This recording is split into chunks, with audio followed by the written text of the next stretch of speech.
The Cove, Book 1 of the Devil's Cove Trilogy, written by Malcolm Richards, digital narration by 11 Labs. Prologue. Margaret Telford's bones creaked as she closed the front door of her cottage and ambled to the garden gate. At her heels, a white West Highland terrier named Alfie trotted excitedly, his slathering pink tongue lolling from the side of his mouth. It was precisely 6 o'clock on a Saturday morning in early September. Children had returned to school the week before, bringing the holiday season to an abrupt end. Not that the town had seen an influx of tourists this summer, which was a good thing in Margaret's mind. But it wasn't a good thing for the town. No tourists meant no money. Now, most of the small businesses would be closing until spring with their pockets half empty. No doubt about it, it would be a hard winter in more ways than one. Reaching the gate, Margaret stooped to fix Alfie's leash to his harness. A bolt of arthritic pain shot up her left leg. She winced. "We're certainly not getting any younger, are we, Alfie?" she said, rubbing her thigh. Alfie looked up with round dark eyes and whined a little. Porth and Jowl was a small cove tucked away between two granite cliffs like a secret. Margaret had lived at the very top for most of her 76 years. Standing here, as she did every morning, she had a fine view of the cove. On a clear day like today, with blue skies and little cloud, she could see all the way to the ocean's horizon. As she began her journey downhill, she smiled to herself. No matter how many times she saw this view, it always managed to bewitch her. Below, the town spread out in a half circle. Beyond it lay a brushstroke of golden sand. The ocean was blue-green and flat. The sun, bouncing off its waves, made it shimmer and dazzle. Teetering on the left cliff, the Mermaid Hotel, once resplendent and gleaming, was slowly crumbling into the ocean brick by brick. While on the right cliff, Briar Wood was beginning to turn the colour of rust, contrasting with the old lighthouse that stood on the edge in desperate need of a fresh coat of paint. The beach looked empty. This pleased Margaret. Having to make conversation with people these days felt like a chore, and now that she was retired, chores were for other people. As she and her companion reached the bottom of the hill, the view slipped away. The town was made up of a few wide streets with a square at its centre, shops selling surfboards and wetsuits, and buckets and spades for building sandcastles. All had bright banners filling their windows declaring, "Summer sale, 70% off." Or last week before closing, "Buy one, get one free." Alfie came to a halt outside the post office and promptly urinated on the bright red postbox. "Oh, Alfie," Margaret said, even though the dog made a point of marking his territory in the same places each morning. The post office hadn't opened yet, but Margaret knew that Mabel Stevens was somewhere inside, sorting out today's mail. She also knew that Mabel Stevens would turn as red as the postbox if she knew what Alfie got up to each morning. The thought made her smile. Once the dog had finished his business, Margaret gave a soft tug on the leash, and they moved on. The only sounds were the soft thump of her feet on the pavement and the clack and click of Alfie's claws. It was like walking through a ghost town, just how Margaret liked it. Reaching the beach didn't take long. She left the town square via a short alleyway and emerged on Cove Road, which circled Porth and Jowl like a noose, providing the only way in and out. On the other side of the road lay the promenade and the beach beyond. The taste of sea salt on Margaret's tongue grew stronger. She stopped at the edge of the road, eyeing the row of terraced cottages behind her. As much as she loved her home and the view that came with it, living at the top of the town was becoming increasingly punishing for her knees. At some point soon, these early morning walks would have to stop. And then what would she do? Alfie was old, but not old enough to be confined to the garden. And what about her own needs? These morning walks gave her purpose. Tugging on Alfie's leash, she made her way across Cove Road and stepped onto the promenade. One of those seafront cottages would suit her and Alfie nicely. He would still get his walks and she would still have purpose, but living right on the seafront would, for half of the year, place her dead centre of the town's tourist hotspot. She couldn't think of anything more hellish. Alfie had begun to yap and strain against his leash. He gazed longingly at the sand below. All right," Margaret said, half laughing. Gripping the railings, she took the stone steps one at a time. Together, they reached the beach and their feet sank into the soft sand. Margaret shielded her eyes and stared out across the beach. Low tide had been at 3 this morning. She could see the ocean in the distance. It would be a long walk, but the joy she would feel watching Alfie bounce through the surf would make it worthwhile. With Alfie straining on his leash in front of her, she got going. Up ahead on the right, the shack was dark and silent, its metal tables and chairs stacked up against the wall. Sometimes on summer nights, when the air was still, she could hear music blaring from the bar all the way up to her bedroom window. That was another good thing about the season coming to an end. She might actually get some sleep at night. Alfie was now choking himself, no longer able to restrain his excitement. Bending down on creaking knees, Margaret fumbled with the catch and took a moment to free him. Before she could stand up again, Alfie raced ahead like a bullet, yapping and bounding in the direction of the ocean. Chuckling, Margaret followed him. That stupid dog never failed to amuse her. It took just 30 seconds for Alfie to become a dot on the horizon. Margaret squinted. It was only when she saw a flurry of wings burst up from the tide that she knew he had reached his destination. Pausing for a moment to catch her breath, Margaret glanced back at the town, taking in the tiered rows of 200-year-old cottages that climbed all the way to the top. She turned back to the beach. A large rocky arch protruded from the lower half of the left cliff and planted itself in the water. Locals called it the Devil's Gate. There was a legend behind it, one she thought was utter nonsense. She pushed on, heading towards the ocean tide. Now that she was closer, she could see Alfie happily bounding in between the waves and chasing after the gulls, who were already growing tired of his games. Margaret called out to him but was ignored. She quickened her pace and was rewarded with aches and pains. Those damn seagulls were a nuisance. Of course, their abhorrent behaviour was thanks to the tourists. Each summer, hordes of them descended upon the beach with their ice cream cones and Cornish pasties and home-baked goods, and they would throw their scraps to the birds, ignoring the signs all over Porth and Jowl that blatantly commanded, "Do not feed the seagulls." And of course, the gulls grew bigger and more aggressive. Then came the news reports of young children being attacked, ice cream cones snatched from their hands. But still the tourists fed the birds and laughed as the creatures swooped over their heads. At the end of each season, the tourists would go home, but the gulls remained, fat and growing more dangerous with each passing season. She knew Alfie could handle himself, mostly, but there had been a story last summer about a small terrier who had been torn to pieces by a flock of gulls right in front of its owner. Her legs aching, Margaret hurried towards the shore. Alfie was oblivious, splashing and barking, the seabirds flapping around his head. But then he froze. Forgetting the birds, he pointed his nose into the air and sniffed. Margaret came closer. Alfie suddenly turned and dashed through the flotsam, racing along the edge of the beach. Margaret followed with her eyes. He had come to a halt and was barking loudly. Turning direction, she attempted to catch up with him. As she came closer, she finally saw the cause of his excitement. There was something on the beach, lying at the edge of the tide, something that looked like an animal. At first, she thought it was a seal, washed up on the shore. It wasn't unheard of to find seals splashing in the waters of Porth and Jowl. Upon occasion, even dolphins could be seen. But as she drew nearer, as her aging eyesight pulled into focus, she saw that it was no seal. It was a body. It lay face down on the beach, half in the water, as Alfie continued to bark and growl. Margaret drew nearer, her skin slick and clammy beneath the early morning sun. The tide rushed back in, suddenly animating the body, making its arms and legs sway up and down like a marionette. "Dear God," Margaret whispered. It was a boy. He was naked except for a pair of torn shorts. Purple and yellow bruises covered his limbs and back. The tide drew away again, and the boy grew still. Alfie's barking grew to an unbearable pitch. Margaret tore her eyes away and stared into the water. Where had he come from? She could see no boats on the horizon, no ships.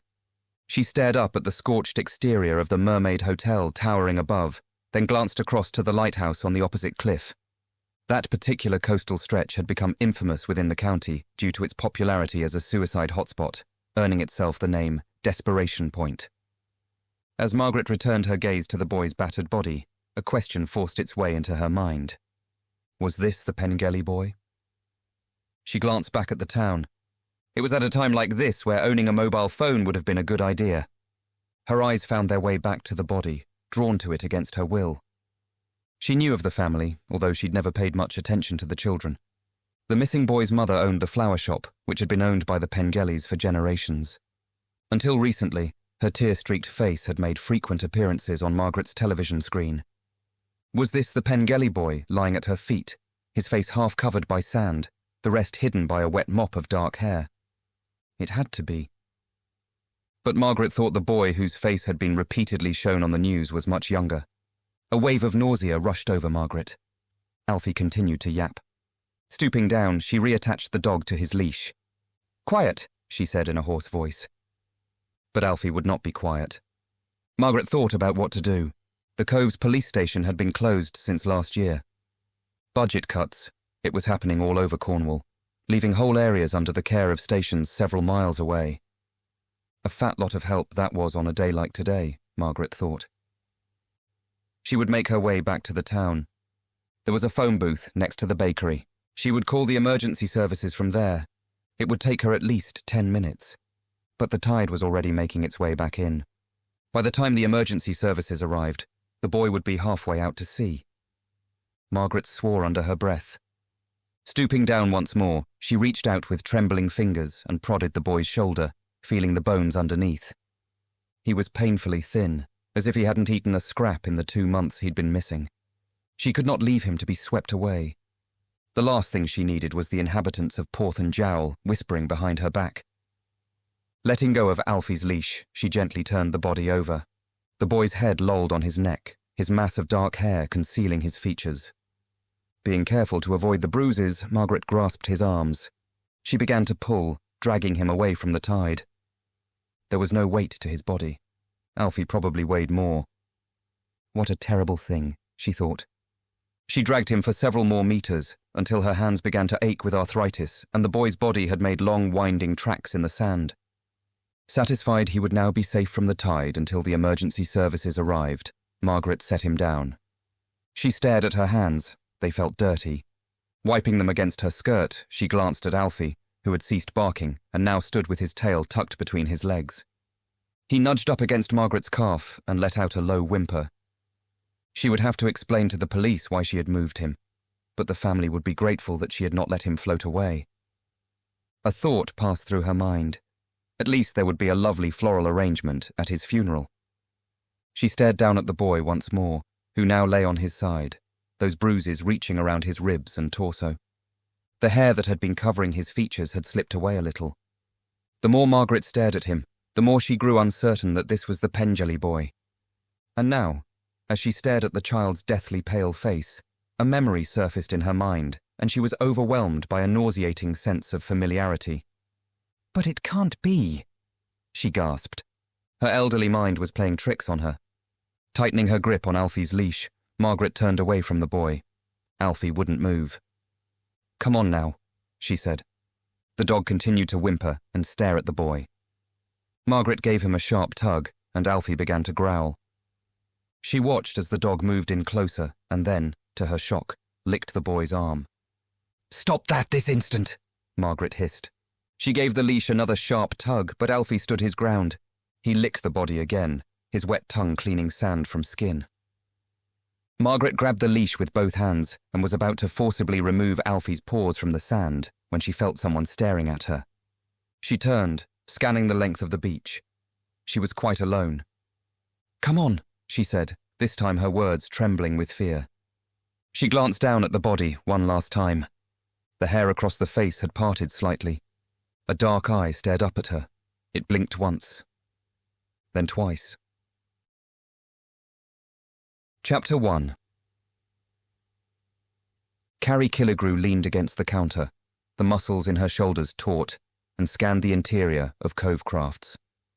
She had spent the last hour rearranging the shelves of locally made ceramics and nautical knickknacks to make them look more appealing.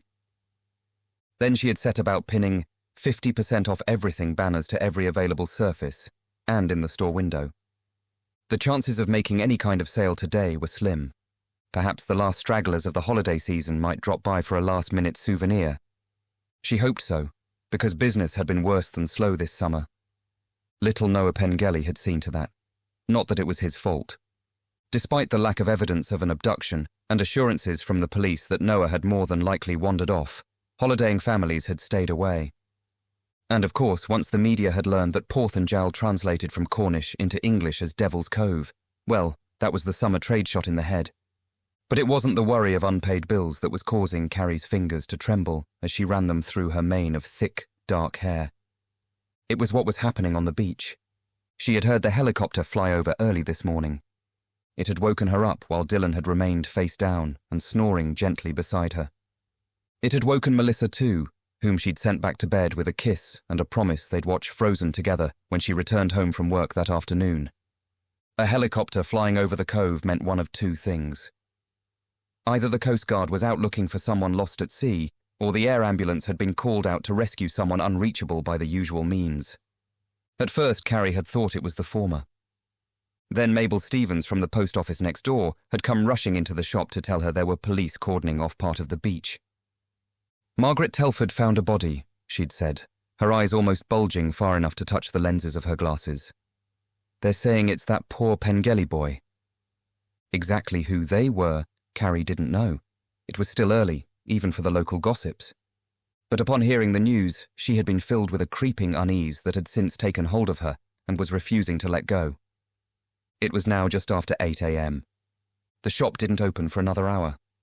Pushing herself off the counter, Carrie made her way past shelves of ships in bottles, lighthouse lanterns, porcelain mermaids, and other trinkets, and entered the small storeroom at the back. She filled the kettle and set about making herself her third coffee of the morning. Mug in hand, she grabbed a canvas bag from the side, then pushed open the rear door and stepped into a small concrete yard surrounded by brick walls. Pots of strange and exotic succulents lined the ground. Above her head, 3 wooden beams were covered in thick vines. Bright flowers protruded from hanging baskets. Carrie made her way to a small picnic table and sat down. Fishing out a pack of cigarettes and a lighter from her bag, she sparked one up and inhaled deeply. As she blew out the smoke in a steady stream, her head filled with cotton. Some of the knots in her shoulders loosened. It was a bad habit, she knew, and one that Dylan was under the impression she had quit long ago. She had quit the day she'd discovered she was pregnant with Melissa, but she had started up again recently, in secret. The same day Noah Pengelly had vanished. It was just 1 cigarette a day, here at the shop. 1 cigarette to help soothe the tension that had been simmering beneath her skin, to distract her from those old, dreadful thoughts that had been resurfacing since Noah's disappearance. There were police at the beach. Margaret had found a body. Carrie stubbed out a cigarette and lit up another. So it would be 2 cigarettes today. Big deal, she thought. Taking a paperback from her bag, a crime thriller, she flipped to the bookmarked page and attempted to read. Usually it took a minute or two for the words to push her dark thoughts aside. But now they were having trouble getting through. She put the book down, sipped some coffee, sucked on her cigarette. She and Tess Pengelly had been friends since school. When Noah vanished, she had been there for Tess, visiting her every day she could, bringing home cooked meals and her leftover prescriptions of sleeping pills and Valium. Anything to help her friend sleep at night. She knew all too well how torturous those sleepless nights could be. She knew all too well how loss tore you apart, inside and out. Which was why, when Noah had still not been found a month later, Carrie had stopped visiting Tess altogether. It felt all too familiar, and much too painful. Picking up her book again, she forced the words into her mind. Little Noah Pengelly's face pushed them back out. Was he dead then? Washed up on the shore along with the flotsam? Poor boy, Carrie thought. Poor Tess. Memories that Carrie had been fighting to ignore lit up her mind like lightning. She was back there, on the beach, running through swathes of people and desperately calling out a name that she had since not uttered in 7 years. She could still hear her mother's high-pitched shrieks, her father's usual strong and steady voice now scared and broken. She could still see the looks of confusion, the gradually dawning horror. She could still hear her own screams as hands pulled her back onto the sand, could feel the cough and gag of her lungs as they purged themselves of seawater. Carrie snapped the book shut and stubbed out what was left of the cigarette. She stood up, swaying on her feet. Perhaps she should walk to the beach to see what was happening. Perhaps she should call someone. Tess, maybe. No, not Tess, but someone. to find out exactly what Margaret Telford had found. Or perhaps she should open the shop and worry about her own family's livelihood, now they would be relying almost entirely on Dylan's fisherman salary over the winter. She dumped her coffee cup in the storeroom sink, used the bathroom, then returned to the shop floor. Through the window, she could see Jack Dawkins, the proprietor of Porth and Jowl wine shop, who was talking conspiratorially with Mabel Stevens. Poor old Mabel couldn't seem to keep the news of Margaret's discovery to herself. Carrie watched them for a minute as they shook their heads and pointed in the direction of the beach. Someone strolled past the window. She was too distracted to notice who. Perhaps she would call Dylan, see if he was up yet. To hear his gravelly, just-woken voice tell her everything was going to be all right, that he loved her. She took a step towards the counter where her mobile phone lay, then froze. Something was happening outside. Mabel and Jack had fallen silent and were both staring across the square, their eyes moving in unison, following something until they came to rest on the window of Cove Crafts. An unpleasant, icy sensation slipped beneath Carrie's skin. At the same time, 2 uniformed police officers, one male, one female, appeared from the left. They stopped outside the shop door. Carrie watched as the female officer knocked on the glass. Her first thought was that something terrible had happened to her family. But she had only left them a couple of hours ago, Dylan sleeping, Melissa playing happily in her bedroom. Now the female officer was trying the door and finding it locked. The male officer stared at Carrie and mouthed something. Slowly, Carrie moved to the door. This had to be about the boy Margaret had found on the beach. It was poor little Noah. He was dead. But why were the police here and not up at the Pengelly's house? Turning the key, she unlocked the door and opened it. The male officer spoke first. "Carrie Killigrew." Carrie's voice was a whisper. "Yes." "I'm P.C. Thomas. This is P.C. Matthews. May we come in?" The police officers waited for Carrie to step aside, but she was rooted to the spot. Across the square, Mabel and Jack were watching with hawk-like attention. "What's this about?" she said, her eyes on the elderly pair. "Please," P.C. Matthews said, her voice soft and steady. "It would be better if we could come inside." Something was wrong. She could feel it in the air, in her blood. This wasn't about the boy. This was about something else. Carrie stepped aside and let the police officers in. "Is there somewhere we could sit down?" P.C. Thomas asked, looking around. "Oh, God." Carrie swallowed, suddenly thirsty. She nodded and led the officers through the shop and out to the yard. She indicated the picnic table, noticed the cigarettes sticking out of her bag, and quickly pushed them inside. The police officers stared at the picnic bench before glancing at each other. They sat down on one side, awkwardly tucking their legs underneath the table. Carrie sat on the other side, staring from one police officer to the other, trying to read their expressions as she fought to control a wave of panic. There was a moment of silence that seemed to last an hour. Carrie held her breath. She squeezed her fingers beneath her thighs. "Mrs. Killigrew, you may have heard by now about the incident on the beach earlier this morning," P.C. Thomas said. Carrie nodded. Her thoughts turned to her friend, Tess, and guilt dragged at her insides. "Please call me Carrie," she said. "And yes, news travels fast around here. I heard Margaret Telford found a boy. They're saying it's Noah Pengelly." A look passed between the police officers, but Carrie could not read it. P.C. Matthews spoke next. "Mrs. Killigrew, It's Carrie." "Carrie." "Mrs. Telford did find a boy on the beach this morning." "Oh, God, poor Noah. Is he—" She couldn't say it. To say it would make it true. Noah was just 4 years old. The same age as her daughter, Melissa. They were in the same class together, just like their mothers had been 30 years ago. They played together. Sometimes Noah would come for a sleepover. "Mrs. Carrie." P.C. Matthews was struggling to find the right words.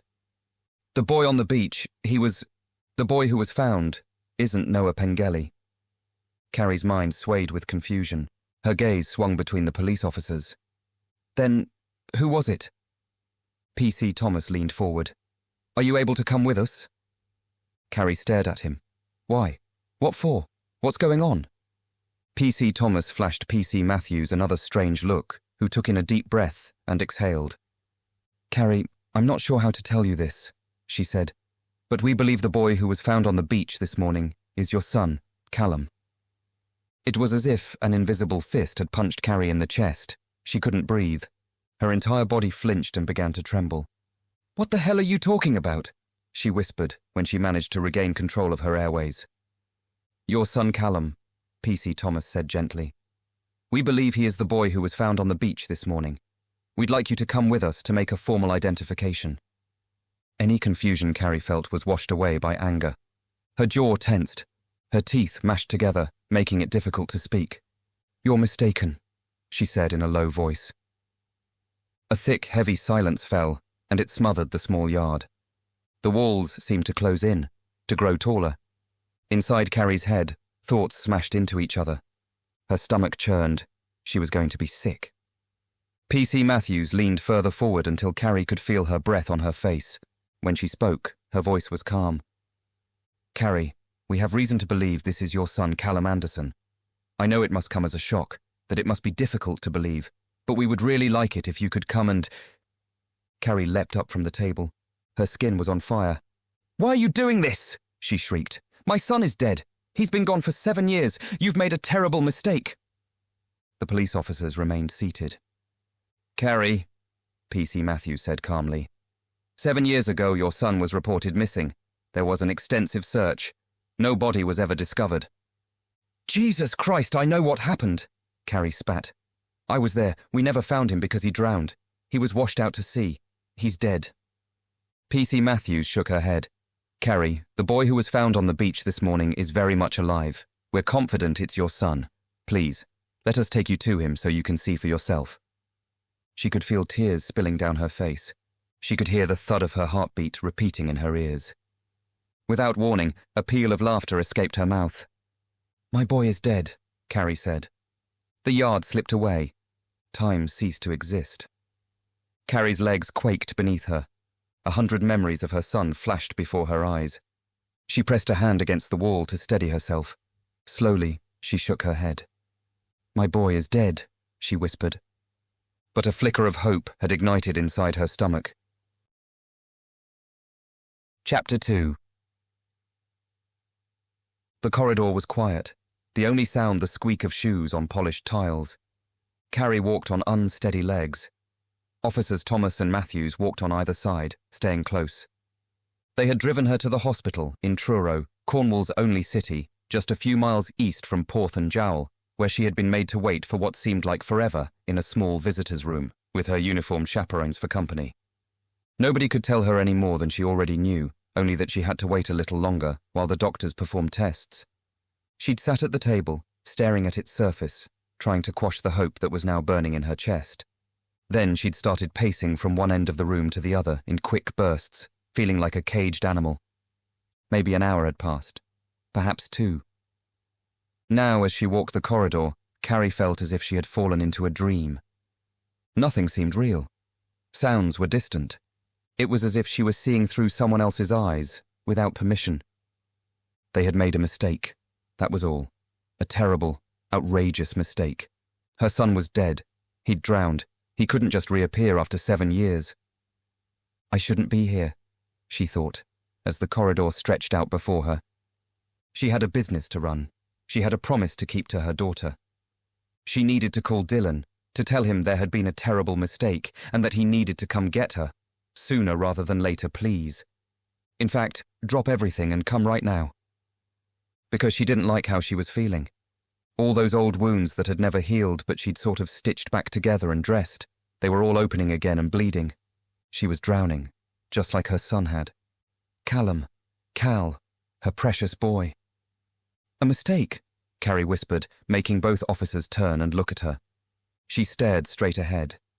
The corridor was turning a corner. The 3 turned with it. The light seemed to grow brighter, hurting Carrie's eyes. They were turning again. Through double doors, into a ward past a reception desk, where the duty nurse looked up with curious eyes. Now, they were heading left, along a short corridor with individual rooms on one side. Outside the last room, 3 people sat on plastic chairs. Another uniformed police officer, a woman in civilian clothing not much older than Carrie, and a light-haired man in his early 40s who was dressed in a charcoal suit. All three stood as Carrie approached. "Hello, Carrie. I'm Detective Constable Turner," the man in the suit said. He nodded to the woman next to him. "This is Leanne Moss, a social worker." Leanne offered a polite nod. Carrie said nothing. Her eyes had found the open door of the room behind, and she could see the foot of a bed inside. Someone was in there, moving around. "I'm aware this must come as a shock to you," Detective Turner was saying. He had kind eyes and a genuine smile. "But the woman who called in—" "Margaret Telford," PC Matthews said. "Right, Margaret Telford. She recognized the boy as your son, Callum. A little older, of course. Since then, we've run a DNA test against samples that were collected at the time of your son's disappearance and stored on our database. The samples match. Now, we'd like you to make a visual identification." He nodded at the officers Thomas and Matthews, who quickly departed. The other uniformed officer remained. Carrie returned her focus to the open door. "My son is dead," she said. Detective Turner glanced at the social worker, whose name Carrie had already forgotten. Someone was coming out of the room. A doctor. She had a serious face, with high cheekbones, dark skin, and eyes that were furtive and analytical. She observed Carrie for a second before leaning into the detective and muttering inaudible words. The social worker offered Carrie a sympathetic smile.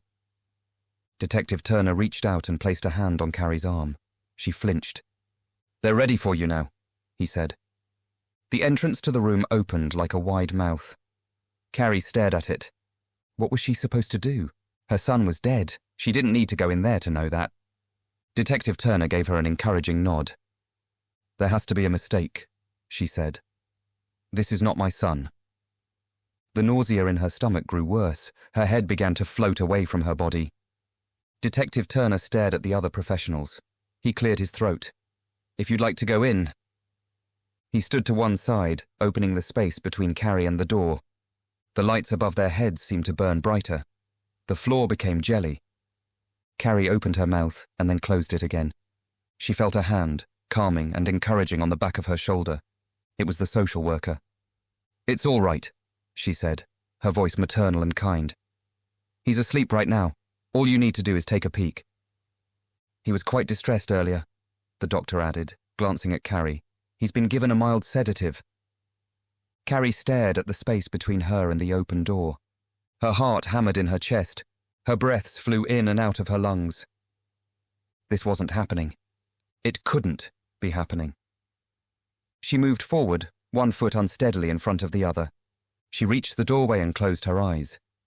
Behind her, the social worker squeezed her shoulder. "It's okay. We're right behind you." Opening her eyes, Carrie willed herself to step into the room. The others waited in the corridor as she folded into the shadows. A curtain was pulled halfway around the bed. Beside it, a machine attached to an intravenous pole blinked with colourful lights. A bag of clear liquid dangled above. Tubing led from the bag to the bed. The end of the tube was attached to a needle. The needle was inserted into the back of a hand that was much larger than the one she had held countless times before. She examined the fingers.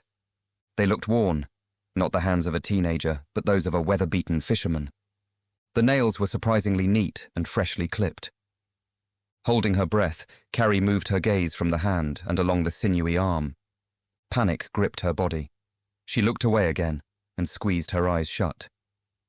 Behind her, the social worker whispered encouraging words. Carrie's gaze returned to the bed. The boy was asleep. Beneath the cuts and bruises, he almost looked peaceful. He was thin, too thin. Cheekbones jutted from his skin like shards of glass.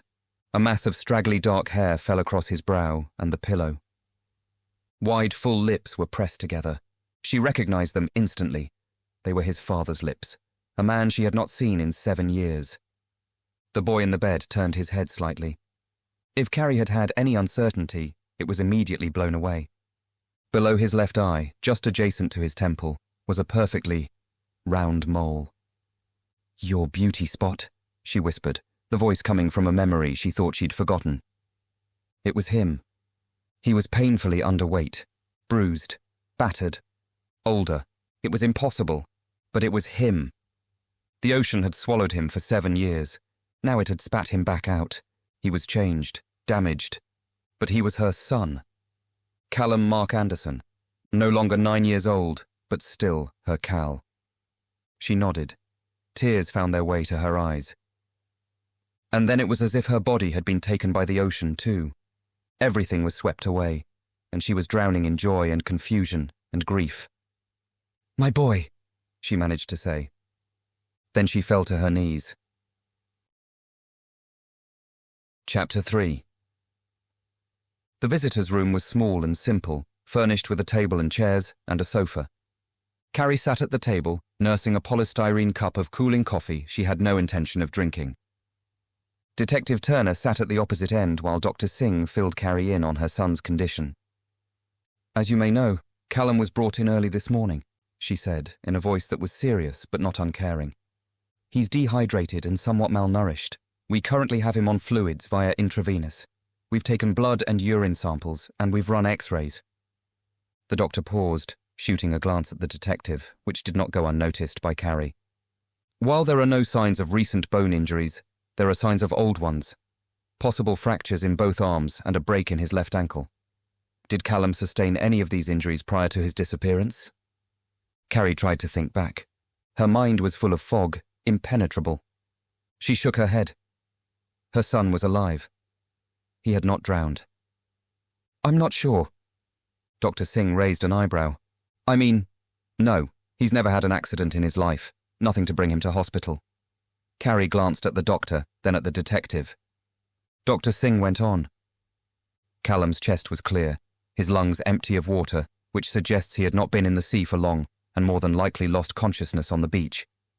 Where did he come from?" Carrie's voice sounded far away, like an echo from a dream. None of this seemed real.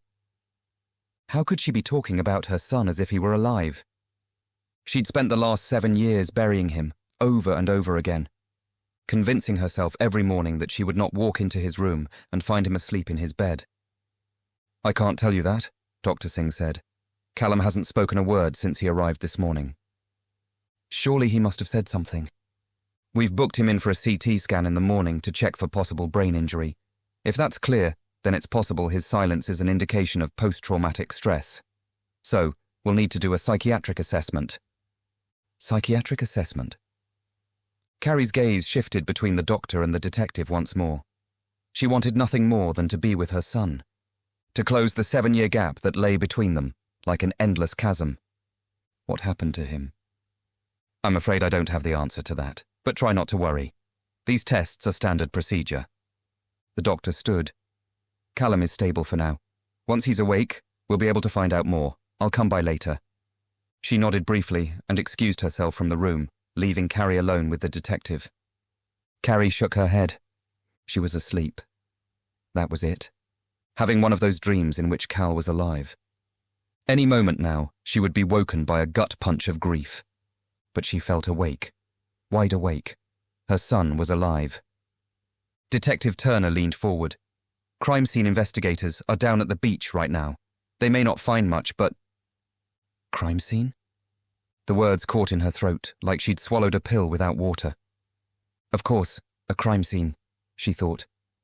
Did you really think he's been floating around the sea for the last 7 years? The detective was saying something.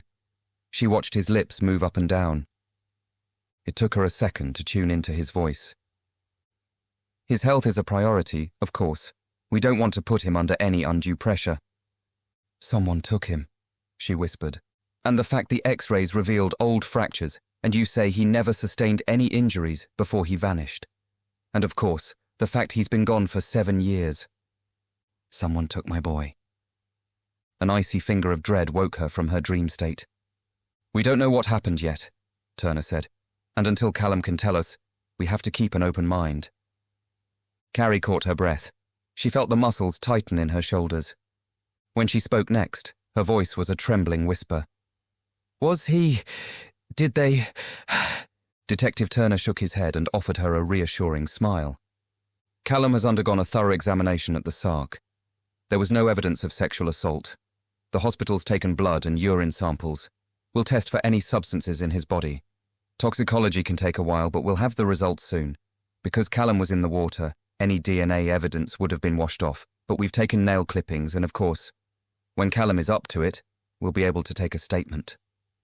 Carrie sat back in her chair. Someone had taken her son. They had managed to keep him hidden all this time. It seemed impossible. A sliver of doubt inserted itself into her mind. "What if we're wrong?" she whispered. "What if it isn't Cal lying in there?" She knew it was him. It had to be. But how could he have reappeared after all this time? "There's something we can do to ease your mind," Detective Turner said. From a briefcase, he produced a pair of latex gloves and a small plastic kit. "We have the DNA match from the database, but I can take a sample from you, one that will prove the boy asleep in that hospital bed is your son." Turner gave a polite smile. Slipping on the latex gloves, the detective produced something that looked like a cotton bud and asked Carrie to open her mouth. She watched the detective as she felt the swab roll against the inside of her cheek. Then it was gone, placed inside an evidence bag, which the detective now sealed. Once he had packed and labelled the swab, Detective Turner sat down again. "I'd like you to tell me about the day Callum disappeared." Carrie frowned. She didn't want to talk about that.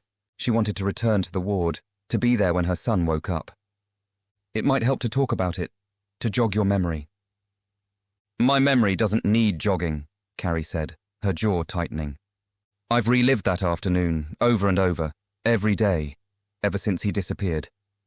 She looked away, stared at her coffee.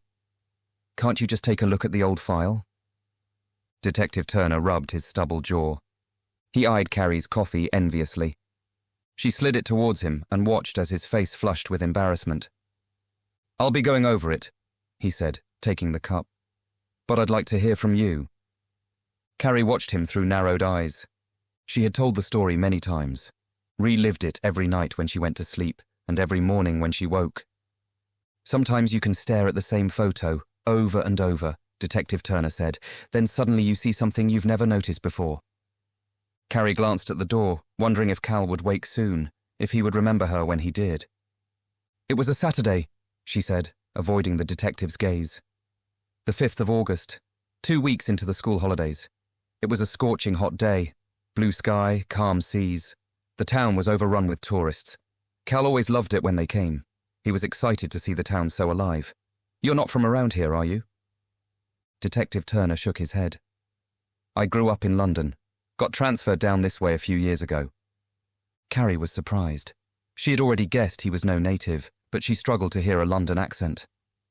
"Well, I guess Porth and Jowl is no different from any other tourist town. For the locals, summer is hell, but it makes you a living and keeps you in food and clothes when winter comes. And winter is the real hell. Cold winds, constant rain. Most of the town shuts down for 6 months. No wonder Cal loved the summertime." For a second, she was lost in thought, memories of Callum as a child overwhelming her. It was hard to imagine him lying just 100 meters away in a hospital bed, 7 years lost. 1 minute, 9 years old. The next, 16. What had he looked like in between? How had his face changed? His body grown? In a few years, he would not be a child at all, but a young man. Those 7 years were lost.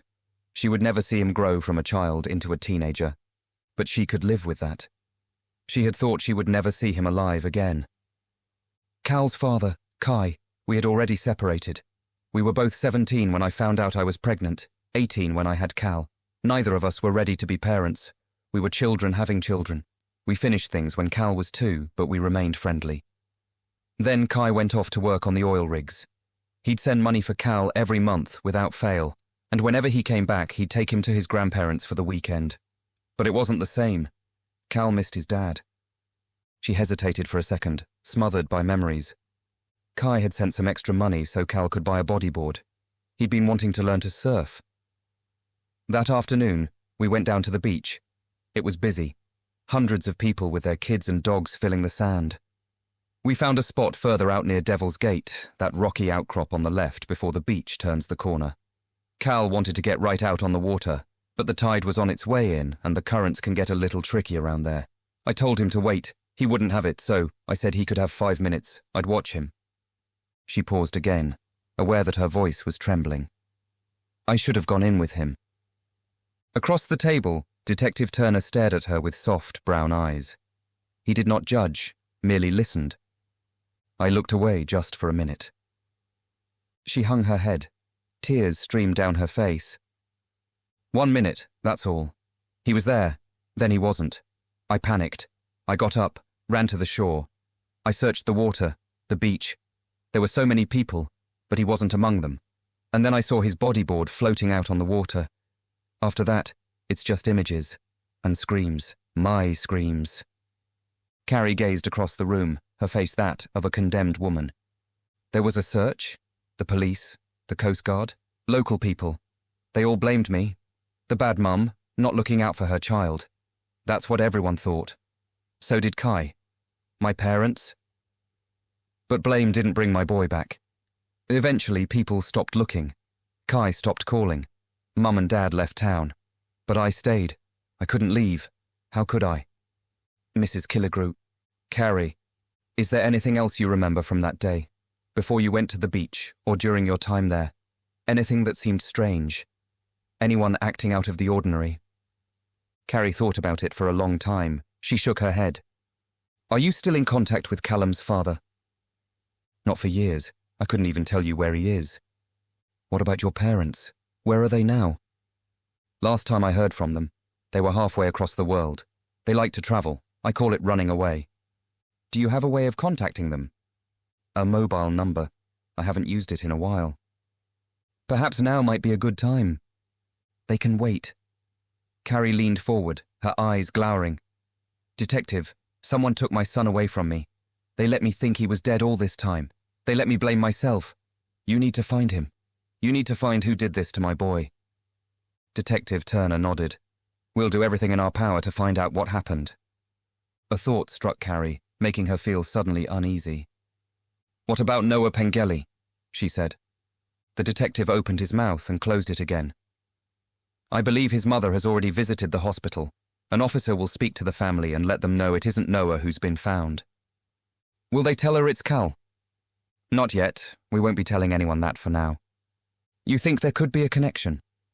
Your son's appearance will be treated as a separate case, Detective Turner said, but a team will be set up to compare cases and look for any connections. Carrie nodded as she felt a sudden selfishness embrace her. She was sorry for Noah, for Tess. But her boy was alive. She didn't yet know what he'd been through or how much he'd suffered, but she knew she wasn't going to let anyone hurt him again. If they tried, she would kill them. So what's next? Carrie asked. Detective Turner stared at her. We wait for Cal to wake up. Chapter 4. Darkness had fallen over Porth and Jowl. The sky was clear, revealing a glittering blanket of stars and a waning moon. An unsettling hush crept through the streets and into people's homes. The beach, however, was a hive of activity. The crime scene investigators in their white suits crawled over the beach like astronauts exploring a Martian landscape. Police tape cordoned off a large area, and a handful of uniformed officers stood with their arms folded across their chests as they kept guard. Over on the far right, the shack was dark and silent, closed for business while the CSI team worked. They won't find anything. The tide's already been in and out.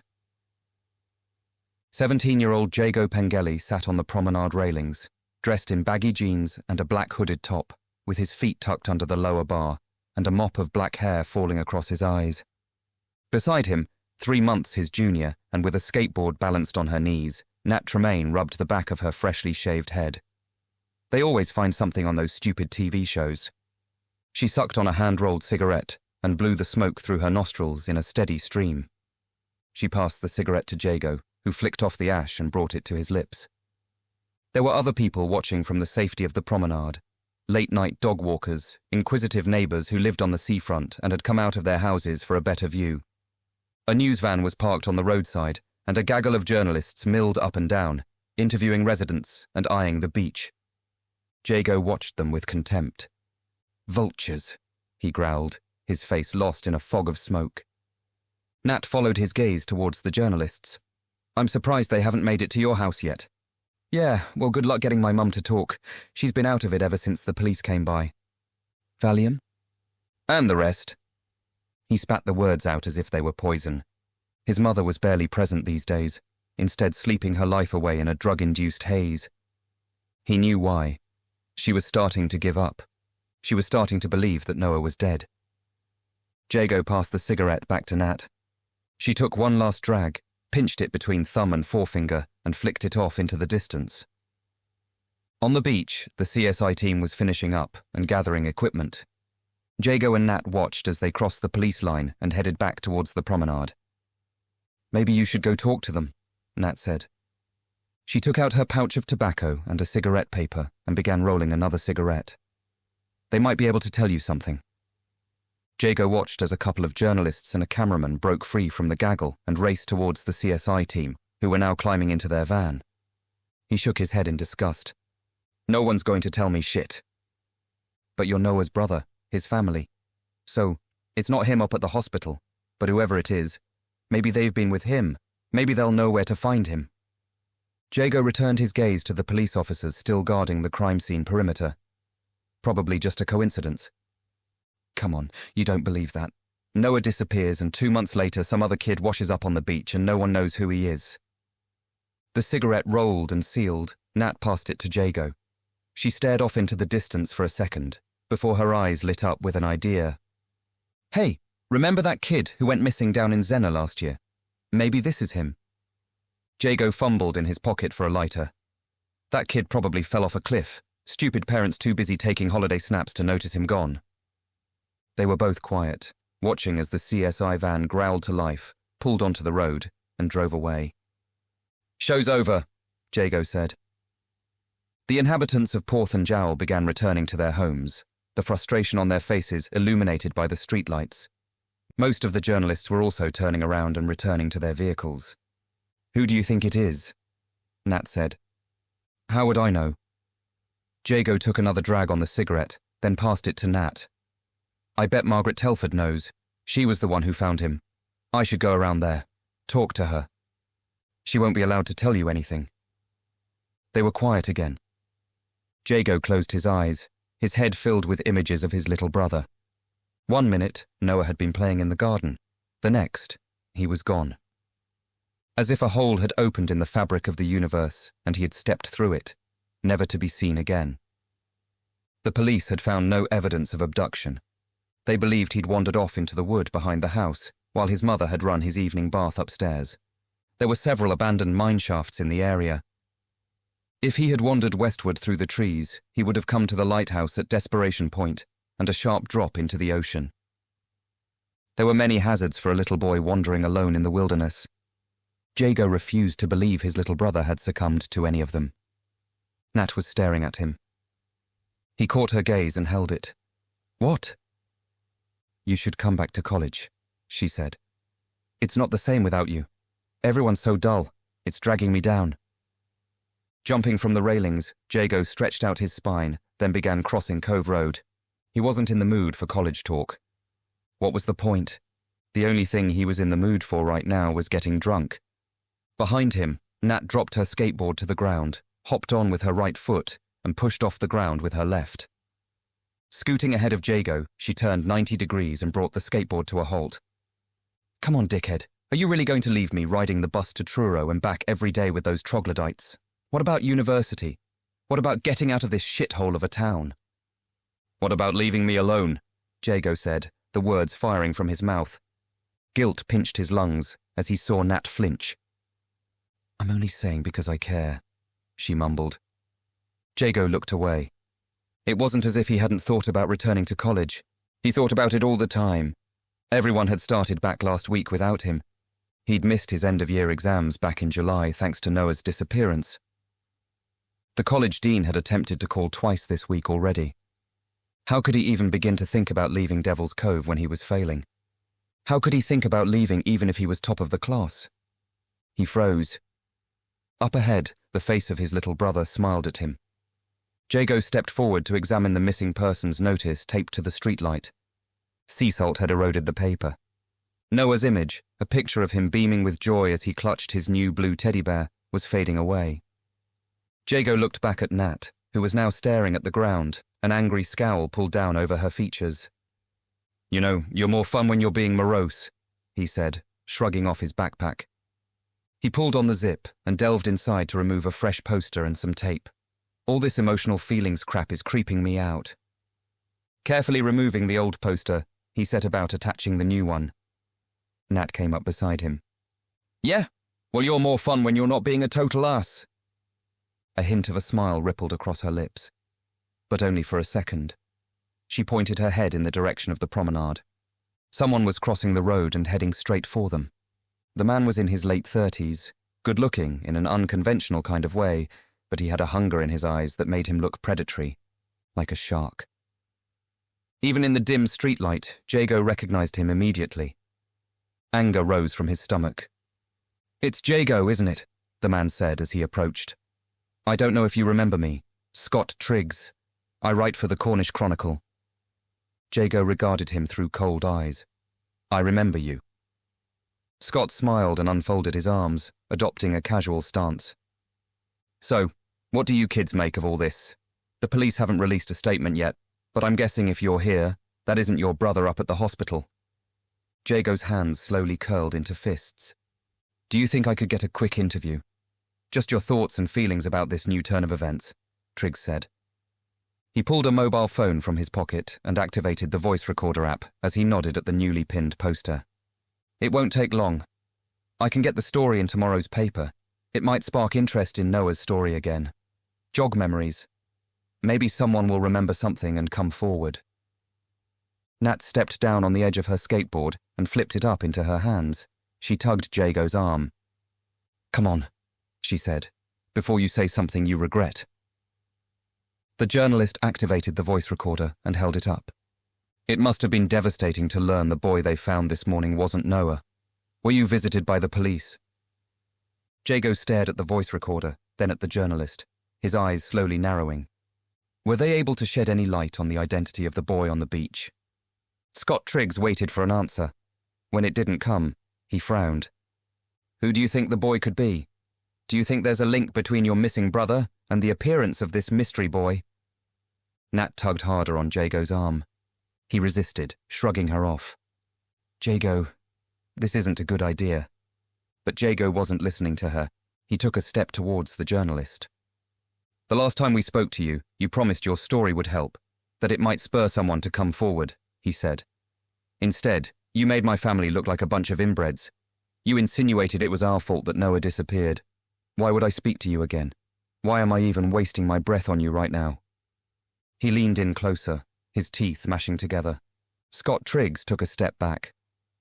Hey, I only write the stories. I can't stop my editor from barging in and changing my words.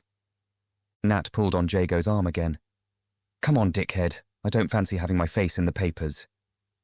Jago took another step forward. You had no intention of helping my family when my brother disappeared. You have no intention of helping us now, he said. So why don't you fuck off? He locked eyes with the journalist for a second more before turning away. Jago stalked out of the car park. Nat turned to follow. She paused, staring at Scott Triggs.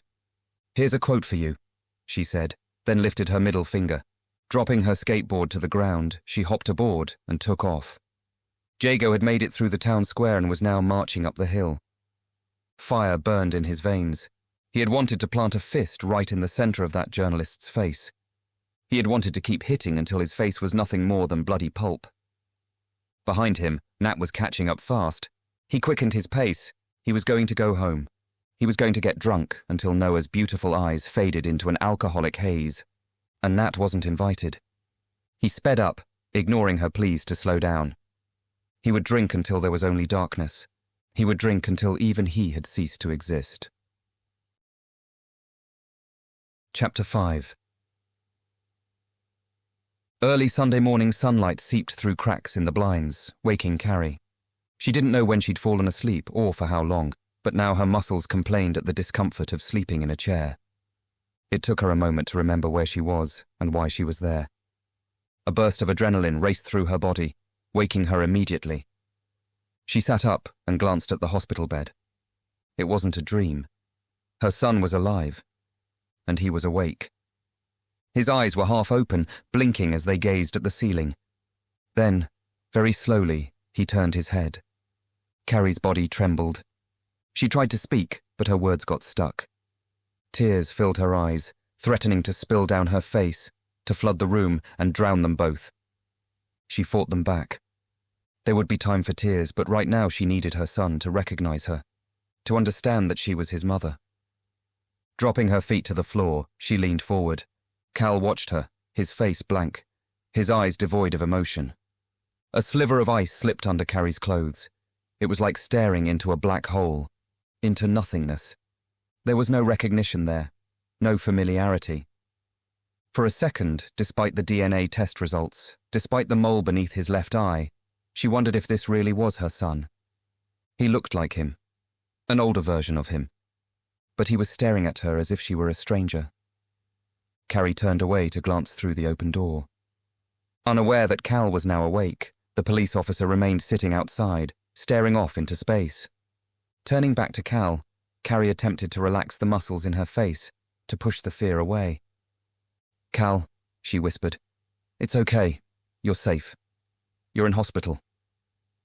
The boy in the bed continued to stare at her with blank eyes. Doubt filled Carrie's veins. She swallowed, her throat suddenly dry. "It's me. It's your mum. Don't you recognize me?" The boy blinked. Something passed across his face. Not recognition, but something else. A darkness. Carrie's heart threatened to burst out of her chest. "Cal, is it really you?" Nothing, not even the blankness this time. Perhaps they were wrong. The test results had been somehow mixed up. The boy returned his gaze to the ceiling. Beside the bed, the machine beeped and a light flickered. Some of the sugary liquid from the IV bag was released and began making its way to his body. Carefully, Carrie got to her feet. She took a step forward. "It's me, your mother. Don't you remember?" Cal's head turned sharply.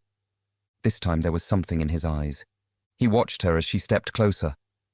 He was so small for a 16-year-old. Not just underweight, but physically small. As if his growth had somehow been stunted. Carrie took another step closer. Who had snatched her son away from her? What had they done to him? Waves of horror and sadness and anger rose from the pit of her stomach. "Cal!" Tears came. "Cal!" She rushed towards him, arms outstretched, wanting nothing more than to sweep her son into her arms and take away his pain. Cal's eyes grew wide and black. His arms flew up to his face, then down to his sides. He scrambled back, taking the IV pole with him, ripping the cannula needle from his skin and splattering blood on the sheets. Before Carrie could stop him, he flew from the bed and hurled himself into the corner of the room. He crouched down, splaying his hands against the wall, baring his teeth like a wild animal. The machine beside the bed began to emit a series of loud beeps. Carrie was paralyzed, watching in horror. "It's okay," she breathed. This was not her son. This was a wild animal, backed into a corner, ready to defend itself if necessary. "Cal, it's me." The sound of hurried footsteps reached her ears. A second later, the uniformed officer entered the room with 2 nurses. "I didn't mean to," Carrie began as the nurses brushed past her. They stopped at the foot of the bed and stared uncertainly at each other. In the corner, Cal's eyes shot from one person to the other. His chest heaved up and down, his hands pressed tightly against the wall. He was still bleeding. The police officer took Carrie by the arm. She shrugged him off. "It's all right." One of the nurses, a middle-aged woman with a kind face and a steely calm born from years of experience, smiled at Cal. "No one is going to hurt you. We just want to make sure you're safe." She shot a glance at Carrie. "I think it's best you wait outside."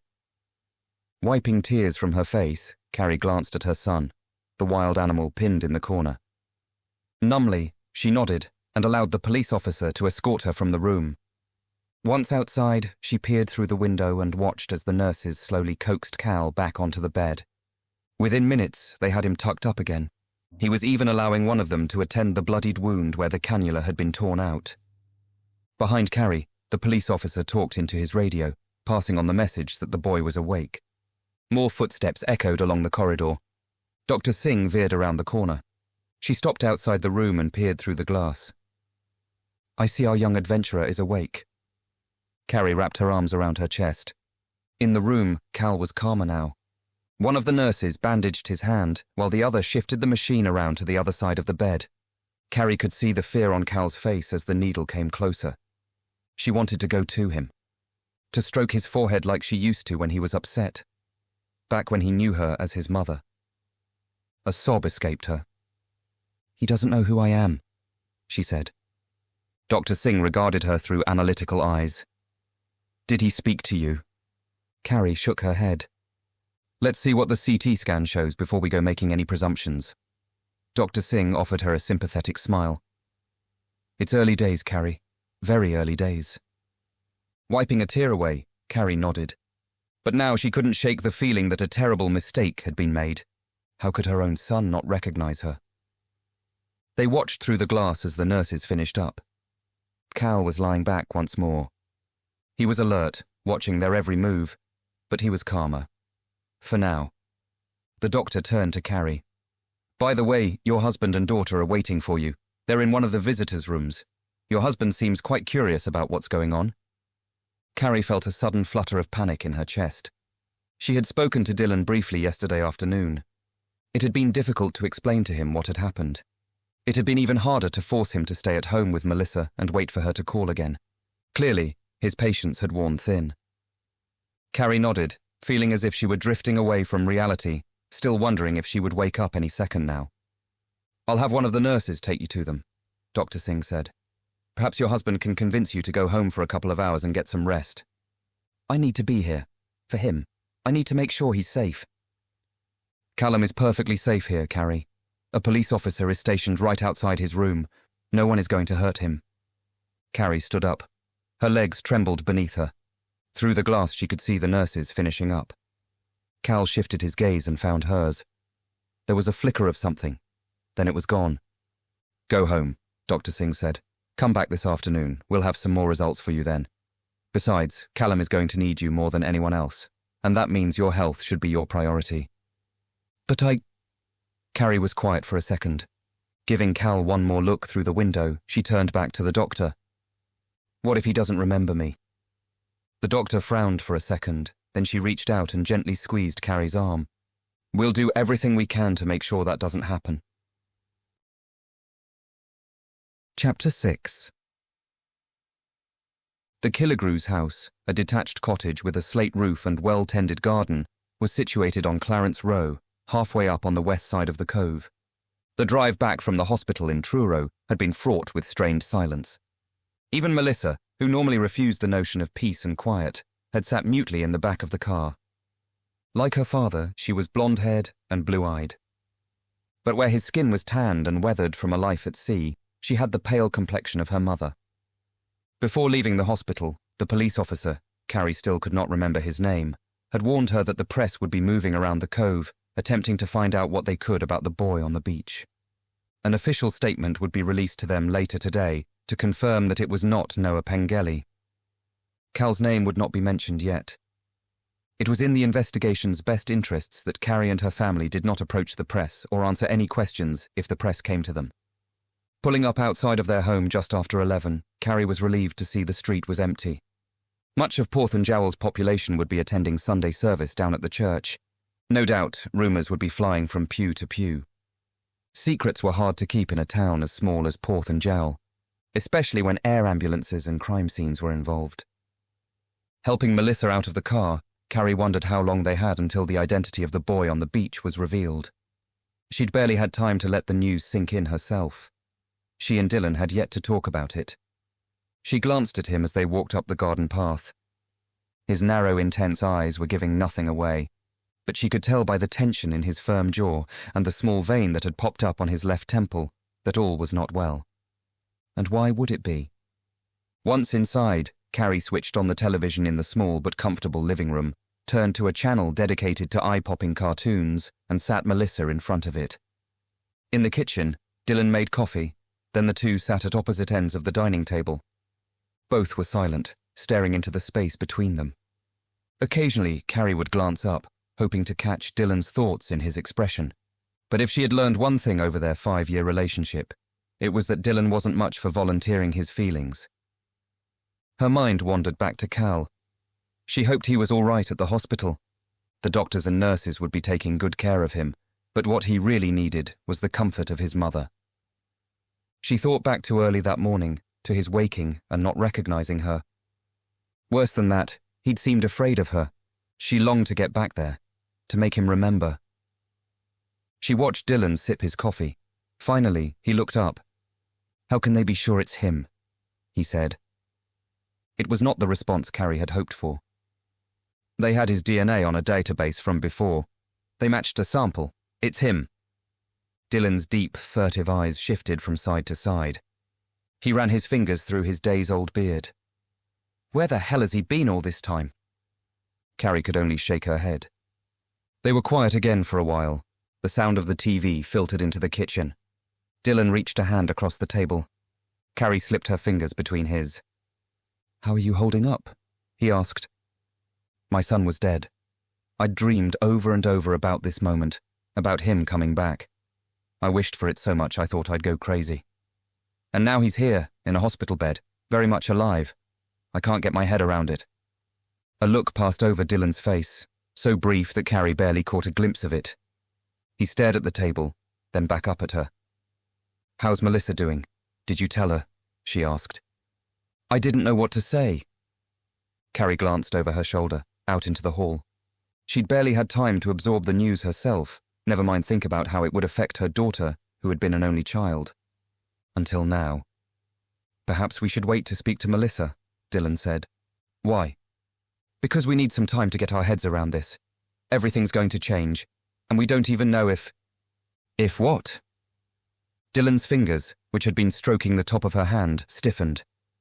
He shook his head. "It's just a shock, that's all." He was quiet and sullen, staring at the floor. Carrie's thoughts returned to Cal. He would be scared. She needed to be there for him at the hospital. She stood, leaving her coffee untouched, and Dylan's hand reaching for her across the table. "I need to take a shower, change into some clean clothes."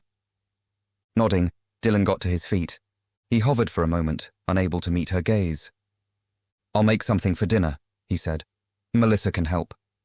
"I may not be back." "Then we'll save you some." Carrie nodded again. She turned to leave. "Hey!" Before she could argue, Dylan had moved around the table and wrapped his arms around her waist. He pulled her to him. She resisted for a second, then lured by the warmth and smell of his body, she folded into him, pressing her cheek against his chest. Carrie looked up, meeting his gaze. He brought his lips to hers, and they kissed. "Your son is alive," he said. What a head trip. Her mind racing, Carrie slipped from his embrace and hurried upstairs. She went to the bathroom, turned on the shower, and while she waited for the water to heat up, she ducked into the bedroom to grab a change of clothes. She paused. She would have to buy Cal an entire new wardrobe. She had kept just a few of his clothes from when he was a child. Embracing them and smelling the trace of his scent had got her through her darkest days. At the hospital, Cal had not allowed her to get close enough to discover if he still smelled the same. Heading back to the bathroom, she stopped dead center in the landing. She found herself gazing at Melissa's bedroom. It had once been Cal's. For a while, she had kept the room just as he had left it. The bed unmade, dirty clothes on the floor. An assortment of dinosaurs and toy soldiers littered across the room like bodies on a battlefield. Then 2 years later, along came Dylan. It had been a fiery, intense introduction to a relationship. After 3 months, she'd discovered she was pregnant. At first, she was horrified. It was the guilt, mostly. The idea that she was replacing her son with another child. Then the beauty of having another child began to take hold. The idea that the house might once again be filled with laughter and life became all-consuming. Melissa was born. Then came the day when Cal's room became hers. It had been a difficult, painful day, putting Cal's things into boxes and into piles to donate to charity. Carrie had kept just a few of his belongings, his favourite toys, the clothes that reminded her the most of him. By then she had already begun to accept she would never see him again, that her son was dead. Opening the door to Melissa's room, she peeked inside. It was hard to picture how it had once looked. Where would Cal sleep now? There was the cramped spare room that served as her office. There was perhaps just enough room to fit in a bed and a small chest of drawers. Returning to the bathroom, she stepped out of her clothes and into the shower. The water was hot against her skin. Perhaps they would move. the four of them, into a new home. The trouble was, empty houses were hard to find in Porth and Jowl. Or perhaps they would move elsewhere. There were plenty of other places they could live, away from all the bad memories that had kept her here like a prisoner. She would broach the subject with Dylan in the morning. For now, the only thing she could think about was getting back to her son. Chapter 7. A light drizzle fell over the cove, darkening the pavements. It was Tuesday afternoon, a little after 2. Scott Triggs had spent the morning staking out the hospital entrance. Yesterday's police statement had revealed nothing he hadn't already discovered himself. The boy on the beach was not Noah Pengelly. Every effort was being made to identify him. It was too soon to speculate about a connection between the boy and Noah. Patience and discretion were vital at this early stage of the investigation. More details would be released soon. Blah, blah, blah. While most of the press would report what information they'd been given before respectfully waiting until the next statement, Scott had other ideas. It was a feeling in his gut, an intuition that the police weren't being truthful about the boy's identity. A quick visit to Margaret Telford had confirmed his suspicions. Although she had refused to answer his questions, her expression had spoken volumes. She knew exactly who that boy was. Now, his car was parked a few houses down from the Pengelly's house, which was located at the centre of the top tier of homes on the west side of Porth and Jowl. Behind the houses lay Briar Wood. Beyond that, miles of farmland. He stared through the rain-speckled windscreen and tapped his fingers against the steering wheel. This story was big. If he moved fast enough and from the right angle, this story could be his. An exclusive. Exactly what he needed to climb out of the cesspit that was local news and onto the national press. Towns like Porth and Jowl were all the same. All you needed to do was target the local gossips, butter them up, and bam, they would be lining up to spill every juicy detail. Tess Pengelly had almost tripped over herself when he'd asked for her story. She'd said she'd do anything to help find her son. With just a little coaxing, she had spilled the details of her dead husband's alcoholic ways and her own troubled upbringing. She'd labelled the police investigation into her son's disappearance as hopeless, and she'd criticised her fellow locals for not caring whether her son had lived or died. The fact that Tess had taken a cocktail of booze and tranquilizers before he'd asked for an interview had not served her well. Scott had lied to Jago. Every word of that story had been his own. Now he wondered if Tess Pengelly would agree to share her thoughts about this new development. Maybe, if she was wasted enough. But if Jago was home, Scott could forget it. His thoughts turned to the eldest Pengelly boy for a second. That dropout had given up on his education and was likely to follow in his dead father's drunken footsteps. That's what happened if you stayed living in a hellhole like Devil's Cove. You got drunk, turned into your parents, then you died. Scott smiled, still proud that he'd been the one to announce the town's true name to the world. Picking up his phone, he checked the time. Another 10 minutes had already passed. He couldn't sit here, wasting time. He was an early bird with a worm to catch. The question was, how did he catch it? Margaret Telford wasn't talking. Turning up at the Pengelly house would likely end in a brawl on the doorstep with Jago. Who else in Devil's Cove could he turn to? Just as the question formed in his mind, the answer came into view. 2 houses along from the Pengellys, a door opened and a crooked old man stepped out. He leaned on a walking stick with one hand and held onto a dog leash with the other. At the end of the leash was a brown and charcoal Yorkshire Terrier. It was clear the man had once been tall and formidable in his youth, but time had warped him like a tree branch. A memory stirred in Scott's mind. He had spoken to this man before, when Noah Pengelly had disappeared. Scott had been attempting to interview the Pengellys' neighbours with little success until he had bumped into the old man in the street. He'd seemed guarded at first, but a few compliments about his dog and a couple of leading questions had quickly revealed him to be the quintessential local busybody, the kind who knew everybody's business. A misanthrope who couldn't wait to spill his neighbours' secrets, but would be enraged if someone were to spill his own. Scott watched the old man guide the dog through his unkempt garden and onto the street. He closed the gate and began to head in Scott's direction. Grady Spencer. Scott never forgot a gossip's name. He moved fast for an old man with a stick, already clearing the space between his house and Scott's car. In a second he would pass by, taking the town's secrets with him. Grabbing his mobile phone from the dashboard, Scott hopped out of the car. The drizzle hit his skin in a depressing mist. "Mr. Spencer?" The old man stopped in his tracks, looking over his shoulder with a suspicious eye. He turned, tapping his stick against the pavement, and looked Scott up and down. "Who wants to know?" His voice was sharp and rasping, unpleasant on the ears. At his feet, the little dog drew its upper lip into a snarl. Scott moved towards him with an extended hand. The dog broke into a high-pitched yap. "Scott Triggs, Cornish Chronicle. We talked before about Noah Pengelly." A look passed over Grady Spencer's face. His eyes narrowed. "Don't remember." Scott smiled. Lying sack of shit, he thought. He could tell the old man was going to need some buttering up. The dog worked last time. Giving the terrier his full attention, Scott crouched down and flashed another smile. "I remember this cute little fella. He had an unusual name. What was it?" Grady Spencer leaned over him. The dog continued to growl. "Caliban." The old man pointed a knotted finger at Scott. "You want something from me." "Do I?" "You're after something. A story." Grady Spencer stared at him with something like triumph. Straightening back up, Scott raised his eyebrows in mock surprise. The old man was a regular Sherlock Holmes. "You may be right. In fact, I'll let you in on a little secret. I'm onto a big story." For a second, the old man stared up at the sky, squinting as rain splashed on his skin.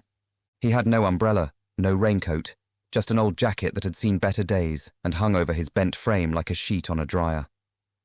"The boy they found on the beach," he said, returning his gaze to Scott. His eyes were ice blue, the whites shot through with thin red veins. "That story was yesterday's news." "Not entirely true," Scott said. "They still haven't identified him, have they? Or at least that's what they're saying." Grady Spencer narrowed his eyes. That got his attention. "I think the police know exactly who that boy is. I think they're keeping his identity a secret." "And why would you think that? Got a hunch, have you?" "Something like that. Think about it. They still haven't found Noah Pengelly. It's been 2 months now. Then there's the kid that disappeared last year down in Zena. He's never been found either. Now, an unidentified boy appears on the beach. I did my homework. A couple of children were reported missing in the surrounding area in the last couple of months, but both were found unharmed. They'd just wandered off, got lost or something. So who is this mystery boy? Where has he come from? Maybe the police think the unsolved disappearances are connected. Maybe this boy has confirmed that." Scott paused for a moment, thoughts turning in his mind. Grady Spencer watched him, his thin lips pressed together. By his feet, Caliban stopped growling. "What are people in town saying, Mr. Spencer? Has Margaret Telford spoken to anyone?" The old man's lips curled into a sneer. "I don't give 2 shits about what that old witch has to say. She tried to report me, said I let Caliban foul up the streets. Meddling cow. A dog has got to do its business. It's natural." "I see. I paid her a visit earlier. She was very rude to me as well. Always been a stuck-up cow, that one." "You'd think she didn't want the people of this town to know who'd been found," Scott said. "And I'm sure the people of this town would feel better about letting their children out to play if they knew it was safe, don't you think?" "I don't give 2 shits about the people in this town either," Grady said. "If you ask me, they should keep their kids shut up in their houses. Keep 'em out from under my nose." Scott turned away for a second. This old man was a real charmer, a loner with no friends, no family. Or if he did, they probably visited once a year, and for them that was probably once a year too much. For the first time since he'd stepped out of the car, Scott felt the rain seeping through his clothes. "Time to wrap this up. Who do you think they found on the beach, Mr. Spencer?" he asked.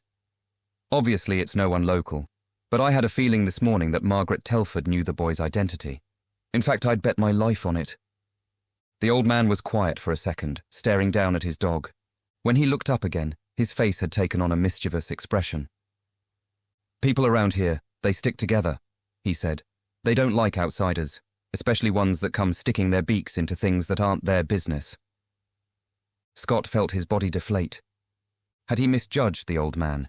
Was he really going to join the rest of the Cove's inhabitants in respecting the police force's request for discretion?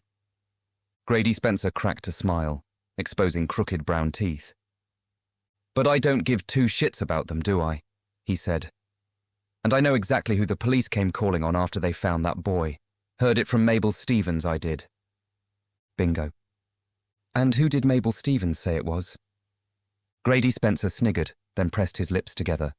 He tugged on Caliban's leash, pulling the dog to his feet. Not my business, is it? He said, walking away. But Cove Crafts has been closed since Sunday.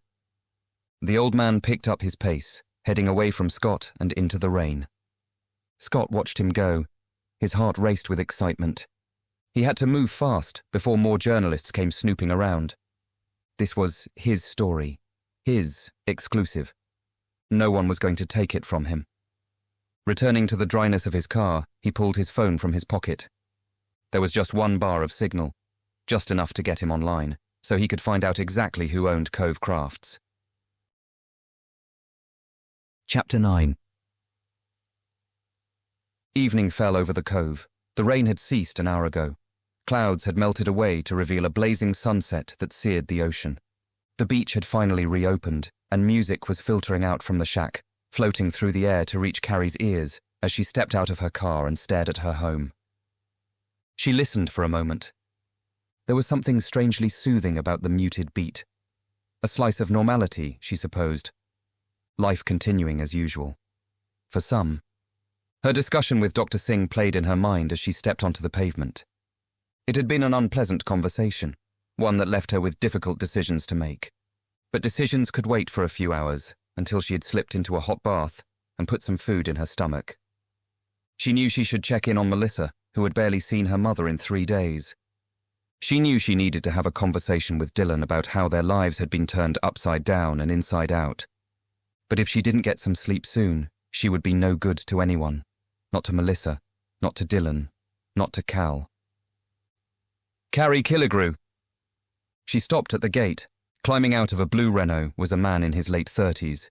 He was dressed in jeans and a shirt and carried a bag over his shoulder. A journalist. She'd had enough experience to recognize one immediately. She glanced back at the house. This wasn't supposed to be happening. Not yet. The man approached. Carrie moved quickly, stepping through the garden gate and shutting it behind her. Scott Triggs. I write for the Cornish Chronicle. The journalist reached a hand across the gate.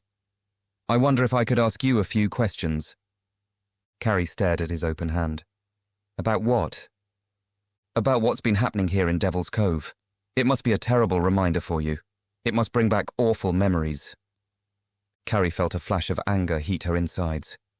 When Callum disappeared, the press couldn't wait to paint her as a terrible mother, one who had neglected to watch her son on a busy beach with known dangerous currents. She had a sudden urge to inform this journalist that her son was not dead, that he was alive and recovering at the hospital, that she was not a terrible mother. Instead, she shook her head. I don't know what you're talking about. If you'll excuse me. I couldn't help but notice your shop has been closed these last few days, Scott Triggs said. Were you just at the hospital? Carrie's heart thudded.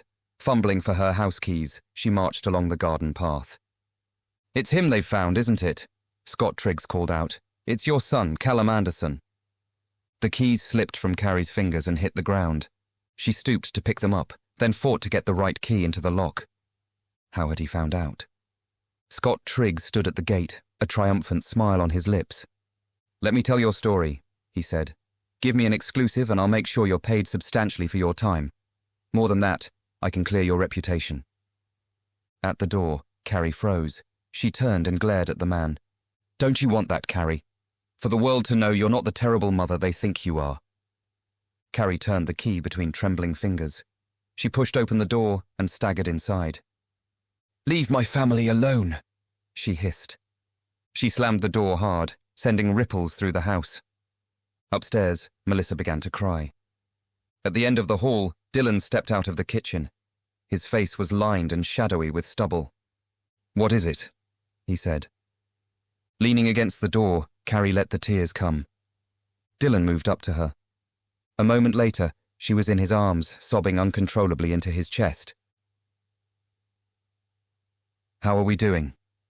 After settling Melissa back into sleep, Dylan had sat Carrie at the kitchen table and watched over her as she picked at leftovers. Now they nursed glasses of red wine under the dimmed lights of the living room. Exhaustion weighted Carrie's limbs. She didn't want to talk. She wanted to sleep. She shook her head. Physically, he's doing better. There's no brain damage. His heart is fine. He's hydrated. They're getting nutrients into him. He'll need some dental work, but his body is okay. The psychiatric evaluation suggests post-traumatic stress, just like Dr. Singh said. Perhaps some learning delays. She paused, suddenly overwhelmed by horror. Who had done this to her son? Beside her, Dylan nodded. He looked tired, Carrie thought. Perhaps she wasn't the only one not getting any sleep around here. How about you? How are you doing? She asked him.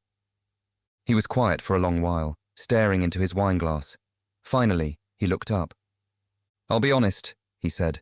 I'm having a hard time taking it all in. What happened to him? Where has he been all this time? The muscles at the base of Carrie's neck contracted. She took a sip of wine. Detective Turner says it's early days. We might not know until Cal's able to tell us. When will that be? I don't know. I'm not a doctor. She glared at him, then dropped her gaze to her lap. Sorry, I'm tired.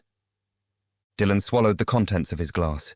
He reached for the wine bottle and offered it to Carrie, who shook her head. Shrugging, he filled his glass to the top. What will happen now? I mean, for us, as a family? He asked. Carrie stared at him. It was a strange thing to say, as if Cal was some separate entity who was about to come and tear this family apart. She may not have seen her son in 7 years. She may have believed him to be dead all this time, but he was her blood. He was as much her family as Dylan or Melissa. The hospital's main concern is Cal's physical health, she said. Because Cal is doing better, Dr. Singh says he'll likely be discharged in a few days. Dylan's glass hovered below his lips. But he's not well. Mentally, I mean. Shouldn't they be worried about that? They are worried, but it's a general hospital, not a psychiatric ward. She hesitated, taking a moment to steady her breath and drink some wine. We have 2 choices. Cal is sent elsewhere for inpatient care where he can receive more therapeutic treatment to deal with the trauma he's experiencing, or we can bring him home. Dylan stared at her. What does Dr. Singh think? Dr. Singh says whatever decision we make should be in Cal's best interests. That doesn't answer my question. It's not Dr. Singh's decision to make, Carrie said. If we bring him home, he won't just be dumped in our laps. He'll be assigned a community mental health team. We'll have lots of support, therapists, a social worker. But we don't know what he's been through. How do we know that bringing him here so soon will help? And what about Melissa? I'm sure she'll be happy to have an older brother looking out for her. But we don't know if... Carrie turned to face him. We don't know if what? He's been gone a long time, Dylan said quietly. God knows what's been done to him. What if it's not safe? What if he's dangerous? Anger ignited Carrie's blood. Dangerous? Did you forget Cal is the victim in all this? Besides, the way he looked at me today, he's my son, Dylan. His place is here with me. And Melissa is our daughter, Dylan said, leaning forward. She's 4 years old. It's our job to keep her safe. Bringing Cal home when we don't know where he's been or what's happened to him doesn't sound safe to me. There's a journalist outside our home, for Christ's sake. The living room closed in on Carrie. She could feel her anger boiling and churning. Any second now, it would erupt from her mouth, and she would regret every word it spat out. She turned away and focused on her breathing. What about inpatient care? Dylan said, looking away. Would it really be so bad for a few weeks? Cal would get the care he needs. We'd have time to get to know him. I mean, we're talking about him moving in and I haven't even met him. They don't have those kinds of facilities in Cornwall. They'll send him away, out of the county. A tear slipped down Carrie's cheek. He's only just come back to me, Dylan. I can't have him taken away again. Silence, heavy and stifling, fell between them. We were talking about having another child, Dylan said at last. He looked up with sad eyes. Carrie nodded. You always said you wanted a son. She searched his face. There was no happiness there. No joy. Only worry and doubt. And she understood why. Everything was going to change. It already had. We'll still be a family, she whispered. Just a bigger family. Slowly, Dylan stood. I'll run you a bath. Without making eye contact, he padded to the door. He stopped still. Carrie looked up. She longed to go to him, to fold into his arms. I need to meet him, Dylan said. I need to see for myself that he's safe for Melissa to be around. I want to talk to the doctors. Carrie nodded. It was a start. We'll go tomorrow, as a family. She watched as Dylan left the kitchen and listened to his footsteps ascending the stairs. She looked down at her hands. Her fingers were trembling. Cal's face flashed in her mind. Don't let me down, she whispered. Chapter 8. The rain continued into the afternoon, growing heavier as it spread across the county. Carrie pulled up in the hospital car park and sat for a moment, looking up at the large complex of square buildings. Her gaze shifted to the canvas bag sitting in the passenger seat. She had returned to the hospital on Sunday afternoon to find Cal asleep again. She had sat in a chair in the corner, anxiously watching him, studying every line and contour of his face. It was her son. She was sure of it. But when he had woken 2 hours later, he had reacted as if she were a stranger. Feeling doubt creeping in again, she had kept her distance from the bed. Cal had returned the favor by not throwing himself into a corner like an animal. The CT scan had revealed no injuries to his brain, further cementing Dr. Singh's theory that Cal's behavior was born from trauma. Carrie had felt a confusing mix of relief and horror. Someone had done terrible things to her son. They'd hurt him, broken his bones, scarred him. How long had he endured such tortures? If only Cal would speak. If only he would allow her to come close, so she might hold him in her arms and take away the horror. A psychiatric evaluation had been carried out yesterday morning. Carrie had sat in the cafeteria, clutching a plastic cup of coffee. Although she had been told much of the initial evaluation would be observational, it hadn't stopped her from feeling shut out. When she'd been allowed back in the room, Cal had continued to ignore her. Each time she had tried to speak, he had turned away to stare at the silent images of the television on the wall. She could not get close to him, yet he would allow nurses to give him his medication and prop up his pillows.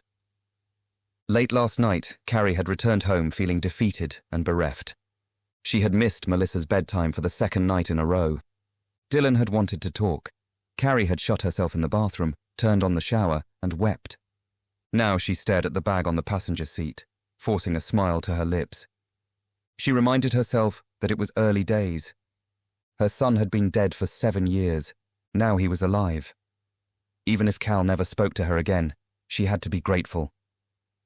Leaving the car, she skirted around the main entrance, where a gaggle of journalists was still gathered, desperate to know the identity of the boy found at Devil's Cove, and headed for a side entrance she'd been instructed to use. She walked the corridors until she came to Trembath Ward. The duty nurse smiled as she passed by the reception desk.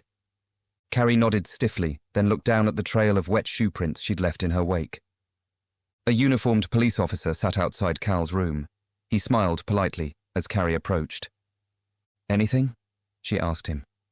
"He seems more interested in TV than talking," the young officer said. Carrie paused in the doorway. Cal was sitting up in bed, his eyes trained on a cartoon show and his brow pulled down with concentration. He had a little more colour, she thought, and the shadows around his eyes seemed lighter. Drawing in a breath, she let it out and knocked softly on the door. Every muscle in Cal's shoulders grew taut. Carrie hovered in the threshold, as if an invisible force was keeping her out. It took her another 10 seconds to push through it. She stepped into the room, the bag swinging slightly in her hand. "How are you doing?" she said at last. On the bed, Cal's hands curled into fists and wrapped themselves around his body. He shot her a glance before returning his attention to the TV screen.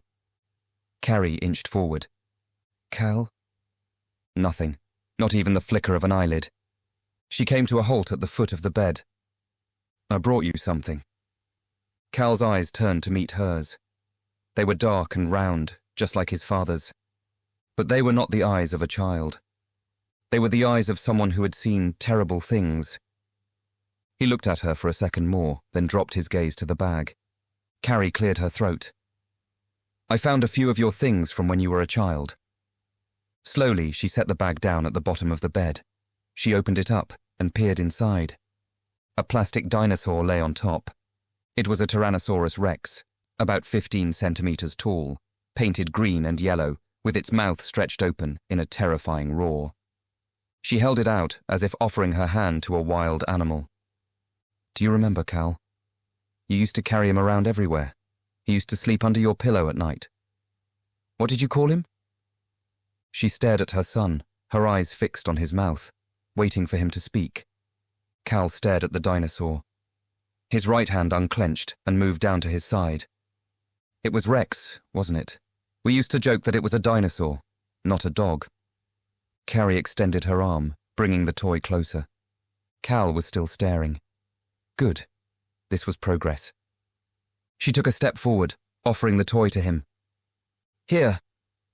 Immediately, Cal shrank back against the bed frame, bringing his knees up to his chest and balling his hands into fists. Carrie took a step back. I'm sorry. I didn't mean to scare you. She could feel tears forming at the corners of her eyes, failure pressing down on her chest. She set the dinosaur down on the mattress. Returning to the foot of the bed, she waited a minute until Cal had peeled himself from the bed frame. His gaze moved from Carrie to the dinosaur and back again. Another minute passed by. Carrie held her breath, not daring to move. Cal leaned forward. In one quick movement, he shot out a hand and snatched up the dinosaur. He stared at it for some time, turning it over in his hand. Then he closed his fist over it and returned his gaze to the bag. Carrie's heart hammered in her chest. How about this? She said, her voice faltering as she removed an unframed photograph from the bag. Do you remember? It's you and me. It was taken just after your 6th birthday. You see the bike you're sitting on. It was your birthday present. We were trying to teach you to ride without the stabilizers. You were scared, but you kept trying. And then suddenly you did it, all by yourself. She held out the photograph as far as she could. In it, a 6-year-old Cal sat on his blue bike beaming with pride. Carrie knelt next to him, an arm wrapped around his waist. She was younger, happier.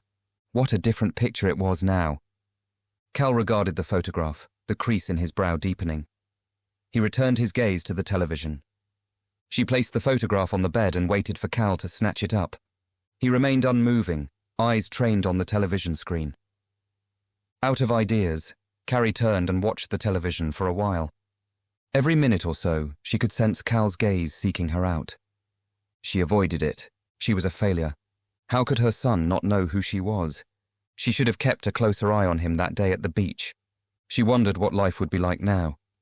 Grief would not have thrown her into Dylan's arms. Melissa would never have been born. It was an uneasy thought, one that filled her with confusion and guilt. Cal was staring at the photograph again. Holding her breath, Carrie took a step back.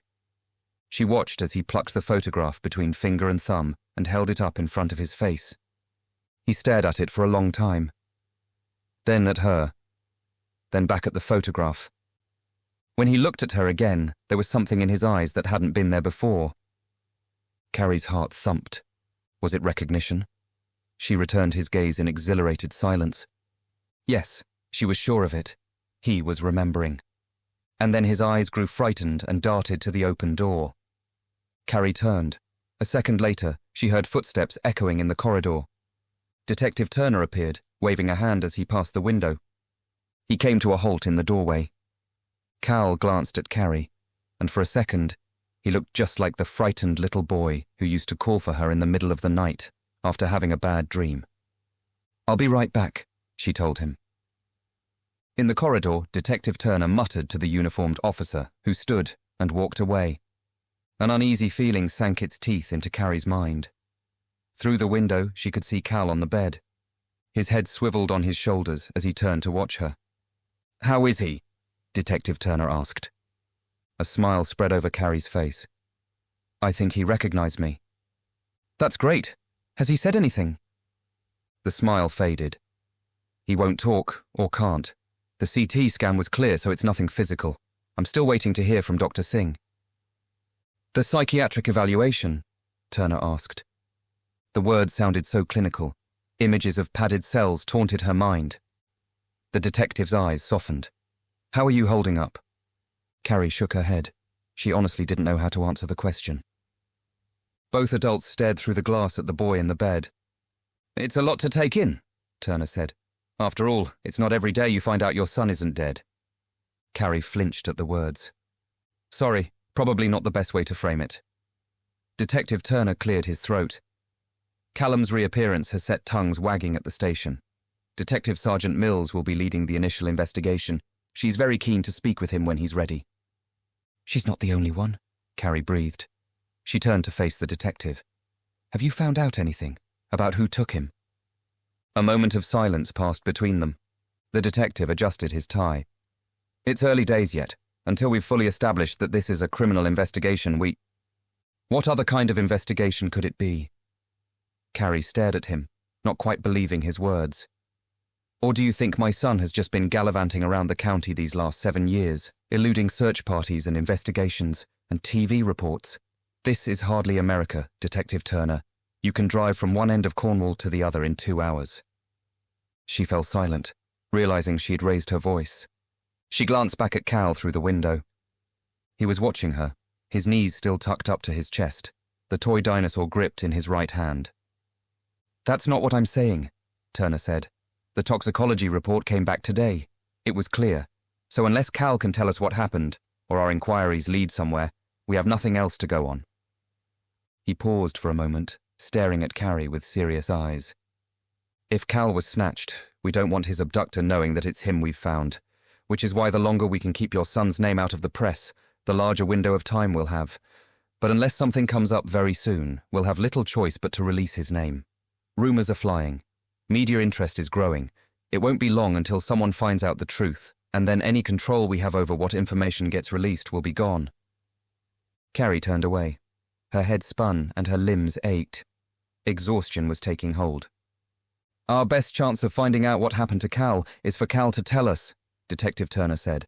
But until he's able to, we'll keep searching for answers. He touched Carrie lightly on the shoulder and turned to leave.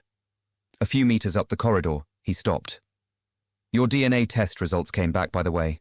They were a match. When she was alone, Carrie folded her arms across her chest and stared through the glass. Cal was no longer watching her but was transfixed by the toy dinosaur. He really was her son, her flesh and blood, her Cal. She was about to go back inside when she heard more footsteps approaching. She looked up, expecting to see the uniformed officer returning, but it was Dr. Singh. As she came closer, Carrie felt a chill slip beneath her clothes. Good afternoon, Carrie, the doctor said. Could we go somewhere and talk? The exhaustion sinking into Carrie's bones vanished and was replaced by fear. Chapter 10. Briarwood was a small but dense space, populated by swathes of indigenous trees, mostly oak and birch with the occasional pine. In summer, it was green and lush. Now, with autumn looming, the leaves were turning to rust. Yesterday's rain had not returned.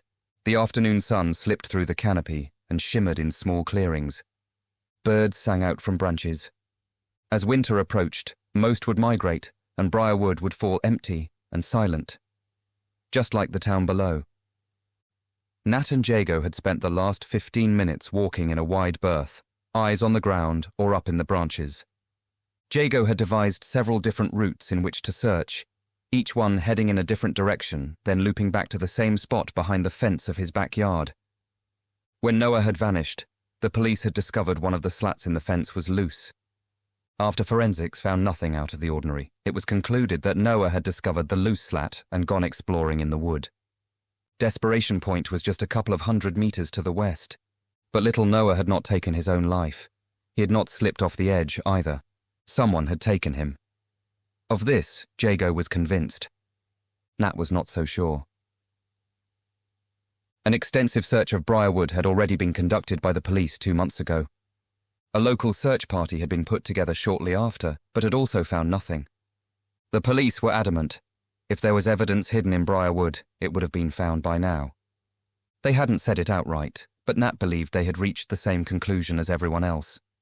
Sometimes accidents happened to little boys who wandered off by themselves. Now, as she and Jago turned direction and headed north through the trees, she wondered if they were achieving anything other than wasting time. It was not the first time the thought had crossed her mind. She glanced across at Jago, whose face was pulled into a frown as he searched the ground up ahead. The news that the boy on the beach was not his little brother had hit him hard. He hadn't said anything, but Nat could hear it in his heavy breaths.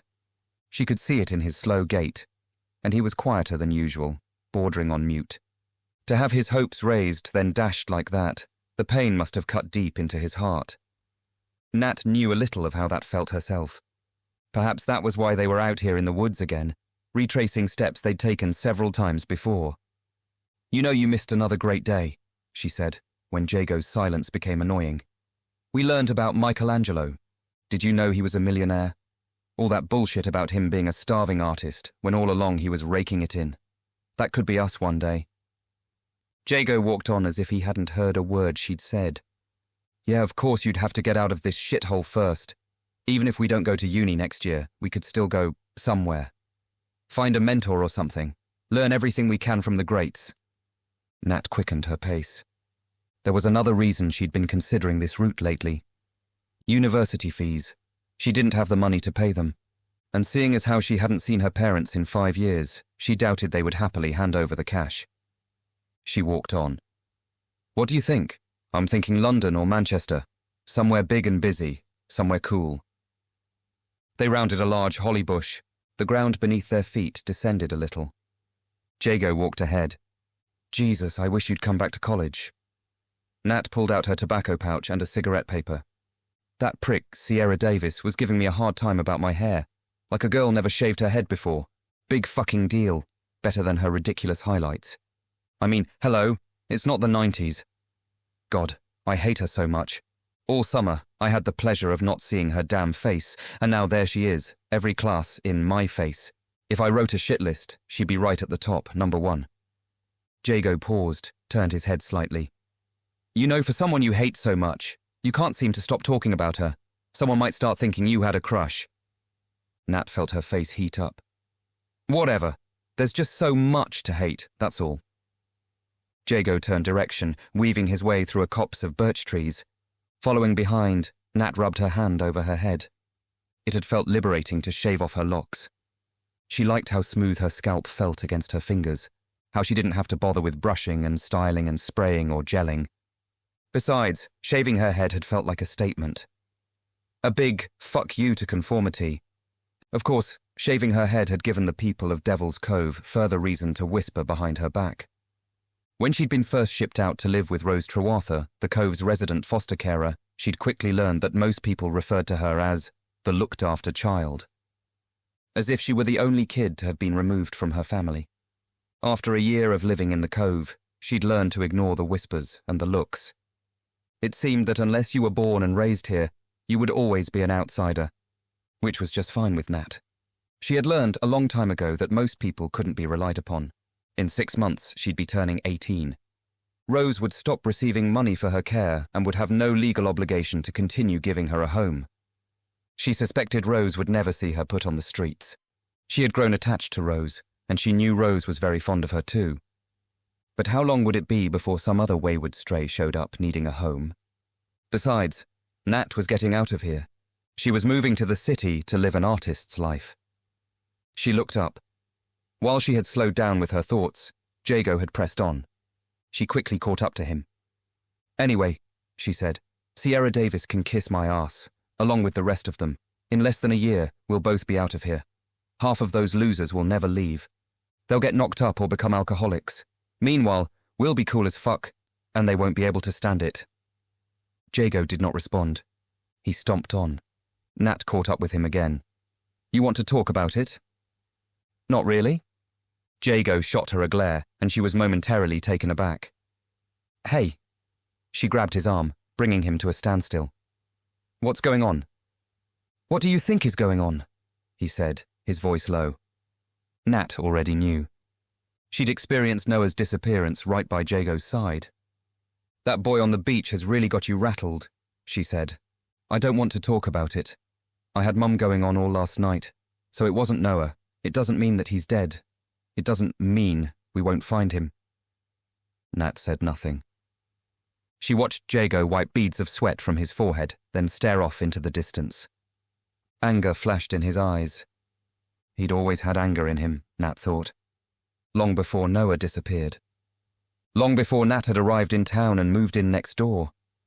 Long before they had formed a reluctant friendship, two outcasts forming one unstoppable force against convention and conformity. They were silent for the next few minutes until they had gone full circle and could see the backs of houses through the trees. They reached the wooden fence that ran alongside and stopped outside Jago's backyard. Nat stared at the loose slat that remained unfixed. "Just in case he comes back this way," Jago had said. Her gaze shifted to the house on the left, where Rose would no doubt be inside cooking up some culinary delight to feed to Nat later. Then onto the next house, where the curtains were old and stained, the windows filthy, and old junk in the yard peeked over the fence. Moss grew on the stonework. Slates were missing from the roof. "Come on," Jago said, tapping her shin with his boot. "Let's walk out to the lighthouse." He got moving again. Nat stood for a moment longer, staring up at Grady Spencer's house, before running to catch him up. Chapter 11. Carrie stood at the foot of the bed, feeling victorious. The Pokémon cards she'd found in the box of Cal's keepsakes had acted like a key to a locked door. She had arrived at the hospital later than planned, but it had been worth every delayed minute. She'd slept badly, lying awake on her back and staring up at the ceiling, desperately thinking of ways to deepen the connection she'd made with Cal. At 4 a.m., the memory had come to her. Cal and Jago flat out on their stomachs on the living room floor, feet waving in the air as they laughed and joked while doing battle with the monsters on their Pokémon cards. Cal had been obsessed with them for a long while, building his collection and swapping duplicates with friends at school until his collection was almost complete. The house still dark, Carrie had climbed out of bed and crept downstairs to the living room, where she'd left Cal's keepsake box on the side cabinet. Now she watched as Cal sat up cross-legged on the hospital bed, shuffling through the cards, his expression somewhere between confusion and delight. He was remembering. He looked up at Carrie for a second, and she saw the child he had once been, bright-eyed and filled with excitement. A ripple moved across his lips. Carrie caught her breath. Had he smiled? She wanted nothing more than to rush forward, to hold him against her, to kiss his cheek. But she knew better. Instead, still holding her breath, she moved slowly to the visitor's chair next to the bed and sat down. Cal's head snapped up. She held his gaze, held it for what felt like an hour. Finally, Cal relaxed his shoulders. Carrie could barely contain her joy as she watched him continue to sift through the cards. Occasionally, he would stop to examine one at length. "Do you remember?" she said. Cal glanced up at her. He nodded. Tidying the cards in a neat pile, he placed them on top of the bedside cabinet next to Rex the dinosaur and a handful of other plastic figures that Carrie had brought in yesterday. Little memories from a long time ago, all neatly lined up in rows. Cal stared at them all. Something had changed in the last 24 hours. It was as if he had reached deep into his unconscious and pulled out missing pieces of a puzzle. The way he kept looking at her today, he knew her. She was his mother. The realization could not be described with words. It was an intense heat billowing from her heart, traveling along her veins to her extremities. And now she was about to do something that could jeopardize it all. "Cal, would you look at me?" she said softly. He turned to her, his face still etched with curiosity. Carrie swallowed. "There's someone who I'd like you to meet, someone who I care about very much." She looked at the door again and nodded to the figure hovering in the hall. A second later, Dylan entered. He came to a halt halfway between the door and the bed, eyes darting across the room. "This is Dylan," Carrie said. Cal looked up. His face grew very still. Dylan cleared his throat. "Hello, pal. Pleased to meet you." His gaze flicked back to Carrie. He reached out a hand towards Cal. Cal backed away, pressing up against the bed frame. "You don't have to be afraid," Carrie soothed. "Dylan is a kind man. He won't hurt you." She nodded at Dylan, who shrugged a shoulder and shoved his hands in his pockets. This wasn't going to be easy on both sides. "Do you remember what I told you yesterday, Cal? About Dylan and me? We're married. We love each other. Do you remember that?" An expression passed over Cal's face, like rain clouds suffocating a blue sky. With his right hand, he plucked a photograph from the bedside cabinet and thrust it at Carrie. His eyes grew dark and angry. It was the picture she'd given him 2 days ago, the one of his old family. Across the room, Dylan stared at the floor. "I know it's hard to understand," Carrie said, her jaw aching with tension. "A lot has changed since you've been gone. Cal curled his free hand into a fist and pressed it into the bed. He leaned forward, bringing the photograph closer. Cal, baby. I know everything is confusing right now. Everything is different. But I'm here. We all are. We're going to help you through this. When you come home with us, things will be better. You'll see. As quickly as the anger had ignited in Cal's eyes, it was extinguished. Dropping the photo to the bed, he hung his head and turned away from the adults. Carrie's shoulders sagged. She caught Dylan's eye, who shook his head. "This was a bad idea," he muttered. Carrie shot him a look. "He's not deaf, you know." They were quiet for almost a full minute. Doubt wrapped itself around Carrie's body. She'd made some progress with Cal, but was it enough? In 2 days, maybe 3, he was going to be discharged. What would happen if they took him home? When? She corrected herself.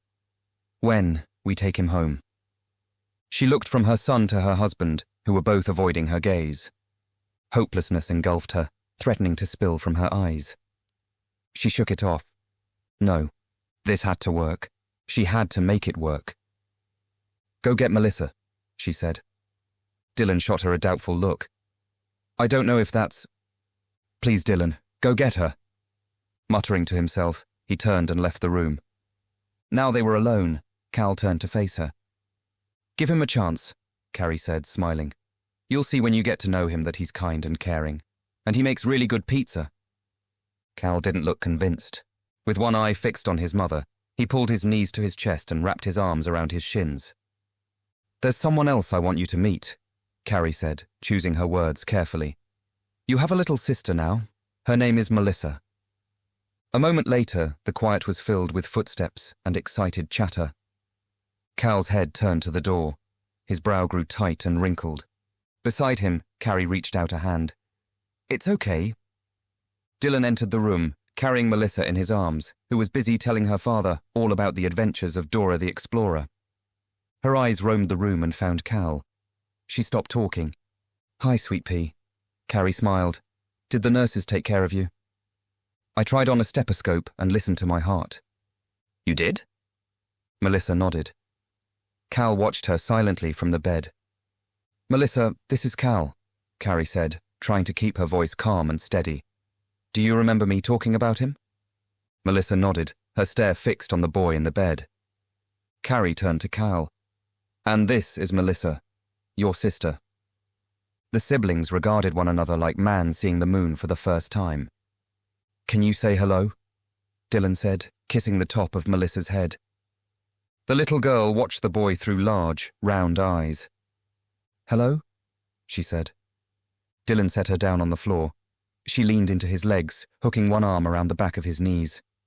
"I don't have a brother," she said. "I'm an only child." "That was before," Carrie smiled. "Now you have a big brother to take care of you. Isn't that great?" Melissa looked uncertain.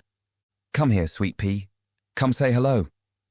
Taking a slow step forward, Melissa fixed her gaze on Cal as if she expected him to leap from the bed and attack her at any second. Carrie took her by the hand and swept her up into her lap. She kissed her on the top of the head, then on her cheek. Melissa squirmed. Cal stared. "This is all a little strange, isn't it?" Carrie looked at both her children. "But soon, it will feel like things were always this way." She glanced at Dylan, whose face was lined and drawn. On her lap, Melissa shifted around. She had already lost interest in Cal and was staring at the collection of toys on the cabinet. "Dinosaurs," she said. Cal reached out a hand. His fingers hovered for a second, twitching up and down. He picked up the T-Rex and, curling a fist around it, turned back to Melissa. She stared back at him with hopeful blue eyes. "Perhaps Melissa could play with one of your toys," Carrie said. Cal tightened his fist around the dinosaur. After a moment, he reached across with his free hand and picked up a small red car. The paint was cracked and peeling off in places. He regarded it for a moment before placing it on the bed. "Thank you, Cal." Carrie smiled. Inside her chest, her heart heaved and swelled. She scooped up the toy car and handed it to Melissa. "What do you say?" Melissa turned the car over. Her eyes wandered to the T-Rex in Cal's fist. "Thank you," she said. This was good. This was progress. Cal could listen and understand. More than that, he recognized the needs of others. Whatever had happened to him, he'd still retained his empathy. Carrie found herself smiling. Dylan removed his hands from his pockets. Their eyes met. "All right, then," Carrie said. Chapter 12. Meetings took place between doctors and the mental health team. Therapists were consulted. Carrie and Dylan were interviewed and assessed. There would be follow-up checks, of course, and home visits, but all agreed it was in Cal's best interests to continue his recovery with his family. And so, days later, on a cloudy Sunday afternoon, Cal came home. His transfer from hospital to house had been meticulously planned. Sneaked out of a side entrance to avoid the press, he and Carrie were transported to an ambulance and driven out of Truro to a roadside service station, where Dylan was waiting with the car. The staging had seemed elaborate to Carrie, but necessary. The police would be issuing a statement to the media tomorrow, announcing Cal's identity. And then the circus would really begin. Carrie had protested, begging Detective Turner to delay the statement, but the decision had been made by his superiors. Cal had still not uttered a single word. The initial inquiry into his reappearance had come up empty. Unless he could tell them what had happened, there wasn't much of a case to investigate. Carrie glanced over her shoulder.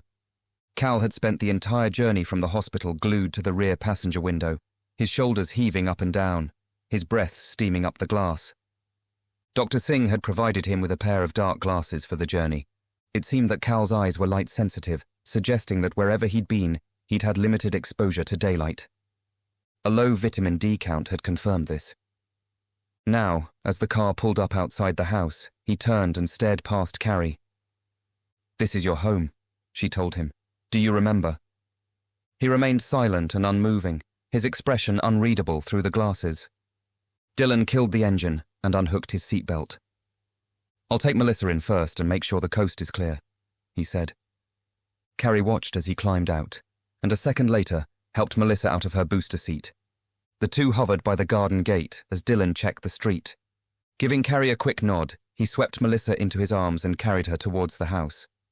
Carrie twisted around and faced Cal, attempting to peer through the dark lenses of his glasses. All she saw was her own face, worried and lined, peering back. "Are you ready?" Cal remained still. Getting out of the car, Carrie took a second to scan the street herself. Sunday afternoon had been a good choice to return home. People didn't venture out much past lunchtime. Satisfied no one was watching, she opened the rear passenger door. "You have to undo your seatbelt," she said. Cal glanced down and touched the seatbelt. "It's the red button. You have to push it." Had he really forgotten? She watched as he slowly depressed the button, releasing the seatbelt. He jumped at the click. Carrie waited as he climbed awkwardly out of the car. She reached a hand to steady him before closing the door, then cast another quick glance at her neighbours' houses. The thought of the press descending tomorrow made her stomach tumble and flip. She just hoped it would be over and done with in a day or two, with another story coming along to steal the attention. She gently grasped Cal's elbow, who was also nervously scanning the street. He flinched but did not pull away. "Come on." Together, they walked to the house. When they reached the doorstep, Cal froze. "It's okay," Carrie said. "You're home now. You're safe." Behind his dark glasses, she couldn't tell if Cal remembered the house at all. She gave a gentle push on his elbow, and they stepped inside. Cal stopped still again. She felt the muscles beneath his skin tighten. Dylan and Melissa were in the kitchen. Melissa was talking incessantly, as if it were a perfectly ordinary day. Dylan was quiet, just as he'd been in the car, and for days now. Pushing worry from her mind, Carrie took Cal's jacket and hung it up. "I'll show you around," she said. "Maybe it'll jog your memory." Cal was unmoving. "You can take those glasses off now. You don't need to wear them indoors." His movement slow and unsure, Cal reached up and carefully removed the glasses. Blinking, he stared at the hall, his eyes coming to rest on a wall of family photographs. He leaned into a picture of Carrie, Dylan and Melissa that had been taken last Christmas. Carrie took the glasses from him and gently tugged him away from the picture. The first stop on the tour was the living room. It looks a little different than before, she said. The walls used to be blue, I think. Now they were a burnt orange. The carpet was long gone, the exposed floorboards varnished. Even the furniture was different. Cal hovered in the doorway, reluctant to go in.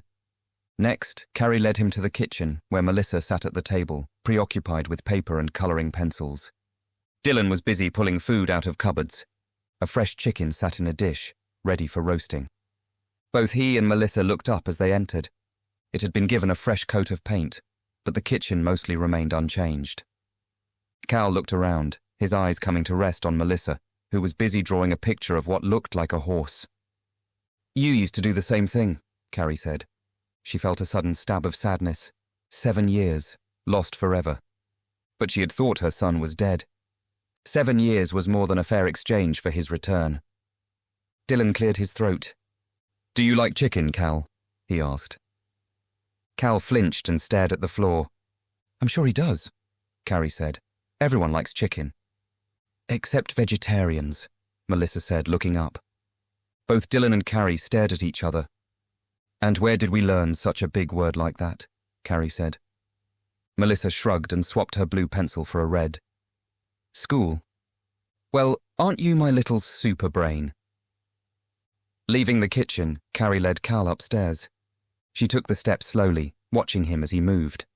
She was being overcautious, she knew, but he seemed so fragile.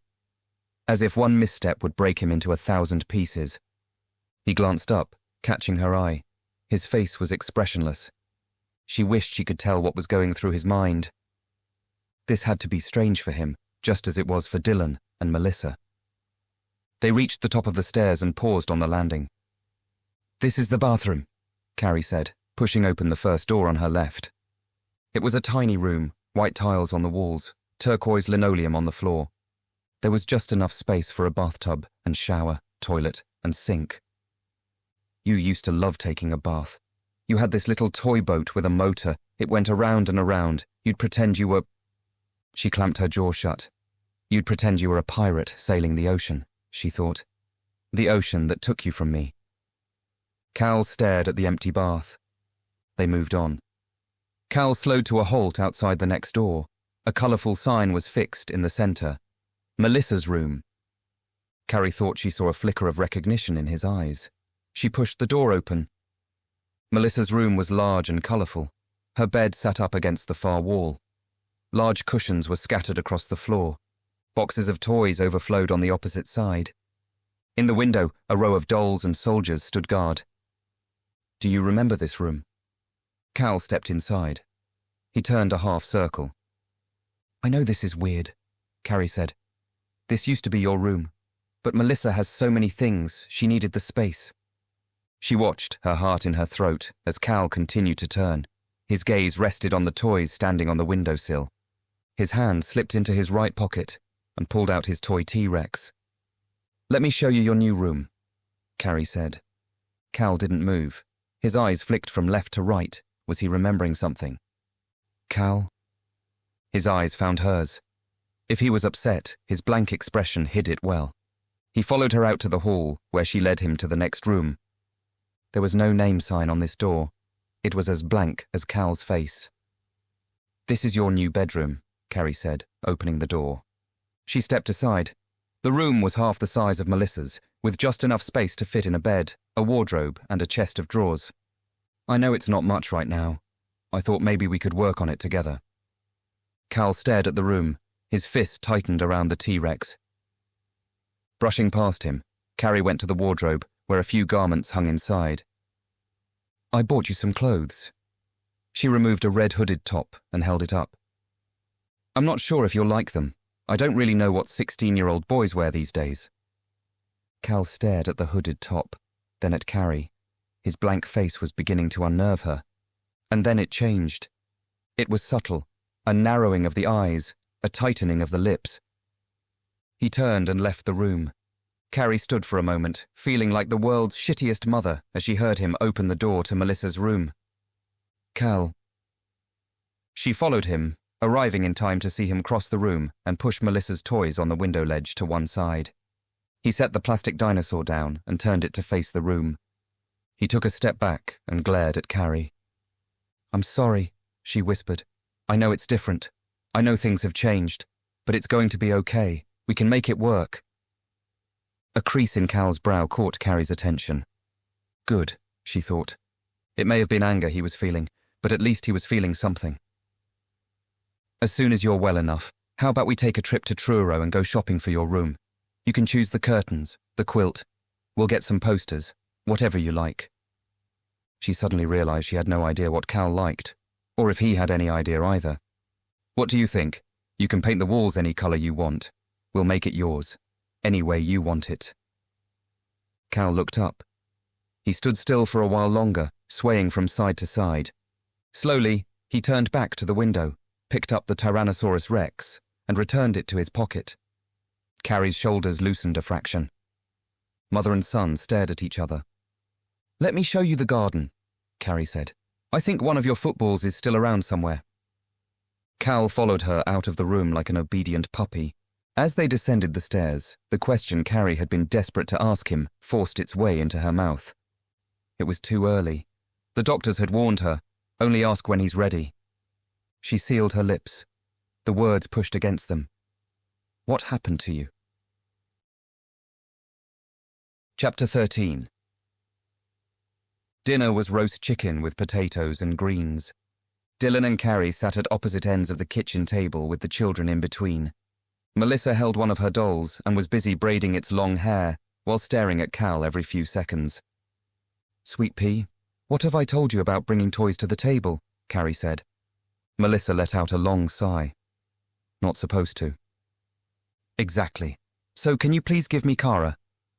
Glancing at her father, then back at her mother, Melissa heaved her shoulders and begrudgingly handed over the doll. "Thank you." Carrie dumped the doll in her lap. Beside her, Cal was watching Dylan carve the chicken. His eyes focused on the carving knife as it glided through the cooked white flesh. "Are you hungry?" Carrie asked him. He remained silent, his attention on the meat. Carrie looked up at Dylan, who raised an eyebrow. "Well, I hope you're hungry, Cal," he said. "I've cooked enough food to feed a fishing fleet." Cal placed his hands on the edge of the table. Rex the dinosaur was still clutched in his left hand. "That's not fair," Melissa cried, pointing a finger in his direction. "No toys at the table." "She's right," Dylan said. "No toys at the table," Melissa repeated, this time directly at Cal. He stared at her. "It's true, Cal," Carrie said, leaning in. "It's the same rule we had when you were younger. Toys are for playtime. Could you please put it away?" Cal removed his hands from the table, slipping the dinosaur inside his pocket. "You're supposed to give it to Mummy," Melissa said. She waited for him to do so. When he didn't, she screwed her little face into an angry scowl. "Why doesn't he speak? He's being rude." "And now you're being rude," Carrie said. "You know why. We've already talked about it. But he's still got—" She fell silent at the sight of her mother's glare, then pushed her lip out to its fullest extent. "Okay, who wants chicken?" Dylan said. He began dishing out slices of the white meat. "Chicken is a bird," Melissa said, pulling her face into a scowl. Carrie suppressed a smile. "Here you go, Cal." Dylan set a plate in front of him. "Help yourself to potatoes." Cal stared at the chicken on his plate. He lowered his head and inhaled through his nostrils. His eyelids grew heavy, then fluttered. Dylan smiled. "Smells good, huh?" As quick as lightning, Cal grabbed the chicken from his plate. He opened his mouth wide and crammed the meat inside. He lunged again, grabbing a potato from the dish. It was hot and he winced, dropping it on his plate. He grabbed another one and dropped it into his lap. Dylan's jaw dropped. Carrie drew in a breath. Across the table, Melissa's eyes grew as round as the dinner plates. "Cal, no," Carrie said, trying to keep her voice calm and low.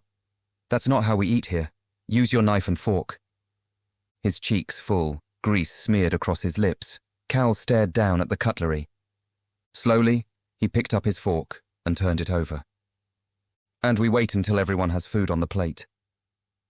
Clamping his jaw shut, Dylan spooned potatoes and vegetables onto the other plates and passed them around. Cal finished chewing the food in his mouth. He swallowed, hard.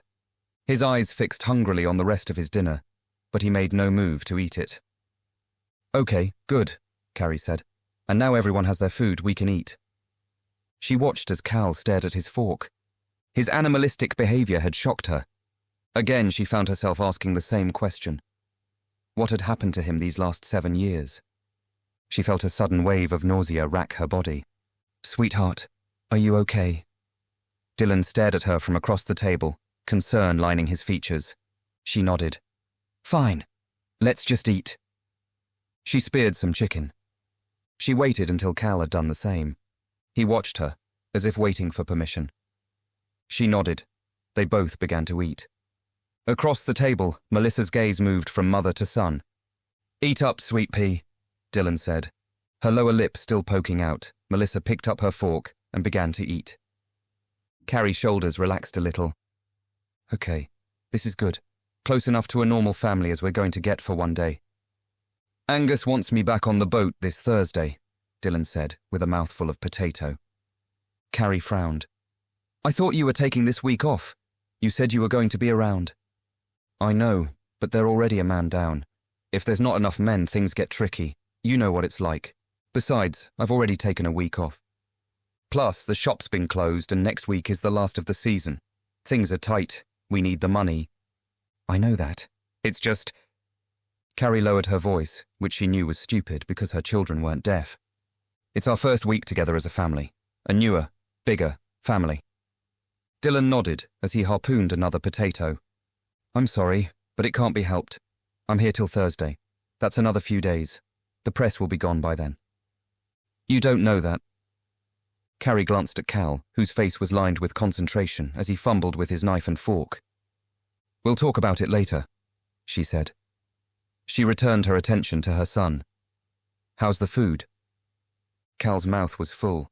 He had almost cleared his entire plate, while the others had only just started. "You might want to slow down there, buddy," Dylan said, smiling. "It's not going out of fashion anytime soon." Melissa's eyes grew wide as she watched Cal force an entire potato into his mouth. Then, picking one up from her plate, she copied him, pushing it all the way into her mouth with 2 fingers.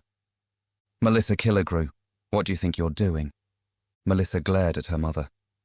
Across the table, Dylan covered his mouth with his hand. "It's not funny," Carrie said, before covering her own mouth and turning away. Encouraged, Melissa picked up some chicken with her hand and crammed it into her mouth. Before Carrie could chastise her, her attention was drawn to movement behind Dylan's head. A man stood outside the kitchen window, a camera held up to his face, snapping pictures of the Killigrews at dinner. Carrie recognized him in an instant. It was the journalist from the other day. Dylan spun around. "Fucking asshole! Don't swear in front of the kids." Carrie's eyes were frozen on the journalist, who slowly lowered his camera. Dylan sprang to his feet. "I'll kill him. I'll put him in the ground." The man began to back away. "Don't go out there," Carrie said. "Don't make this worse." But Dylan was already moving to the back door in large strides. He threw open the door. The journalist turned and ran. Dylan chased after him, bellowing at the top of his lungs. At the table, a terrible, high-pitched wail escaped from Cal's lips. Slipping from the chair, he ducked beneath the table and started to scream. Melissa dropped her fork with a clatter. Carrie jumped up, just one thought racing through her mind. Dylan was going to do something stupid. She needed to go after him. She froze, her eyes moving from the open door to her son's feet sticking out from beneath the table. Cal's screams were like metal tearing. "Everything's okay," Carrie soothed. "There's nothing to be scared of, I promise." Melissa's open mouth formed a perfect circle. Cal stopped screaming and began whimpering like an injured animal. Shouts and yells came in through the open door. Carrie found Cal's feet again. She crouched down. He was on his knees, his trembling body folded over, his head touching the ground. "Cal." Carrie felt her heart break a little. She reached out a hand but didn't touch him. "It's okay. You're safe. No one's going to hurt you." The shouts were growing louder, more intense. She felt a flash of anger. Why couldn't Dylan ever deal with things calmly? "Mummy!" Melissa's round face peeked underneath the table. "What's Cal doing?" "It's okay, sweetie. He's a little frightened, that's all." Carrie reached out and placed a hand on Cal's back. He flinched. She held it there and whispered soothing words in his ear. "It's okay. I've got you. You're safe." She could hear footsteps returning to the kitchen. Poking her head out from beneath the table, she saw Dylan close the door and move to the kitchen window. He pulled the blinds, plunging the room in darkness, then flipped the light switch on the wall. Dylan's face was red, his pupils black and wide. "What are you doing under there?" he said, his voice still angry. "Cal got scared from all the shouting." Guilt flashed across Dylan's features. He drew in a deep breath. "I'm sorry." He stood, watching Carrie rub Cal's back. "What happened?" she asked. Cal's whimpering had quietened to a baby-like moan. "Bloody journalists! Why can't they just leave us alone?" "What happened?" Carrie repeated, this time her voice sharp and waspish. "It doesn't matter. He's gone now." "Did you hit him?" "No, I did not." Dylan unfolded his arms and held his hands out in front of him. His camera may have had an accident, though. The idiot must have butterfingers. At the table, Melissa's eyes moved from her father to her mother. A broken camera was better than an assault charge, Carrie supposed. But the last thing she wanted was for the press to paint them as an aggressive family. "How did he know about Cal?" Dylan said, hovering by the kitchen sink. "The police aren't releasing their statement until tomorrow."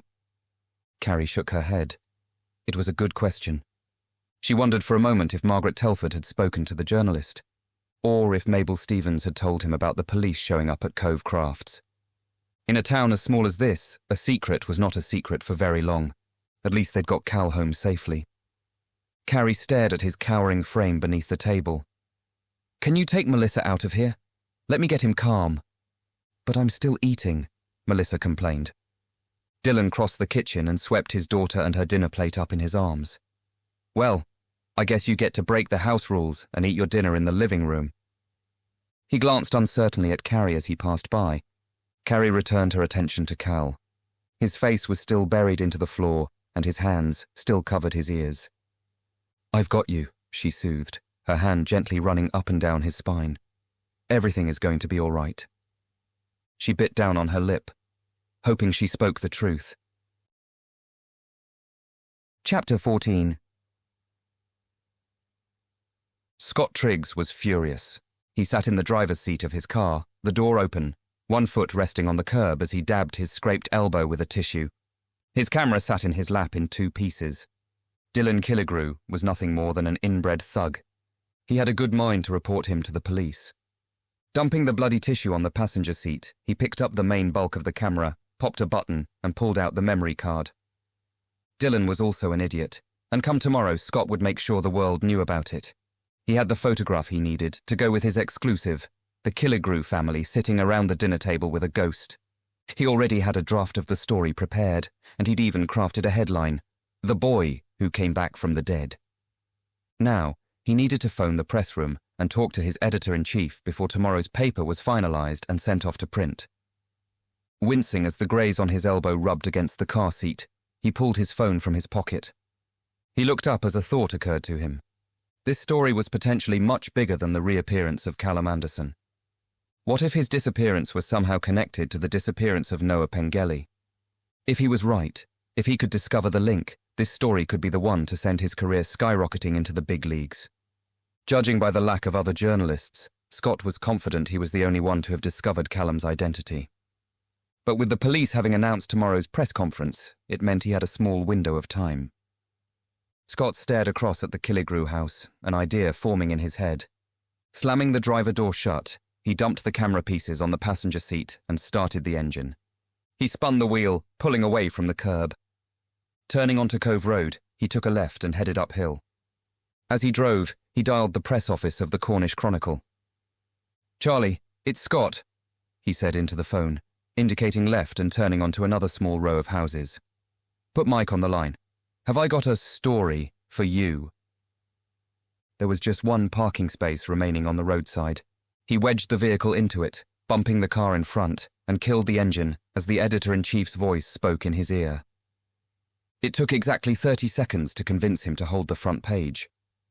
"You've got 2 hours, Triggs," the older man said, his voice wheezy with excitement.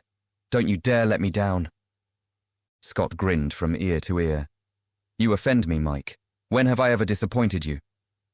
Hanging up before the man could reply, he climbed out of the car and looked up at the Pengelly house. As usual, the curtains in all the windows were closed, making it impossible to tell if anyone was home. Crossing the road, Scott checked the rest of the street. No one else was around. Sunday in Devil's Cove was like a ghost town. Just as well, he thought, as he pushed open the garden gate and made his way along the path. The last thing he needed was nosy neighbours getting in the way. As he drew closer, he saw the front curtain twitch. Before he could press the buzzer, the door opened. He had hoped to see Tess Pengelly in all her sedated glory. To his dismay, Jago Pengelly stood in front of him, thunder rolling across his face. Damn it, Scott thought. He wasn't going to get the quote he had hoped for. But time was running out, which meant right now he would take any quote or reaction he could get, and he was willing to take one on the chin in exchange. Don't you give up, Jago said, spitting out the words. Scott smiled as he pulled out his phone and switched to voice recorder mode. His thumb hovered over the record button. God loves a trier. Do you mind? Narrowing his eyes, Jago moved to close the door. Scott held up a hand. I have something to tell you, something you'll want to hear. Jago paused, staring at him. Not interested.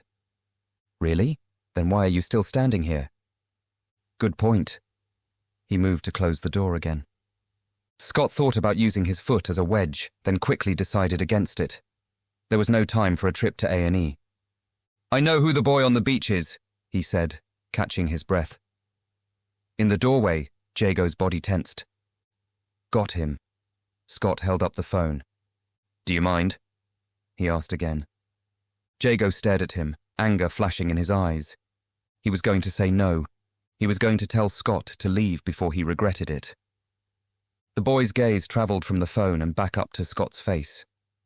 Who is it? He asked. Do I have your permission to record this? How do I know you're not lying to me? How do I know this isn't bullshit just to get me to say something stupid? Because tomorrow morning my story is going to be a front-page exclusive, and it'll be out before the police hold their conference. Jago pushed the door open a little. He turned and looked over his shoulder into the house. Bullshit. It's true. You're lying! This wasn't working. Scott chewed his lip. Time for a different tactic.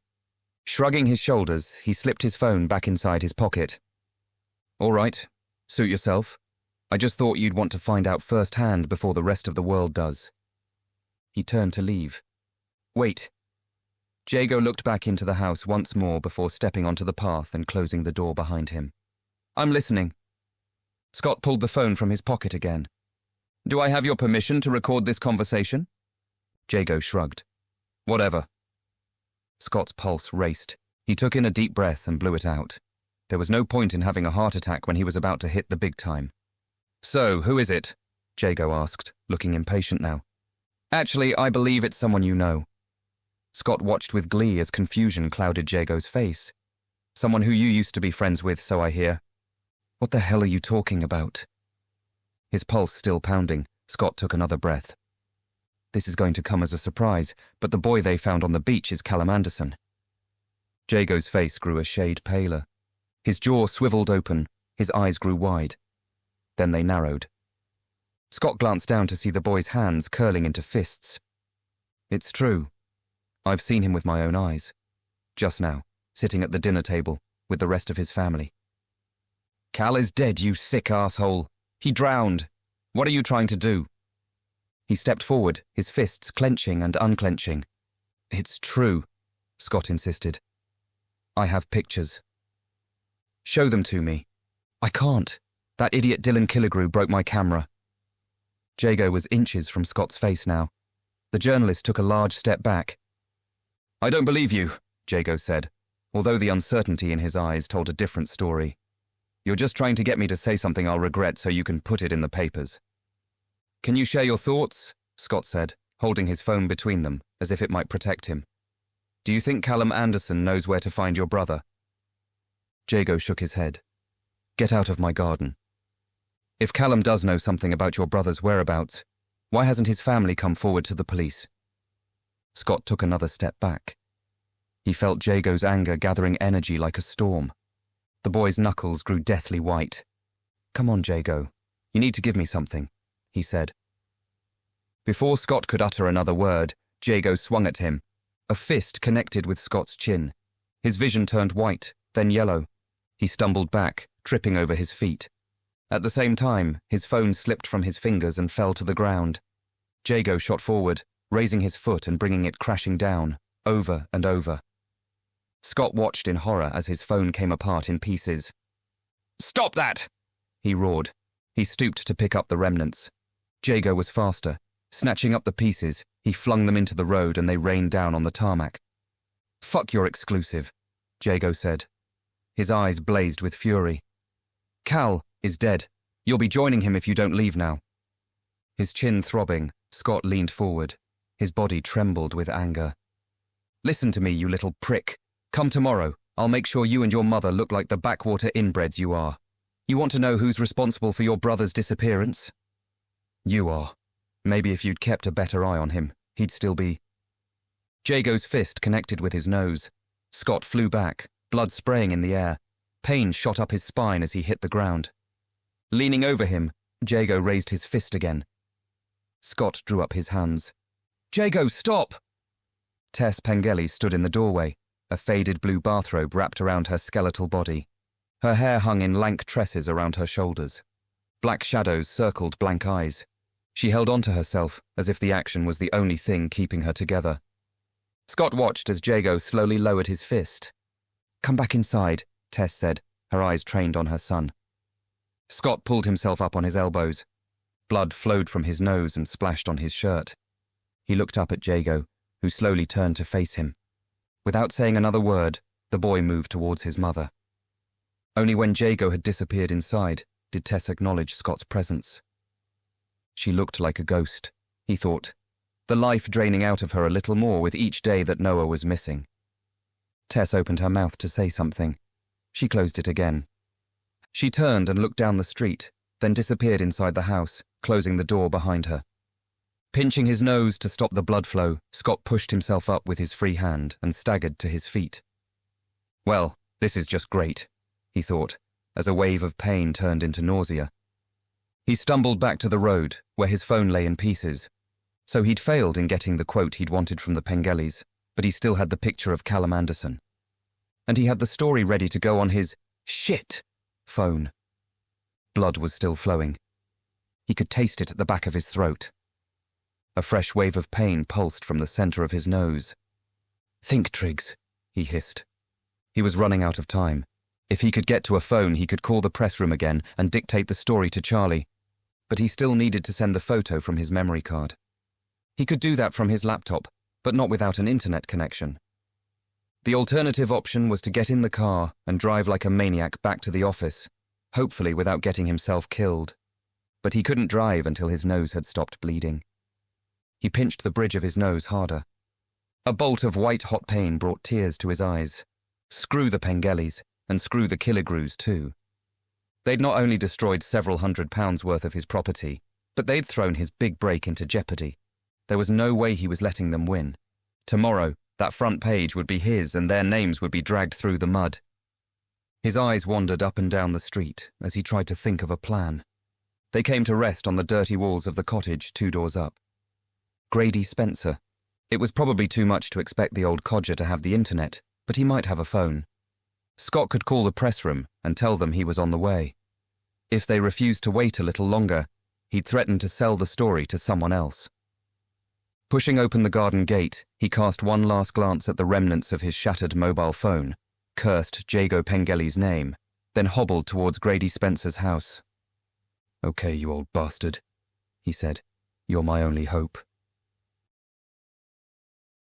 Chapter 15. Grady Spencer's garden was a mess. The lawn was choked with weeds. Thick brambles sprouted from the hedgerow. The path to the front door was old and cracked. Scott cleared his throat, dabbed at his bloody nose with a tissue, then knocked on the door. Immediately, the air filled with high-pitched yaps. Scott grimaced. If that rat started getting nasty again, he'd kick it where the sun didn't shine. He waited a few seconds more, then impatiently rapped his knuckles on the front door. Caliban's barking rose to a higher pitch. A moment later, he heard locks being drawn back, followed by chains being removed. The door opened a crack, and Grady Spencer's unpleasant face stared out. At the foot of the door, Caliban pushed his snout through the gap and drew back his lips into a snarl. "Ah, it's you," the old man sneered. "What happened to your face? Asked the wrong questions, did you?" "Something like that," Scott said, his voice nasally. "Listen, I need your help. Always wanting something, aren't you? What is it now?" As Scott quickly explained his situation, Grady Spencer regarded him with a disdainful look. At his heels, Caliban continued to growl. "Was I right then?" Grady said. "About the boy, it was that Anderson child." Scott hesitated. Screw it, he thought. Tomorrow the story would be everywhere. He doubted even Grady Spencer could move fast enough to leak the news to another journalist. "You were right," he said, nodding. "The boy on the beach is none other than Callum Anderson. You're a real detective." Grady Spencer arched an eyebrow. "Are you being clever?" "Just honest?" Scott tried to peer past the old man, into the house. An odour wafted out, a smothering concoction of dust and mould. "So, can you help a friend out and let me use your phone? I'll mention your name in the story as a thank you." He had no intention of doing so. The glory of revealing Callum Anderson to the world was his alone. Grady regarded him for a moment, his breaths laboured and filled with liquid. Down at his feet, Caliban let out a shrill yap. "You best be quick," the old man said, opening the door to its fullest extent. Caliban growled, earning himself a swift tap of Grady's foot. Scott paused, staring into the hallway. A dingy light hung from the ceiling, illuminating stacks of magazines and papers piled up against dirty walls. A staircase led up to the top floor on the left, its carpet threadbare and turning to dust.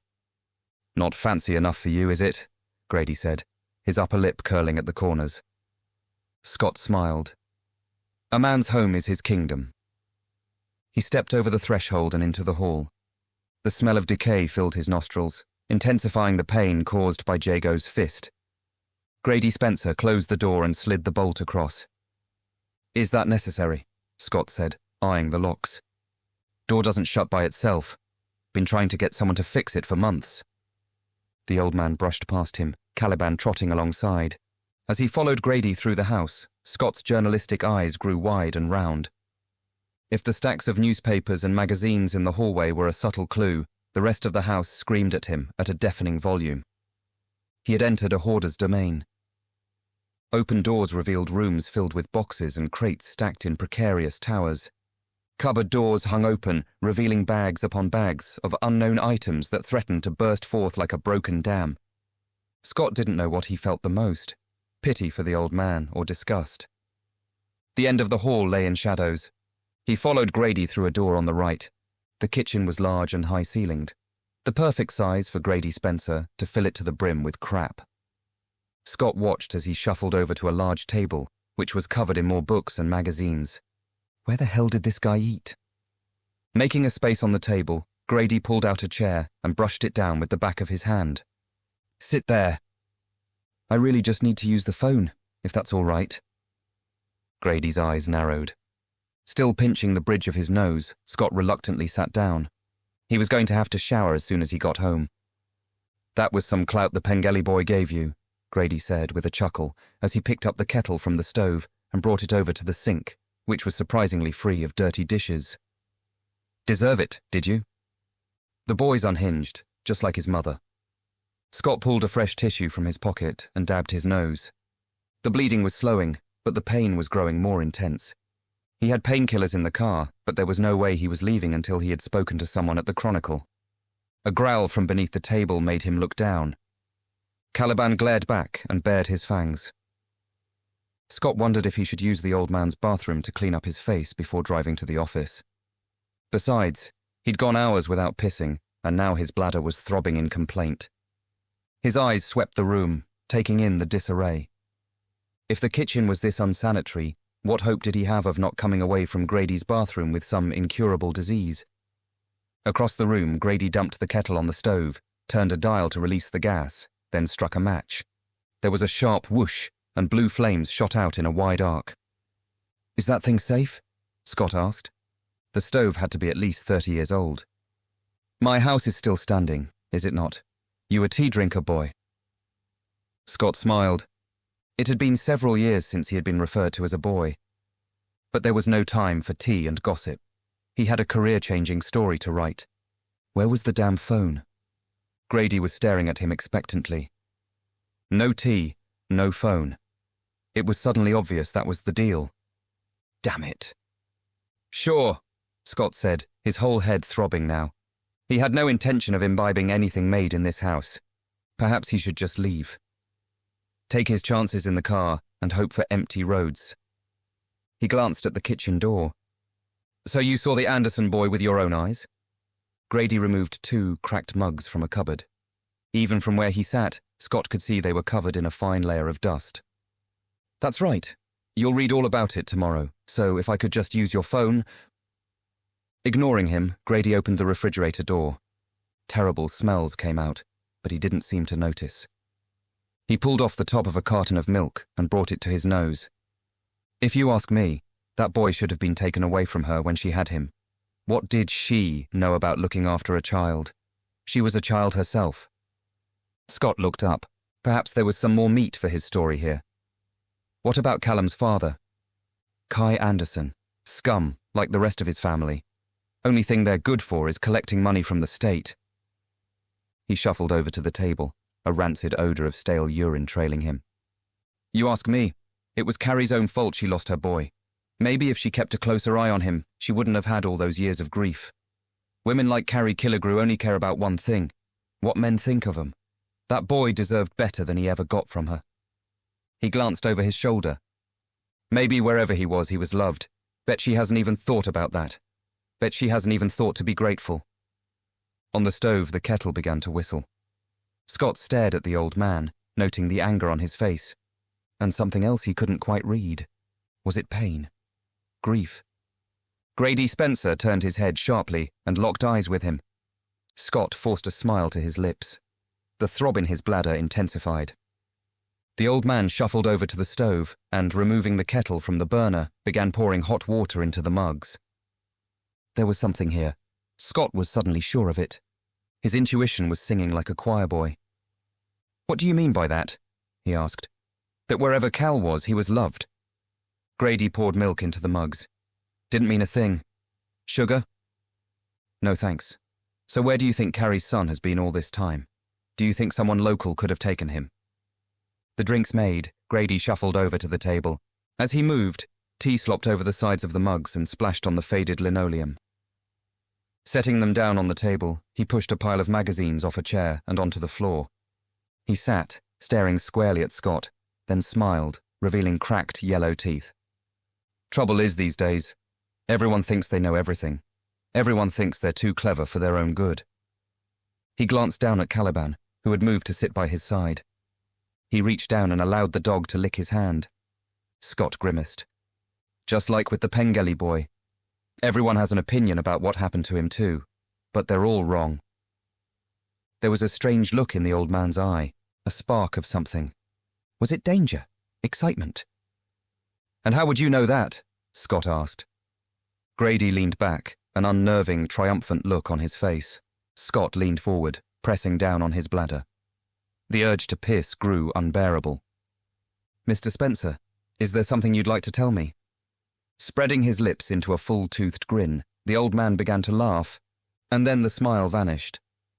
"There are things I could tell you that would make your hair turn white," Grady muttered. "Stories that would make you curl up in a corner and cry like a baby." He paused, his pupils growing large and black, like pools of oil. "But you've heard enough tales from me for now. We'll save those for another time." He smiled again. Blood rushed in Scott's ears as he stared at the old man. Suddenly, he wanted nothing more than to be 100 miles away from Grady Spencer and his claustrophobic kitchen. But he needed to make that phone call before it was too late. And now he was about to piss himself. God damn it. "Could I use your bathroom?" he asked, as a searing pain shot through his bladder. Grady watched him, that strange smile still on his lips. He nodded to the kitchen door. First on your left at the top of the stairs. The chain's rusty. Be gentle when you give it a pull. Scott jumped to his feet. Thanks. Perhaps you could point me to your phone as well. The old man stared. Unable to wait any longer, Scott raced out of the kitchen, glad to be away from Grady Spencer for now. All the mess and bad odours were making him queasy. Heading through the hall, he reached the stairs and took them 2 steps at a time, careful not to touch the railings with his hands. The upstairs landing was gloomy and dank. Curtains were drawn over the single small window. The stench of mildew choked the air. Pushing open the first door on the left, Scott was relieved to find that, except for the mouldy walls, the bathroom was relatively clean. He made quick work of emptying his bladder, then gave the chain a gentle pull as Grady had instructed. He washed his hands while trying not to imagine the origins of the strange stains at the bottom of the sink, and splashed water over his face to wash away the dried blood. Catching sight of his reflection in the mirror, he winced. His nose had swollen to almost twice the size. A dark bruise was blooming on his chin. Nothing was broken, though. Good job, he thought, looking around for a towel before deciding to dry his face on the sleeve of his shirt. He turned to leave. Something caught his eye. A bright blue rubber boat sat on the edge of the cracked bathtub. Its little funnels were painted bright red. On the front of the boat were 2 large cartoon eyes. In other circumstances, Scott would have laughed at a grown man being in possession of something so childish. But the sight of the toy sent a sliver of ice slipping down his spine. He leaned forward and picked up the boat, turning it over in his hands. Perhaps Grady had grandchildren that sometimes came to visit. But what parent in their right mind would bring a child into a house like this? Replacing the boat on the edge of the tub, he stepped back onto the landing. Something was wrong. He'd felt it in the kitchen, a kind of energy teasing the hairs on his skin. He'd felt it when he'd looked directly at Grady Spencer, when the old man had spoken so cryptically about Noah Pengelly. Scott's eyes roamed the landing. The door next to the bathroom was ajar. He glanced back at the stairs and cocked his head. He would take a quick look, just poke his head around the door, then he would go. He'd find a payphone along the way. He should have done so in the first place. Scott stepped through the open door and peered inside. It was a large bedroom. The curtains were open, but the filthy window panes let in little light. To Scott's surprise, the room was almost clutter-free. The furniture was old and rickety, the carpet bald. The double bed in the centre had seen better days. Wrinkling his nose at the overpowering stench of urine and stale air, Scott moved silently into the room. There was nothing out of the ordinary here. Just an old man's bedroom in need of a good bleaching. He shook his head. Perhaps getting knocked off his feet had unbalanced his instincts. His mind returned to the toy boat, and that was when he saw it, in the corner of the room. A cage. It was too big for that stupid terrier. In fact, it was better suited to a much larger dog, a German Shepherd perhaps, or a Doberman. Or a child. Scott moved up to the cage and bent his knees. The inside was cast in shadows, but he could see something lying on the floor inside. Slipping his hand in between the bars, he fumbled around until his fingers found what they were looking for. He drew them out, his heart smashed against his ribcage. In his hand were old comic books, their pages curled as if read many times. Fear blossoming in his stomach, Scott stumbled back. He stared at the comics still clutched in his hand. What did he do? He could run downstairs and out the front door and head straight to the police. And tell them what exactly? That Grady Spencer was somehow behind the disappearance of Noah Pengelly. A handful of comic books was not evidence. Finding Noah, dead or alive, was. Or he could get to the press room and make sure his story was on tomorrow's front page. A voice from downstairs shattered his thoughts. You get lost up there, did you? Goosebumps prickled Scott's arms. Fuck. He gave the comics one more glance, then stuffed them down the back of his jeans. He found Grady Spencer back in the kitchen and sitting at the table. He looked up when Scott entered, that strange, disconcerting smile on his lips. Your tea is going cold, he said. I didn't make it for nothing, did I? Scott remained standing. He should have chosen the door. He should have been on his way to the police station. I need to go, he said, his throat running dry. The old man leaned forward, watching him closely. You wanted to use the telephone. You said it was urgent. I remembered something I have to do back at the office. I let you in my home, and I made you tea. You haven't taken a single sip. Grady's eyes grew even darker. The shadows in the room seemed to reach out to him. Then the old man threw a hand in the air. Suit yourself. Reaching over, he picked up Scott's still full mug. He shuffled across the kitchen and dumped it in the sink. Now there was some distance between them. Scott sucked in a breath. If Noah was here, he had to find him. He may have behaved like an asshole most of the time, but Scott was not a monster. Besides, he thought, as he turned and glanced at the kitchen door, he could already see the headline, "Journalist Saves Missing Boy from House of Horrors." Perhaps he would be the hero in this story after all. He'd need to distract the old man. Use physical force if necessary to subdue him. Then he would search the house from top to bottom. Noah had to be well hidden. His mind whirring, Scott wondered if the house had a basement. "The trouble with you journalists," Grady said, standing by the stove, "is that you think you can waltz in and out of people's lives, asking your questions and making up the answers without a care in the world." Scott was half listening, half watching the door. He tried to mentally picture the hall. Stairs were on the left, 2 doors on the right, a living room and a dining room. "Oh, you think you're changing the world, changing people's lives," Grady continued. "But all you're really doing is poking your nose in where it doesn't belong, sniffing around like some filthy animal, spreading disease with your words." There had been another door, hadn't there? On the left, just past the stairs. Scott had the sudden urge to run out and see. "You don't understand a town like this. You think you can pull wool over our eyes any time you please. Well, we're not all so naive, Mr. Journalist. Some of us saw you coming a mile away. Some of us saw what a scourge you were, coming here, trying to drag up trouble when things needed to be left alone." Scott looked up, startled to see Grady Spencer beside him, his face twisted into a frightening grimace. "He's my boy," the old man snarled. "Mine!" The kettle struck the side of Scott's head, sending him crashing against the wall. He slid down it. The room went white, then red. Pain ripped through his skull. Grady brought the kettle down again, smashing it into his face. Bones snapped. Blood spurted. Scott slumped forward. The world went dark. Chapter 16. The house was quiet. Carrie stood in the landing, listening to the creaks of the old cottage. A blanket of tiredness wrapped around her. It had been a strange day. A joyous day. One filled with fear and doubt. But one filled with wonder and a feeling she could not put into words. Tiptoeing to Melissa's room, she pushed open the door a few inches and peered in. Melissa lay on her side, long hair covering her face, purring softly like a kitten. Carrie smiled. Melissa had coped well with the new addition to the family. It wouldn't be an easy transition, Carrie knew that, but Melissa was young. She would soon grow to love having an older brother to watch out for her. Closing the door, Carrie moved noiselessly until she stood outside Cal's bedroom. The door was open a crack. He had been afraid to be left alone in the dark and confused by the bedtime routine. Carrie wondered just how much he could remember of his old life. She pushed the door open a few inches more and poked her head inside. Her heart stopped. The bed was empty. She looked down the hall and peered into the bathroom. The door was open, the lights switched off. Her gaze returned to his bedroom, and that was when she saw him.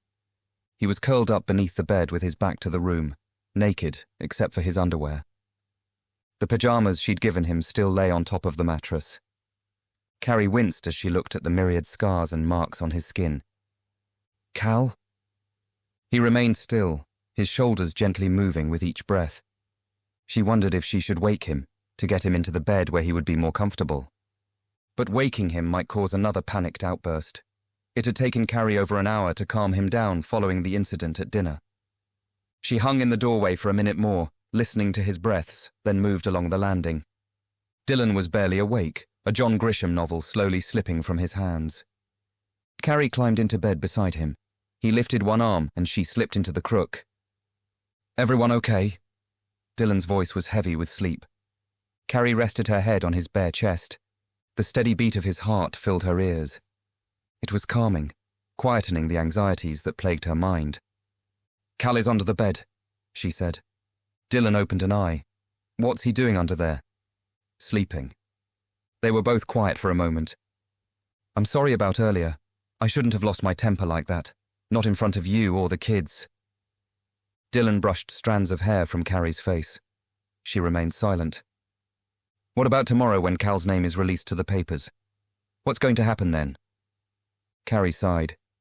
She didn't want to think about it. Not now. She just wanted to sleep.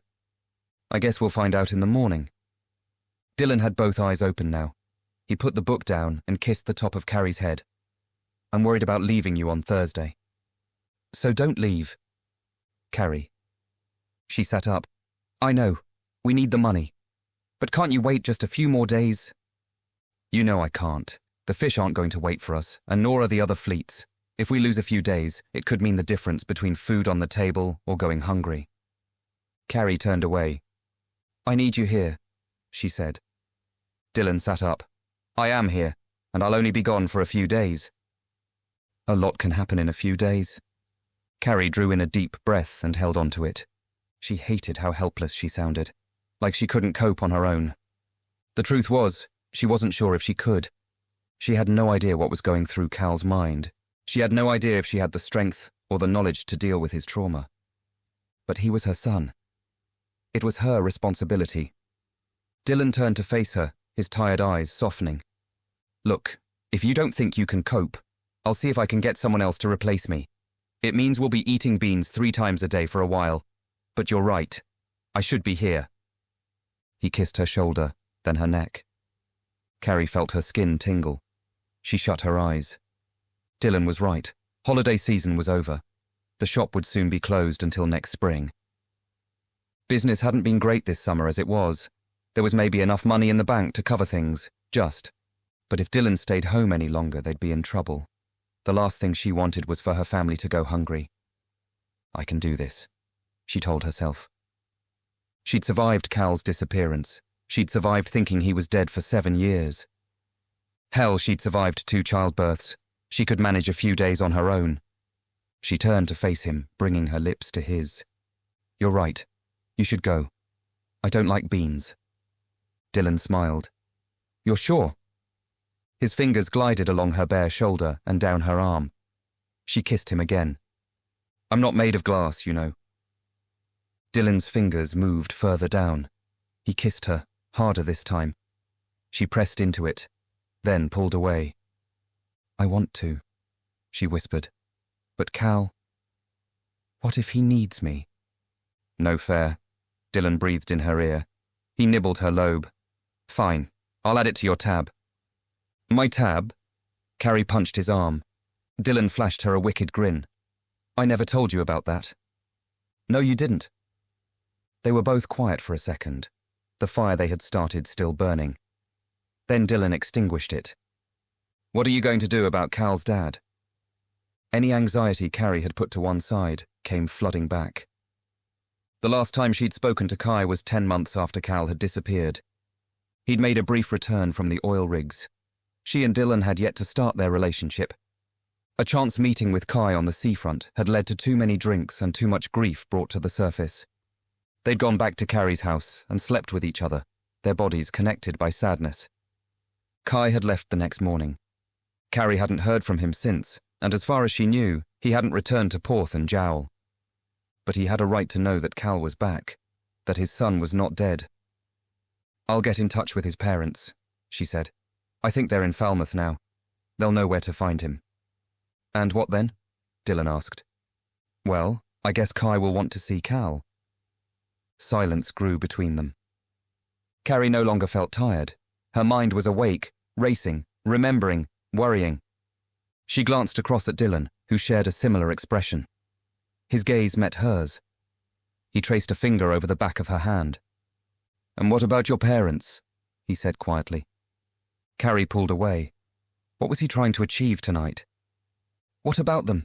She said. They haven't bothered with me in years.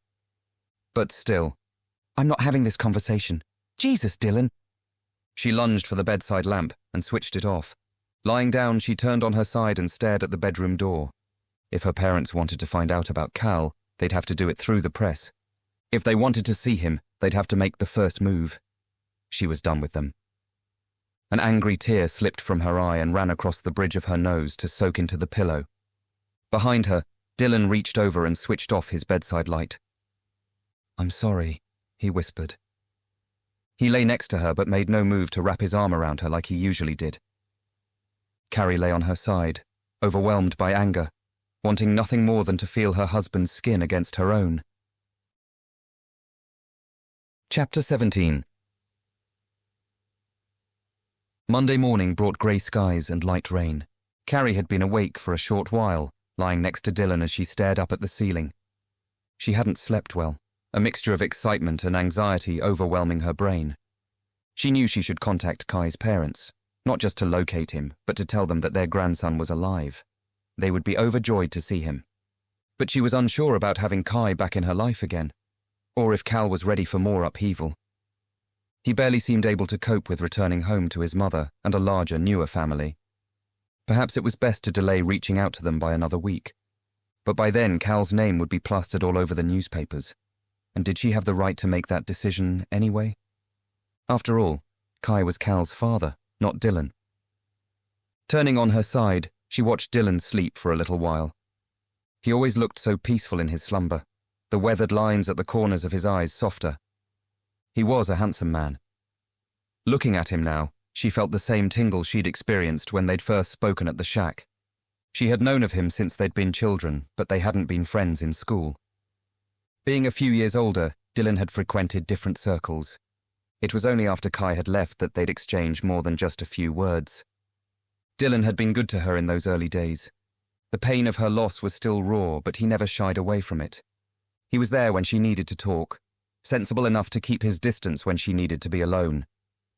And so far, he hadn't grown tired of her sometimes difficult ways. But now, lying next to him, Carrie couldn't help but worry that Cal's appearance was already causing a rift between them. Not because Dylan was uncaring, but because everything had changed. Climbing out of bed, Carrie threw on a pair of shorts and one of Dylan's old t-shirts and made her way out to the landing. Melissa was awake, sitting in the center of her bedroom floor, surrounded by toys. "Morning, sweet pea." Smiling, Carrie crept into the room and sat beside her daughter. "How's my little pumpkin?" Melissa shrugged her shoulders. Usually she greeted Carrie with a babble of conversation and too much energy for an early morning. Today she turned away and turned her attention to her game, a scenario involving one of her dolls and a police car. "Everything okay?" Carrie ran her fingers through her daughter's long hair. Melissa pulled away. "I'm hungry. I want pancakes." Carrie sucked in a breath. "Okay. Here we go," she thought. She had expected some rejection from Melissa. It seemed a natural part of the process of moving from only child to youngest sibling, but she hadn't expected it to sting so sharply. Planting a kiss on Melissa's head before she could escape, Carrie stood. "Well, I'll see if the pancake fairies are visiting today. I have a feeling you may be in luck." Leaving Melissa with her toys, Carrie returned to the landing and moved along to Cal's room. The door was still open a crack. She knocked softly. Cal was not in his bed. Had he slept beneath it all night? She moved into the room and cocked her head. He wasn't under the bed. He wasn't in his room. Ignoring the quickening of her heartbeat, Carrie returned to the landing and checked the bathroom. Finding it empty, she hurried back to Melissa. "Have you seen your brother?" Melissa looked up, a scowl creasing her features. "I don't have a brother," she said. Panicking now, Carrie hurried downstairs and made a quick search of the house. Cal was not there. The ground shifted beneath Carrie's feet. She felt as if she were falling. It was the same feeling she'd experienced that day on the beach, falling through blackness with no end in sight. "Cal?" She spun a full circle. He was gone. She had lost him again. "Cal, are you here?" What did she do? She wondered if she should call the police, or if she should go looking for him. But what if he came back and she wasn't here? Moving quickly, she grabbed the phone from the kitchen wall. She had to find him before he disappeared forever. She dialed 999 for the emergency services. As she waited, her gaze shifted to the kitchen window. A surge of relief flooded her senses. Hanging up the phone, she wrenched open the kitchen door and stumbled into the backyard. Cal stood, shivering in his underwear in the center of the lawn, and staring up at a charcoal sky. Carrie ground to a halt. She watched him for a second, taking in the old scars and marks that littered his wet skin. Pain stabbed at her heart. "Cal?" His head shifted in her direction. His body grew taut. "What are you doing?" She stepped closer. Cal's gaze lingered on her before returning to the sky. "Come on, come inside," Carrie said. "You'll hurt your eyes." Cal didn't move. He continued to blink away the raindrops, oblivious of his shivering body. "Come inside now before you catch a cold." This time, Carrie didn't wait for an answer. She took him by the arm and gently guided him back to the house. In the kitchen, she grabbed a clean towel and began drying him down. "You scared me," she said as he watched her work. "I thought you were gone." When Cal was dry, Carrie dumped the towel on the side. "You should put some clothes on. I'll make some breakfast. Do you like pancakes?" She felt suddenly ashamed that she couldn't remember. Cal stared at her. "Go on, go and get warm." He stood for a second longer before heading back upstairs. When she was alone, Carrie stared at her hands. They were trembling. Her heart thumped with dizzying palpitations, as if she had just completed a marathon. He was still here. Cal had not disappeared. She had not lost him again. She allowed a moment for her body to relax, then began pulling out pancake ingredients from the cupboards. She looked up. She could hear voices. A few at first, then suddenly more, rushing in like a swarm of bees. Leaving the kitchen, she hurried into the hall. The voices were coming from outside. She knew who they belonged to before she rushed into the living room and threw back the curtains. The press had arrived in all their glory. There had to be at least 20 of them gathered outside. A news van pulled up. A camera crew spilled out of it. At the sight of Carrie in the window, photographers turned in her direction and began snapping away. The chorus of voices, all hungry for a story, rose in volume. Carrie snapped the curtains shut. "Dylan! I see them!" he called from upstairs. "Keep the kids away from the windows." She took the steps 2 at a time. Dylan was out of bed and on his feet. Melissa wandered out of her room, toys swinging from her hands. "Who are those people?" she asked. "Pains in the butt," Dylan said, sweeping her up in his arms. Carrie brushed past them and entered Melissa's bedroom. She stared down at the gaggle of people, who were now all staring up and taking more pictures. She closed the curtains. Returning to the landing, she saw Cal standing in his bedroom doorway, now dressed, his eyes round and his shoulders hunched. His bedroom overlooked the backyard. Unlike the idiot from yesterday, it seemed these journalists were at least playing by the rules and staying off her property. "It's okay, Cal. They'll go away soon." Carrie turned to look at Dylan, who was busy pretending he'd stolen Melissa's nose. "Well," he said, glancing up, "looks like we're staying indoors. Who's up for a pizza and movie day?" Melissa squealed with delight. Cal stared at the floor and squeezed Rex in his fist. "Why can't they just leave us alone?" Carrie said. "They will, soon. Something more exciting will come along." Glancing worriedly at Cal, who was now swaying from side to side, Carrie bit down on her lip. "I hope you're right." Chapter 18. Jago opened his eyes, then squeezed them shut again as pain pierced his skull. He groaned, turning over on the bed. An empty bottle of vodka lay next to him. Clothes were strewn across the room, along with a jumble of magazines, art books, and old sketch pads. He sat up, vaguely aware of a TV blaring from somewhere in the house. Rubbing his eyes, he fumbled for his mobile phone on the bedside table. It was just before midday, and he'd missed 3 calls from Nat. He couldn't remember going to sleep, which meant he'd passed out again. It wasn't a good thing, he knew that. But vodka washed away his pain, at least until the morning. Until right now. Grief punched him in the gut and knocked the breath from his lungs. Doubling over, he pulled his knees up to his chest and waited for the sensation to pass. Noah was gone. Jago was forced to relive the realization every single morning. The hammering in his head grew louder. So did the volume of the TV. It was deafening, as if his mother had cranked it as loud as it would go. Dragging himself from the bed, he threw on yesterday's clothes and stood for a minute, attempting to push through the wave of nausea that rolled up to greet him. When the risk of throwing up had passed, he moved to the window and pulled open the blinds. The late grey morning seeped in. He winced as his eyes adjusted to daylight. Rain was coming down in a depressing drizzle, dampening the overgrown garden. His mind flashed back to yesterday evening and his encounter with Scott Triggs.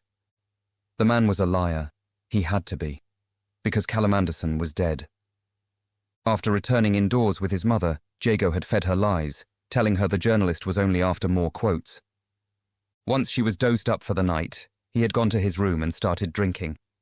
Memories of Cal had swum in his mind, mingling with his memories of Noah. After drinking enough vodka to numb the edges of his pain, Jago had begun to wonder if the journalist had been telling the truth. Was the boy on the beach really Cal? But he'd drowned 7 years ago, pulled under by the currents. The more he'd thought about it, the more ridiculous it seemed. And yet for a few minutes, he'd almost convinced himself to stumble down to the Killigrew house and find out for himself. The need to kill his pain had stopped him. Now some of the doubt he felt last night returned. It had to have been a lie because it was too ridiculous to be true. Leaving his bedroom, he stumbled onto the landing. The TV was booming out from his mother's room. He wondered how she could sleep through it, even with the cocktail of pills and booze she swallowed each day. "Mum, turn it down," he growled. His hangover was well and truly kicking in, clawing at the base of his skull. He smacked his lips together. He was dehydrated. Somewhere deep in his stomach, a rumble of hunger echoed, and he tried to remember the last time he'd eaten. Yesterday at breakfast, maybe, or had it been the day before? "Mum!" Anger buzzed inside him as he stalked towards his mother's door. He knocked once, waited, knocked again. When she still didn't answer, he threw open the door and stomped inside. The air in the room was rank with alcohol, much like his own. The curtains were closed, the bedsheets pulled back. In the corner, an old portable TV flashed in the shadows, showing a news bulletin. The reporter's voice stabbed at Jago's ears. Grimacing, he crossed the room, looking for the remote. Unable to find it, he moved up to the TV and twisted the volume dial. He froze, instantly recognizing the images on the screen. The news reporter was standing outside a familiar-looking house. The image cut to a shot of the beach, then to one of the town square. Jago reached for the volume and turned it back up. For a second, he wondered if the story was about Noah. Then, as the reporter continued to speak, a picture flashed on the screen. His jaw dropped open. He was staring at a photograph taken at least 7 years ago. It was a picture of Callum Anderson, his childhood friend, who had tragically drowned one summer afternoon. But Cal was not dead, the reporter was announcing. Cal was very much alive. Jago stood. The room spun around him. Scott Triggs had been telling the truth. Cal was alive. It was impossible. Where had he been hiding these last 7 years? A surge of hope rushed through Jago's body. If Cal was alive, did that mean Noah was alive too? And if Cal was alive, did it mean that he and Noah had been together? That he knew where he could be found? "Mum, have you seen this?" he called. She had to be downstairs somewhere. A sliver of ice pierced his brain, jolting him fully awake. He turned and surveyed the mess in her bedroom. Normally, she would be asleep now, if you could call it sleep. She rarely woke before mid-afternoon. Jago's heart skipped up and down as he glanced at the television. Where was she? Racing downstairs, he swept from room to room. Shit, he breathed. His mother wasn't here. But he knew exactly where she'd gone. Chapter 19. By the time morning passed over into afternoon, the press was showing no signs of leaving. Much to Carrie's annoyance, she had spotted neighbours talking to various journalists as she'd peeked through her bedroom curtains. She would be having strong words with Dottie Penpole and Elvira Trevithick once she was free to leave her home. No doubt about it. The children seemed to be handling the situation better than the adults. Melissa played happily with her toys while Cal watched television. All his favourite shows were gone. Now he flicked between a cartoon aimed at a much younger audience and a violent heist movie. Carrie tried to persuade him to watch something more appropriate, but he refused. She left him alone. It was difficult enough dealing with the shit show outside without Cal having another meltdown. Dylan had spent most of the morning pacing the living room floor and occasionally peering through the curtains. Eventually, he'd moved upstairs. He and Carrie had barely spoken a word in the last hour. So much had changed in the last week. Their entire world, she supposed. Dylan's life had been turned upside down without any choice in the matter. And now he was father to a stepson he wasn't meant to have. A stepson who'd been through an unknown horrific experience, who was traumatized, who couldn't even speak. Carrie wondered what Dylan really felt about that. He was trying to be supportive, she could see that, but his outward veneer was beginning to crack. Being trapped inside the house like an animal in a cage wasn't helping either, especially when you were surrounded by journalists wanting to put your picture in the paper. She'd been through it already and knew exactly how it felt. Back then she'd been young and naive. The devastation of losing Cal had far exceeded the shame of being accused of being a bad parent. Now, with Cal back home, the media attention seemed somehow more intrusive, more dangerous. But Dylan was right. Sooner or later, a different story would attract their attention, and Cal's reappearance would be old news. "You kids okay?" she asked from the living room doorway. Cal's eyes were still fixed on the television. On the screen, a car chase was in progress. Melissa sat on the carpet a meter away from him, drawing pictures in her sketchbook. Neither of them looked up. Taking their silence as a sign they were both fine, Carrie padded into the hall. She could hear the journalists babbling outside, no doubt having a good chat about her family. Comparing notes, perhaps, as they waited for the kilogrews to emerge. Another sound reached her ears, the thud of Dylan's feet as he paced up and down their bedroom. She thought about going up to him, then changed her mind. When Dylan paced, it almost always meant he needed to be left alone until he'd either worked out the problem or his legs had grown tired. Carrie was restless herself. There was only so much sitting down she could do. Besides, the darkness of the house was insidious, creeping beneath her skin and filling her with gloom. Perhaps she should move everyone into the kitchen, she thought, where there was still light and privacy. Or perhaps she should throw open the living room curtains and give those damn journalists the finger. Yeah, sure. Great idea. As she turned to gather her children and ferry them into the kitchen, the journalists' din swelled with excitement. She heard cameras clicking and flashing. The din grew into a frenzy. Heading into the living room, Carrie moved to the window and pulled back a curtain. "Oh shit," she breathed. Melissa drew in a shocked gasp. "You said a bad word." Carrie snapped the curtains shut and raced back out to the hall. "Dylan, get down here, now!" The words had barely left her mouth when there was a hurried rapping on the door. Shit. Fuck. Dylan was descending the stairs looking tired and angry. "What's wrong?" The rapping came again, this time harder, more urgent. Carrie shook her head. "I have to open it." "Why? Who's there?" "It's Tess. Are you kidding me?" Dylan was beside her now, staring at the door. "You can't open it. The journalists will have a field day." "I can't ignore her." "Yes, you can. If you open that door, you might as well invite the whole damn lot of them inside." Carrie folded her arms and met her husband's glare. "She's lost her son, Dylan. You know why she's here." "But we don't know where her son is. We don't know that Cal does either. We don't even know where he's been." "I know that. I'm not letting her near Cal, but I can't just let her stand there. Imagine what the papers will say." The knocking came again. Then the doorbell, harsh and shrill in their ears. Dylan let out a heavy sigh. He shook his head and took a step back. "I hope you know what you're doing." "Not really. Go in with the kids, make sure they're okay. And Dylan." "Yeah? Please, stay in there. No more smashing journalists' cameras, not while they're all watching." "I'm not promising anything." Carrie watched him disappear into the living room. She turned to the front door and drew in a deep breath. She held it for as long as she could, then let it out. Then she unlocked the door and pulled it open. A wave of noise crashed over her. Tess Pengelly stood on the doorstep, a pale representation of the person she used to be. Her hair was a mess. Dark shadows were tattooed beneath her eyes. She wore clothes that hadn't seen a washing machine in days. Behind her, the journalists hung over the garden gate, pushing and shoving each other, all barking questions. "Tess!" Carrie's voice was lost beneath the din. "What are you doing here?" Tess stared at her with hollow eyes that moved behind Carrie into the hall. "Where is he? Does he know anything?" she said, her voice exhausted and trembling. "I need to see him." Carrie remained unmoving in the doorway. 2 months ago, Tess had been healthy and happy. Then Noah had disappeared, snatching away his mother's zest. This was the first time Carrie had been face to face with Tess since making the decision to step away.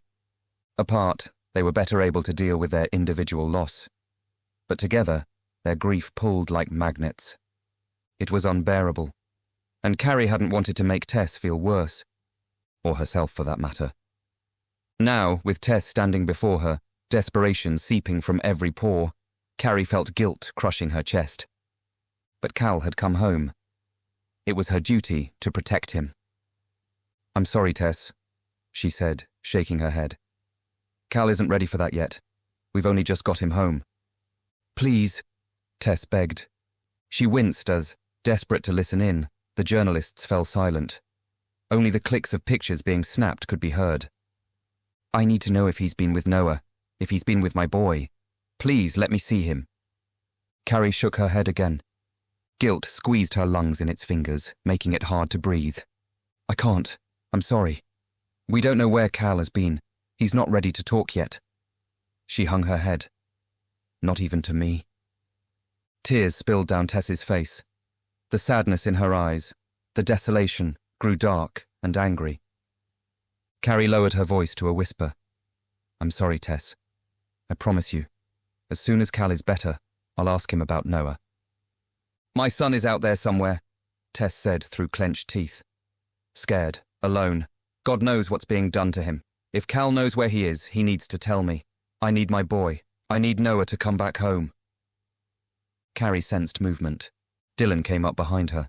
He nodded at Tess. "Close the door," he said quietly. "You can't help her, not now." Carrie turned back to Tess. "As soon as Cal's talking again, I'll ask him. I promise you, but that's all I can do." The anger in Tess's eyes spread to her whole body. Her face twisted and contorted, her hands curled into fists. "All you can do?" she said, her voice rising. "Someone took my boy. Your son can tell me where he is. I know he can. I can't wait until he's better, Carrie. My boy could be dead by then." "Carrie." Dylan placed a hand on her shoulder. She shook it off. Her eyes moved from Tess to the journalists. They were loving this, she thought. She could just imagine the stories in tomorrow's papers. "I'm sorry," she said, avoiding her friend's wretched gaze, and moved to close the door. Tess wedged her foot between the door and the jamb. "You close that door, and you're letting my son die," she cried. "Do I have to get on my knees and beg you in front of all these people?" Carrie shook her head. "Move your foot, Tess. Don't give these journalists a story. They are not here to help you. This will only make things worse." Tess began to cry uncontrollably. Her foot remained wedged in the doorway. "Tess, you need to leave," Dylan said, his tone gentle yet firm. "I'm sorry, but Carrie's already told you. When Cal is well enough, we'll make sure he tells us what he knows. Until then, you need to go home." The two glared at one another. "I'm not going anywhere until I see Cal." Behind Tess, the journalists became one unified roar. Jago Pengelly appeared among them, pushing his way into the garden. Relief surged through Carrie's body.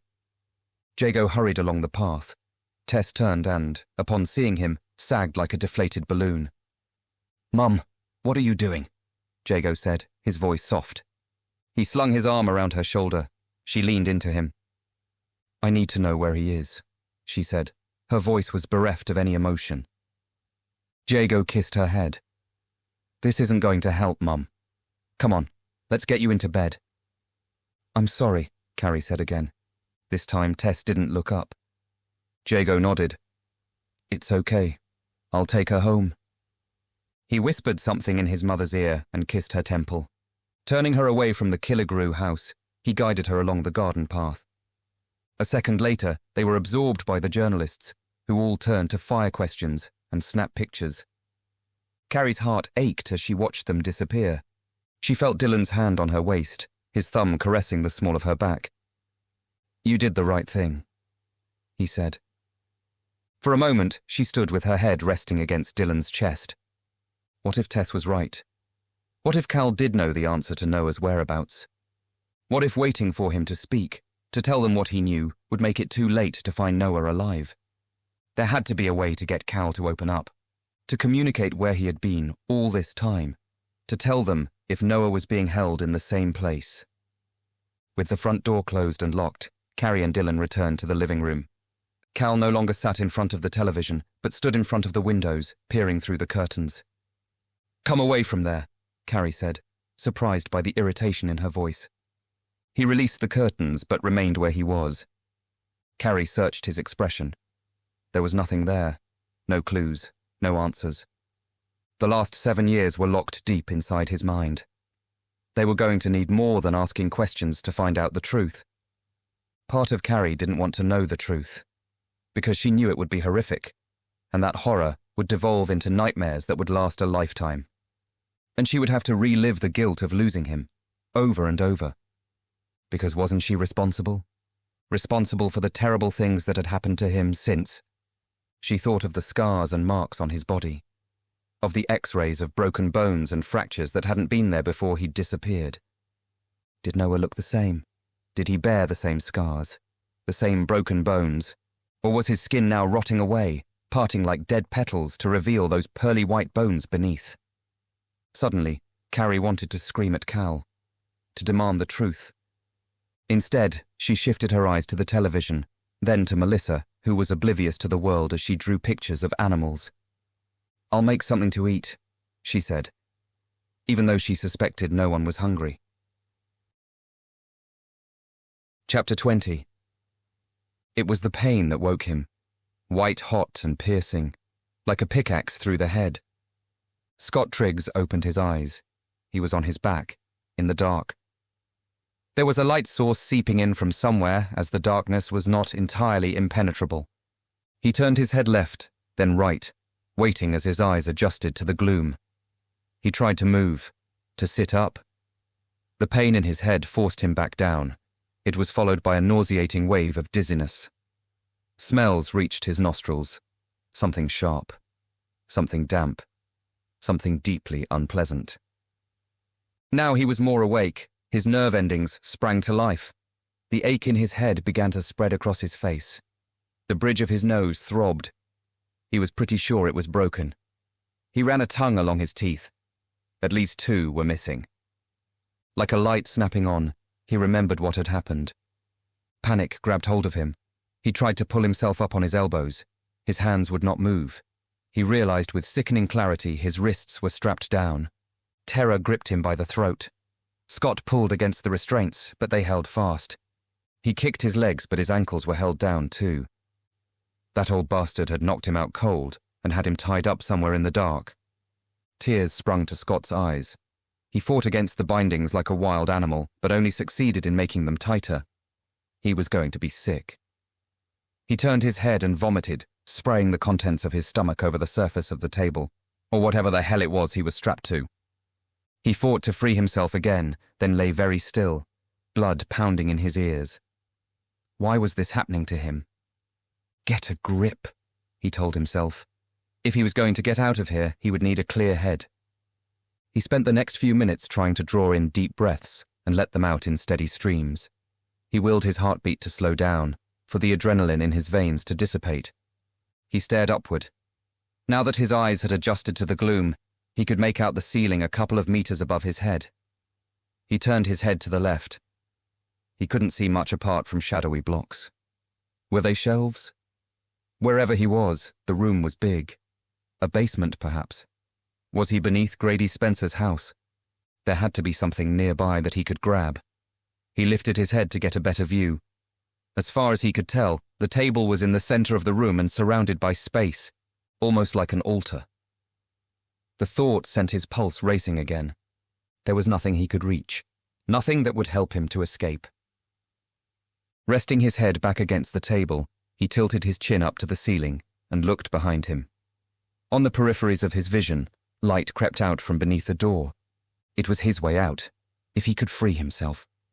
How was he going to do that? Terror returned to Scott as a fresh wave of pain racked his body. He fought against the bindings once more, spasming and thrashing on the table like an epileptic in the throes of a seizure. He was trapped. A prisoner.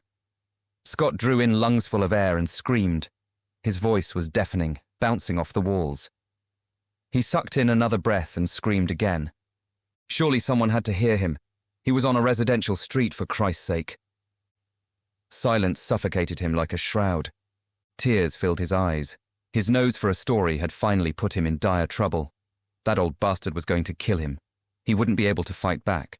No one was coming to save him because no one knew where he was. Scott wept. His body trembled uncontrollably. He didn't want to die. Not yet. He still hadn't had a story make it to the front page. This was supposed to be it. This story, right here in Devil's Cove. Except now he was part of the story. As the tears streamed down the sides of his face, he wondered if this was how he would finally make it to the front page, as the news. Above his sobs, he heard a noise, footsteps, slow and shuffling, descending wooden steps. Keys jangled. A lock was turned. The door creaked open. A switch was flipped and dull, yellow light illuminated the room. Scott squinted as a naked light bulb flickered above his head. Instinctively, he tried to raise his hand to cover his eyes. The bindings dug into his skin. He waited for his eyes to adjust, then looked wildly around the room. He had been right. He was in a large basement. Shelves, filled with boxes, lined the walls. The floor was stone, the ceiling, rock. His hands and wrists were tied with straps to a workbench, which was old and worn.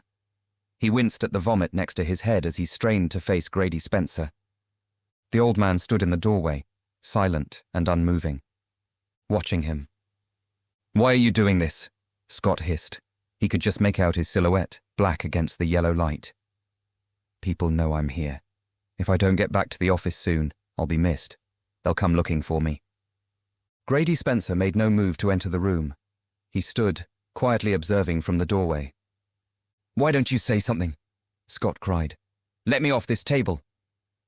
He began thrashing again, knocking his head against the bench. Searing pain tore the breath from his lungs. "Please," he begged, his voice cracked and desperate. Grady Spencer lurched into the room, moving to the left, disappearing from Scott's view. Then, Scott heard wheels, squeaking and stiff, rolling against the ground, followed by a metallic clatter. His entire body went cold. He pulled against the straps, bunching his fingers into tight fists. Tendons in his neck threatened to tear. Veins in his forehead popped. He screamed as tears shot from his eyes. "Let me off this damn table or I'll rip your fucking head off." The sounds moved closer. Grady leaned over him. Scott glanced to his side to see a metal trolley. On top of the trolley was a tray. In the tray, neatly lined up, were razor-sharp instruments. Scott's heart stopped. His bladder released itself. "I'll kill you," he wailed. Grady Spencer leaned over him, a gleeful smile on his lips. "Kill me," he laughed. "And how do you intend to do that? Cry me to death?" Tears slipped from Scott's eyes as he examined the instruments on the trolley. A scalpel, a hacksaw, gardening shears, something that looked like forceps with blades. "Please, let me go," he sobbed. Grady Spencer smiled. "You journalists are all the same, polite with your pleases and thank yous, ever so friendly when you need to be, just to get your story, just to get your name on the front page." His gaze moved from Scott to the trolley of torture instruments. "There are all kinds of ways to get on the front page without interfering in other people's lives." "Please," Scott said, begging now. "I won't say anything. I'll leave right away. You'll never hear from me again." The old man's voice was cracked and cruel. "After tonight, I suppose I won't. Now, where shall we begin? Left hand or right?" Scott's blood ran cold. "Please." He couldn't breathe. It was as if someone had sucked all the air out of the room. "Please, let me go." Grady ran a finger along the tools in the trolley. He fingered the gardening shears, changed his mind, and selected the hacksaw. Scott's eyes fixed on the rows of sharp, steel teeth. They were stained and rusted, as if they had been used many times. "Left or right?" Grady repeated, this time with a raised eyebrow and a casual tone, as if he were asking Scott to choose between coffee or tea. Something in Scott's mind snapped. He began screaming and thrashing on the table. Hot tears shot from his eyes. Grady Spencer stood and watched. His shoulders heaved with a sigh. His energy spent, Scott slumped to a standstill. He stared at Grady Spencer, realizing he was staring into the eyes of a killer. He should never have knocked on the old man's door. He should have climbed into his car, started the engine and driven back to Truro with half a story. "It was you, wasn't it?" he said. "You took the Killigrew boy. You've been keeping him here all this time." Grady Spencer flipped the hacksaw over in his hand. His expression grew sour. Scott twisted his head to peer around the basement. "Did you take Noah too? Is he here?" Beside him, the old man shook his head. "Once a journalist, always a journalist. You can't stop asking questions, can you?" Scott turned away from him. "Noah!" he screamed. "Noah Pengelly, are you here?" His voice echoed around the basement. He turned back to Grady Spencer. "Listen to me, you sick bastard. Someone will find out. Someone will notice me gone. And when they come searching, they will find you. And they'll lock you up." He pulled against the restraints. "Let me go. If Noah is here, I can take him with me. I'll say I found him wandering somewhere." The old man paused, staring down at the hacksaw. Slowly, he placed it back in the tray. "I've changed my mind. You're giving me a headache." Picking up the forceps with one hand, he thrust them into Scott's mouth. Metal scraped against his teeth. He felt a terrible pressure as his jaw was forced open. Scott tried to scream, then began to choke. He tried to pull away, but the old man had a surprising amount of strength. In that instant, he knew he was going to die. There was nothing he could do to stop it. He couldn't even beg for his life. "That boy is mine," Grady Spencer said, picking up the shears and snapping them open. "I found him. Finders keepers. He belongs to me." He moved the shears towards Scott's tongue. "You shouldn't have put your nose where it doesn't belong," Grady said, a wicked grin spreading across his face. "Maybe I'll take that too." Scott squeezed his eyes shut and prayed for a quick death. But after the first few cuts, it was clear Grady Spencer had other ideas. Chapter 21. The room was rectangular and bland-looking, replete with beige carpet, white walls, and a sad-looking cheese plant in the corner. Carrie was glad to be away from the house. The press had returned early that morning. A few had even camped out in the street, sleeping in their cars. They were fewer in number than yesterday, but there was still enough to cause a scene when she and Detective Turner had bundled Cal into the back of her car and driven to the police station in Truro. Now they sat around a table in this characterless room. Carrie and Cal on one side, Detective Turner and a woman named Carla Vincenti on the other. A video camera on a tripod stood in the center of the room, recording them. Detective Turner had already introduced Carla, explaining that she was a registered intermediary. Today she would be evaluating Cal's abilities and needs so she could then advise investigating officers on how best to proceed with their questioning. Carrie had initially been reluctant to subject Cal to any sort of assessment so early on, but yesterday's visit from Tess Pengelly had weighed heavily on her conscience. "We'll keep this simple today," Carla had assured her before sitting down. "Strictly no questions from the detective. Just a few simple get-to-know-you exercises that will help me ascertain Cal's level of understanding." Even with the intermediary's assurance, Carrie was still reluctant. But she sat and she watched as Carla introduced herself to Cal and then began her evaluation, asking him a series of simple yes or no questions. "So, your mum tells me you like dinosaurs," she said, smiling. "Do you like dinosaurs, Cal?" Cal stared at her with blank eyes. Beneath the table, he fiddled with his plastic T-Rex. Carla moved on, asking more questions and jotting down notes. Cal continued to stare without responding. Next, Carla produced a set of picture cards and asked Cal to make choices by pointing to the appropriate card. His hands remained under the table. "It's too early," Carrie interrupted. "He's not ready for this." Detective Turner frowned. Carla held up two more cards. One was an image of a house, the other a cave. "Which one do you live in, Cal?" she asked. She gave no more verbal prompts, but held out the cards and nodded encouragement. Beneath the table, Cal's hands grew very still. His head turned as he stared at the picture of the cave. His nostrils flared. His eyes grew dark and narrow. "What is it, Cal?" Carrie said, glancing at the cards, then back at her son. "Mrs. Killigrew, if you could just—" the intermediary began. Carrie held up a hand, silencing her, then placed it on her son's shoulder. "What do you see?"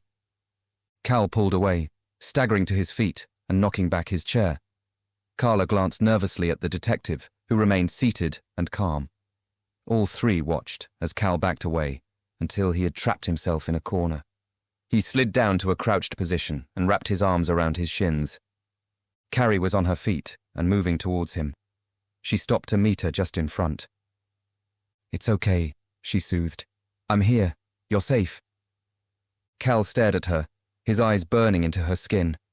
For a moment, he looked as if he might launch himself at her. Then he lowered his head and began to rock. "We're done here," Carrie said, glaring at Detective Turner. "I'm taking him home."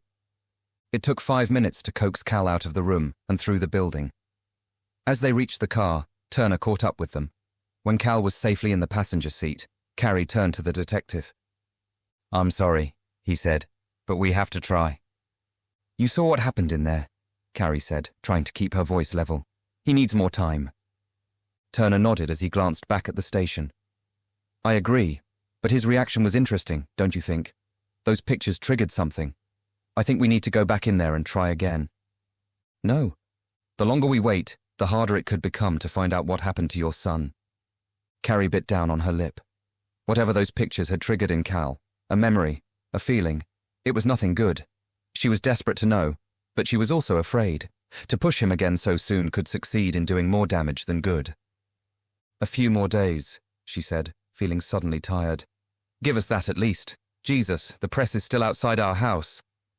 Detective Turner glanced through the window at Cal. "I'll talk to the boss, see what she says. But remember, we're on the same side here, Carrie. We want to help Cal, not hurt him." He walked away. Carrie stared after him. Feeling miserable, she slipped inside the car. Cal was sitting with his head bowed, and Rex the dinosaur clutched in his hands. "Come on," she said. "Let's go home. Hopefully Dylan hasn't killed anyone." She started the engine and drove away from the station, anxiety mounting as she wondered what had happened to her son. Chapter 22. Trevithick Row was situated halfway down the east side of the cove. Unlike the rest of the town's architecture, this street was made up of 50s-style housing, built to replace a terrace of cottages that had been ravaged by a fire. When viewing the town from the beach, Trevithick Row stuck out like a hangnail. Carrie liked these houses, with their clean lines and spacious rooms. She peered up at them as Dylan pulled the car into the curb. It was a short journey from their home, a 5-minute walk, maybe 8 with Melissa, but Carrie hadn't wanted to subject Cal to prying eyes. Now, as the car engine puttered into silence, she checked the street. It was empty. Unbuckling her seatbelt, she hopped out of the car. She knocked on the back passenger window. Cal looked up and she smiled at him, then beckoned for him to get out. He did so, slowly, cautiously, as Dylan helped Melissa onto the pavement. Up ahead, the front door of a whitewashed house opened. "Nana Joy!" Melissa cried, and went stampeding into the small but meticulously kept garden. Carrie had always thought it strange that Melissa insisted on calling Dylan's mother Nana Joy. It wasn't as if she'd met her other grandmother to need to differentiate between the two. Surely, just Nana would do. "Well, hello, my sweet angel," Joy said, planting a kiss on Melissa's forehead. She was a small, bird-like woman with a nest of short, greying hair and bundles of nervous energy. "No school on a Wednesday?" Melissa threw her arms around her grandmother's neck and scrambled into her arms. "Don't worry, she'll be going back soon," Dylan said, peeling Melissa from Joy and setting her back on the ground. "And go easy on your Nana. Her bones are old. You don't want to break them." He kissed his mother on the cheek as she slapped him playfully on the arm. "I'm not dead yet," she laughed, "and you're not too old for a good spanking." Her eyes moved beyond Dylan, resting on Carrie and Cal, who were still hanging back by the garden gate. "Hello, Carrie," she said, smiling. Carrie turned and gave Cal an encouraging nod. He hovered outside for a second more, then gradually moved up beside her. "This is Dylan's mother, Joy," Carrie explained, nodding to the woman in the doorway. Cal glanced in Joy's direction for the briefest of moments before returning his gaze to the garden path. Carrie hooked her arm in his and gave him a gentle tug. "Come on. Let's go say hello." She could feel the tension in his muscles as they walked towards the house. When they reached the door, she gave Joy a brief hug. "Well," Joy said, her voice trembling with nerves as she gazed at the boy on the path. "I'm very pleased to meet you, Cal." Without warning, she threw her arms around his neck and pulled him close. "Oh, my boy," she cried. "What a miracle." Carrie watched as Cal grew rigid with his arms planted by his sides, his eyes growing large and round. She smiled to herself. Only 10 days ago, he wouldn't have entertained a stranger being within a meter of him. Joy released him from her embrace. "Sorry," she said, smiling at Carrie. "It's fine." Carrie nudged Cal's shoulder. "Nana Joy can get emotional." Dylan's mother laughed. "Come on then, let's see if I have something nice to eat." The interior of the house was light and airy, the furnishings simple, yet comfortable. Melissa had already positioned herself on the living room floor with her toys, while Dylan spoke to his father, Gary. The two looked very much alike, one an older, greyer version of the other. As always, the topic of conversation had already moved on to the current state of the fishing industry, and both men were shaking their heads. Cal's introduction to Gary was slightly more reserved. "Hello, young man," Gary said, extending a hand, his eyes everywhere but the boy in front of him. "Shake his hand," Carrie said, when all she wanted to do was tell Gary to give his step-grandson a big hug. Cal was motionless, staring at Gary's open hand.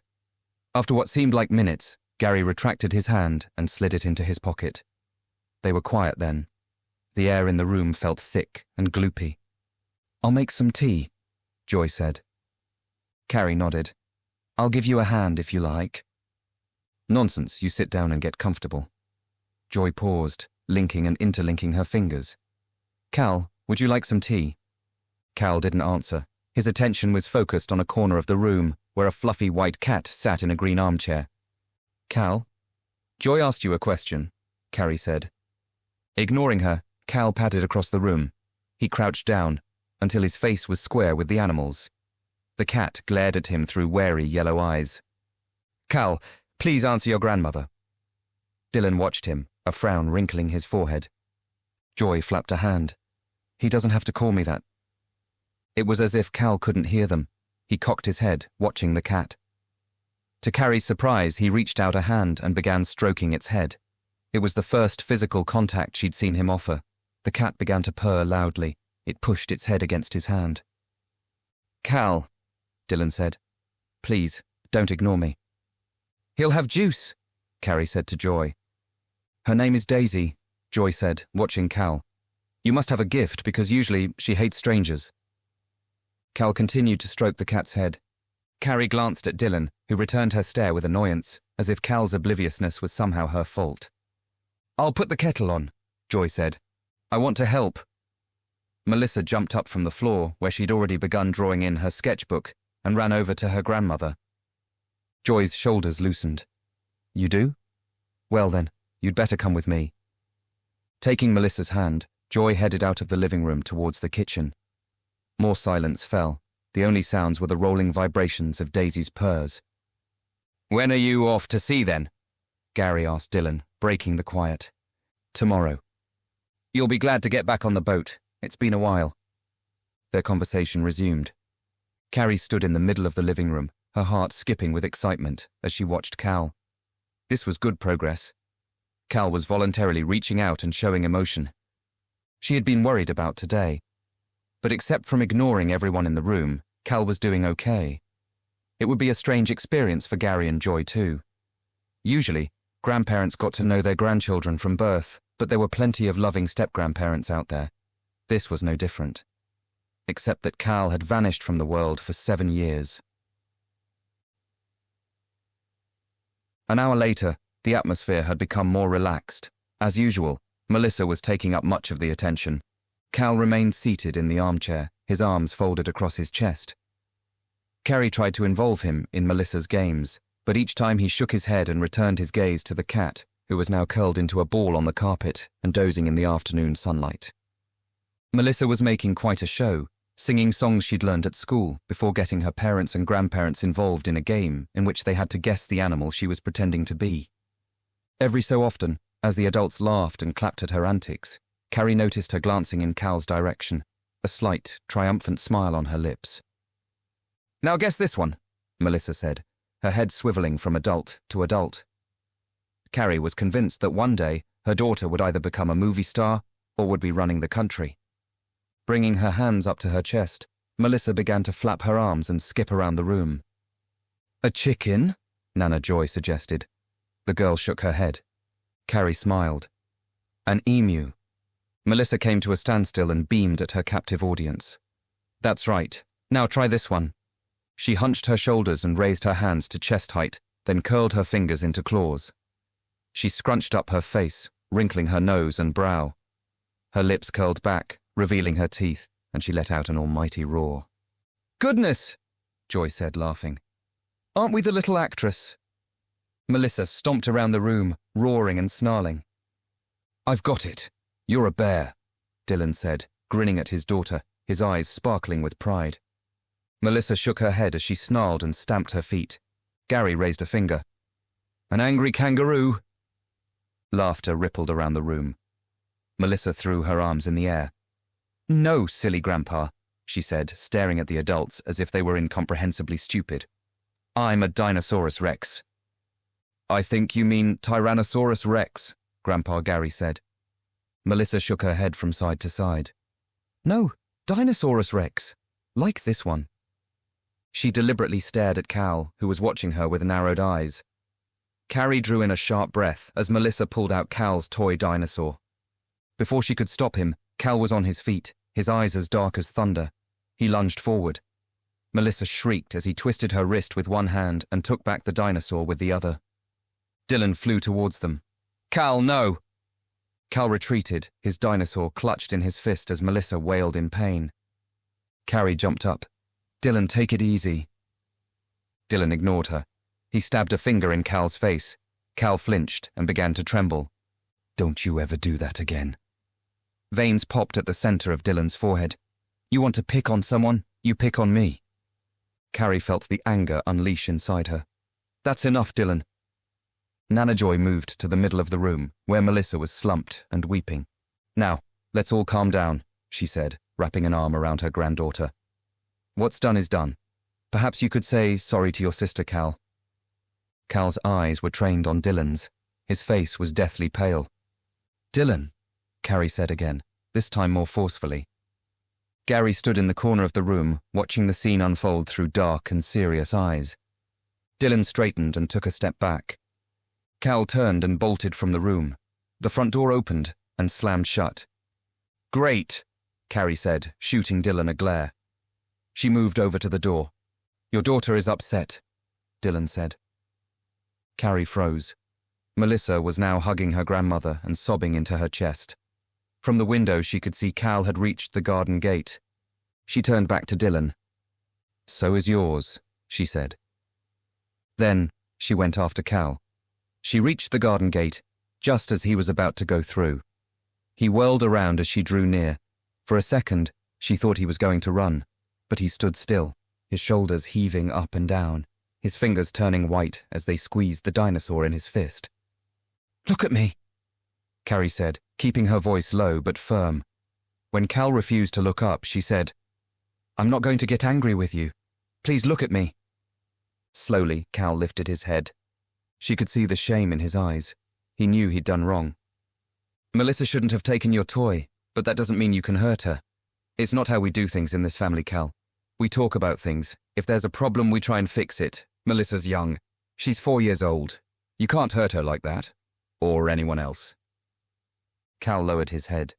His shoulders sagged. Carrie took a step closer.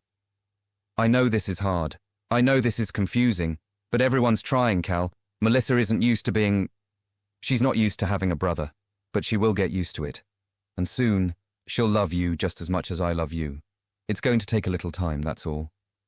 She stared at her son, feeling his pain, his confusion, and his fear emanating from every pore. Dylan's reaction had spoken volumes. He was afraid of Cal, afraid that Cal might be a danger to Melissa. The realization hurt Carrie like an arrow in her chest. She stared at her son, 7 years of guilt bearing down on her. "Cal." His eyes met hers, just for a second. "I love you." And then she did something she had been wanting to do since her son had returned to her. She threw her arms around his neck and pulled him into an embrace. She felt his body turn to stone. She heard air fly from his lungs, but he did not fight her, he did not pull away. "Everything is going to be fine," she said in his ear. "We're all going to be just fine." Letting him go, she brushed a hand against the side of his face and smiled. Cal stared at her with sad eyes, then glanced back at the house. Dylan stood in the living room window with Melissa cradled in his arms. Both were glaring at Carrie. "Do you want to go back inside?" Cal shook his head. "I'll take you home then. But Cal, even if you can't say it right now, you need to find a way to apologize to your sister." Cal's dark eyes narrowed. He looked back at the living room window. Slowly, he nodded. "Okay," Carrie said. Dylan had retreated and had been replaced by Gary, whose expression told Carrie everything she needed to know. "Go wait in the car." Chapter 23. The rest of the day had been strained. When Dylan returned home with Melissa, Cal retreated to his room and refused to come out. Carrie tried repeatedly to persuade him to come downstairs for dinner. Giving up, she took a plate of food up to his room, where she found him lying on his stomach beneath the bed and poring over his old comics that she'd held onto. Conversation with Dylan was stilted. They avoided the subject of Cal's behavior until they'd said goodnight to both children. In the living room, the discussion quickly turned into an argument, punctuated by hushed, angry voices. "We don't know what we're dealing with," Dylan said, pouring whiskey into a tumbler. "What if he hurts Melissa again? What if we're not there to protect her?" "Protect her? You're talking about my son as if he's some sort of monster," Carrie snapped. "I would never put our daughter in a position where she could get hurt. Today was unfortunate. But I talked to Cal. He knows what he did was wrong." "How do you know that? How can you be so sure?" "Because he's my son." Dylan was quiet, staring into the amber liquid in his glass. "Perhaps I shouldn't go tomorrow." Pouring herself a glass of red wine, Carrie shook her head. "He's not a dangerous animal, Dylan. He's not going to kill us in our sleep. He's a 16-year-old boy who's been through hell. He needs time to adjust, just like the doctors said. We all do." "And in the meantime, how do we make sure Melissa doesn't get hurt again?" "We keep a close eye. We get them involved in play together. We make sure Melissa doesn't take any more of his things." "You're saying today was her fault?" Dylan swigged his whiskey and winced at the burn. Carrie clenched her jaw. Sometimes Dylan was impossible, and so was she. She let out a frustrated breath and gulped her wine. "What I'm saying is sometimes siblings fight. 1 minute they're best friends, the next mortal enemies, and around it goes. They're going to fall out. That's what kids do." She wasn't sure she was helping to ease Dylan's mind. "He's not going to hurt her.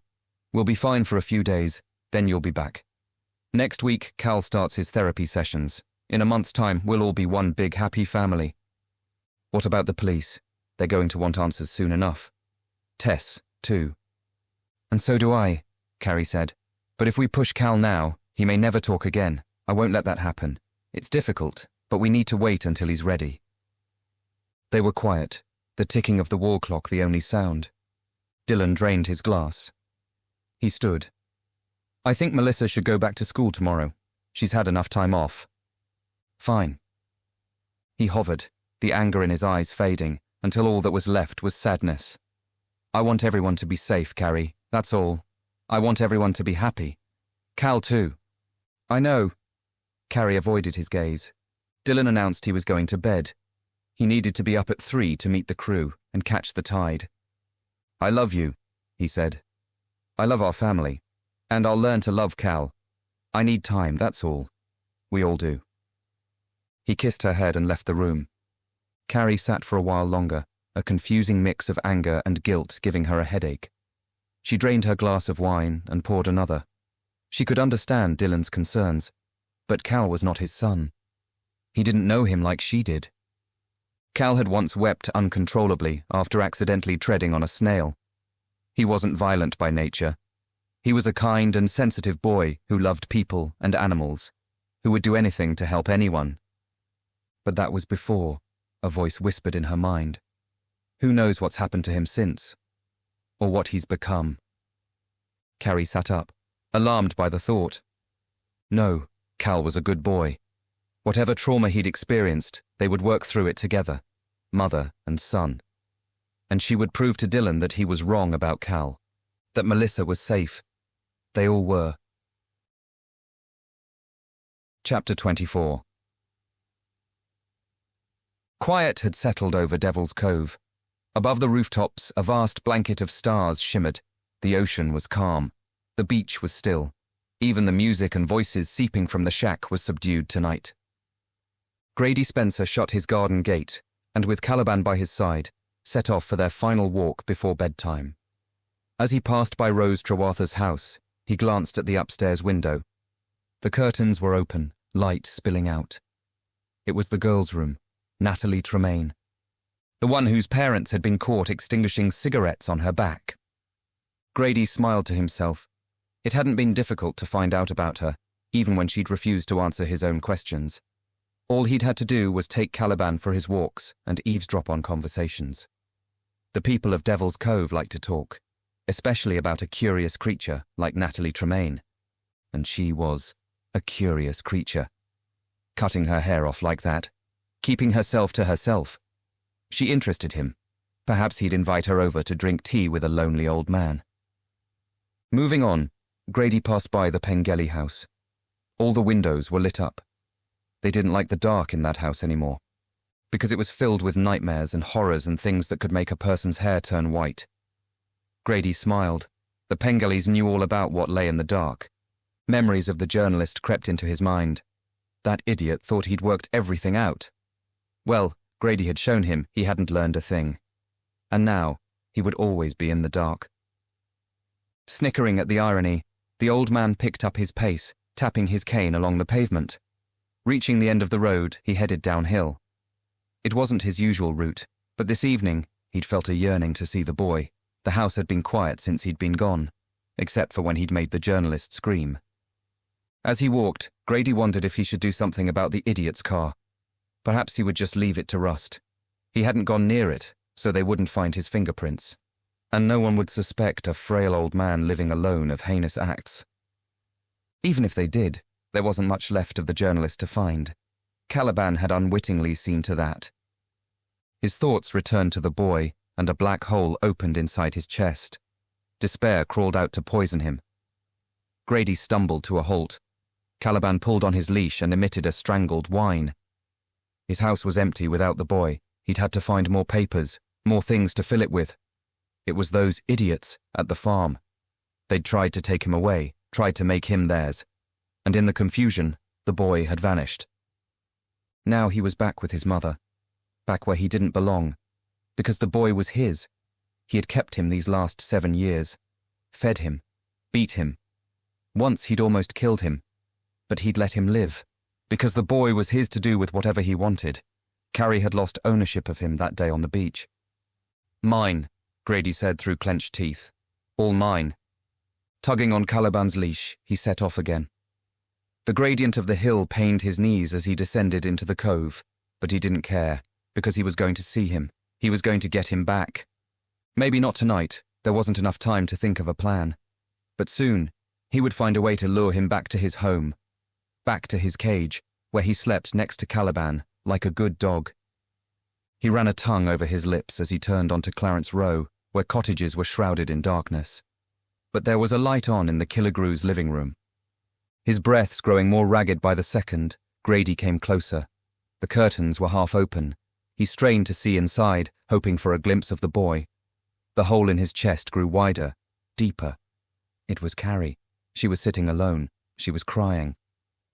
Pathetic, Grady thought. Ungrateful. She had her boy back. What did she have to be sad about? Well, he would give her something to feel sad about soon. He was going to take his boy back. She would never see him again. You'll cry then, he thought, bringing a smile to his lips. He looked into the darkness of the upstairs windows, and a whimper escaped his lips. He was lonely without him. Yes, Caliban gave him companionship, but it was not the same, because you couldn't teach an old dog new tricks, and Caliban was getting on in his years. The boy was young, though. He could be taught all kinds of tricks. To fetch, to beg, to play dead, perhaps even to hunt. The old man lingered by the garden gate, his lips twisting cruelly as he watched Carrie dry her face with the back of a sleeve, then empty her wine glass. Tapping his cane on the pavement, Grady Spencer walked on. He would get him back, sooner rather than later, one way or another. And if he wouldn't come, or if they tried to stop him, he'd make sure the boy belonged to no one, not even to him. Chapter 25. Margaret Telford woke in the early morning light with a troubled feeling. Something was not right. She glanced across her bedroom, taking in the colourful quilt draped across the bottom of her bed and the framed prints of flowers adorning the walls. It took just a few seconds to realise what was wrong. She glanced at the door, at the gap beneath. Alfie was not there. Usually he was like clockwork, climbing the stairs to sit outside her door and enthusiastically wag his tail. She could always hear him upon waking, his aged, laboured panting loud enough to reach her ears. But today the house was unusually quiet. Alfie? She waited for him to bark a reply, or to playfully scratch at the door. But there was nothing, only a flutter of anxiety in her chest. Pulling back the sheets, Margaret swung her legs over the side of the bed and slipped her puffy feet inside a pair of slippers. Slowly she stood. Her knees creaked painfully, and she hovered for a moment, swaying from side to side, waiting for the discomfort to lessen. "Alfie, here, boy," she called. When Alfie failed to reply this time, she pulled an old blue robe over her nightdress and shuffled to the door. He was not outside. She looked along the small landing. Sometimes he could be found in the bathroom, attempting to drink from the toilet. There was no sign of him anywhere. Making her way to the top of the staircase, Margaret gripped the rail and called for him again. The silence of the cottage was unsettling. Alfie was getting on now. The stairs were becoming harder for him, just as they were for her. Perhaps he couldn't manage them today. Perhaps he had tried and given up, returning to his basket in the kitchen. There had been a lot of excitement in the last week and a half, which reminded her. Carrie Killigrew had still not stopped by to thank Margaret for saving her son's life. Not that she had dragged him from the ocean for gratitude, but her arms and knees had been suffering ever since. And since Callum's identity had been revealed to the press, she'd had to fend off a barrage of reporters, all wanting to ask her questions, when all she wanted was to be left alone, thank you very much. Gripping the rail, Margaret hauled herself downstairs and poked her head around the living room door. It was dark and shadowy, the curtains still closed. Alfie was nowhere to be seen. Margaret made her way through the narrow hall and headed to the kitchen. Nothing seemed out of place. It was as she had left it. Surfaces clean, dishes dried and put away in cupboards, flagstone floor mopped and sparkling. The only thing out of the ordinary was Alfie's basket. It was empty. Margaret shook her head in confusion. She had checked every room in the house. Where else could he be? She turned a full circle. Her eyes rested on the kitchen door. Unless Alfie had learned to unlock doors and take himself for a walk, he had to be in here somewhere. He couldn't have just disappeared into thin air. Margaret began to panic. Something was very wrong. For a second, she wondered if it was her mind. A quick glance to a photograph on the refrigerator door confirmed that it wasn't. She stared at the image of Alfie, taken on the lawn just last month. Surely he couldn't be outside. Moving across the flagstones, she grasped the handle of the back door. To her surprise, the door swung open. She had locked it last night before she'd gone to bed, the same as she did every night, and yet the door was unlocked, the bolts drawn back. Margaret frowned. She wasn't often forgetful, even at her age. Perhaps there was something wrong with her mind after all. "Decrepit old fool," she said, scolding herself. She was lucky she hadn't been burgled in the night. Pulling the door open to its fullest extent, she stepped outside. A breeze was blowing up from the ocean, chilling the morning air. "Alfie, are you out here?" Folding her arms across her stomach, Margaret peered across the overgrown lawn at the pile of junk lying in the far corner. Perhaps Carrie Killigrew could show some gratitude by sending young Callum over to help clear up that mess. When he was well enough, of course. What a strange thing it was that she was even thinking his name. The boy had died. Now he was alive. It was a miracle. But where in the world was Alfie? Margaret turned, shifting her gaze to the right. Her blood turned to ice. There was a brown Hessian sack sitting beneath the kitchen window. Margaret stared at it, her chest rising and falling. What was it? Where had it come from? It certainly didn't belong to her. Shuffling forward, Margaret took a closer look. She froze. Her hands flew up to her mouth. A dark, wet patch stained the side of the sack. It looked very much like blood. "Dear Lord," Margaret whispered into her fingers. Her heart pounded so hard she began to feel dizzy. She squeezed her eyes shut, then opened them again. "Alfie, where are you?" she cried. The sack sat motionless, taunting her. She should call the police. Whatever lay inside the sack, it couldn't be anything good. It couldn't be. A horrifying image tore through her mind. "Oh, Alfie!" Margaret hurried back to the house, hobbling up the step and returning to the kitchen. She pulled open a drawer, grabbed the sharpest knife she could find, and returned to the garden. She stood in front of the sack, unable to breathe, her heart smashing against her ribcage. "Please, God," she whispered. "Please, don't let it be him." Bending down, she fumbled with a thin cord that was knotted around the neck of the sack. She began to cut. The cord was strong, making hard work for her arthritic hands. She whimpered as she moved the knife back and forth, slicing through the twine. It fell away. Margaret dropped the knife to the ground. She stared back at the house, then across the fence. Perhaps she should call her neighbour, Larry. Perhaps he could look inside the sack for her. But she knew Larry would still be asleep. Bile rising in her throat, Margaret closed her eyes and pulled open the neck of the sack. She whispered a prayer, drew in another breath, then opened her eyes again. It was dark in there, too dark to see. She opened the neck of the sack wider. She stared up at the sky, at the clouds. She lowered her eyes. What she saw inside forced a scream from her throat, so shrill that the neighbours' dogs began to bark in a frantic chorus. The world turned red, then yellow, then white. And Margaret Telford tumbled into darkness. Chapter 26. Rose Troartha was a stout woman in her mid-50s, with a round, ruddy face and a smile that could light up the darkest void. She sat at Carrie's kitchen table, soft hands clasped around a mug of tea, as Carrie glossed over the events of the past 2 weeks. When she'd finished talking, Carrie felt drained and empty. She glanced through the doorway, out into the hall. The sounds of early morning cartoons drifted out from the living room. Cal had barely touched his breakfast. He seemed exhausted, as if he'd been awake all night. Sleeping under the bed couldn't be good for his health. She had to find a way to get him onto the mattress. Carrie returned her attention to her friend. "Thanks for taking Melissa to school," she said with a smile. "I should have taken her myself, but I didn't want to leave Cal alone, not yet. And I'm not sure he's ready for all those staring faces. It's been bad enough with the press. Thank God they've finally gone." "Don't you worry your head about it," Rose said, in her thick country accent. "That little bird can talk the hind legs off a donkey. Didn't pause for breath the whole way there. Seemed glad to be back with her friends, too." Carrie reached a hand across the table, and Rose squeezed it.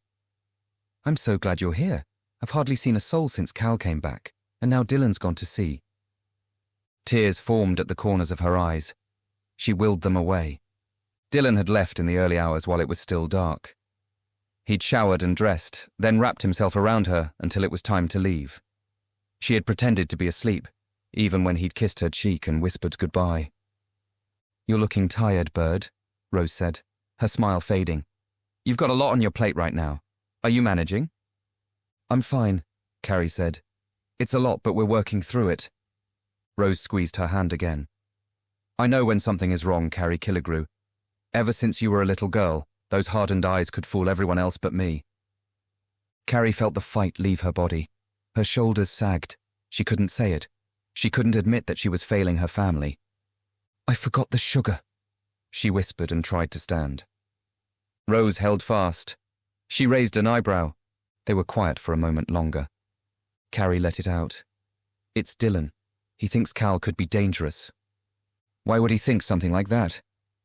She told Rose about the incident at Dylan's parents', about Cal's strange habit of sleeping under the bed and his animalistic behavior at the dinner table.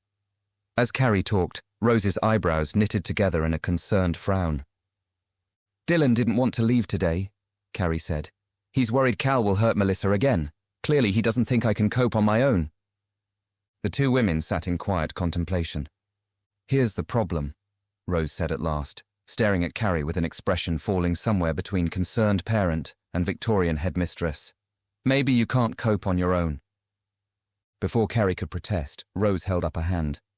What I'm saying is, it's a lot to take on, and you don't have to cope on your own, no matter how much you insist on playing the martyr. You have a husband who loves you very much. And yes, he's going to struggle at first. His family of 3 has become 4, and through no choice of his own. But Dylan loves you. He will come through for you. You need to give him a chance. Stop building a wall around you and Cal. And Dylan's not the only one you can rely on either. You have Gary and Joy. Carrie snorted. After yesterday, I'm sure they think Cal's some sort of freak. Nonsense. What about Kai? Does he know his son is alive? I've talked to his parents. He's somewhere in Dubai, working. I've told them they'll need to wait to see Cal. I don't want to overwhelm him. Rose picked up her mug. And your parents? What about them? Don't you think they'd like to see their grandson again? Carrie was quiet, unhappy memories flooding her mind. You haven't told them, have you? Rose said, staring at her. I'm sure they're having the time of their lives sailing around the world. I wouldn't want to spoil it for them. Nonsense! The irritation in Rose's voice made Carrie feel like a child. No matter your feelings about your parents, they have a right to know their grandson is alive. And if you don't tell them, all it's going to take is for them to switch on the world news or for a friend to see Cal's face on the television and ask them all about it. And then they're going to wonder why their daughter hasn't told them their grandson is alive. Carrie's anger spilled from her mouth. When I thought Cal was dead, when I believed he was never coming back to me, their response was to pack up and leave. They left me on my own to deal with the loss of my son. I have no obligation to them. She leaned back, her chest tight and heavy. Rose nodded. She sipped more tea. You feel abandoned by them. That's putting it mildly. Tell me it's none of my business, Carrie, but as a friend of your mother's, and of the family's, I agree your parents made some bad choices back then. But grief causes people to behave in surprising ways. It can twist perceptions. It can stop people from seeing beyond their own pain. I'm not excusing the choices they made, but don't you think this is a chance to make things right with them? She leaned forward. If you don't tell them about Cal and they find out some other way, those bridges could be burned forever. Both women were quiet for a moment, staring off into space. Rose was right, of course, but at the same time, Carrie knew she had every right to be angry with her parents. They had abandoned her, left her behind like an unwanted dog in a vacated house. You can't keep pushing everyone away, Rose said, her voice low and soft. You've been doing it for 7 years. Let people help. Let us take some of the burden, and give your family time. Melissa will come to love having a big brother, and Dylan will soon call Cal his son, but it's only going to work if you stop treating everyone as an obstacle. She reached a hand across the table. Carrie took it in her own. You have your son back. Isn't that a miracle? A smile lit up Rose's face, but as quickly as the smile had appeared, it faded. Now, if only we could say the same for poor Tess Pengelly. Carrie's body tensed. She returned her hand to her lap. What is it? Rose asked. Tess came by demanding to talk to Cal. She's convinced he was with Noah, that he knows where to find him. And what do you think? I don't know. We won't know anything until Cal talks. He still hasn't? Carrie lowered her head. I'm starting to worry he never will, that whatever's been done to him, it's damaged him for good. A tear slipped from her eye. She let it sail down her cheek and hang off her chin. Perhaps it might help if he could get out and see more than these 4 walls, Rose said. Perhaps he needs to be with some people his own age. He used to be friends with Jago, didn't he? And I know my Nat is a fearsome-looking beast, especially now she's decided to chop all that hair off, but she's a teddy bear, really. Of course, she'd die if she heard me say such a thing. I don't know. It's too early. You can't keep him locked up forever, Carrie. Don't make him a prisoner of this house. Leaning back in her chair, Carrie gazed out into the hall. It was true that Cal was becoming more restless. Only this morning, he'd been unable to sit still and had moved back and forth from sofa to window, staring at the road outside. You're afraid he'll disappear again, Rose said. That you'll lose him if you let him out of your sight. Another tear escaped Carrie's eye. I need to know what happened to him. I need him to talk so the police can catch the bastard who took him from me. I need to know I won't wake up tomorrow to find him gone. Time, Rose said. What you need is time. She patted Carrie's hand, then finished her tea. "I'd best be off. I'm making pasties for supper tonight. They're Nat's favourite." "You spoil that girl," Carrie said, drying her face. "Well, no one else is going to," Rose said. Carrie stood and the women embraced. "Thank you," Carrie whispered. Rose smiled. "Don't be daft. I'll be back later with that little scallywag of yours if she don't talk me to death first." Waving a hand, Rose said goodbye and left through the back door.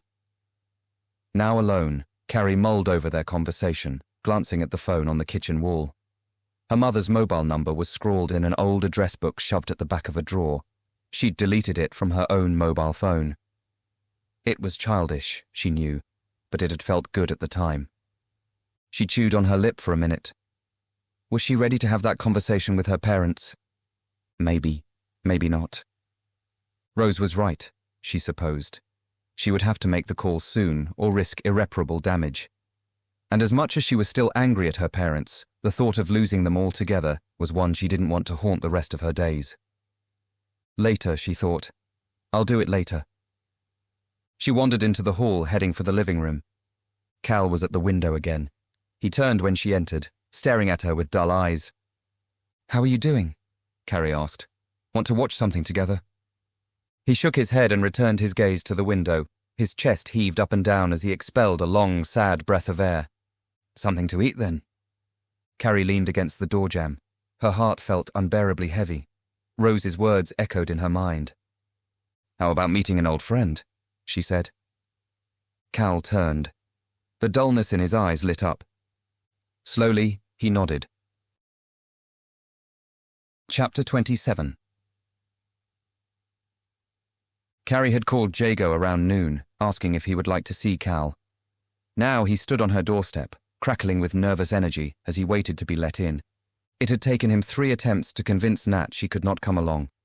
She was curious to meet Cal, to be involved, but this afternoon was not about making friends. It was about discovering if Cal had been with Noah. The door opened and Carrie greeted him. He had always liked Carrie. Even if she had distanced herself from his mum, he still held a fondness for her that had carried over from his childhood. And unlike most of the people in Devil's Cove, now that he was a young man, Carrie treated him as such. "How are you?" she asked, pausing to peer into the street as she welcomed him in. Jago shrugged. "Fine. And your mum?" Jago thought back over the last few days. The news of Cal's return had shattered his mother. All the worry, all the pain and grief of these last 2 months had finally consumed her. She'd returned home from the Killigrew house in a strange, distant daze. Since then, she'd been doped up on Valium and shut away in her room. Jago had cooked for her, but she'd barely eaten. She was giving up. He knew it with unfettered certainty. She was beginning to accept that Noah was dead. Jago had enough hope for them both. He was going to find out what Cal knew if it killed him. "Mum's fine," he said. Carrie's face grew serious.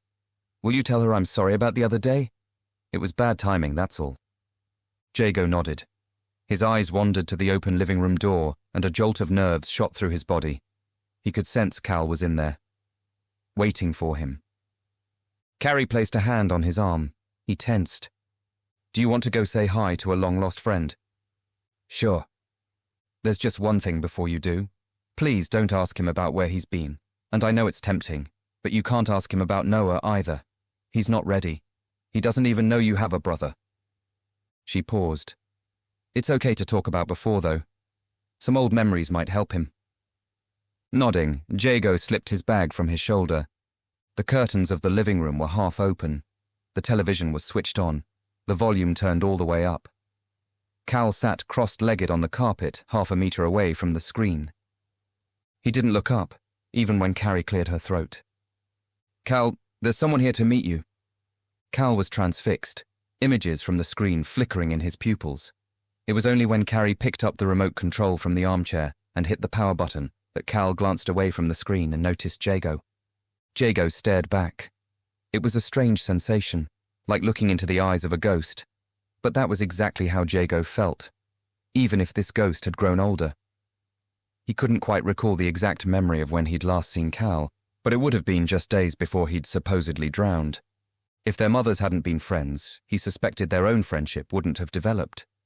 But as children, Thrown together during holiday times and weekends, their friendship had bloomed into something solid and trustworthy. Two boys exploring caves and woodland and digging holes in the backyard for no other reason than to make a muddy mess. Now, Jago felt those 7 missing years stretching out between him and Cal like an ocean. He looked the same, kind of, obviously older, but there was something else about him that Jago couldn't quite grasp. Something in his eyes that was deeply unsettling. It didn't feel like 2 old friends meeting after years apart. It felt like 2 strangers meeting for the first time. "Cal, this is Jago," Carrie said. She glanced in Jago's direction. "The 2 of you were friends when you were children. Do you remember?" Jago felt Cal's eyes upon him. It was a strange sensation, as if Cal could see through flesh and bone, but if there was any recognition there, it didn't show. "Hey," Jago nodded, lifting a hand. "Long time no see." Cal continued to stare. Carrie let out a strange noise, halfway between a sigh and apologetic laughter. "Don't you remember, Cal?" she pressed. "The 2 of you spent so much time together." She turned to Jago, nodding. Apparently it was his turn to say something. He stepped closer. Cal leaned back slightly but remained seated, cross-legged on the carpet. "Maybe this will jog your memory," Jago said. Digging into his bag, he pulled out an old photograph album. He inched closer, showing it to Cal. "Pictures?" Carrie asked. "I went through Mum's old photos after you called. Found this album. Most of the pictures are from just before." Jago stared at the album and hunched his shoulders. "I thought it might help." "That's very thoughtful." Carrie sat down on the left side of the couch and patted the space beside her. "Let's take a look," she said to Cal, who was still staring at Jago with his strange, dark eyes. Slowly, he got up and sat next to his mother, wrapping his arms around his wiry frame. Jago hovered, staring at mother and son. This was not part of the plan. He had hoped they would be left alone. "Come on," Carrie smiled. "He won't bite?" Moving over to the couch, Jago perched himself on the end seat next to Cal. Opening the album, he angled it so everyone could see. "It's just a few pictures," he said. The first was of Jago and Cal, aged 10 and 9, standing on the beach in wetsuits, damp hair plastered across their brows. Jago looked up to see Carrie's face turn pale. He quickly turned the page, revealing images taken one Halloween. Jago was dressed as a werewolf, Cal as a zombie. The picture seemed ironic to Jago, considering Cal had recently come back from the dead. Carrie startled him by laughing. "Oh, I remember this. You boys ate so many sweets you both had to take the next day off from school." Jago smiled, remembering. He could still feel the pain in his stomach now. Beside him, Cal stared blankly at the picture. Jago turned the page. A heavy ache began deep in his chest as his eyes fell on one particular photograph. It was a snapshot of both the Killigrew and Pengelly families enjoying a picnic up at Briar Wood. A young Cal sat at a picnic bench, cuddled into his mother's side. Tess sat opposite, beaming at the camera, while Jago stood next to his father, helping him light the barbecue. Cal stared at the picture. A line appeared at the center of his forehead. "Do you miss your dad?" Carrie said to Jago. He stared at the picture of his father, uncomfortable feelings churning in his stomach. "I'm sorry. That was a stupid question. Of course you do." Jago remained silent. He went to turn the page, but Cal reached out a hand to stop him. He looked up, meeting Jago's gaze. Something stirred in his eyes. He glanced back at the picture, then withdrew his hand. Had it been recognition? The next few pages contained more images of Cal and Jago from a time when the world was in balance and little boys hadn't vanished. So much had changed since then. Not just Cal's disappearance and reappearance, not just the loss of Noah, but a change in family dynamics and a shift in beliefs. Jago had once been a happy, smiling child, but now he was a sullen, morose young man. He had been that way a long time before Noah had vanished from the backyard. They were reaching the end of the album. He glanced across at Carrie, his knee jiggling up and down. He had to get Cal alone, or his whole reason for visiting would be meaningless. "Carrie, do you think I could have some water?" Like a statue brought to life, Carrie blinked and shook her head. "Of course, I'm sorry, where are my manners?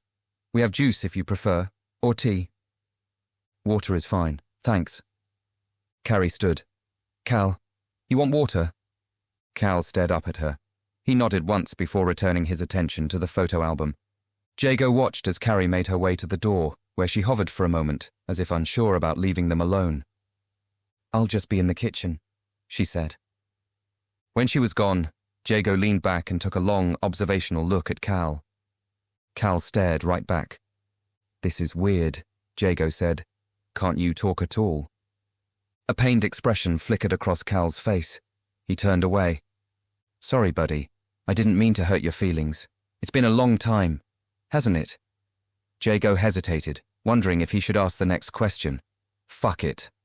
Cal, where the hell have you been? Cal turned back to him, his eyes growing dark and shiny. Did someone take you? He pressed. Where have they been keeping you all this time? How did you get away?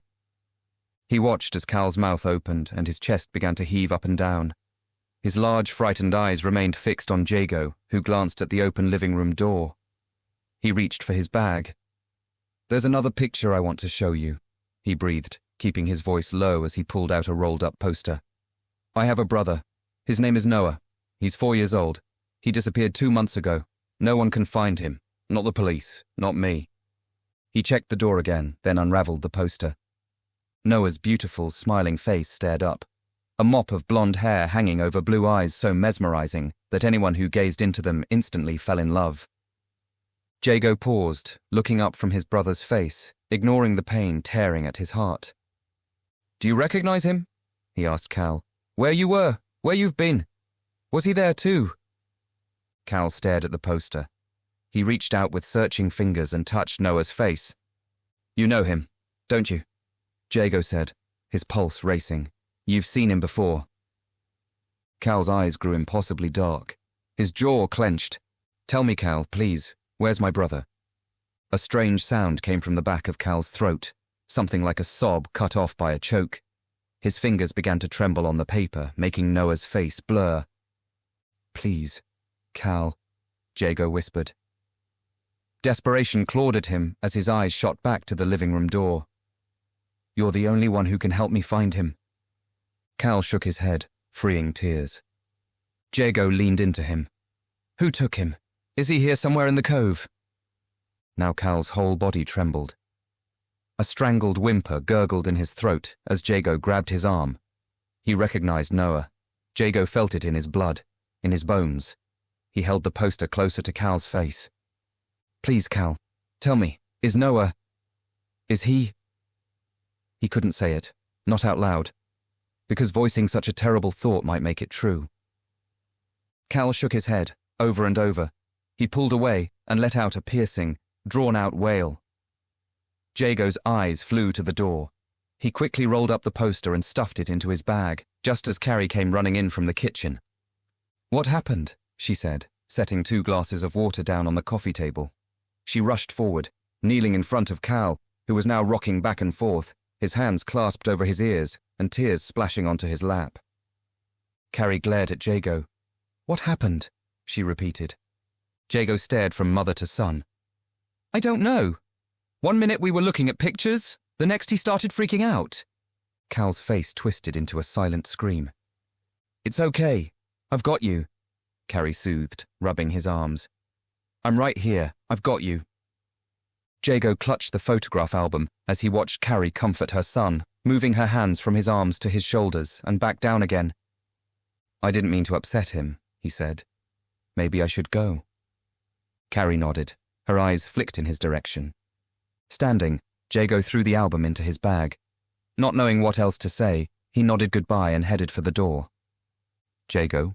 Carrie wore a strange expression on her face, as if she sensed he'd been up to no good. Yes. You will come by again, won't you? She glanced at Cal as she continued to rub his shoulders. It's overwhelming for him, that's all. He just needs some time. Jago hesitated. He nodded.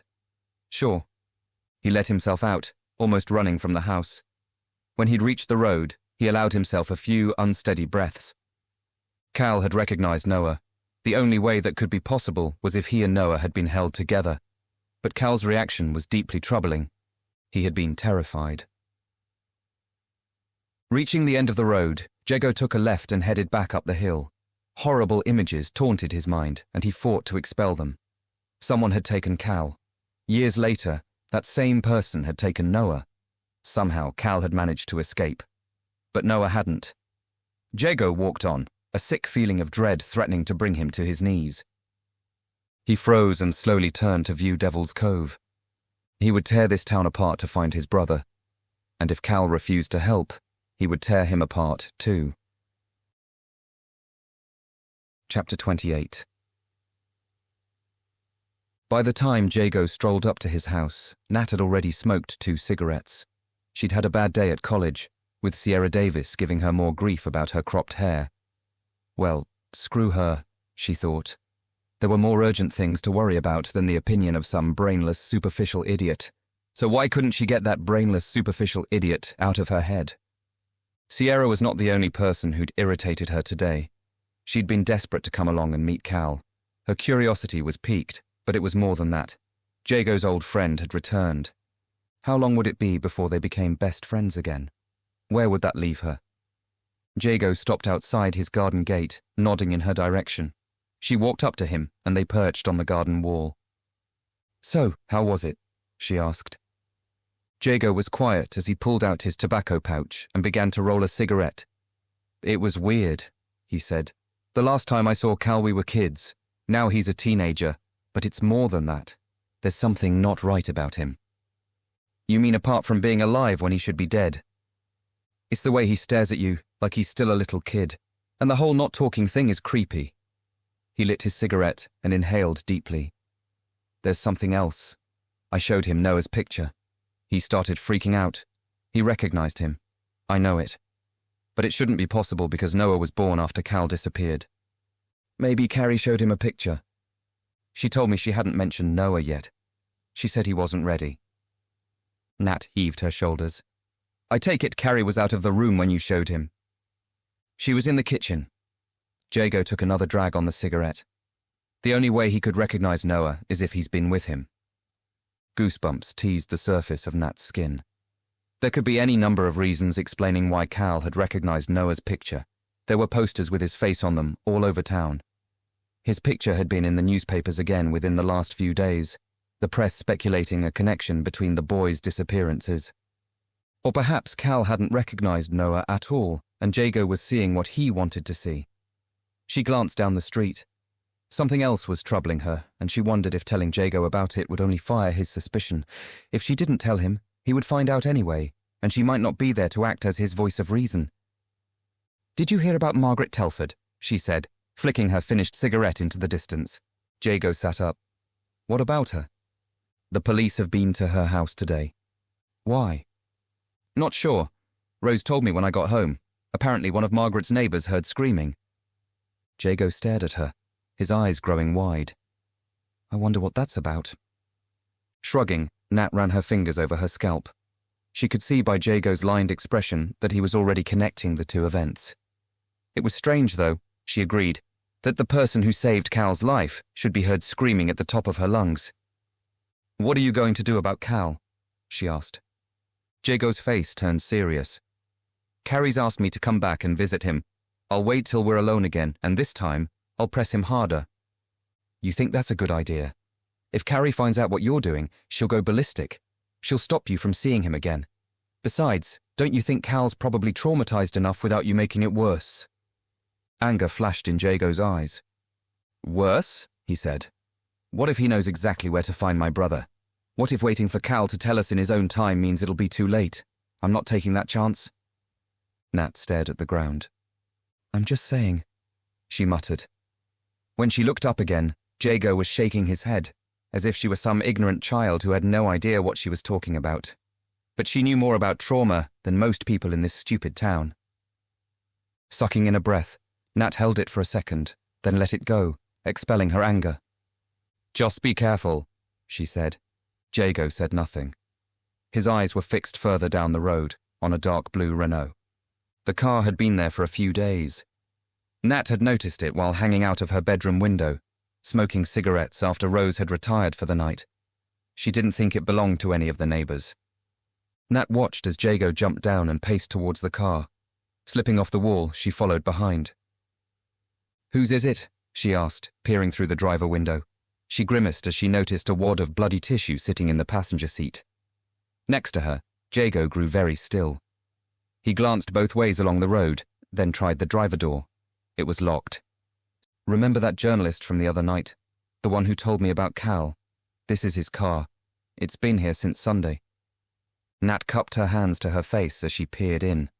Why would he leave it here? "The last I saw him was when I laid him out on the garden path. He wouldn't have just wandered off. It doesn't make sense." The two were quiet, staring into the car interior. Nat shivered. She met Jago's gaze. Strange things were happening in Devil's Cove.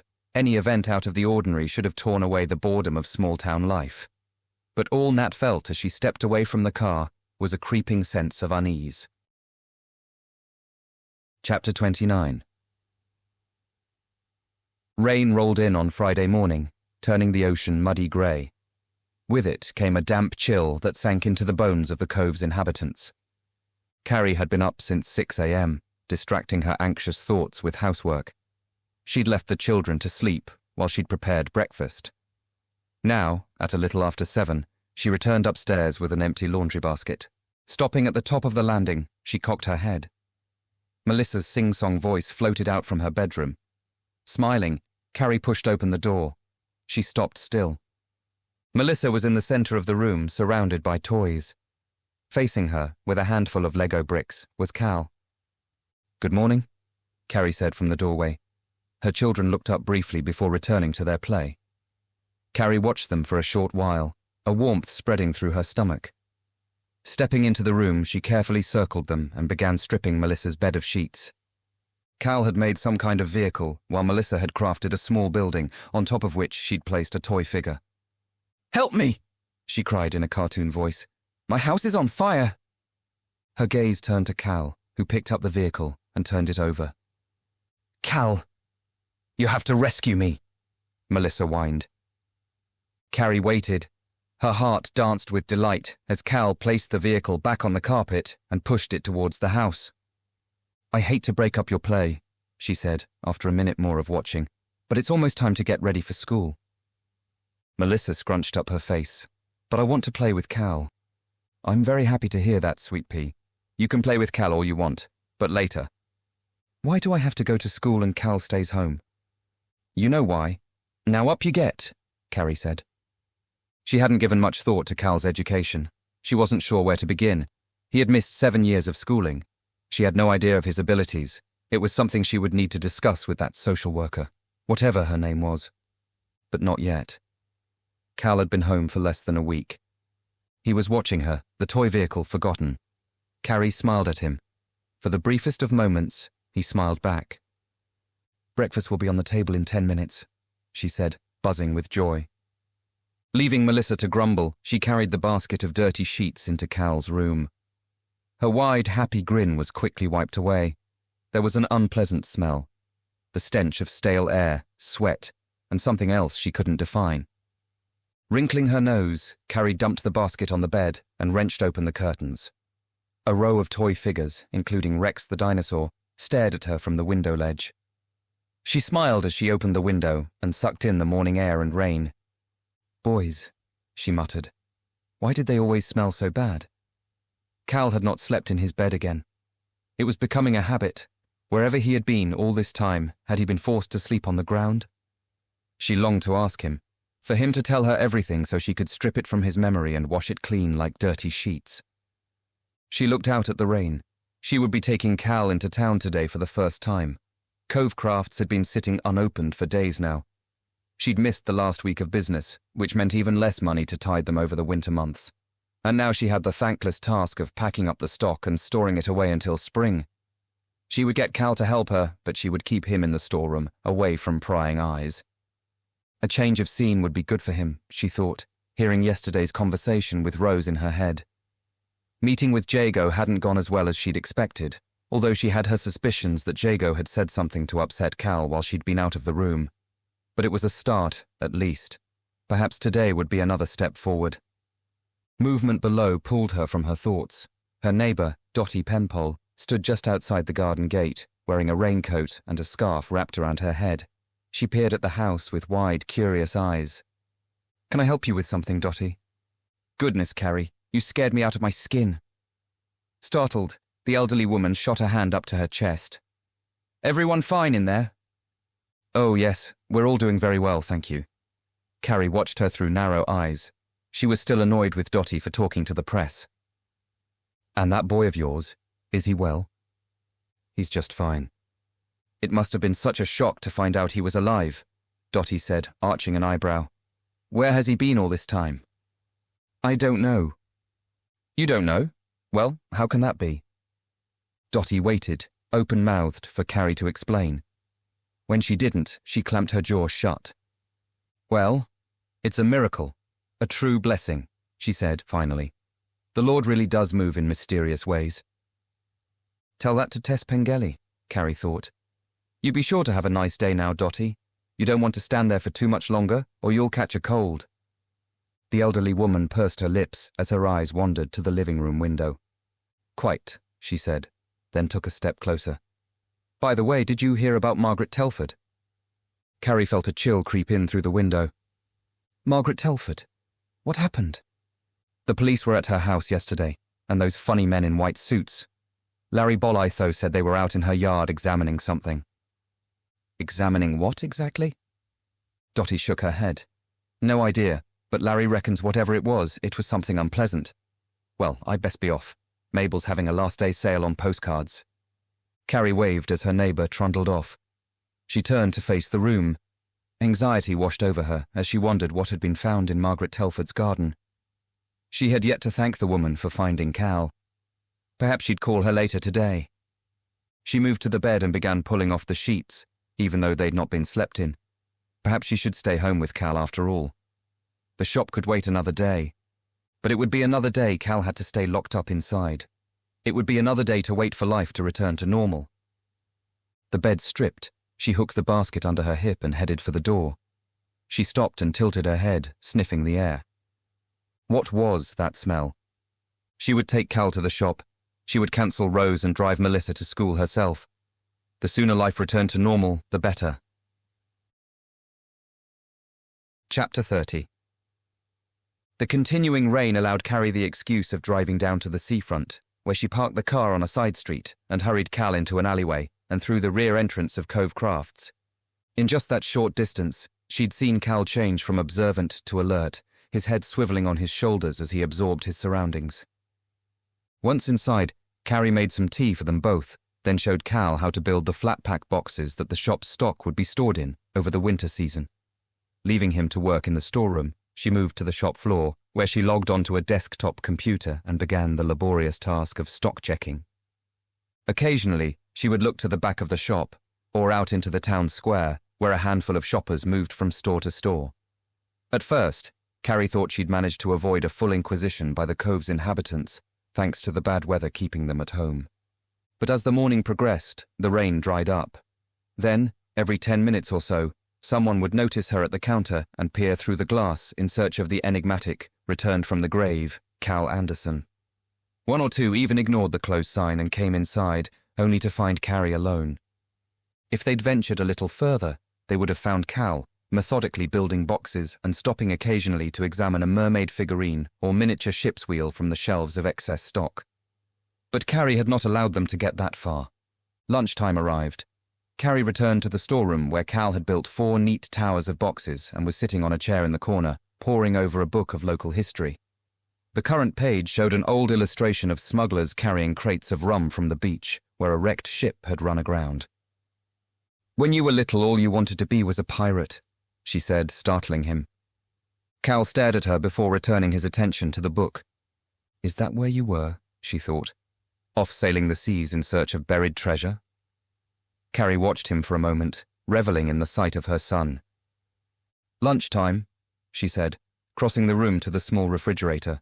"I made ham sandwiches." Cal turned the pages of the book, his brow wrinkled with concentration. Removing the sandwiches, Carrie put them on plates and poured out 2 glasses of orange juice. The picnic table in the small courtyard was still wet, so they remained in the storeroom. "Cal, are you going to eat?" She waited for him to respond. When he didn't, she drummed her fingers against the top of her thigh. "Cal, please, don't ignore me." The slightest of smiles rippled across Cal's lips. Closing the book, he stood up. Then he froze. He turned his head in the direction of the shop. Carrie followed his gaze. "What is it?" Brushing past, she motioned for him to stay, then entered the shop floor. "Is someone there?" she called out. A small Yorkshire Terrier appeared in the aisle and snarled at her.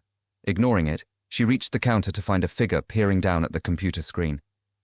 "Hello, Mr. Spencer," she said, sidestepping Caliban, who had scampered in front of her to issue a warning yap. "I'm sorry, but we're closed. Until spring. How are you keeping?" Even bent over his stick, Grady was a formidable figure, one Carrie wasn't particularly fond of. It wasn't that she had personal reasons to dislike him. It was his nature, she supposed. She didn't like the way he looked at people, as if he deemed himself superior. She didn't like the way he always had something bad to say about his fellow townsfolk. He could dress it up as being a lonely old man, but Grady Spencer was a misanthrope of the highest degree. The kind that not only hated people, but actively went out of his way to let them know. Tapping his stick on the floor, Grady turned away from the computer. "Oh, I keep myself to myself, don't I?" he said, flashing her a shrewd look before casting his eyes over the store. Beside him, Caliban sniffed the air and let out a yap. "That boy of yours turned up again, I see. Where is he then?" Carrie arched an eyebrow. At least the old man wasn't pretending to be interested in her wares. "Actually, he's in the storeroom, keeping a low profile, which is exactly how I'd like to keep things for now. Let's call it a settling-in period. I'm sure you understand, Mr. Spencer." "Doesn't make a difference to me." Grady's eyes drifted back to Carrie, hungry and expecting. "Has he said anything? About where he's been?" "Not yet, but I'm sure once he's feeling better, he'll tell us exactly where he's been and who did this to him." That was all she was giving the old man. Grady nodded. For a moment, his gaze lingered on the back of the shop. At his feet, Caliban continued to sniff the air and growl. "You think someone took your boy then?" "I don't think. I know. There can't be any other explanation." "Maybe he wandered off." "For 7 years. Maybe he didn't much like it where he was." The old man sneered, his lips twisting at the edges. Clenching her hands by her sides, Carrie forced a smile. Gnarly old bastard. "Well, he seems happy enough now. If you'll excuse me, I need to get on with closing up." "Don't mind me," Grady said, waving a knotted hand. "Husband away, is he?" Carrie looked up to see a strange smile ripple across the old man's lips. "He'll be back on Sunday." She turned away, pretending to work on the computer. When she looked up again, Grady was by the front door and staring in the direction of the storeroom. "Did you hear about Margaret Telford?" he said, his gaze sliding back to her. "I heard the police came around." Carrie didn't want to spend another second talking to the man, but she was curious about what had happened. "Dog's dead," Grady said, with a half smile. "Found pieces of him in the backyard, so I heard." Carrie drew in a shocked breath. "My God, poor Margaret." The old man glanced down at Caliban, who was busy wagging his tail and whining, his nose pointed at the back of the shop. "Terrible thing to happen after finding your son, don't you think?" "Do they know who did it?" "Someone with a grudge against her, I imagine." Grady smiled. He pulled open the door. "Come," he barked at Caliban, who scampered back to his master's side. As soon as she was alone, Carrie crossed the floor and locked the door. She leaned against it for a second, horrified by what Grady had told her. Poor Margaret, she thought, and wondered again who could have done something so horrific. Her face pale and waxy, she returned to the storeroom. Cal was not where she had left him. Panicking, she spun around. "Cal, where are you?" She moved to the back door and pulled it open. The small yard was empty. She returned to the storeroom and was about to grab her keys and head into the alley behind the shop when she heard a sharp intake of breath. She turned her head to the corner of the room where Cal had wedged himself beneath the shelves and was sitting with his knees pulled up to his chin. He was deathly pale. His body quivered like an autumn leaf. "Cal, what is it?" Carrie rushed forward onto her knees. He stared at her and shook his head. "Talk to me. What's wrong?" She reached out a hand. Cal flinched. "Won't you tell me?" Carrie said. "Please, Cal, can't you try to say something? even just a word. Cal pushed back against the wall and balled his hands into tight fists. Carrie's phone began to ring. She sat back. "I'm sorry. I just want to help, that's all. I just want you to be happy." She pulled her phone from her pocket as Cal continued to glare. Melissa's school was calling. "Good afternoon, Mrs. Killigrew.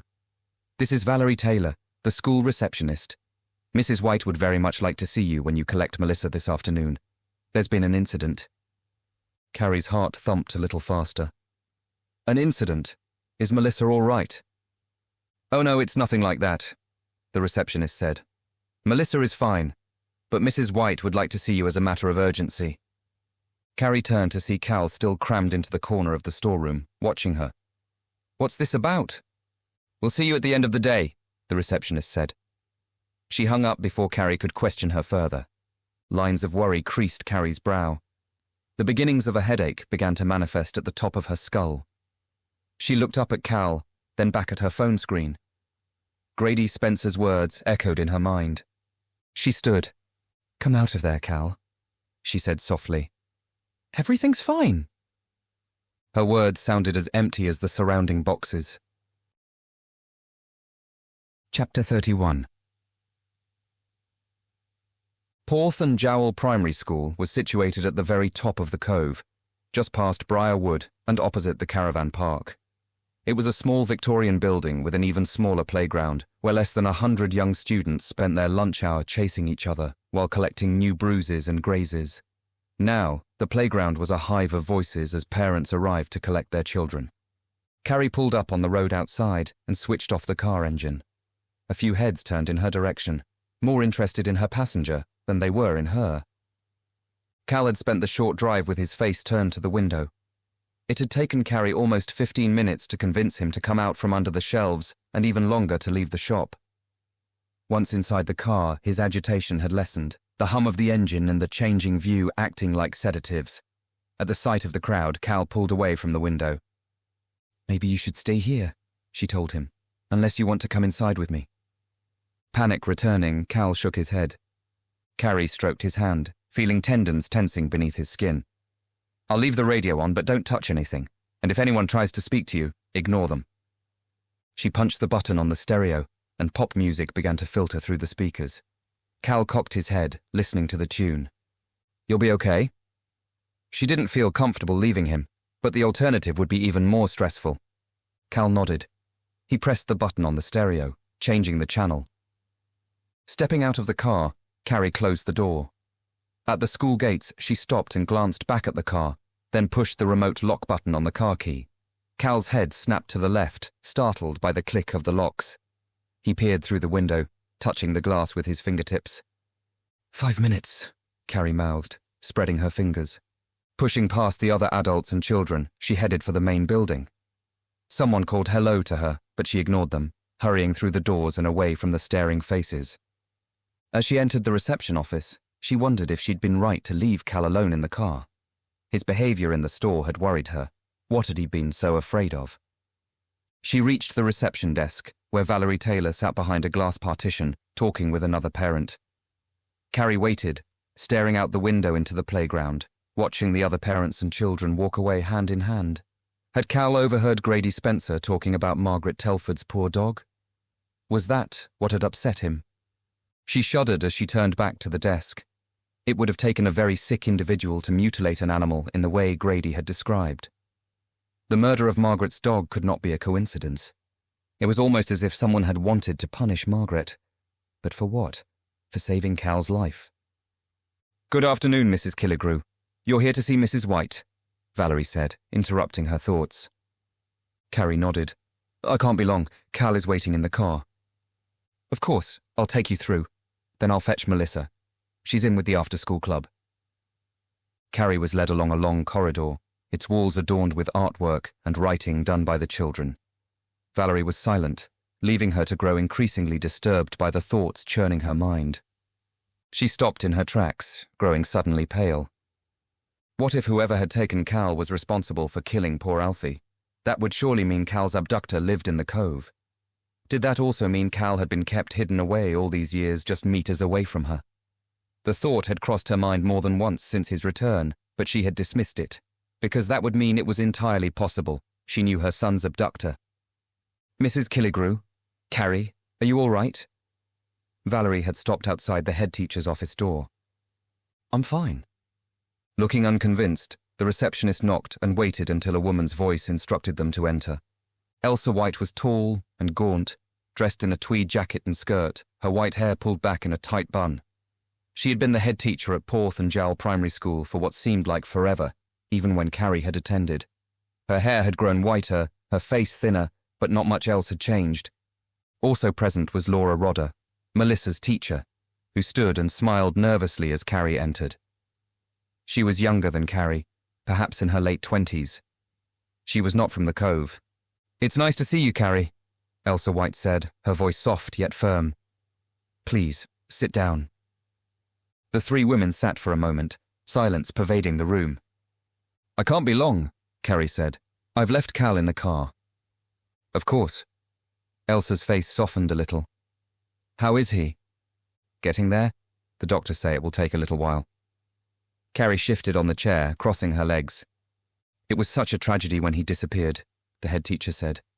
"Callum was always such a bright, kind boy. I'm so glad he's come back to you." Carrie smiled and nodded. She turned her attention to Laura Rodder, who was busy staring at the desk. Melissa was involved in some sort of incident. The warmth in Elsa's face quickly faded. She glanced sideways at Laura. "Mrs. Killigrew?" the teacher began, her voice soft and unsure. "Mrs. Killigrew?" Carrie laughed. "This must be bad if you're addressing me as Mrs. Killigrew." A pained look passed over the teacher's face. "Carrie, it's nothing too serious, I hope, but something we thought you should see." For the first time, Carrie noticed a roll of paper clutched in the teacher's hands. "This morning in art class, I asked the children to draw a picture of their family. I asked them to think about what their family meant to them.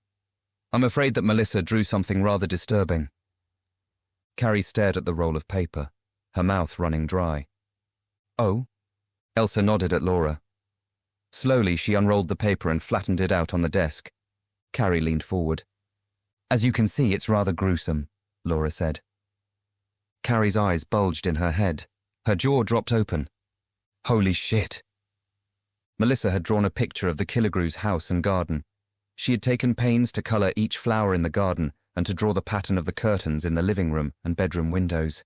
But it was the people she'd drawn that were causing so much concern. Two figures lay in the garden, their heads severed from their bodies and red crayon smears soaking the ground. Outside the garden gate, three figures wore happy smiles as they danced away, heading towards a figure that filled Carrie with horror. It was much larger than the others, made up of dark, scribbled lines, with a twisted, monstrous face and horns sprouting from its head. Carrie stared at the picture, her face draining of colour. She looked up, trying to force words out of her throat. "Why would she draw this?" she managed to say. Elsa White clasped her hands together. "We were hoping you could tell us. It's very much out of character for Melissa to draw something so colourful, shall we say?" Carrie's gaze was pulled back to the drawing.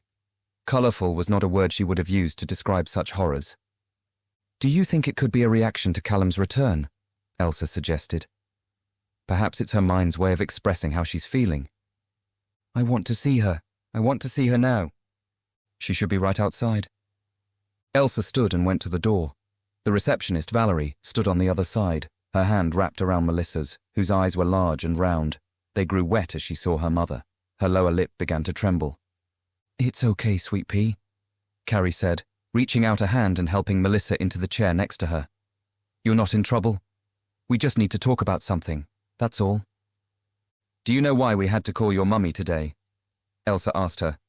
Melissa shook her head and stared at her knees. "Sweet pea," Carrie began.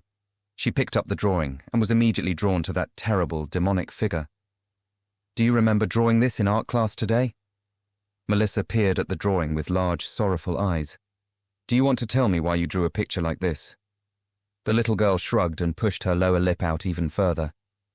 "It's okay. Remember, you're not in trouble. We're just talking. Do you want to tell me who's in the picture?" Another shrug. Carrie pointed to the headless bodies on the floor. Is this Mummy and Daddy? Melissa glanced at her teacher, then at Mrs. White. She nodded. Carrie stared down at her own lifeless, headless corpse. She pointed to the 3 smiling figures who were running away. And who is this?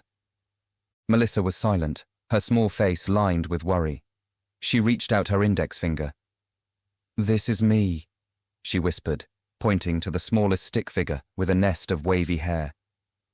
Her finger moved to the figure on the right of the trio, who was much bigger than the others. This is Cal. And who's this? Carrie pointed to the smaller figure in the middle and saw that her hand was trembling. A horrible feeling of dread had seized her. She knew the answer before Melissa could speak his name. That's Noah, her daughter said. Carrie glanced over the desk at Elsa White, whose face was a myriad of concerned lines. Beside her, Laura Rodder looked scared to death. Carrie pointed to the final monstrous figure on the page. And this? Melissa looked up with frightened eyes. She stared at the picture again and withdrew her hand to her lap. It's okay, sweetie. You can tell me. Melissa shook her head. Elsa White leaned to one side. Perhaps you could be so good, Miss Rodder, and wait outside with Melissa. It took a moment for the teacher to peel her alarmed gaze from the little girl. She crossed the room and held the door open. I won't be long, Carrie said, stroking her daughter's hand. She watched as Melissa was ferried outside. Are you all right? Elsa asked when they were alone. Carrie shook her head. It's not every day you learn your 4-year-old daughter wants you dead. I'm sure she wants nothing of the sort, Carrie. I'm sure it's merely a reaction to having to make room for Cal. She's been an only child her entire life.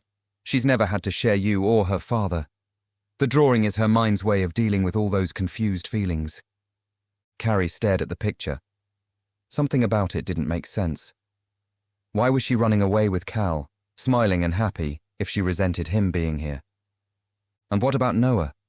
His presence in the picture disturbed her far more than her own severed head resting in a flower bed. But what chilled her the most was that dark, horned figure. I suppose everything's changed for her, she said. For us all. Elsa White was silent for a moment, her hands clasped together on the desk.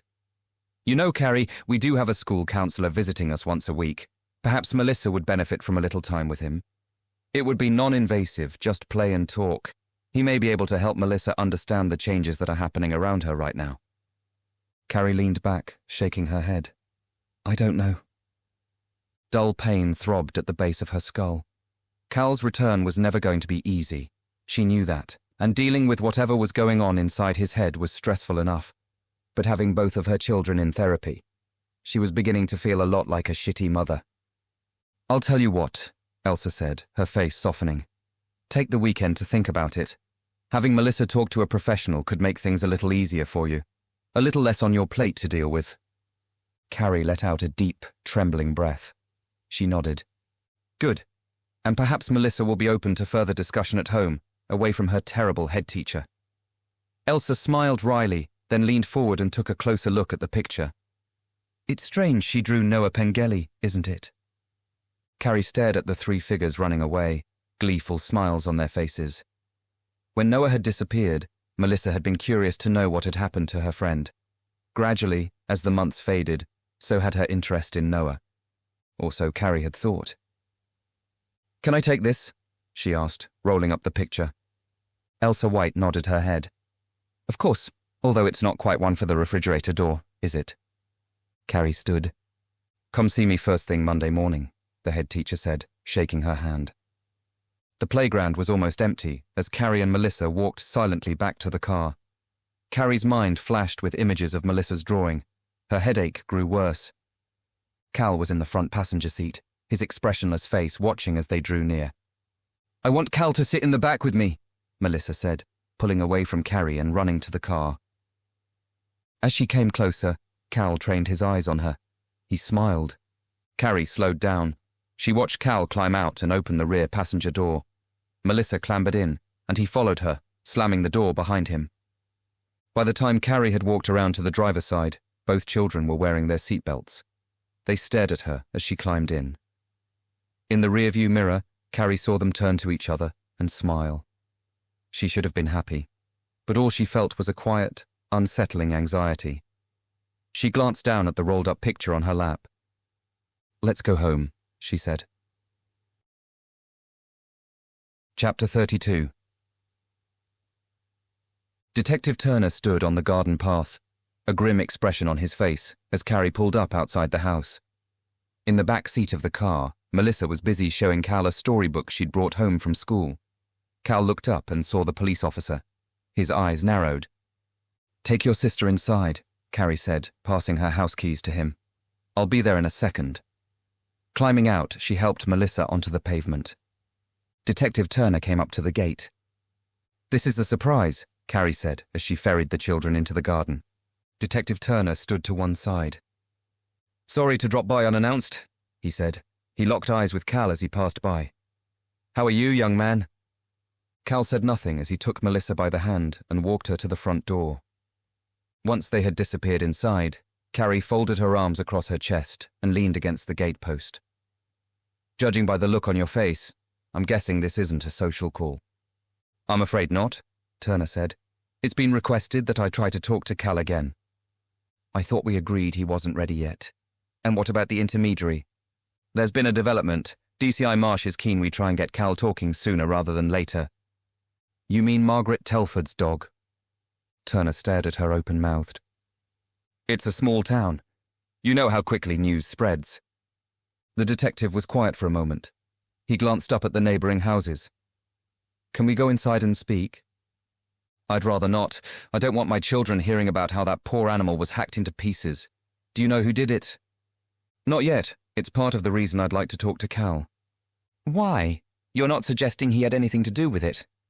"Of course not. But it's hard to believe the attack was just a coincidence."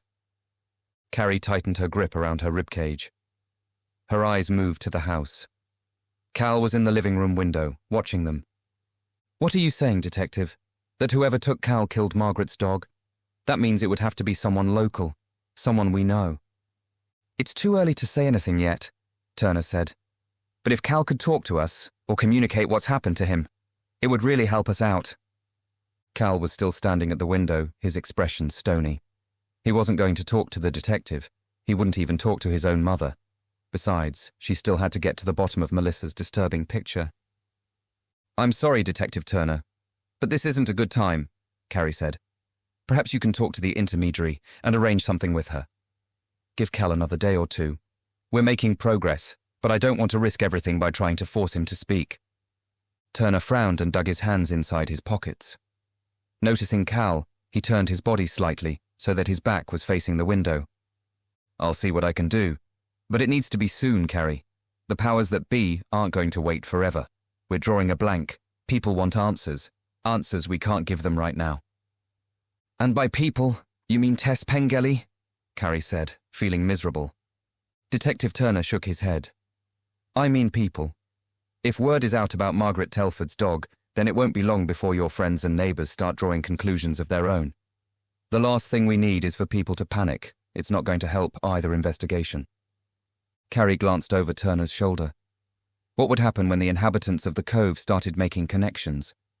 Would they point fingers at Cal? At her? They'd already formed their opinions about Carrie 7 years ago. She didn't care what people said about her behind closed doors, but she cared what they said about her son. All she wanted was for him to return to a normal life, to be welcomed back by the community, not ostracized, not feared. "There's something else," Turner said, dropping his voice down low. "This afternoon, a local newspaper reported one of their journalists missing." An icy sliver slipped down the back of Carrie's neck. "Really? Who is it?" "Scott Triggs. He wrote some deeply unpleasant things about the Pengellys back when Noah disappeared. He called the paper on Sunday evening, telling them to hold the front page for an exclusive story. Somehow, he'd figured out Cal's identity ahead of our press conference. He called in, said he'd have the story and an exclusive photo within an hour. They didn't hear from him again." The detective leaned forward. "Did he come to your house last Sunday?" "Shit. Did she mention that Dylan had gone after Triggs? That there'd been a scuffle and he'd smashed the journalist's camera? She had no real idea what had happened out there, or where the journalist had disappeared to.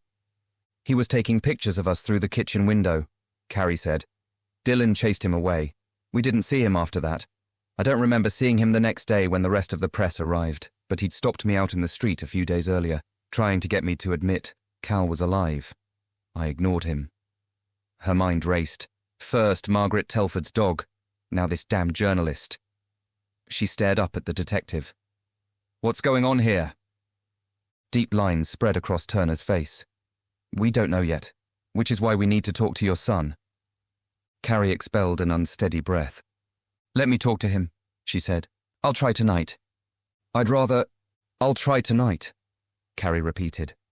The detective nodded. "Okay, if you learn anything, you'll call me right away?" "Of course." Glancing back at Cal one last time, Detective Turner let himself through the garden gate.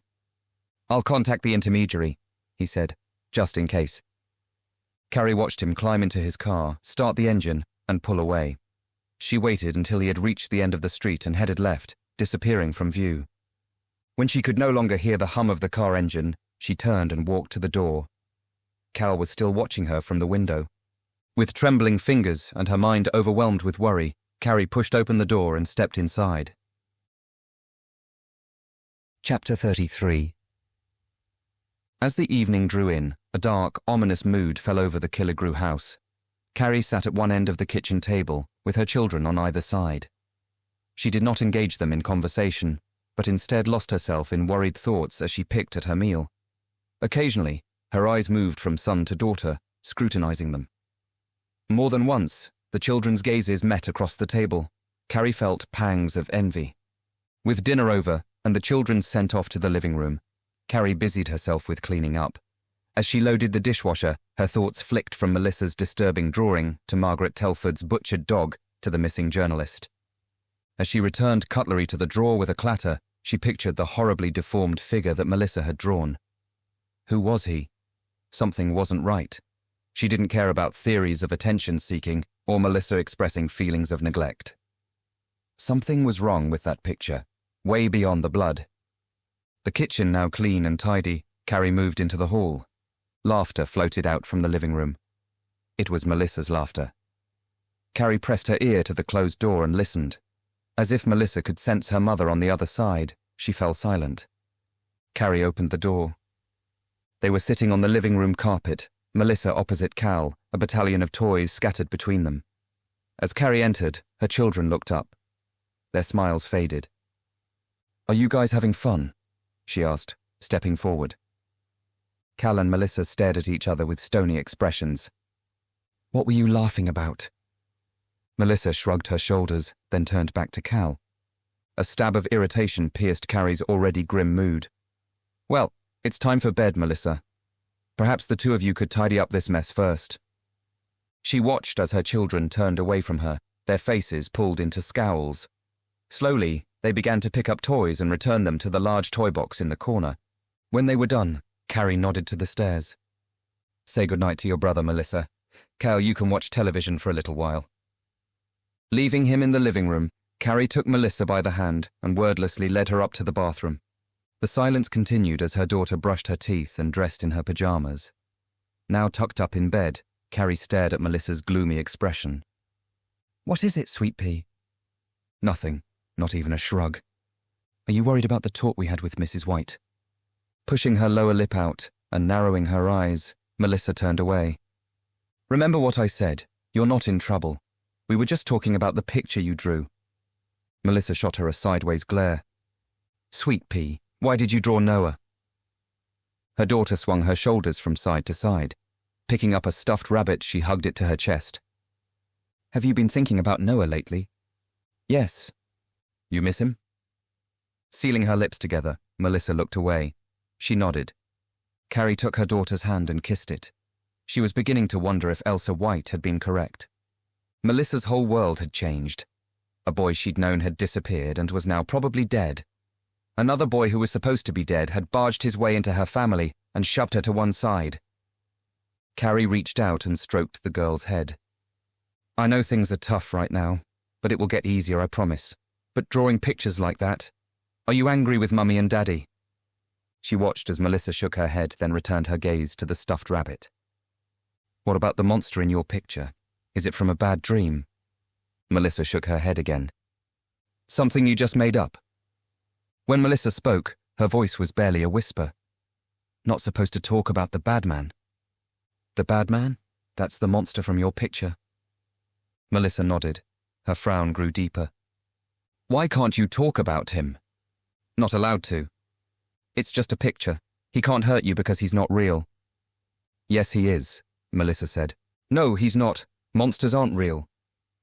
He is real, Melissa suddenly bellowed.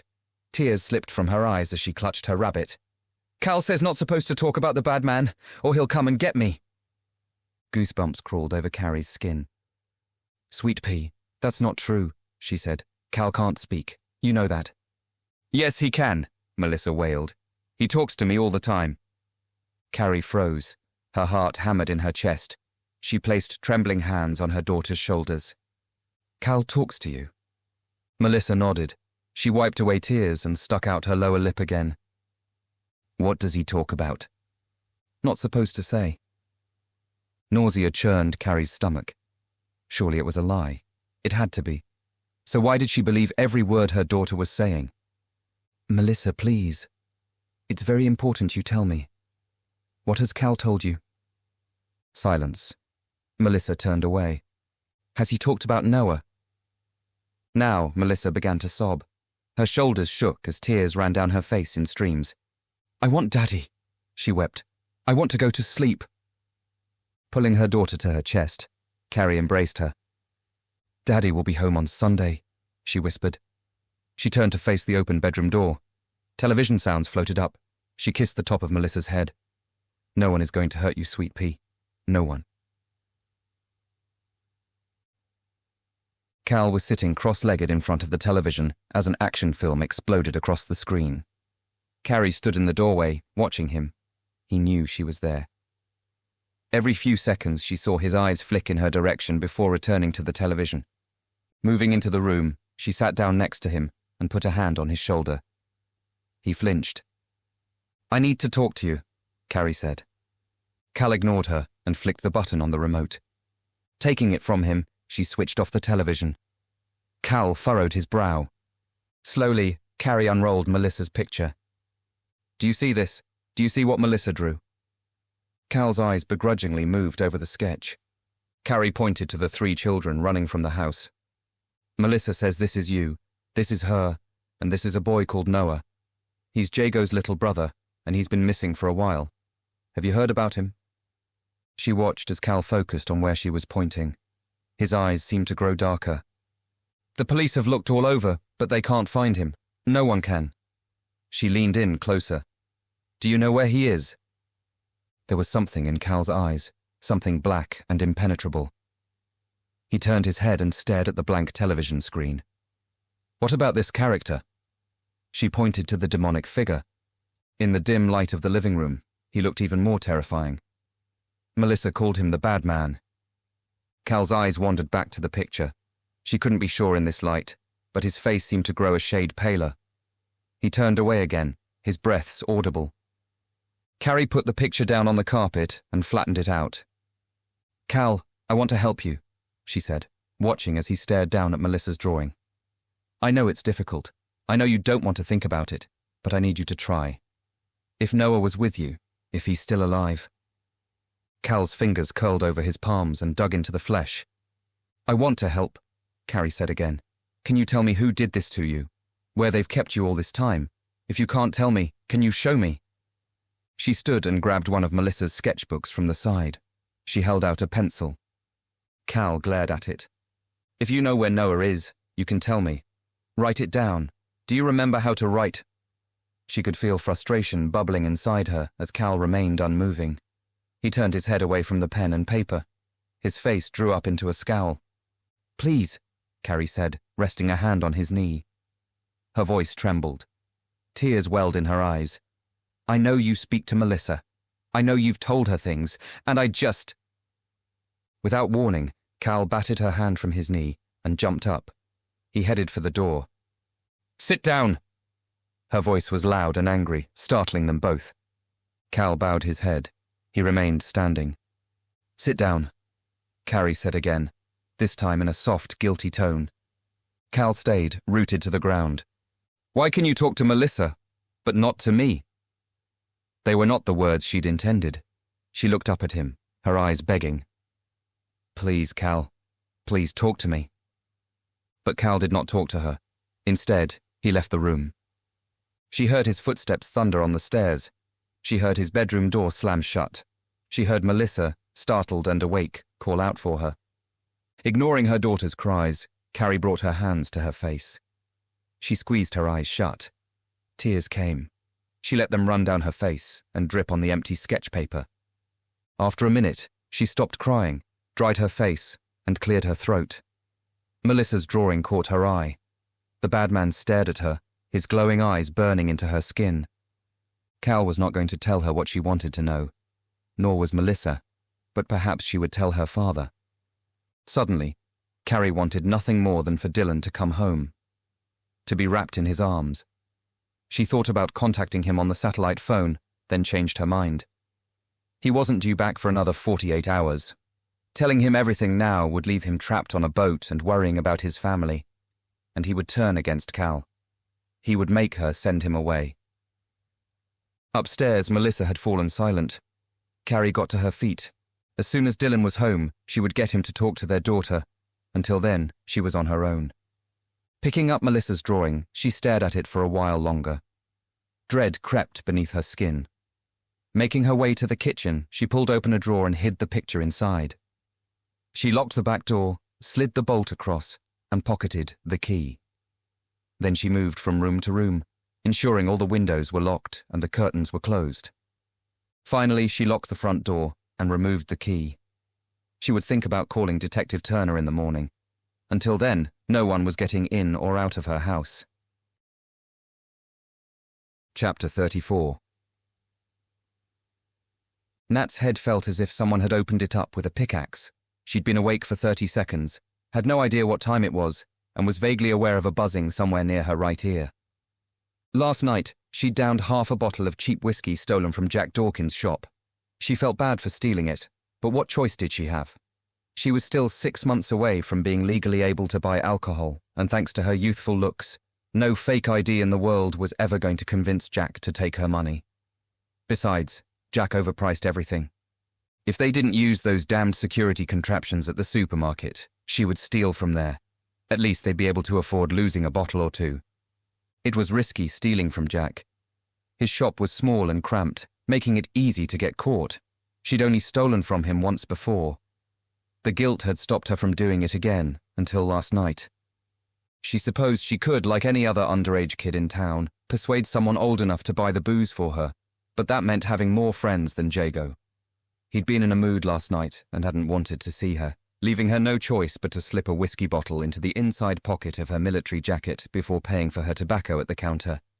Now, after a night of knocking back whiskey and listening to punk music at a damaging volume through her headphones, she found herself regretting stealing the booze in the first place. Nat groaned as she scrabbled for her phone and opened an eye to see who was calling. "What time is it?" she mumbled. Jago's low tones mumbled into her ear. 9:30. You sound like shit." "It's Saturday morning. Why are you calling so early?"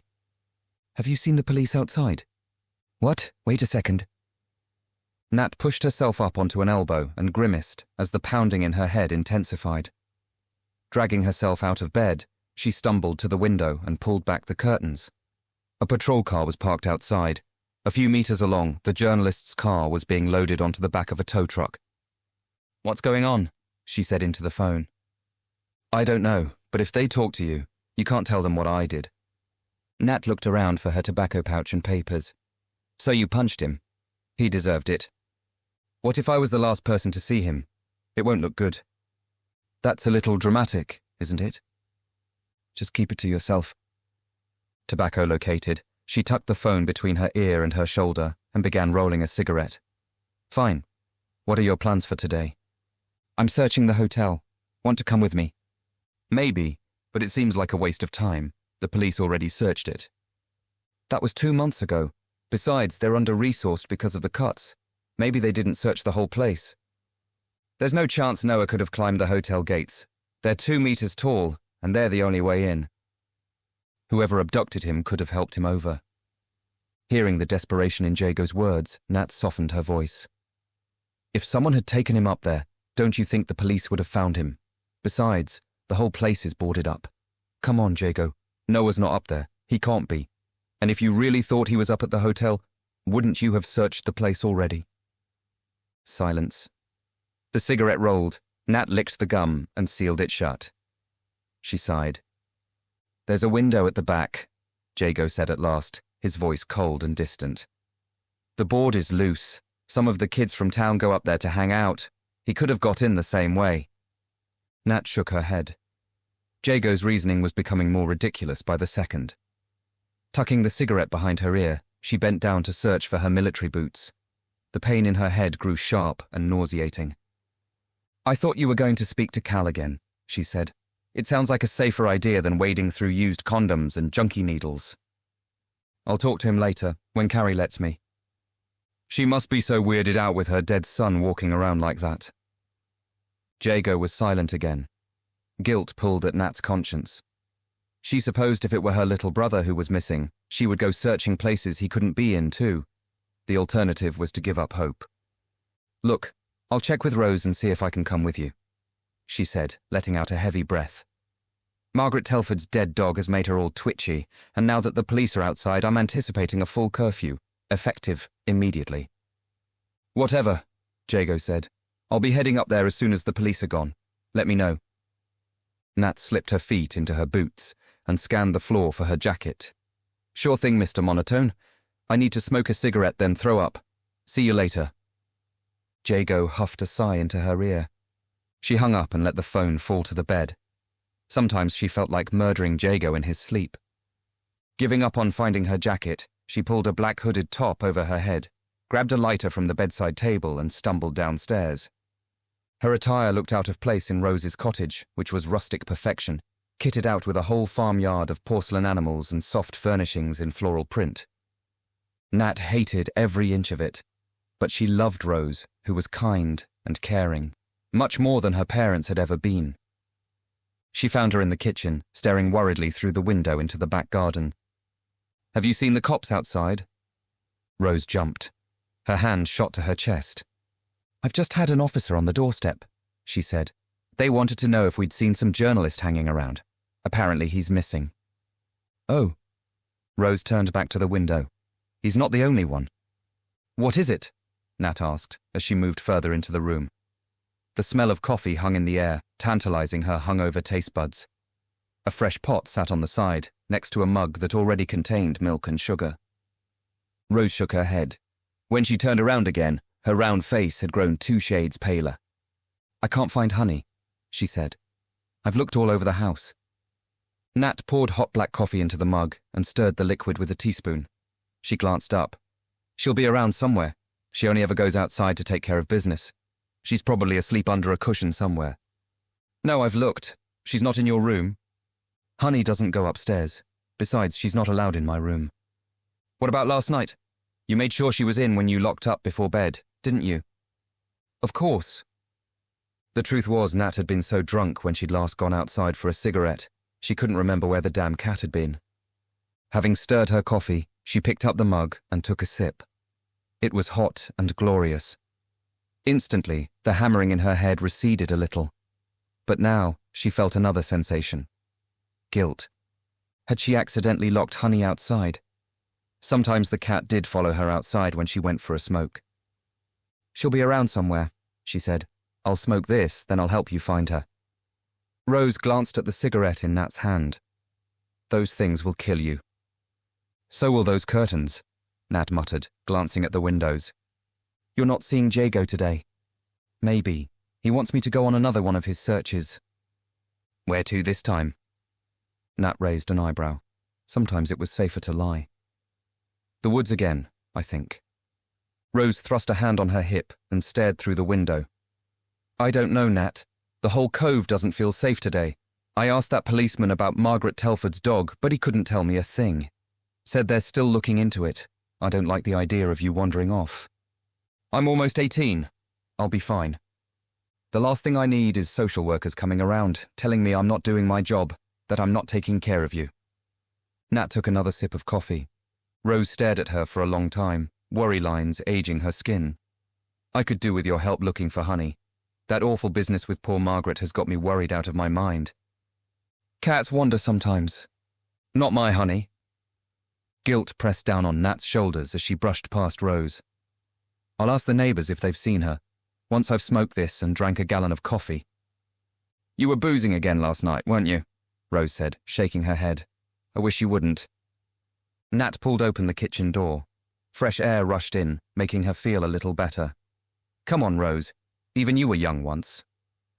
Rose wagged a finger at her. "You have a shower before you go and bother the neighbours, or they'll smell you coming." Giving the woman a military-style salute, Nat stepped outside and sparked up her cigarette. The lawn was choked with weeds. She'd promised Rose several weeks ago that she'd mow it. She'd get around to it one day. Puffing on the cigarette, she glanced at the tall wooden fence that separated their garden from Grady Spencer's. Perhaps Honey had found her way to the other side and was now stuck. "Damn cat," she muttered, and took another sip of coffee. Uneasiness returned to her as she thought about the police outside. What had happened to that journalist? To Margaret Telford's dog? She wasn't sure if she wanted to find out. Chapter 35. Carrie woke with a start, pulling herself from a nightmare. She'd been running through the streets of the Cove, calling for Cal, already knowing she'd lost him forever. Turning over, she reached out for Dylan. It took her a second to remember he was still at sea. After all these years, it still took her a second. Blinking the sleep away, she checked the time and was startled to see it was almost 10. Memories of last night's confrontation with Cal played on her mind. He could talk. He hadn't admitted it, but the look in his eyes had told her Melissa had spoken the truth, and the truth felt like 100 bee stings. Hauling herself out of bed, Carrie threw on one of Dylan's sweaters and grabbed the door keys from the side. Out in the hall, a voice stopped her in her tracks. "Mummy?" Melissa sat on her bedroom floor in her usual position. Her typical morning cheer was absent. "Morning, sweet pea, what's up?" Melissa put down the doll she'd been playing with and folded her arms. Her eyes glistened. "Are you mad with me and Cal?" Guilt squeezed Carrie's lungs. It took a few seconds to think of the right words. "I'm not mad. I'm worried." But this only confused Melissa further. Her forehead wrinkled. Her eyes moved off to the side. Carrie moved further into the room and crouched down. She stared at her daughter for a long time, then ran a hand through her long hair. "I want you both to be safe," she said. "If there's a bad man that wants to hurt you, I need to know who he is. I need to tell Detective Turner all about him, so he can stop him from hurting anyone." Melissa picked up her doll and wrapped its hair around her fingers. "If you don't want to tell me, maybe you can speak to Daddy when he comes home tomorrow," Carrie said. She slid a finger beneath Melissa's chin and gently guided her face upward. "You can tell us anything, sweet pea. Even if you're scared or worried that someone will hurt you, we'll always make sure you're safe." Melissa blinked. She let out a long sigh through her nostrils. "I want Daddy to come home now." Carrie felt a sting in her heart. She forced a smile to her lips and stroked her daughter's cheek. "You know I love you, don't you?" Melissa avoided her gaze. She nodded, then picked up another of her toys. Leaving her daughter to play, Carrie returned to the landing. It was beginning to feel a lot like her family was falling apart. She walked a few steps to Cal's room and paused outside, wondering if she could take another rejection. But wasn't that part of being a parent? Sometimes you just had to take your children's feelings on the chin. Knocking softly on the door, she entered Cal's room. She wrinkled her nose. That bad smell was still there, despite her having aired the room yesterday. She would need to have a conversation about personal hygiene. Carrie turned to the bed. She gasped. Cal was not lying under it in his usual position. He was on his side on the mattress, the bedsheets draped over him, his back to the room. He was asleep. Carrie watched the gentle rise and fall of his ribcage. The pain she felt in her heart lessened. "Cal," she whispered. He didn't stir. She stood for another minute, watching her son sleep in his bed. It was a simple yet wonderful sight, but she needed him awake. She needed to ask him again about the bad man, about Noah Pengelly. Detective Turner would soon be expecting a phone call. She would have to tell him about Melissa's drawing. about the fact that Cal had been speaking to his sister. And once the police had learned he could talk, they would expect him to tell them everything he knew. And if he refused, what then? It would seem very much like he was hiding something. Carrie stared at his sleeping form. "Are you hiding something, Cal?" she thought. "Why are you hiding it from me?" Leaving him alone, she drifted downstairs. She would delay Detective Turner until Dylan returned home. Once he'd convinced Melissa to talk to him, they'd speak to the detective together. Hopefully, Cal would cooperate. If he didn't want to talk, they could use visual aids or pencil and paper like the intermediary had suggested. If he still refused, then they would have to find another way. Noah Pengelly was still out there somewhere. Whether alive or dead, he deserved to be found. And now, more than ever, Carrie sensed that Cal knew where to find him. Melissa's drawing felt like proof. Chapter 36. Nat stood on Grady Spencer's doorstep, listening to the chime of the doorbell fading as she cast an eye over his overgrown garden. The police had cleared out 10 minutes ago, taking the journalist's car with them. She'd thought it was their presence making her feel uneasy, but now they were gone, she felt no better. Perhaps beneath her hangover, she was genuinely worried about Honey. After all, Devil's Cove was a small town. What if the sicko who'd murdered Margaret Telford's dog was still hiding out here somewhere? She could hear Grady's dog, Caliban, yapping inside the house. She had never liked the animal, despite its cool name. Still, she didn't hate it enough to do what had been done to the other poor mutt. Nat pressed the doorbell again. Perhaps Honey wasn't the cause of the bad feeling. Perhaps it was because she'd had to call Jago and tell him she couldn't help search the hotel. He hadn't said much, but his tone had spoken volumes. He was out there looking for his little brother. Meanwhile, she was here looking for a stupid cat. Jago was her best friend. Her only friend. But he was more like the brother she'd never had, and her heart wasn't as cold and dead as people thought. She felt Jago's pain as if it were her own. She felt his worry, his loss. She wanted to help him find Noah. She wanted to help him find his brother alive. The scrape of locks being drawn back distracted her from her thoughts. The door opened a crack. Grady Spencer stared at her with a suspicious eye. At his ankles, Caliban emitted an irritating growl. "Good morning, Mr. Spencer. It's Nat from next door," she said, then wondered why she was introducing herself. Grady Spencer knew exactly who she was. He'd certainly asked enough probing questions about her past. Not that she'd answered any of them. Grady pulled the door open wider. Over his shoulder, Nat saw the stacks and towers of a hoarder's kingdom. She'd never had reason to enter the old man's house, and now, seeing what lay inside, she hoped she never would. "Ah, young Natalie," Grady said, his lips parted to reveal broken yellow teeth. "To what do I owe the pleasure on this fine Saturday morning?" His laughter was liquid and rasping. Nat tried very hard to hide her disgust. "I'm looking for Honey, Rose's cat. She's missing." Grady arched his eyebrows and wiped his mouth with a papery-lined hand. "Your cat, you say?" "Well, no. I haven't seen any cat. Saw the police, mind you. Gone now, have they?" Nat nodded. "Had one of them knocking on my door asking questions too. Told him I never heard about no journalist." Grady watched Nat closely, making her feel uncomfortable. She didn't know much about him. To her, he was simply the old man from next door who liked to know everyone's business. And he was a little creepy.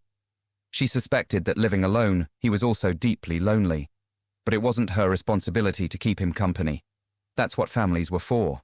Unless your family was made up of uncaring assholes. "Well, thank you," she said. "If you do happen to see her, could you let Rose know?" "Worried, is she?" "She's pretty attached to that cat." Grady looked over Nat's shoulder, into the street beyond. "Well, she has a right to be worried, especially after what happened to Margaret Telford's dog. You hear about that?" Nat said that she had. "Terrible business," Grady said. "Hacked to pieces, it was, and the police aren't doing much about it. Mind you, they've got bigger fish to fry with that Pengelly boy still missing." A horrible image of Honey flashed in Nat's mind. She pushed it away. "Well, like I said..." She turned to leave. Grady's hand shot out and grasped her wrist. "Perhaps she's got into my backyard. Take a look if you want." Nat stared down at the old man's fingers. He released his grip. She didn't want to go searching around Grady Spencer's yard, thank you very much. But now she couldn't shake the image of Honey's mutilated body from her mind. She glanced across at Rose's cottage and heaved her shoulders. She would take a quick look. Then she would call Jago and tell him she'd changed her mind. She turned back to Grady and nodded. "Just go around the side of the house there," the old man said, pointing. Nat followed the path with her eyes, watching it disappear around the corner. "There's all sorts of places for her to hide out there. Be careful, mind. That yard could do with a good tidy-up. If I was 10 years younger, I could do it myself. But not now. Not with these old bones." He stared at Nat with expectant eyes. Nat smiled politely. There was no way in hell she was going to be spending her day clearing up the old man's junk. "I'll just take a quick look," she said. "Take all the time you need." She felt Grady's eyes on her back as she turned and rounded the corner of the house. Getting to the backyard was like negotiating an assault course made up of old refrigerators, broken furniture, and trash. When she had weaved her way through, she discovered that the backyard was no better. So, this is where old appliances go to die. Grady Spencer had created his own junkyard, complete with maze-like paths running through it all. There had to be the contents of an entire home here, cast out and left to rust. Where did she begin? There was no way she was heading into that mess. There were probably rats, definitely disease, a myriad of accidents waiting to happen. Instead, she stood at the corner of the house with her arms wrapped around her chest and called for Honey. She waited for an answer. When none came, she called again. "Here, Honey! Here, cat!" She squeezed her ribcage and took a step forward. That was as far as she was going. She called once more and was answered by silence. Damn stupid animal. Honey was a fussy creature. There was no way she'd be hiding in that infested scrap heap. Wrinkling her nose, Nat turned and faced the back of the house. The paint on the window frames was cracked and peeling. She could see curtains through the dirty glass, all yellowed and stained, as if they'd never been washed. There was an iron grill in the ground. Through it, she could just make out a small basement window. That bad feeling returned to her. It was like butterfly wings flapping in the pit of her stomach.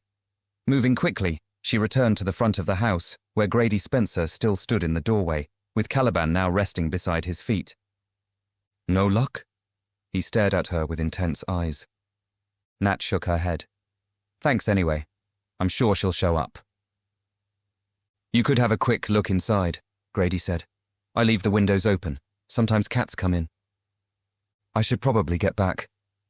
There's all kinds of hiding places in there, and old Caliban here is useless when it comes to chasing moggies out." He stared at her, hopefully. Again, Nat glanced over his shoulder into the cluttered hall. If the inside of the house was anything like the backyard, it wouldn't be just a quick look. It could take hours. Something in her gut told her to stay outside, to turn around and return home. But if Honey was in there, if she was trapped somehow, Rose would never forgive her if she found out Nat had turned around and given up. She glanced over the fence at Rose's cottage. She could hear her calling Honey's name. Guilt lured Nat to Grady's front door. "This is your own stupid fault," she told herself. 5 minutes, that was all she was giving Honey. Then the stupid cat was on her own. Grady was staring at her, his yellow smile splitting his face. He stepped to one side. "Well, come in. Don't be shy." Looking back at the street behind, Nat felt the flutter in her stomach grow more intense. She was being ridiculous. Grady Spencer was an old man who couldn't hurt a fly. He was lonely, that was all. Loneliness made people do odd things, like turn their homes into mazes of junk. A chill ran down the length of Nat's spine. She shook it off as she stepped inside Grady Spencer's house. It returned the moment she saw him close the door behind them. There was a musty smell in here, like the windows hadn't been opened in years. But hadn't Grady just told her he kept them open? Nat stared down the length of the hall, eyeing the piles of junk. "I'll show you around, shall I?" Grady said. He shuffled past her, a curious expression on his face. Reluctantly, she followed behind. Chapter 37. The Mermaid Hotel watched over the cove like a battle-weary sentinel, its upper levels blackened with soot. What had been a thriving hub for holidaymakers was now an eyesore that was slowly crumbling into the sea. Jago scrambled over the rusting gates and landed heavily on his feet. The nearest houses were just 100 meters away, and although a small copse of trees blocked their view of the hotel, he found himself glancing over his shoulder. Satisfied he hadn't been seen, he pushed forward, his boots crushing the weeds that sprouted from cracks in the forecourt. As he moved, his thoughts turned to Scott Triggs. Something wasn't right. People didn't just leave their cars behind and disappear into the ether. Not when they were about to land a front-page story.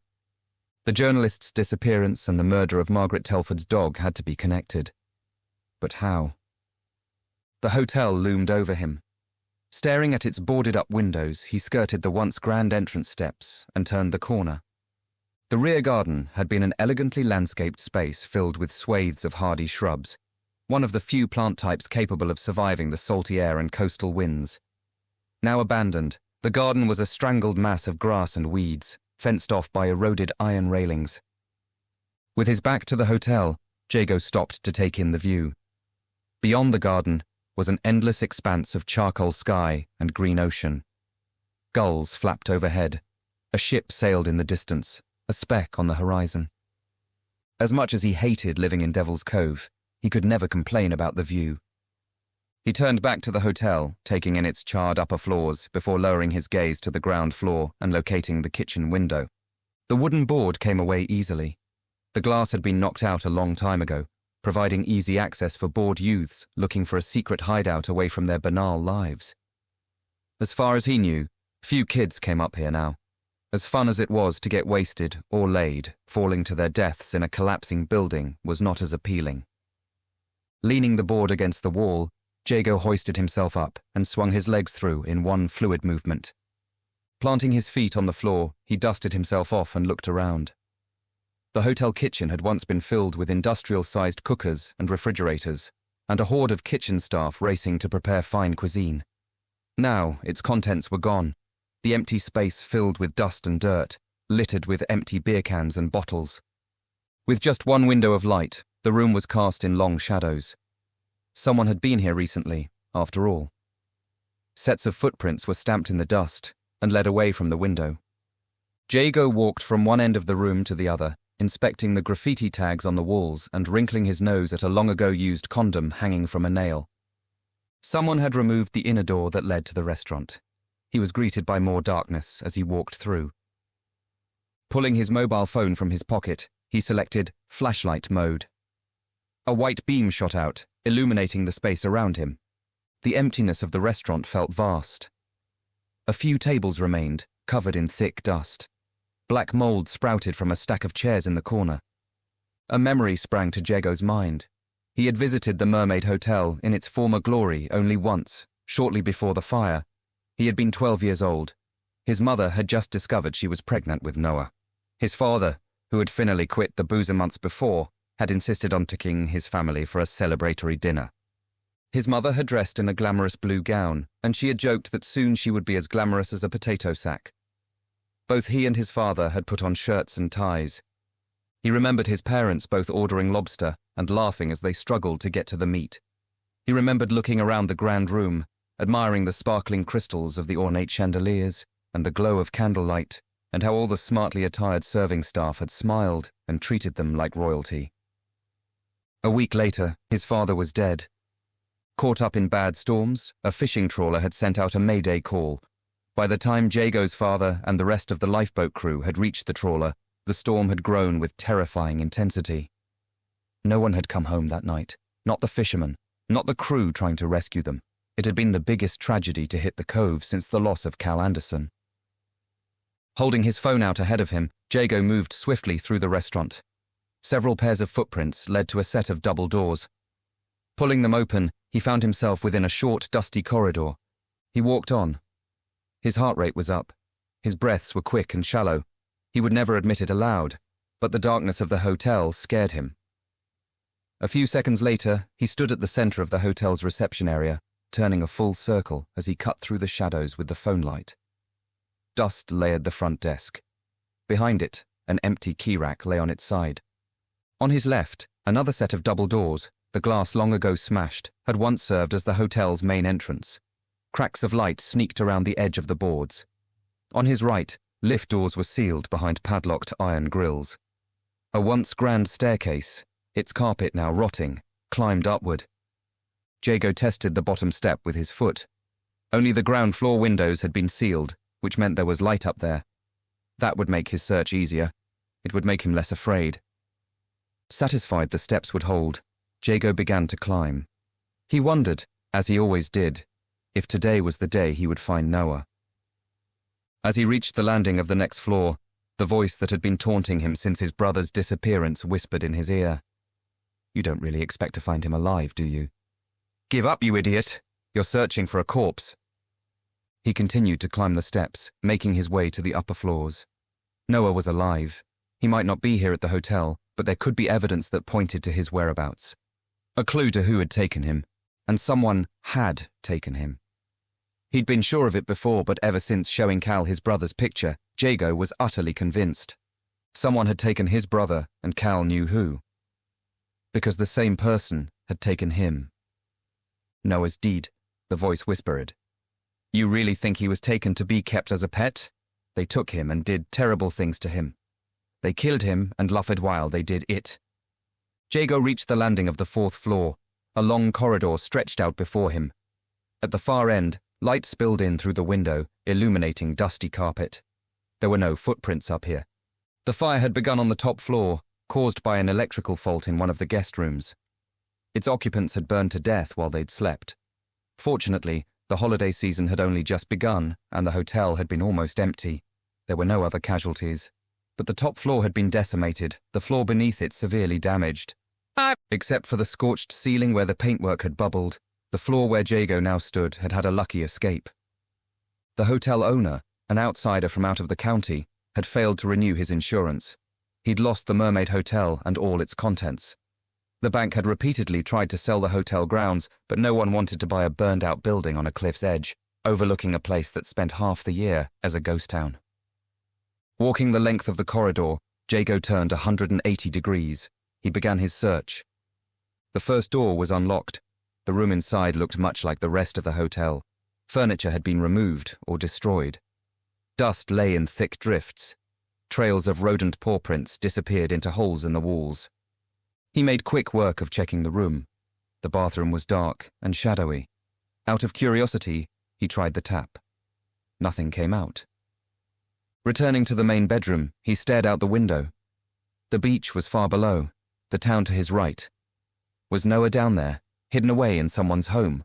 Or had he been taken away from the cove? If that were true, finding him would be almost impossible. But Cal had been found on the beach, right down there. Would Noah resurface too? Would Jago need to wait 7 years for it to happen? He's dead. You should have been there taking care of him, not out getting wasted. The next room was locked. Instinctively, he knocked on the door. "Noah?" Silence smothered him. He pressed against the wood. It felt weak and rotten. He rammed his shoulder into it. The lock flew away and clattered on the floor. The door hit the wall and bounced back. The room was empty. Jago moved on to the next, then the next, finding only dust and disappointment. Once he was done, he headed to the floor below. Frustration started to set in. If Nat had been here, they'd be able to cover the hotel in half the time. He felt a twinge of guilt. He still couldn't understand how a cat's whereabouts were more important than his brother's, but he understood Nat's loyalty to Rose. The woman had given her a home. She had loved her when her parents hadn't given a shit. This floor was identical to the one upstairs, except there were footprints recently made, moving up and down the corridor. Jago tried the first few rooms, coming across signs that people had been here. Empty beer cans, cigarette butts, a hypodermic needle, abandoned underwear, but all were covered in months of dust. His eyes returned to the footprints in the corridor. Whoever had made them had travelled the same route several times. Jago followed them, coming to the last door on the left. Blood rushing in his ears, he pushed it open. Like the others, the room was void of furniture. But unlike the others, much of the dust had been disturbed, and there were more footprints. Jago placed his foot next to one. It was slightly smaller than his, but not small enough to belong to a child. He moved further into the room, then froze. In the corner, lined up in rows on top of an old stool, was a battalion of small plastic figures, soldiers, animals, monsters, and spacemen. An old Marvel comic book lay on the floor, Spider-Man vs. Venom. There was something else, next to it, something white and long. Jago drew closer and crouched down. At first, he wasn't sure what he was looking at. Then, as he reached out a hand to pluck it up, he saw the blood and recoiled in horror. It was the severed tail of an animal. Jago was almost certain it belonged to a cat. Chapter 38. As he showed Nat into his living room, Grady Spencer felt the thud inside his chest increase to an almost audible level. Beads of perspiration formed at his temples, and he wiped them away. He did not want to alert the girl to his intentions. Not yet. She already looked wary, her large green eyes looking about his home as if she'd walked into an abattoir. The irony was that she had. "Go ahead," he told her, pushing open the living room door and standing to one side. "Take a look." He watched as Nat took a cautious step inside. He knew the place was a mess. With piles of papers and boxes of junk, he rarely went in there now. But they were all his things, and he couldn't let go of them. They made up his home, his kingdom. As the girl took a cautious step inside the room, Grady's hands twitched. How he longed to reach out and touch her skin, for his fingers to wrap around her scrawny neck and squeeze. For now he stood, exaggerating his wheezing breath. The facade of a weak, diminishing old man, masking the surprising strength he still had. Nat looked around the room, her face strange and pale. She was disgusted, he could tell. His home frightened her. That pleased him. "I don't think Honey's in here," Nat said. She looked to him for a second, meeting his gaze, and he saw that her pupils had dilated. Grady's heartbeat sped up a little. No matter. There are plenty of other nooks and crannies to explore. He turned and headed further down the hall. He paused, looking over his shoulder to see if she was following. Nat stepped back into the hall, but she didn't follow. Instead, she turned to face the front door. "This way." Grady moved down to the next door, with Caliban trotting alongside. "I'm afraid this room is a little more cluttered than the last, but you'll forgive an old man's lonely attachments." She was hesitating. She was going to leave. Grady clenched a frustrated fist, but then Nat moved towards him, and avoiding his hungry stare, slipped into the dining room. "What is all this stuff?" she asked, her eyes widening at the maze of junk that was piled up to the ceiling. Grady shrugged. "Bits and pieces." He needed to think fast. The cat was not here. The house was locked up like a fortress. The only way a living creature could enter was if Grady had lured it in himself. "At school, are you?" he asked, adopting a conversational tone. Perhaps that was the way. Distract her. Make her feel relaxed. Nat ventured further into the room, staring up at the towers of junk with a look of morbid curiosity. She thought he was a freak. Grady smiled to himself. "College," Nat replied. "It's my final year. Then I'm out of this place." The old man raised an eyebrow. "Big plans, eh? And where are you going, young lady? Off to London, are you?" "Maybe, maybe not. I might travel for a bit." "I thought you young women were all about going to university these days, educating yourselves so you can be better than us men." "Not better, equal," Nat said, picking up an old newspaper from a large pile. She eyed it curiously. "And I can't afford university. No parents means no help. No one gets through university these days without it. No family, eh? None worth talking about." Nat glanced at him for a second. She took another step into the room, carefully inching her way around the towers of junk, mesmerized by the old man's collection of strange treasures. "And what about young Master Pengelly?" Grady said, shuffling forward. He'd managed to calm his heartbeat a little, which was good because he was becoming breathless, his mind unfocused. "What's his plan for the future?" "How should I know?" "I see the two of you together. Thought you were a pair." The girl stared at him again, this time her eyes narrowing with disapproval. People need to stop thinking that. Laughter, cracked and rasping, escaped Grady's lips. "Young love, eh? Best to let go of it, if you ask me. That boy won't be going anywhere. He's stuck in this place, just like his mother." Deep creases appeared across Nat's brow. She had suddenly lost interest in the room's contents and was looking at the open door. I suppose they're no closer to finding that boy, are they? Grady stepped to the right, blocking the exit. No, they're not, which is why me and Jago are looking for him. Grady arched his eyebrows. This was a new development. Playing detectives, are we? Think you can do a better job than the police? Nat was silent, but he saw a flash of irritation in her eyes. He asked her the question he'd been wanting to ask since she'd shown up on his doorstep. What about that other lad? Carrie Killigrew's boy. Met him, have you? Her eyes were fixed on the space beyond his shoulder. She shook her head. Jago's been to see him. They used to be friends. Has he now? Said anything, did he? About where he's been hiding all this time?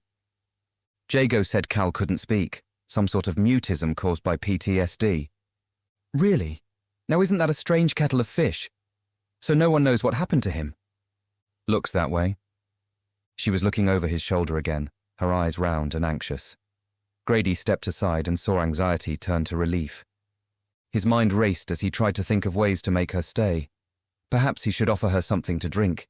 He could drug her like he'd intended to drug that journalist prick before he'd had to bash in his head. He didn't want to hurt this girl like that. Not yet. You want some tea? He offered as they re-entered the hall. Don't have any coffee. Hate the stuff. Nat took a step towards the front door. I should probably go. I really don't think Honey is here. But we haven't checked upstairs yet.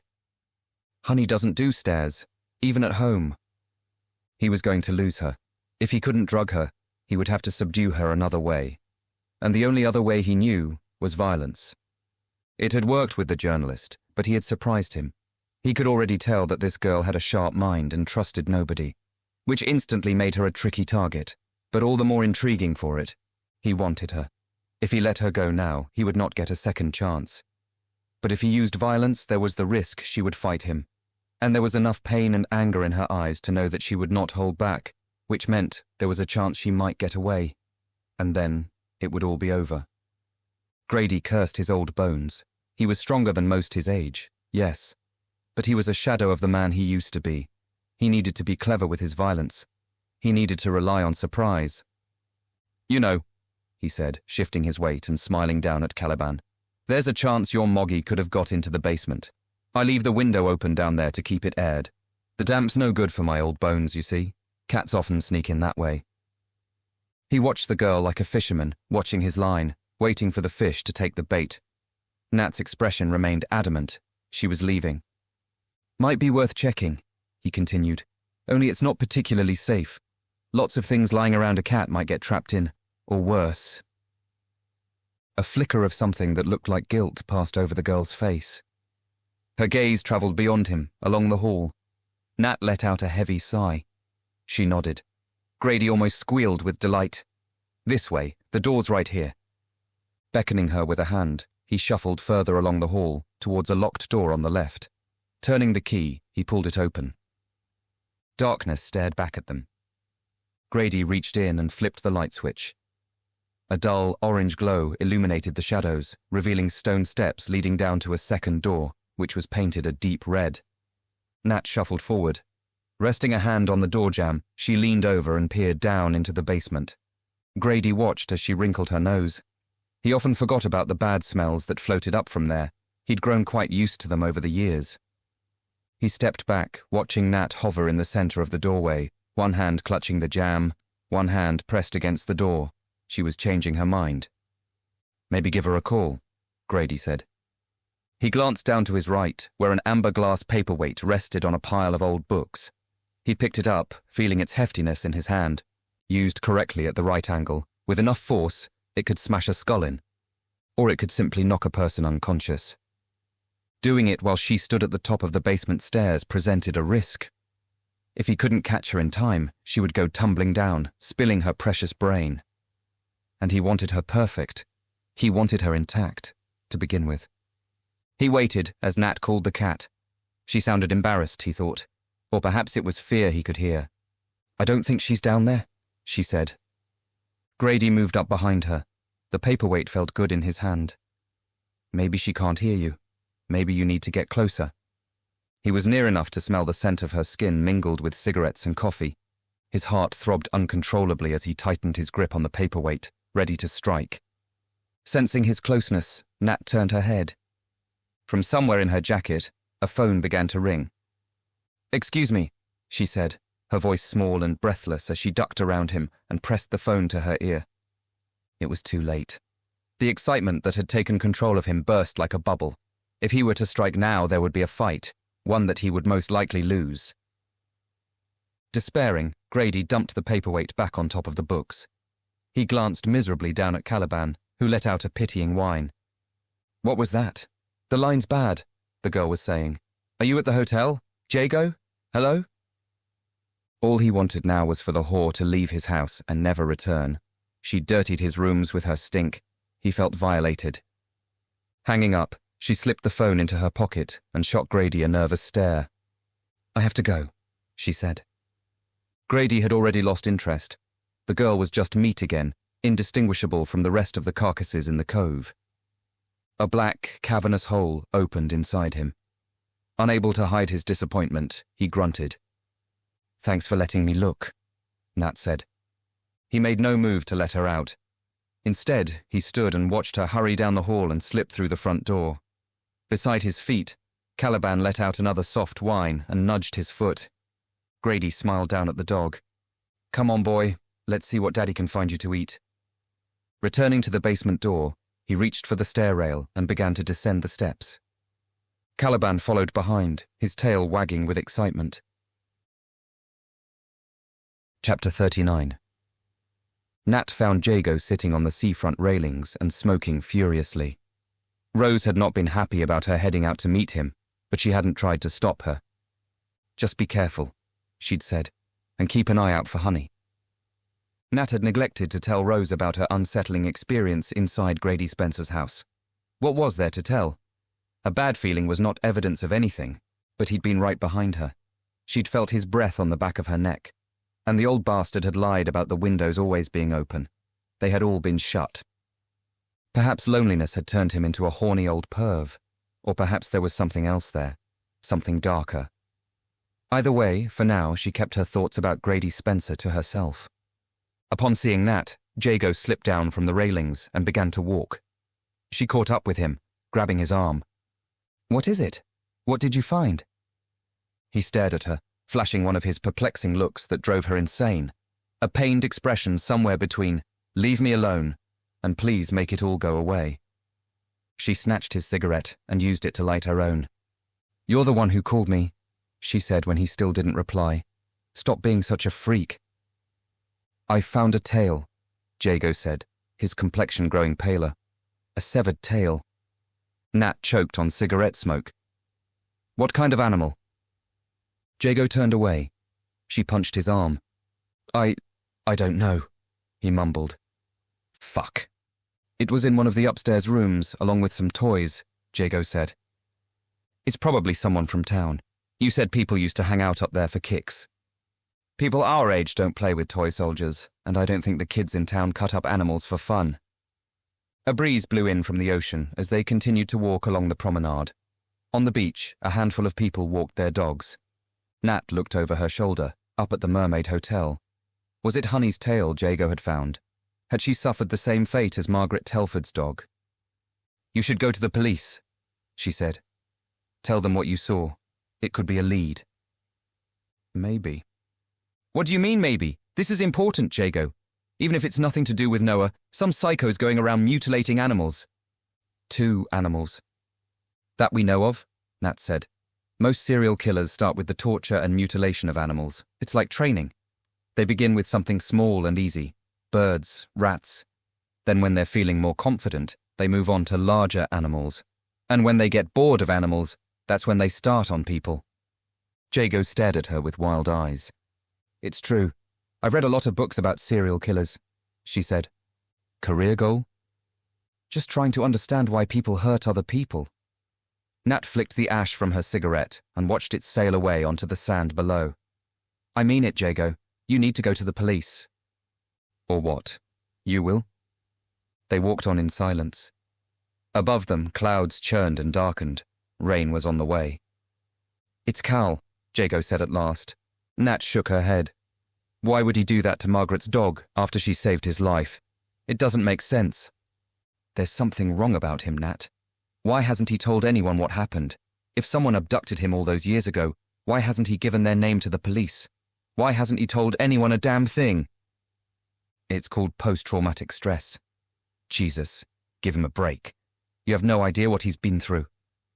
Jago ground to a halt. He recognized Noah's picture. It means they were together. He let his cigarette slip from his fingers and crushed it beneath his boot. I need to see him again. He needs to tell me where my brother is. And if he won't, I'll beat it out of him. What you need to do is talk to the police, Nat said. She didn't like the way Jago was looking at her, or the words that were coming out of his mouth. It's their job to find out what Cal knows. You mean like how it was their job to find my little brother?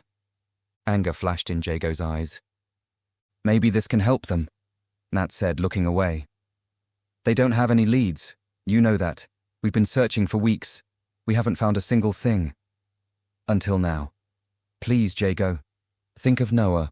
We're not going to find him by ourselves. Jago clenched his jaw. The vein at the center of his forehead began to pulse. Get over yourself, she said.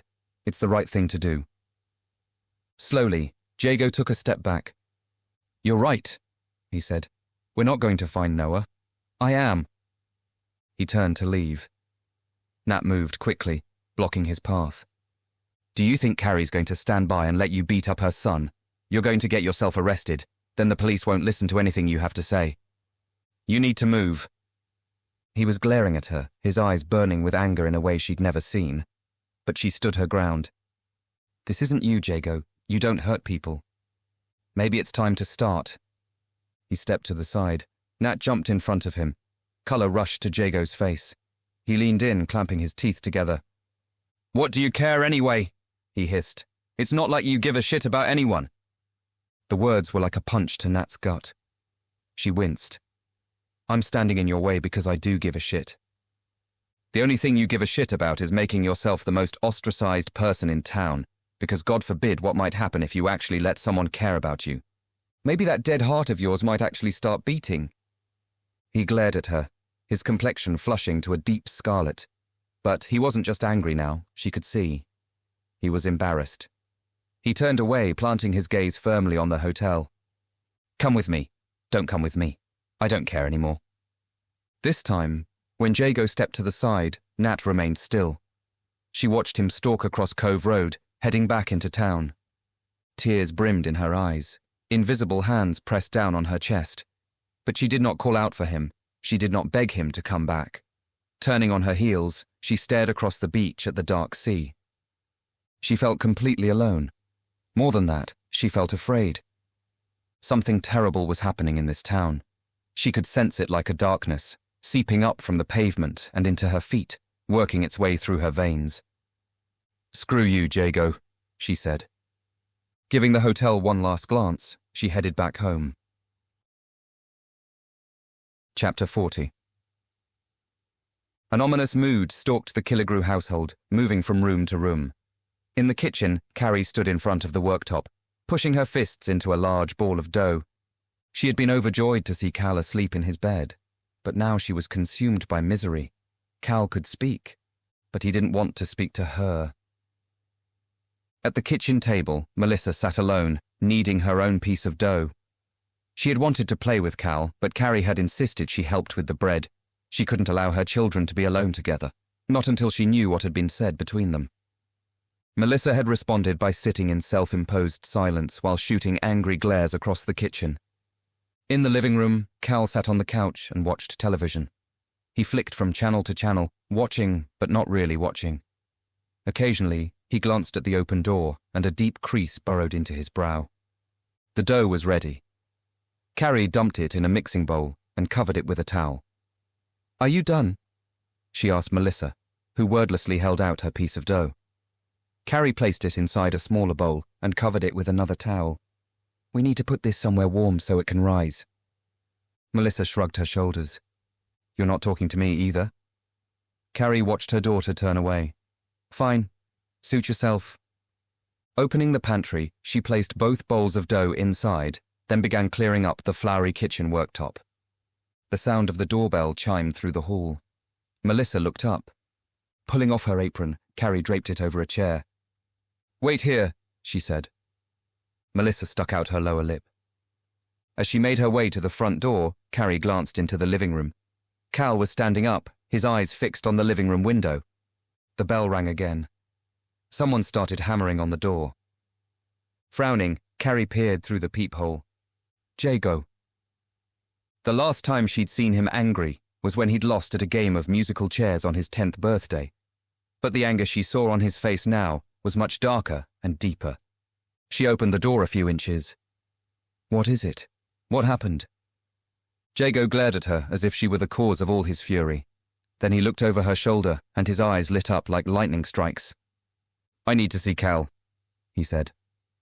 Carrie turned around. Cal was standing in the hall, watching Jago. "Why?" "I need to talk to him." He moved forward. Carrie blocked his way. "I think you better talk to me first. What's going on?" Jago pressed his lips together. He was staring at Cal now with an intensity that scared her. "If you can't talk to me, Jago, you better turn around and go, because whatever's on your mind, I don't like the way you're looking at my son." Jago's angry gaze met hers. For a second, she thought he was going to barge past. "I found something," he said at last. "Up at the hotel." "What were you doing up there?" "Looking for Noah." Carrie glanced back at Cal, who hadn't moved an inch. "What did you find?" "You don't want to know?" The fury in his eyes wavered and was replaced with horror. He lowered his head. "Please, Carrie, I'm not here to cause trouble. I just need to ask some questions." For a long moment, they stood facing each other as Carrie tried to read his thoughts. Some of the anger had left him. Whatever he'd seen up at the hotel had left a mark. And as wary as Carrie was about letting Jago into her home in such a volatile mood, she found herself desperate to know what had happened. She looked over her shoulder at Cal, who stared right back. She opened the door wider. "No trouble, I mean it." Jago held up his hands.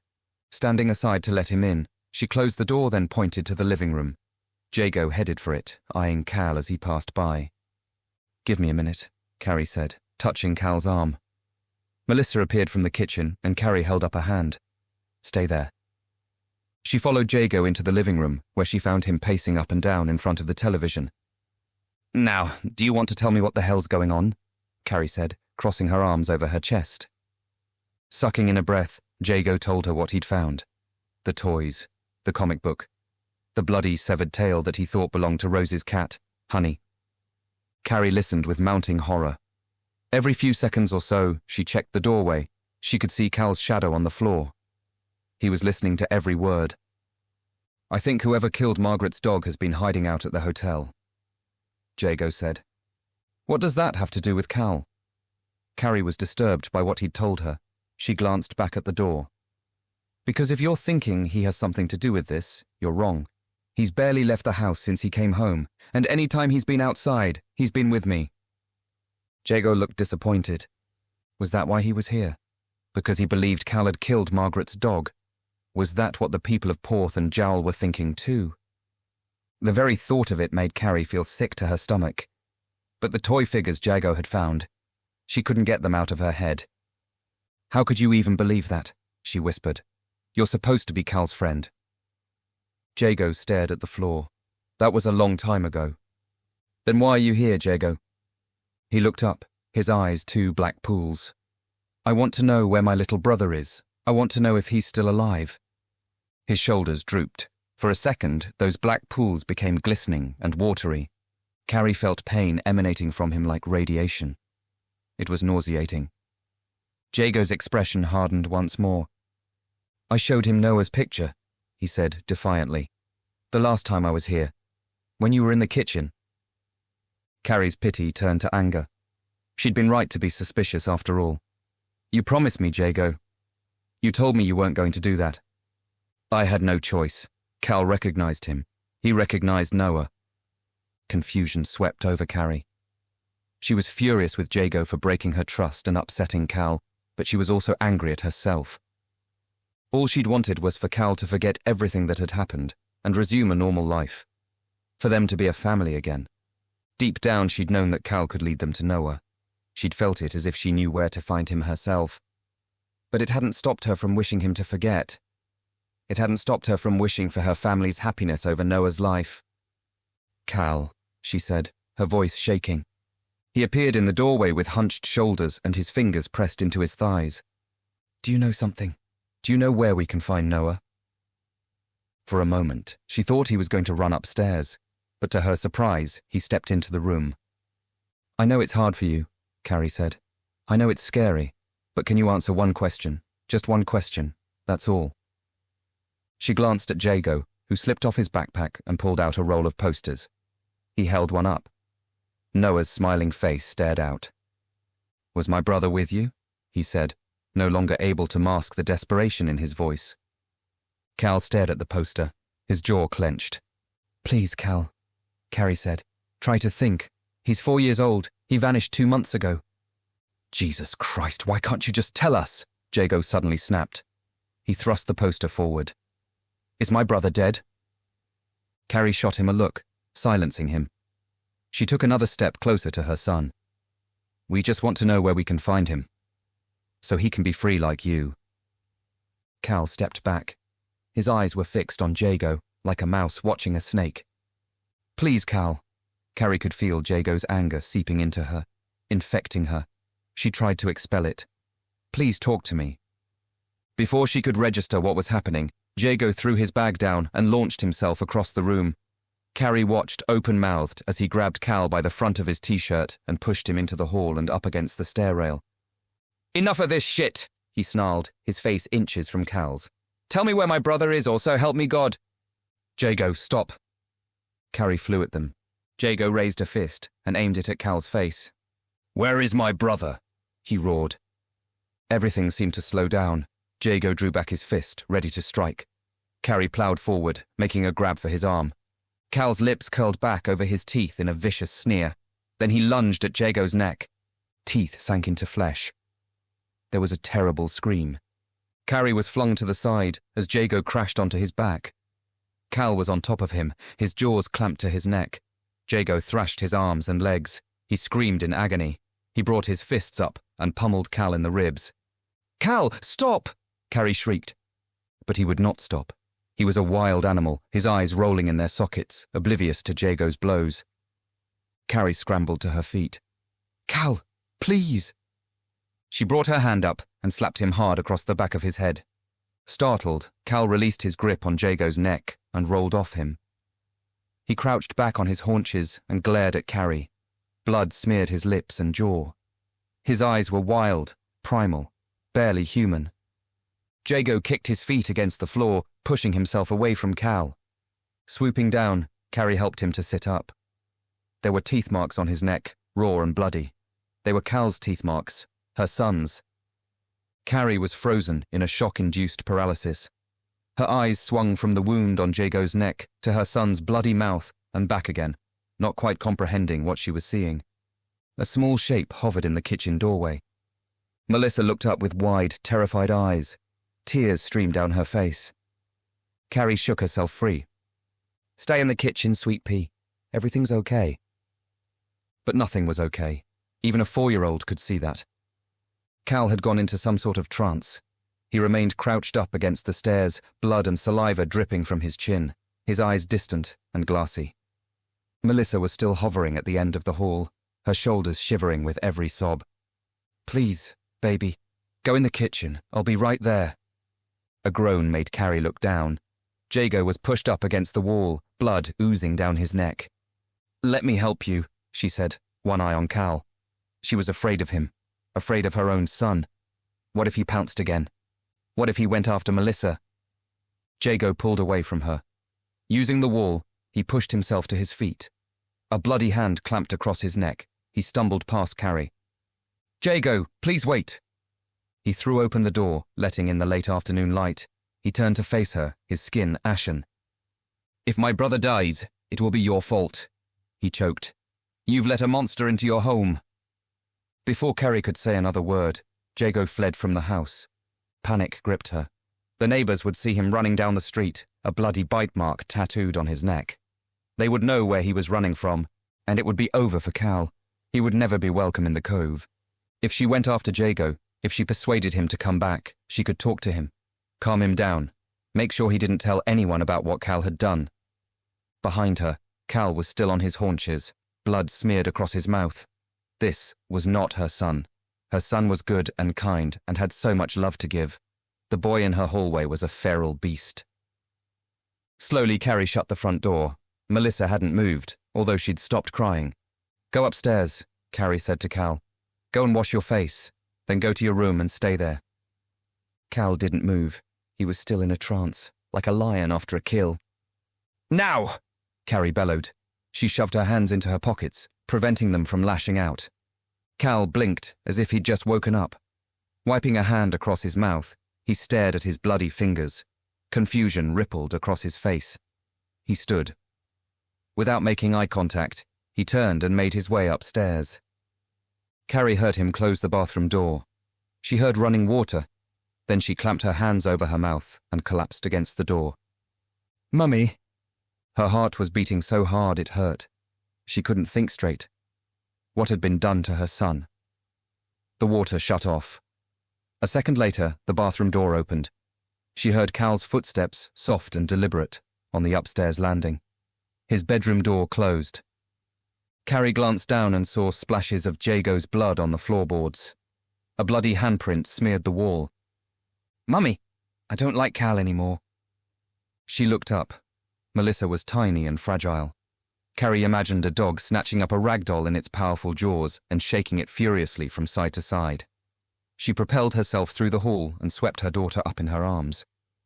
"It's going to be all right. You're going for a sleepover at Nana Joy's." Taking her into the kitchen, she set her down at the table, then grabbed the phone from the wall. "Is Cal coming too?" "No, he's staying right here." "But what if the bad man gets me?" Carrie's fingers hovered over the telephone keypad. If there was a time for Melissa to talk, it was now. The phone still clutched in her hand, she crouched down beside her daughter and looked up into her frightened eyes. "Why did you draw Noah in your picture?" Melissa's lower lip began to tremble. "Please, sweet pea, don't you want to see Noah again? Has Cal said anything about him? Anything at all?" "Now," Melissa began to cry. She nodded. Carrie held onto the table as the room began to spin. She resisted the urge to fly upstairs and shake answers from her son. "What does Cal say about Noah?" she whispered. "He goes to see him," Melissa sobbed, rubbing her eye with a fist. "But that isn't true. Cal has been here all the time. We're always together." "At night time," her daughter wept. "He goes when we're sleeping." She couldn't breathe. A deafening rush of blood in her ears buried Melissa's weeping. Carrie stood. The room swayed. She moved away from the table, turning her back to the room. With trembling fingers, she dialed Joy Killigrew's number. Chapter 41. By the time Jago stumbled into his kitchen, the side of his neck was a swollen mass of blood and bruising. Pain shot through his tendons to the top of his skull as he tore open the freezer door and pulled out a tray of ice. He looked around for a clean towel. Dirty dishes filled the sink. Food crumbs covered the surfaces and the floor. Grabbing a towel from the oven handle, he smashed the tray against the worktop to loosen its contents, then set about fashioning an ice pack. He pressed it to his neck. Fiery pain ripped through him. He winced, sucking in air between his teeth, and waited for the pain to subside. He was furious, and at the same time filled with despair. Images of Cal flashed in his mind. He was barely human, beyond saving. The Cal he knew was dead. Did it mean that Noah was dead, too? A deep, wrenching emptiness tore open his stomach. To never see his brother again would break him. Noah had been the heart and soul of the Pengelly family. He had been hope and happiness, proof that even in the darkest hours, light could prevail. Now that light was gone, and with it, Jago's final shred of hope. "What happened to you?" His mother stood in the doorway, dressed in 3-day-old clothes. Her hair was lank and greasy. The circles under her eyes were like black holes. It was as if Noah had been the air she breathed, and now she was dying. It made Jago furious, because he was her son too, and he was still here, still alive. "I'm fine," he said through clenched teeth. "Let me help you." Tess swayed on her feet. She came closer, bringing with her the stench of booze. She reached out a hand. Jago slid away. They were opposing magnetic forces, unable to touch. "Jago," his mother began. "I said I'm fine." He hung his head and stared at the floor. "Just go to bed, Mum." He turned and went upstairs, anger punctuating every step. He had a good mind to go back to the Killigrew's house.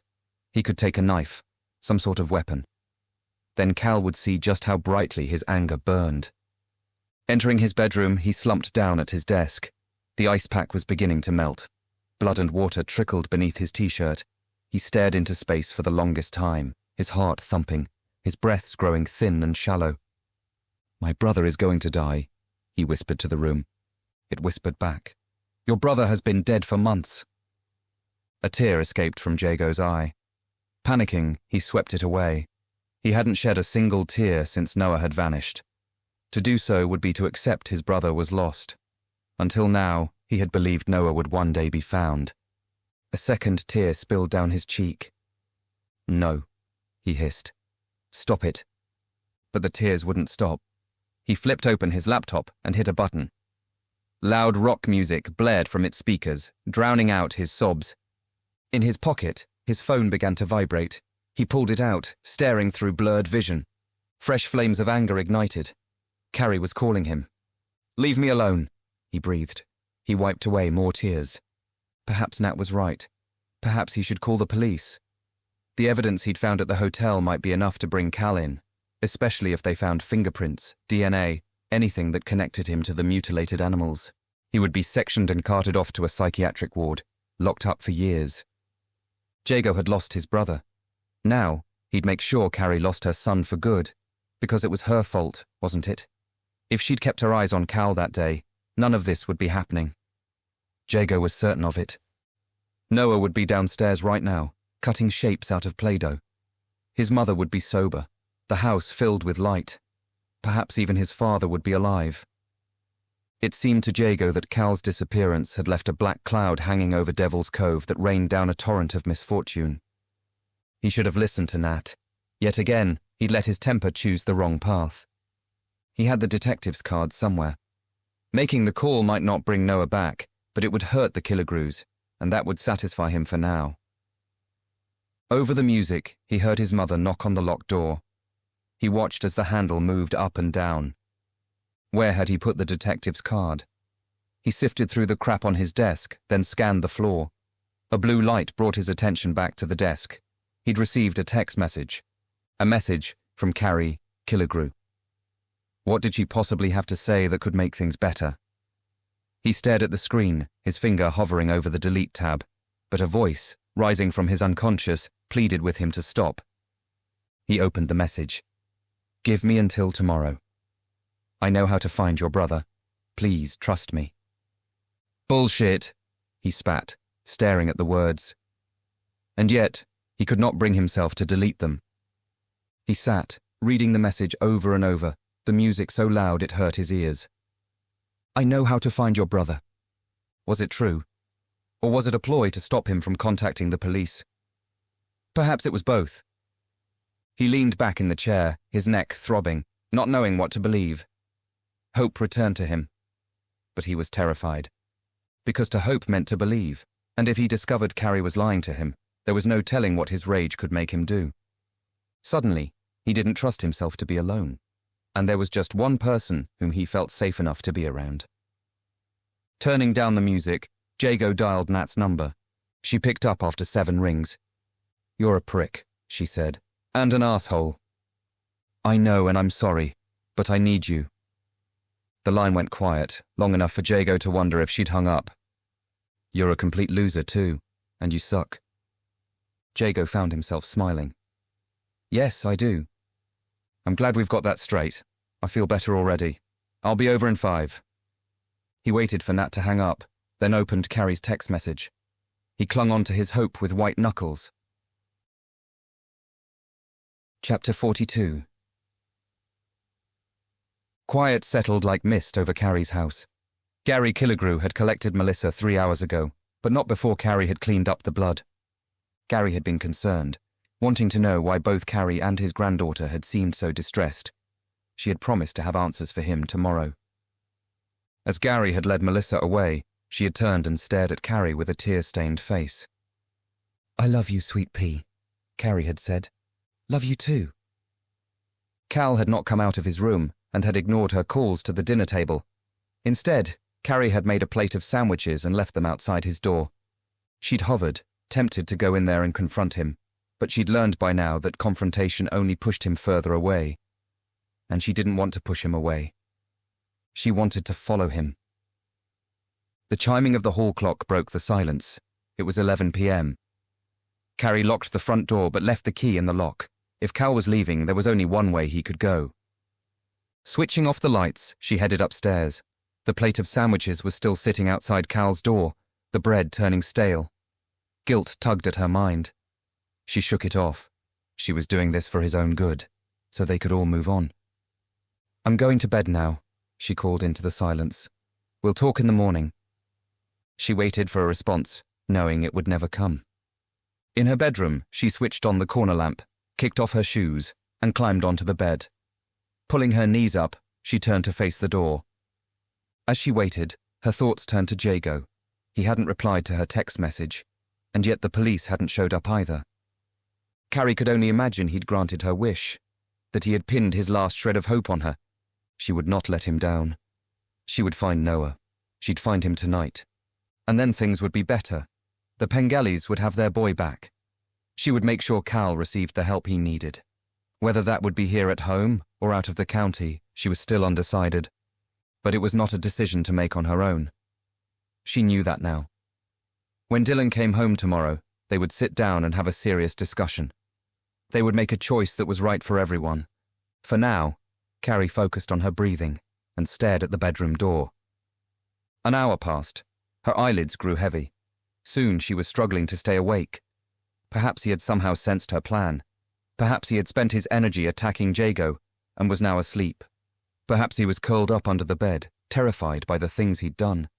Suddenly, Carrie wanted nothing more than to go to him, to climb under the bed with him and pull him into her arms. No matter what had happened, Cal was still her son, and she loved him. From the hall, she heard the squeak of a door handle turning. Her eyes snapped open. She reached for the lamp, switched it off, and slipped beneath the sheets. Her bedroom door opened. She could sense him hovering in the doorway. She could hear his breathing, could smell his musty scent. He stood for a long time, watching her. He was testing her, she realized, checking to see if she really was asleep. Carrie slowed her breathing, willed her heart to beat silently. The door closed again. She heard footsteps on the landing, then on the stairs. Carrie moved quickly, slipping out of bed and into her shoes. She pressed her ear against the door and listened. A second later, she heard the sharp click of a key turning in a lock. The front door creaked open. Silence followed. Carrie held her breath. There was a soft thud as Cal closed the front door behind him. She wasted no time, clearing the landing and the stairs in seconds. She grabbed the bag she'd left hanging on the stair rail, waited a few seconds more, then pulled open the front door. The night was dark, the air chilled by the changing season. Carrie tiptoed to the garden gate. She ducked down. Cal stalked through the street like a cat. He moved quickly, weaving in between the cars until he came to the end and headed left on Cove Road, disappearing from view. Carrie counted to 5, then took off after him. He was heading uphill, growing smaller by the second. Carrie kept her distance as she followed behind. She watched him cross over to the other side and vanish into shadows. For a moment, she thought she'd lost him. Then he resurfaced near the top, pausing to stare down at the cove. Carrie ducked behind a car and waited. When she looked up again, Cal was gone. Strangely, she was not worried. It was as if she could sense him, as if the umbilical cord was still attached, pulling her to him. She had lost him for 7 years. She wouldn't lose him again. She got going, her legs complaining as the hill got steeper. Finally, she reached the top. Catching her breath, she turned and looked over the cove. The sky glittered with stars. The sea was black and still. A bright beam swept through the dark, emanating from the lighthouse up at Desperation Point. Even when surrounded by horror, there was always beauty to be found. Carrie shifted her gaze to the left, where the hotel lay in shadows in the distance, looming like a monolith over Devil's Cove. That was where she would find him. She could sense it, could feel him pulling on the cord, reeling her in. Stepping off Cove Road, Carrie hurried past a small row of houses, heading for the tree-lined lane that would take her to the Mermaid Hotel. Chapter 43. Carrie stood in front of the Mermaid Hotel, looking up at the chained front doors and wincing in the darkness. Climbing over the gate had been more difficult than she'd anticipated. Perhaps in her 20s she would have vaulted over with the grace of a gymnast, but she had landed badly as she'd jumped down, and now her right ankle throbbed. She'd heard about kids coming up here to smoke weed and make out. There had to be a way inside, somewhere they wouldn't be seen from the cove. Hobbling, she turned and headed to the rear of the hotel. The garden was hidden in shadows. Beyond, the ocean and sky were indistinguishable from each other, creating an endless black void that Carrie found terrifying. Pulling a small pocket torch from her bag, she pointed it at the ground and flicked the switch. A bright beam of light balled up. She directed it at the bottom row of windows. The board had been removed from one of them. Carrie stared into the rectangle of darkness as cold crept beneath her clothes. She limped forward. Throwing the bag through first, she clamped the torch between her teeth and hoisted herself up. Once inside, she slung the bag over her shoulder and waved the torch beam around the gutted kitchen. Sets of dusty footprints led through a set of double doors on the far end. Her pulse racing, Carrie followed them into the once grand restaurant. Quickening her pace, she cut through the room and found herself in a long corridor. She pointed the torch in both directions. Her heart jumped. The footprints diverged in two directions. Some led towards the front of the building. Others trailed in the opposite direction. Carrie looked both ways, gripped by terror. She was standing in pitch darkness in an abandoned hotel, not knowing who or what might be lying in wait. That wasn't entirely true. Her son was here somewhere, hiding in the shadows. "Cal," she whispered, trying to push away her fear. "Your mother's here. Everything's going to be okay." But which direction should she take? She thought back to that afternoon. Jago had told her he'd made his gruesome discovery in one of the upstairs rooms. She took a step toward the front of the hotel just as a deep, resonating boom filled her ears. Carrie spun on her heels, splashing light on the walls. She held her breath and listened. The sound did not come again. Her heart in her throat, she traced the myriad footsteps trailing along the corridor. Did they belong to Cal? Only one way to find out. Carrie turned and headed away from the front of the hotel. Now, the only sound she heard were the shuffling of her feet and her quick, frightened breaths. The footprints went on, passing several closed doors until they reached the end of the corridor and stopped in front of a large metal door. She pointed the torch, illuminating a sign on the wall. Basement. "Oh, great," she whispered. She'd seen one too many horror flicks to know nothing good ever came from exploring the basement. Again, she was aware of the danger she'd put herself in. She should have called Detective Turner hours ago, but it was too late for that now. Cal was down there somewhere.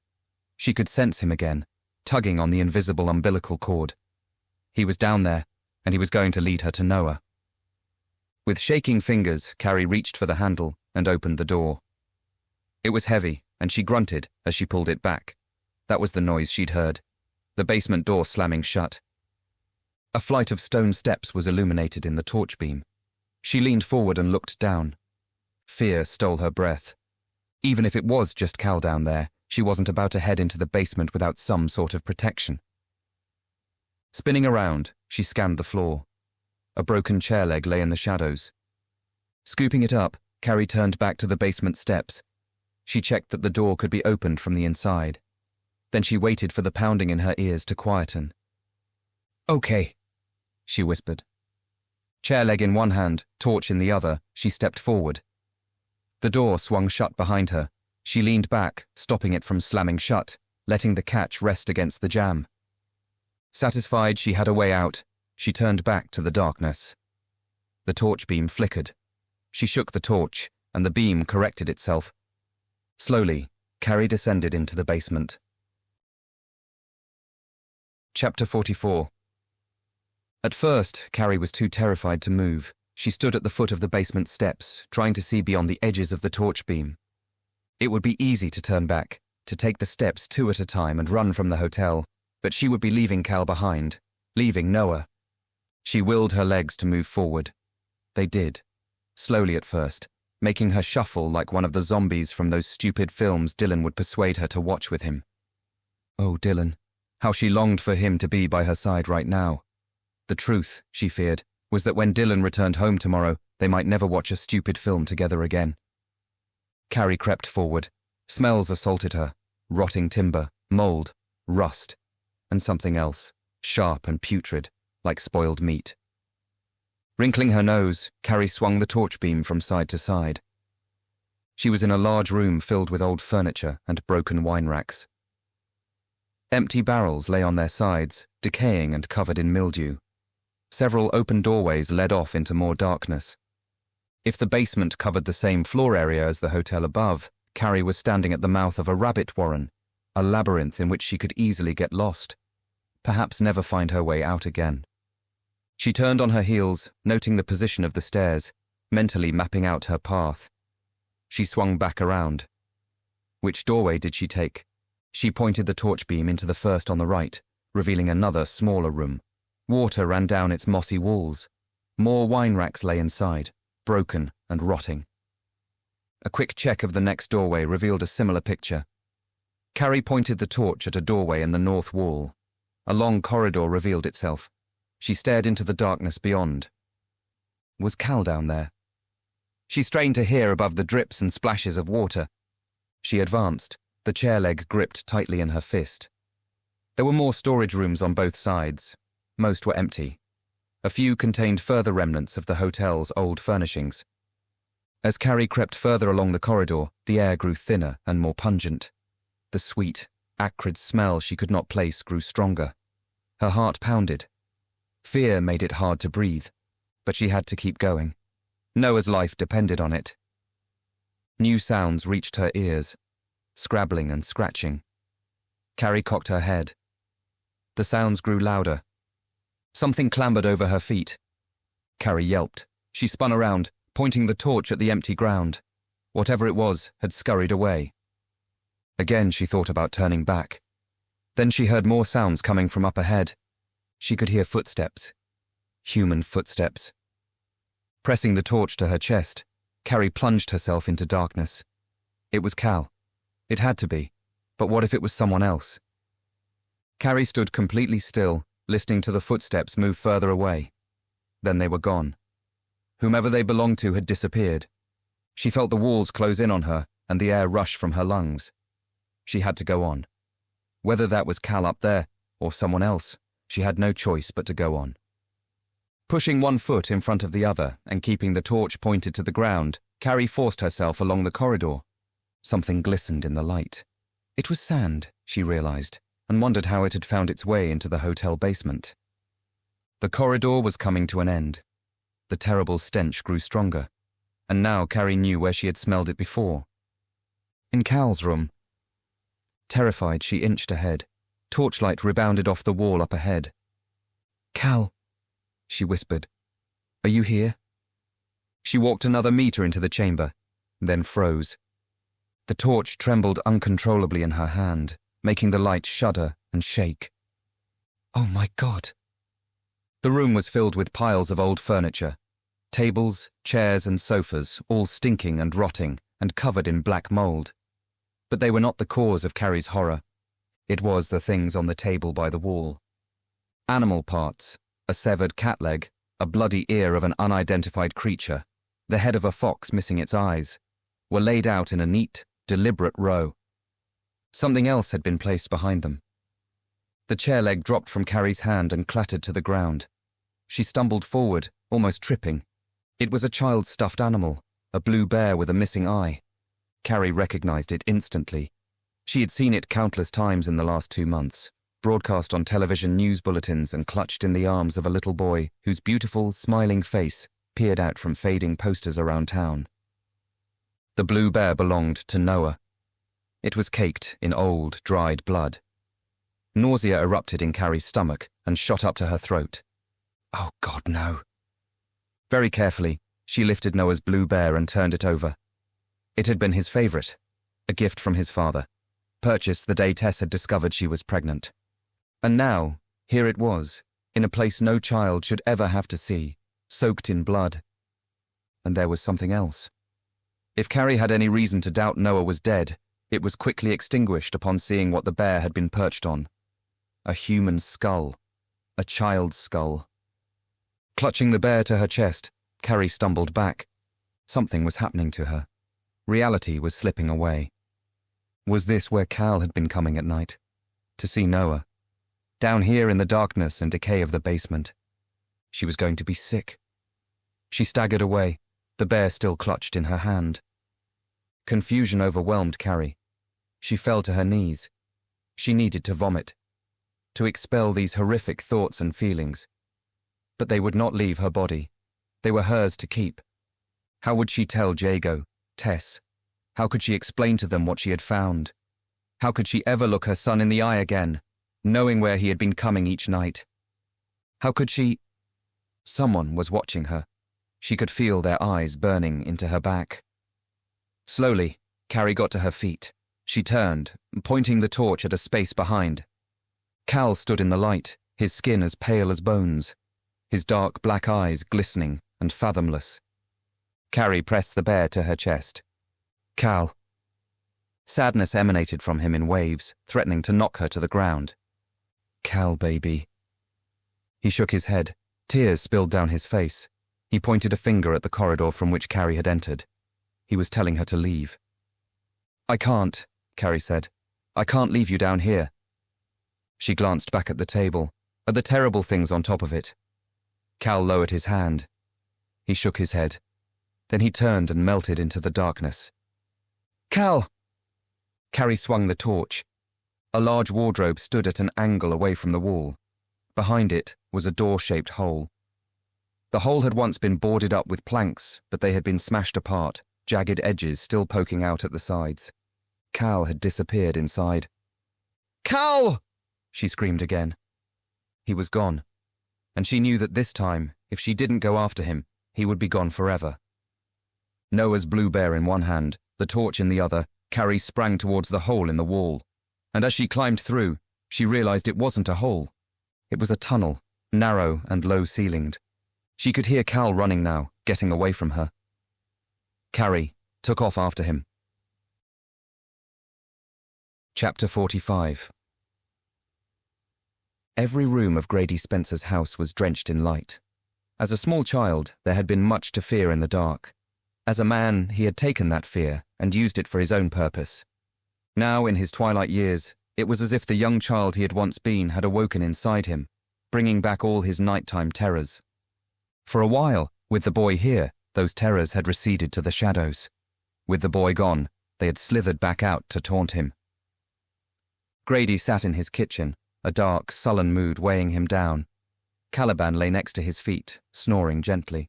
He was a good dog, a loyal creature.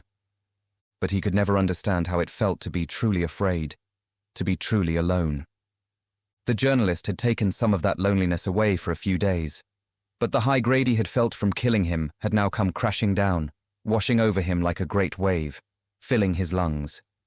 Soon he would drown in darkness and loneliness, unless he found someone new to keep him company.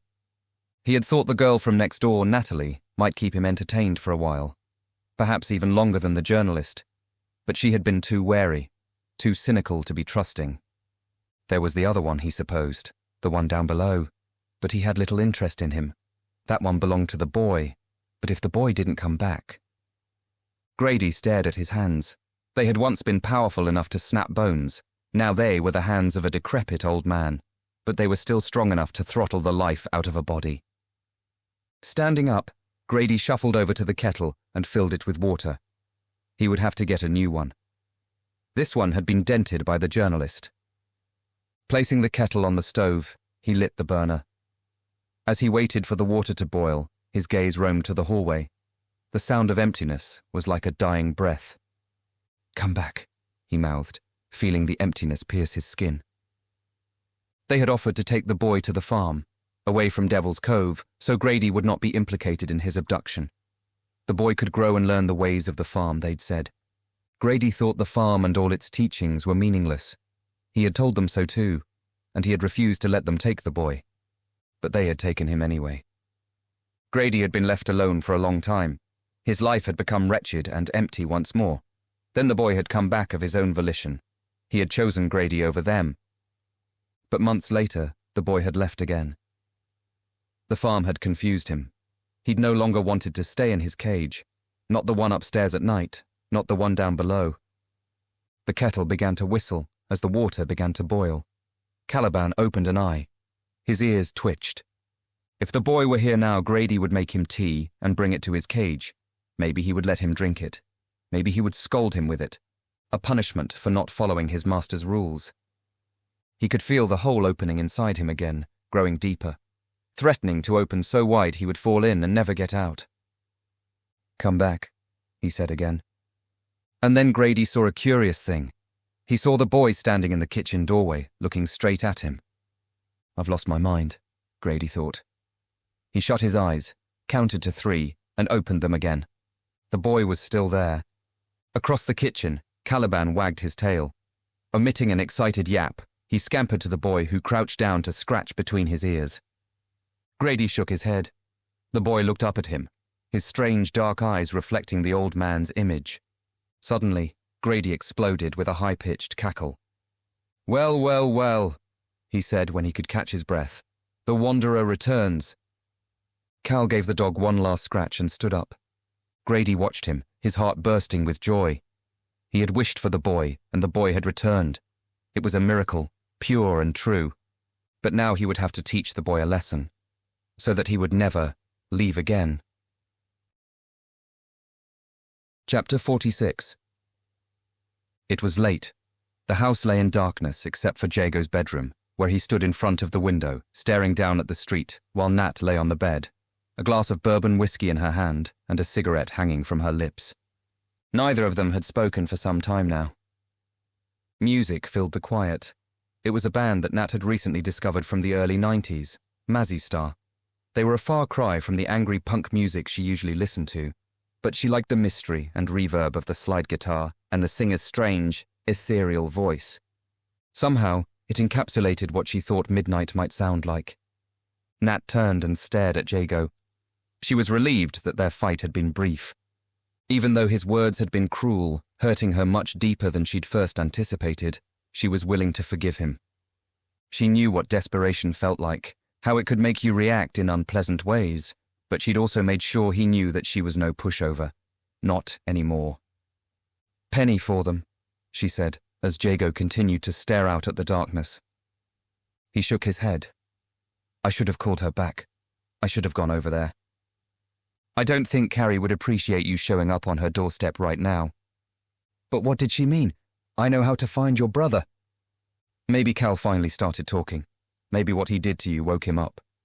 "Then why didn't Carrie come get me? If she knows where to find Noah, I should be there when she does." He turned. Nat grimaced at the sight of his swollen neck. She had cleaned the wound as best she could, soaking it with disinfectant that had brought tears to Jago's eyes. She'd urged him to see a doctor, but he'd refused. She could see he was in pain. His movements were slow and stiff, his complexion pale. She had prescribed painkillers. He, alcohol. She wasn't sure it was the best combination.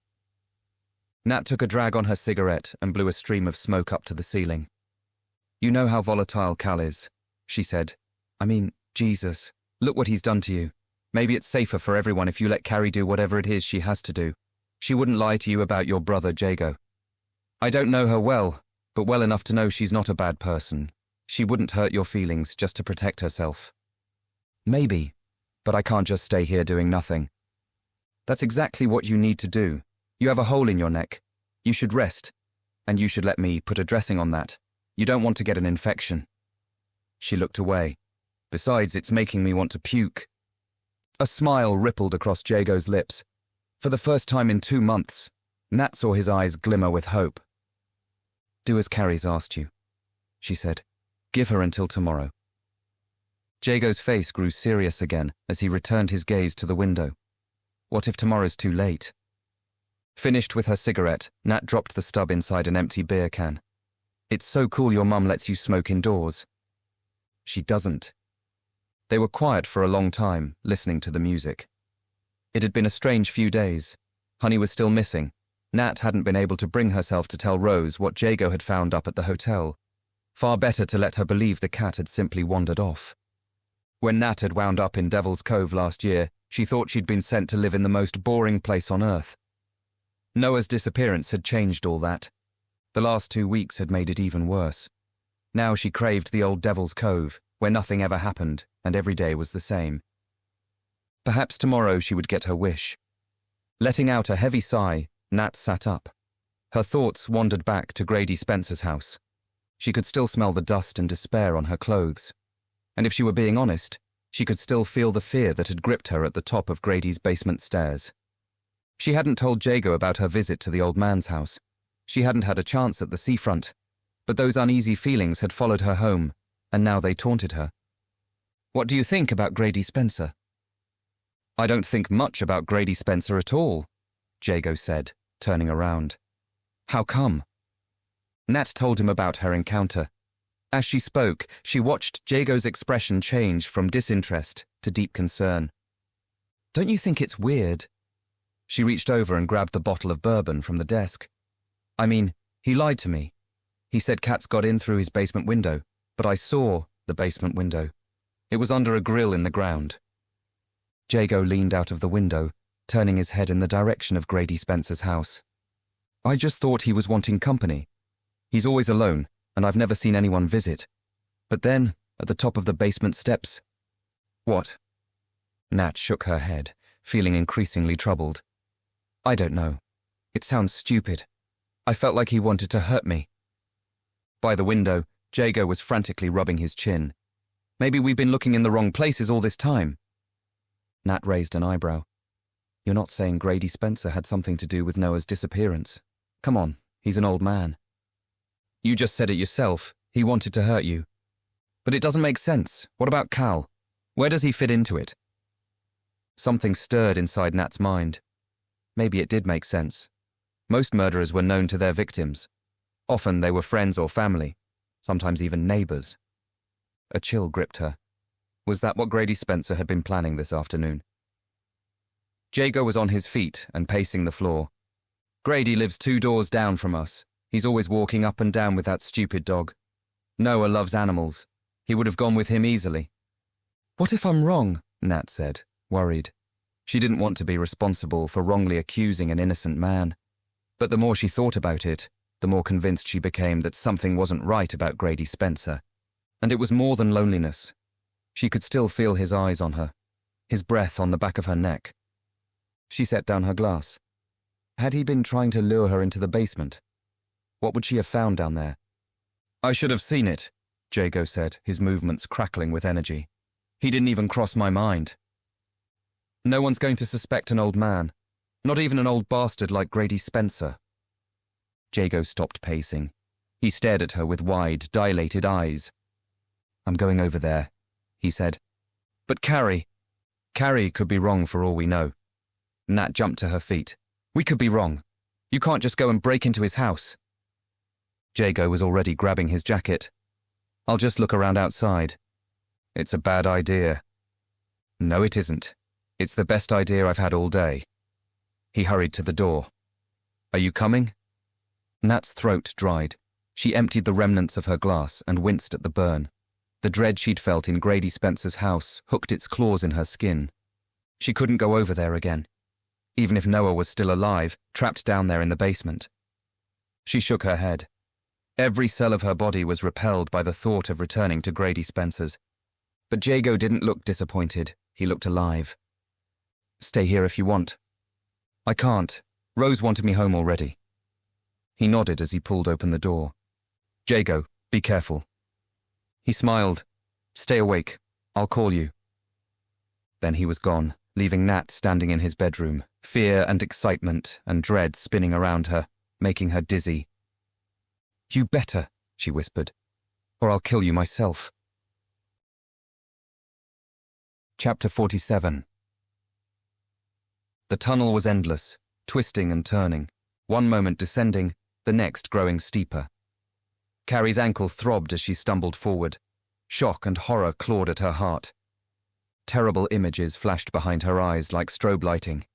She tried to force them out. but it was impossible. They were burned into her memory, and they would remain there like scars until she died. She'd lost track of how long she'd been following the tunnel. It could have been a minute, it could have been an hour. The lack of space disoriented her, the lack of oxygen made her dizzy. Cal had raced ahead. She'd ceased hearing his running footsteps a while ago, but she pressed on. She had to find him, she had to understand.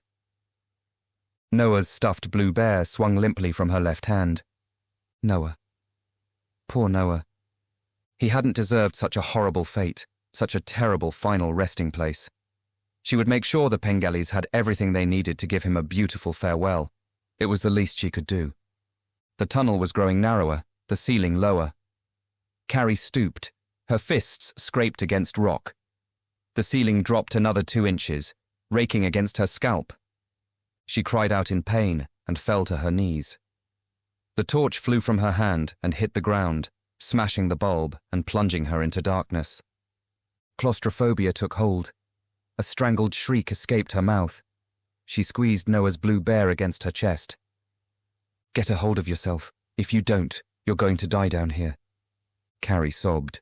She sucked in stale air and dust, then expelled it in a series of coughs and splutters. Cal had come this way, which meant there had to be an exit. She would have to find it in the dark. Climbing to her feet, she left the broken torch on the ground and hobbled forward, slower this time, and using her hand as a guide. She waited for her eyes to adjust to the dark, but there was nothing to adjust to. Only fathomless, infinite nothingness. She pressed on, fingers brushing along the wall, Noah's bear clutched to her side. The ground started to rise again. Soon it began to level out. Carrie paused, catching her breath and taking the weight off her injured ankle. Then she was on the move once more, pushing through her terror, determined to catch up with her son. The tunnel began to turn. She pressed her fingers against the wall and followed its trajectory. She stopped still. There was light up ahead. Almost crying, Carrie quickened her pace. She gritted her teeth as fresh pain shot through her ankle. As the tunnel came to an end, she saw that the light was seeping through slats of a thick wooden door. Carrie lurched forward. She wrapped her fingers around the iron handle and pressed her ear to the wood. There was nothing, only the thump of blood pumping through her veins. She had no idea what might lie on the other side, waiting for her, but Cal had to have come through this way, which meant she had to follow. Carrie tugged on the door. It was old and stiff, the wood warped. Dropping Noah's bear on the ground, she took the handle between both hands and pulled. The door groaned as it grated against the jamb. It swung open, flooding the tunnel with yellow light. Carrie blinked, lifting a hand in front of her eyes. She waited a few moments for her vision to adjust. Then, with Noah's bear back safely in her arms, she exited the tunnel and stepped into another basement. This one was L-shaped but not as cavernous. It was cleaner, the air drier. Shelves lined the walls, filled with boxes of things. A workbench sat at the center. Above it, a naked bulb hung from a cord. Carrie limped further into the space, her eyes swiveling side to side as she took in her surroundings. An odor hung in the air. Cleaning products, bleach, a trace of something else beneath it. Something that immediately transported her back to the horrors of the Mermaid Hotel. What was this place? It looked like the kind of basement found beneath a suburban home. Confusion clouding her mind, she looked over her shoulder, back at the door that led to the tunnel. She took another step forward, her eyes focused on the workbench. Any remaining confusion was swept away. It was no ordinary workbench, she realized, because ordinary workbenches didn't have wrist and ankle restraints. She came closer. The bleach smell grew stronger. A stainless steel trolley stood close by. Sparkling surgical instruments were laid out on top. She inched away from it, her back pressed against the shelves as she rounded the corner. As she glimpsed to see what lay in wait on the other side, her limbs went numb. At the far end of the room, 3 large cages were stacked against the wall. 2 of them were cast in shadows, but light spilled over the third. An animal lay inside. At first, Carrie thought it was a large dog. Then the animal moved, and she saw it was no animal at all. Hands appeared, wrapping fingers around the iron bars. Human hands. It was Cal, her son. He glanced at her with sad eyes as she stared at him in horror. His gaze shifted to a point just above her shoulder, Carrie smelled Grady Spencer before she laid eyes on him. She spun on her feet. Pain tore through her ankle. The old man stood over her, naked light painting his skin and illuminating his devilish sneer. "Ah, Carrie, I was just coming to see you," he said. "You've saved me the walk." Before she could react, Grady brought the paperweight crashing down on her head. The basement flashed white, then red. Carrie fell to the ground. Chapter 48. She woke on her back. Pain ripped through her skull. She tried to raise a hand to soothe it, but found she could not. A shadow loomed over her, cutting through the light. In an instant, she recalled what had happened. "There you are," Grady Spencer said. "What a surprise to find you. I was going to stop by your house. The boy needs to learn a lesson, you see. He needs to learn his place is here, so he doesn't run off again. And he can't run back to you if you're gone." Ignoring the pounding in her head, Carrie pulled at the restraints. "You needn't bother with that," Grady said. "Everyone tries, but everyone fails." "You took him from me," Carrie gasped. She turned to see Cal watching her from between the bars. "You changed him." "I didn't take nothing from no one. I didn't. He found me. Came wandering in through the same door as you. Only he was dripping wet and half naked. Came up from the beach, he did. Found his way here. He came to me when I was all alone, and now he's mine. He's been mine for years." Grady Spencer lowered his face until it was inches from Carrie's. "You don't want him anyway. You replaced him. I don't even know why you're here." Carrie swallowed, tasting blood. She pulled at the restraints. "I'm here," she said, "because I love my son, because you took him from me, and I want him back." Grady's face twisted with anger. He turned his attention to the instruments on the trolley. "He's mine. My boy, my good doggy. Isn't that right?" He glanced over at Cal, who watched him closely. Carrie slumped, conserving her dwindling energy. He had been here all along. She didn't know how, but Cal had wandered like a fly into a spider's web.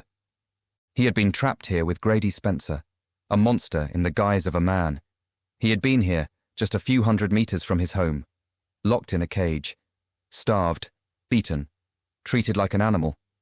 A thing. Carrie turned to her son.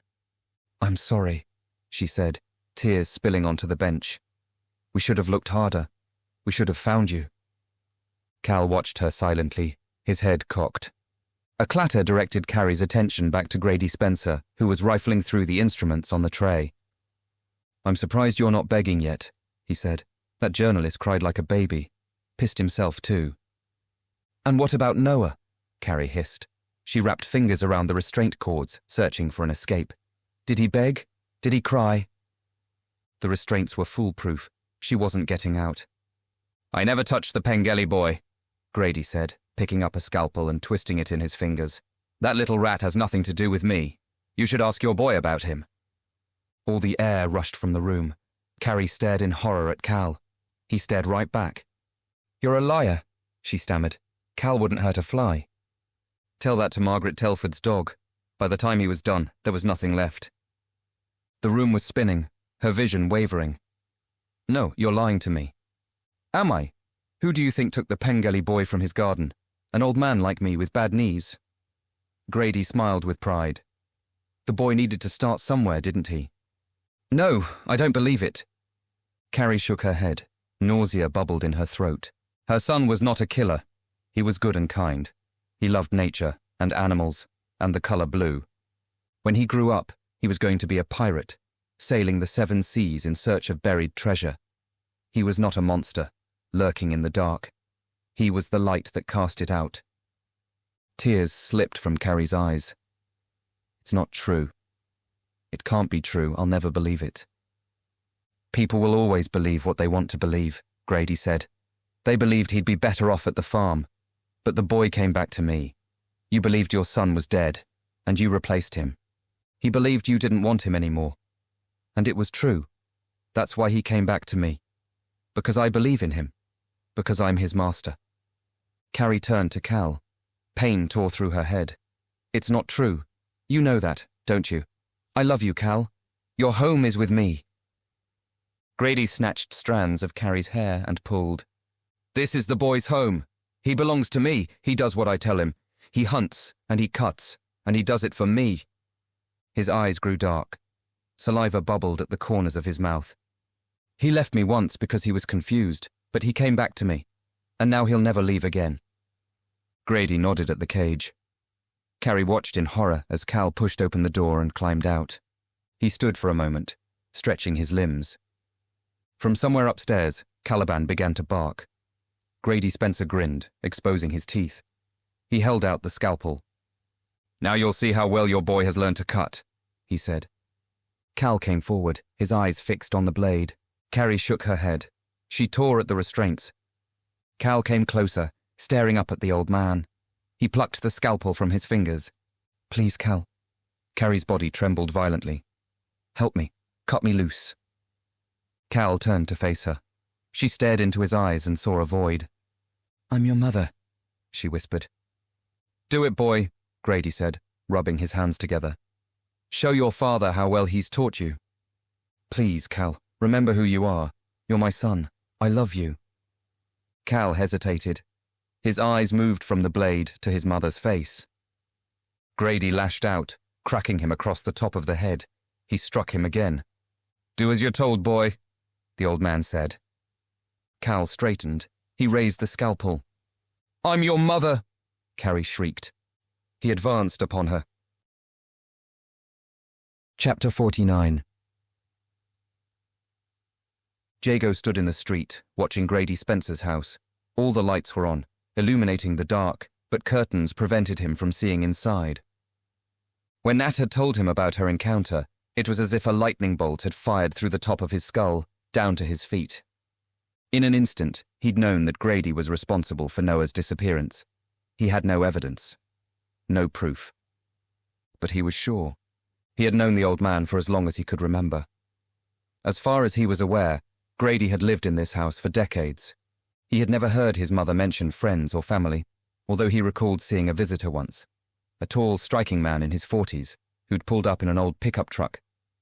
He remembered the man because, except for the postman, no one came to visit Grady Spencer's house. Despite his solitude, the old man was a well-known face in the Cove, if not a well-liked one. When Noah had disappeared, he had never been considered a suspect. Or if he had, it was only ever for a passing moment. Who would suspect an elderly man of snatching a child from a backyard? Not the police, not the inhabitants of Devil's Cove, not even Jago. He cursed himself as he opened the gate and jogged up the path. He stopped at the front door. Perhaps he should ring the buzzer, then rush the old man. There was that dog of his to contend with, but it was small and easily taken care of. Jago's finger hovered over the buzzer. He hesitated. Alternatively, he could look for an unlocked window and sneak inside. Then he would have the element of surprise on his side. Following the path around the side of the house, he caught a glimpse of Nat walking up the street. She hadn't seen him. He stopped and watched her for a second, feeling a tenderness that surprised him. If she wasn't so completely obsessed with Sierra Davis, he might have taken a chance and asked her out. He pictured the horror on her face as she walked through Rose's garden and disappeared from view. Moving quietly, Jago shifted in between the clutter blocking his path and rounded the corner. He caught his breath as he entered the backyard. Nat had described the maze of junk in vivid detail, but it was still an unnerving sight to behold. The man must have kept every possession he'd ever owned. What a lonely life, Jago thought. Then, angry at himself for pitying the man who'd taken his brother, he turned his attention to the rear of the house. There were lights on upstairs. The back door was windowless, the paintwork cracked and peeling. Jago reached out and tried the handle. It was locked. All the windows were closed. Somewhere inside, Grady's dog began to bark. Nat had mentioned a basement window. Jago stepped back from the house. Sure enough, he saw yellow light illuminating a grill in the ground. He crouched down and peered through the bars. The window was small and rectangular, not large enough for him to crawl through, even if he could get past the grill. There was a light on down there. He could see the top of some shelves, a cement floor. Jago lay down on his stomach and pressed his face against the grill. The wound in his neck flared with fresh pain. He couldn't see anything else. The angle was all wrong. He was going through the front door. He had no choice. Even if his instincts were wrong, even if he was arrested for breaking and entering, At least he would know of one more place where Noah wasn't to be found. He was drunk enough, angry enough, and tired enough to break into every house in the cove if he had to. Maybe that was what needed to be done. Jago got to his feet. That was when he heard the scream. He caught his breath. It had come from beneath him, vibrating through the grill and up his legs, making his teeth clatter. An icy dread gripped him as he listened, but all he heard now was the rustle of leaves as a breeze blew through the branches of briarwood. He hadn't imagined it. The screams had been real. Adrenaline fired through him. Reaching for the back door, he grabbed the handle and slammed his shoulder into the wood. The door wouldn't budge. He whirled around, found an old car battery near his feet, and heaved it into his arms. There was a window by the door. He ran at it. The car battery struck the glass. The window imploded. Glass rained down. Covering his fist with his sleeve, Jago knocked out the remaining loose shards and hoisted himself through. He was in a cluttered kitchen. Towers of books and newspapers filled the floor. There was a smell, like air from an ancient tomb. Spotting a block of knives, Jago removed the largest blade and ran into the hall. He turned in time to see Caliban shooting towards him, yapping and snarling, and flashing his teeth. He opened his jaws and lunged for Jago's ankle. Jago dodged. He swung his foot, sending the dog tumbling and rolling along the floor. Caliban yelped. He scrambled onto his paws and growled, but he did not attack again. The layout of the house was identical to Jago's. The basement door was on his right. He threw it open. His fingers gripping the knife handle, he charged down the steps. There was a door at the bottom. He threw his shoulder into it. Jago charged into the basement and slid to a halt. In the center of the room, Carrie Killigrew was strapped to a bench. Cal leaned over her, a bloody scalpel in his hand. Next to them, Grady Spencer stood, grinning from ear to ear, watching the scene with rabid excitement. All three turned as Jago entered.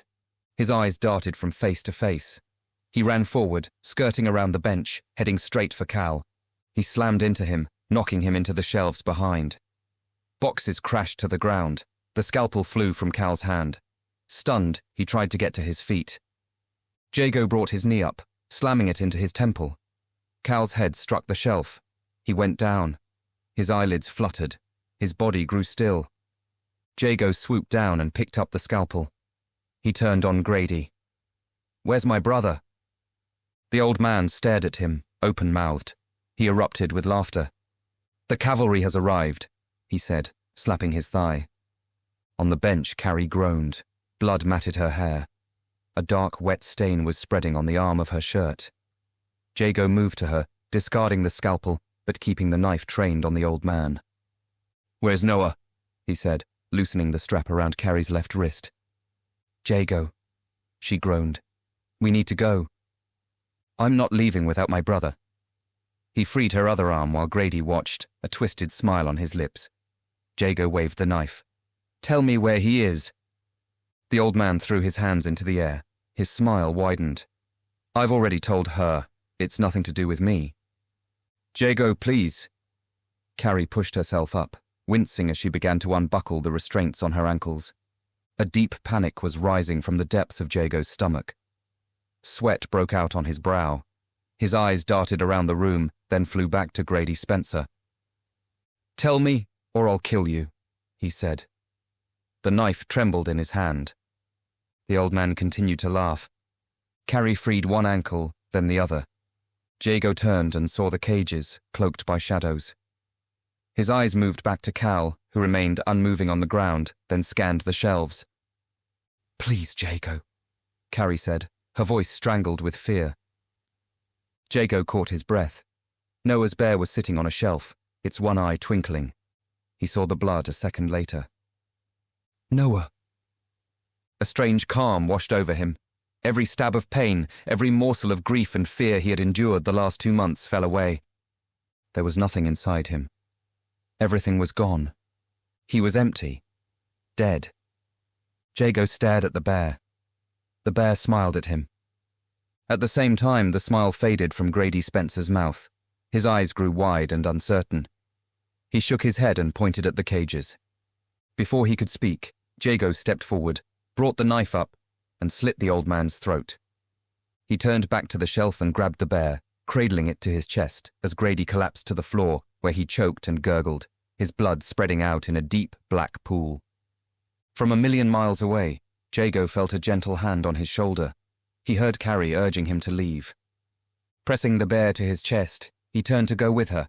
A tiny, slurred voice stopped him in his tracks. "Jago!" Slowly he turned. Beside him, Carrie drew in a shocked gasp. They both looked towards the cages. From the darkness of the center cage, a small, trembling hand reached between the bars, then fell limp. Jago rushed forward. Behind him, Carrie stared with wide eyes. Reaching the cage, Jago peered into the shadows. Noah? He could just make out a small, unmoving shape in the darkness. A padlock secured the cage door. Jago pulled at it, then frantically looked around.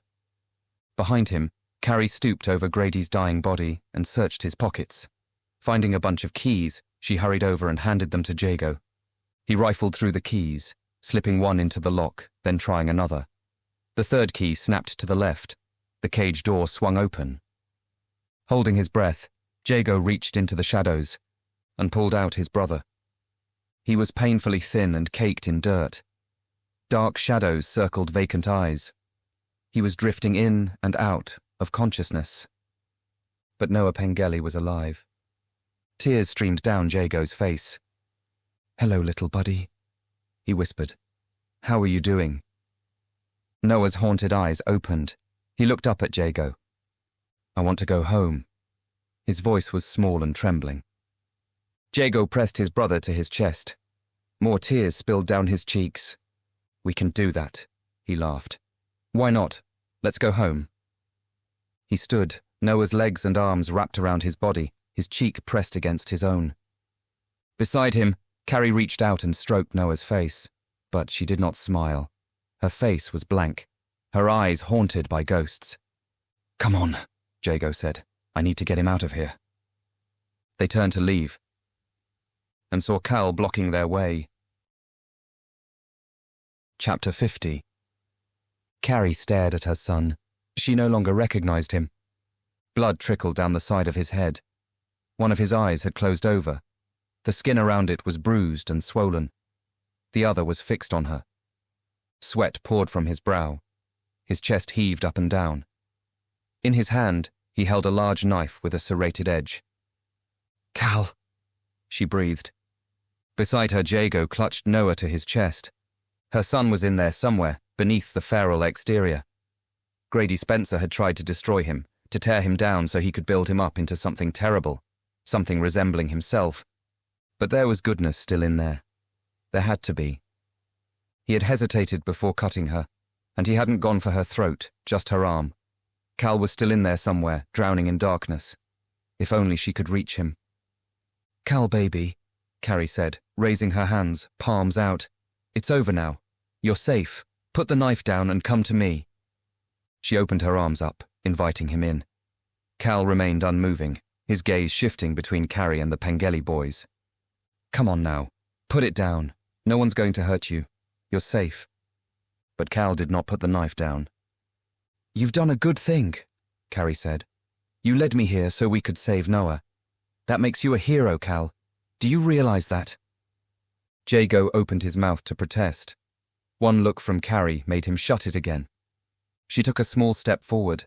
Cal immediately tensed. He pointed the knife at her. "Do you remember when you were a little boy and you found a bird in the back garden? It had flown into the window and broken its wing. You picked it up and you laid it inside a box on a bed of grass. And you took care of it. You brought it worms to eat. You fed it drops of water from an old baby's bottle, and when it died, you buried it yourself.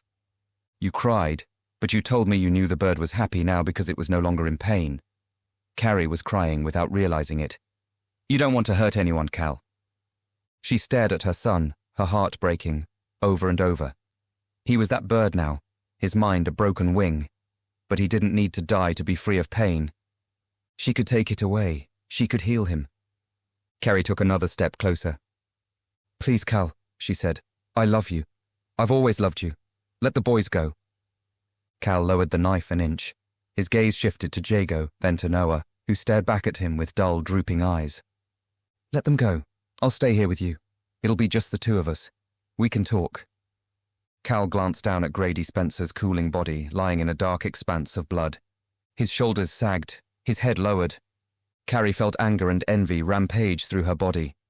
He's not your father, she thought.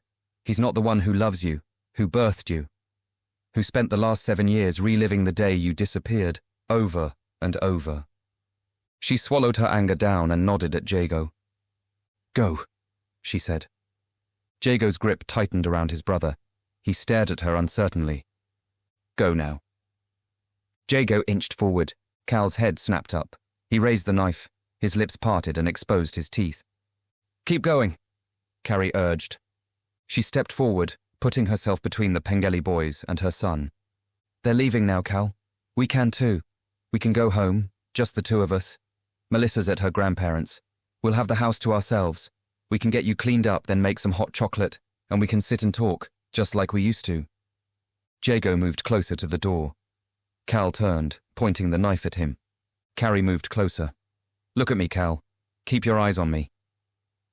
Cal leaned forward and swiped the knife through the air, a warning that if Jago took another step forward, it would be his last. Noah began to cry in his brother's arms. Carrie took another step towards her son. Let them go, she said, raising her voice. Come home with me. You never have to see this place again. Carrie, Jago's voice was trembling. Go, now. But, I mean it. Clutching his brother to his chest, Jago swallowed and trained his eyes on the basement door. He moved forward. Cal raised the knife above his head. He parted his teeth and emitted a terrible, hissing shriek. Jago broke into a run. Cal lunged, bringing the knife down. Carrie ploughed into him, lifting him into the air. They hit the ground together and rolled. Jago didn't look back. With Noah wailing in his arms, he wrenched open the red door and flew up the basement steps. The air had been knocked from Carrie's lungs. Beneath her, Cal bucked and kicked. He opened his jaws and snapped at her, narrowly missing her neck. A low growl gurgled in his throat. The knife was still in his hand. Carrie grabbed his wrist and smashed it against the ground. The knife clattered away. Cal howled in pain. I've got you, Carrie breathed. I'm right here. She pushed herself up, pressing down on his wrists, watching him squirm and thrash beneath her. And then, like a candle being snuffed out, the fight left him. The pain and fury that was twisting his face melted away. A tear slipped from his eye. Cal grew very still, spent and exhausted. Carrie waited, holding him down until she was sure the anger was gone. She waited another minute. Then very slowly, she released him. She sat back, pulling her knees up to her chest. Cal was motionless for the longest time, gazing into the lifeless eyes of the man who'd kept him prisoner for 7 years, who'd tried to take his humanity away, who had tried to mold him in his own image. Cal. Carrie watched her son watching the dead man. Darkness returned to his eyes. Slowly, Cal sat up. The knife lay just a meter away. Cal, baby. Cal got to his feet. He glanced down at Carrie. There was nothing there. All his humanity was gone. She had lost him. He reached for the knife. Carrie pushed herself away on her hands. Her back struck the shelves. Cal stared at the blade that was now back in his hand. He stared at Grady's body, at his mother. Carrie tried to pull herself up. He loomed over her, this boy who had once been her son. She stared up at him, and it was like staring into space. She held her breath and shut her eyes. She waited for the pain to come, for her blood to flow, for her son to end her life. But he didn't. Carrie opened her eyes in time to see him run from the basement and into the tunnel. The old door slammed behind him. Then he was gone, lost to her. Carrie sat against the shelves for the longest time, staring at Grady Spencer's corpse. She wanted to bring him back to life so that she could watch him die over and over again. She wanted to reverse time, back to that Saturday morning when Cal had whined and whined until she had relented and agreed to take him to the beach. She could do none of these things. Instead, with every inch of her body aching, Carrie pushed herself up against the shelves and onto her feet. She looked back at the old wooden door that led to the tunnel, that led to Cal. Then, finding the last of her strength, she hobbled from the basement and climbed the steps of Grady Spencer's house of death. The front door was open, letting in the nighttime breeze. Caliban was nowhere to be seen. She dragged herself forward, barely registering the towers of newspapers, magazines, and old boxes that littered the hall. She reached the door. She stepped through it. Outside, the street was alive with chatter. Carrie stumbled along the garden path and reached the gate. The road was full of people, neighbours who had come out in force. She saw Rose and Nat standing side by side, arms wrapped around each other. All eyes were on the trio, who stood in the middle of the road, entangled in laughter and tears and a never-ending embrace. Tess Pengelly wept uncontrollably as she planted kisses on her boys' faces. Noah winced and looked confused. Jago laughed and ruffled his hair. No one noticed Carrie leaning on Grady Spencer's garden gate, but she watched them all. She tried to smile, and found she couldn't. Chapter 51. The hospital was buzzing with noise and activity. Carrie sat up in bed, feeling grateful for the private room she'd been given. She would be here overnight, a precaution against the concussion Grady Spencer had given her. The rest of her wounds were cleaned and dressed. Her ankle was badly sprained but would recover with rest. There were parts of her, however, that could not be healed. She stared through the open door at the uniformed police officer stationed outside her room. Another officer had been sent to Joy and Gary Killigrew's house. Dylan had been contacted via radio. By sheer coincidence, the fishing trawler was returning home early. A storm was coming, one that had made the crew nervous. Noah Pengelly had also been admitted to the hospital, where he would no doubt remain at least for a few days. Carrie should have felt joy and relief to know the boy was alive, that she had played a part in saving his life. But she felt nothing. Her son was gone, vanished from her life again. Only this time, it had been his choice. A fresh wave of nausea washed over her. She leaned back on the pillows and closed her eyes.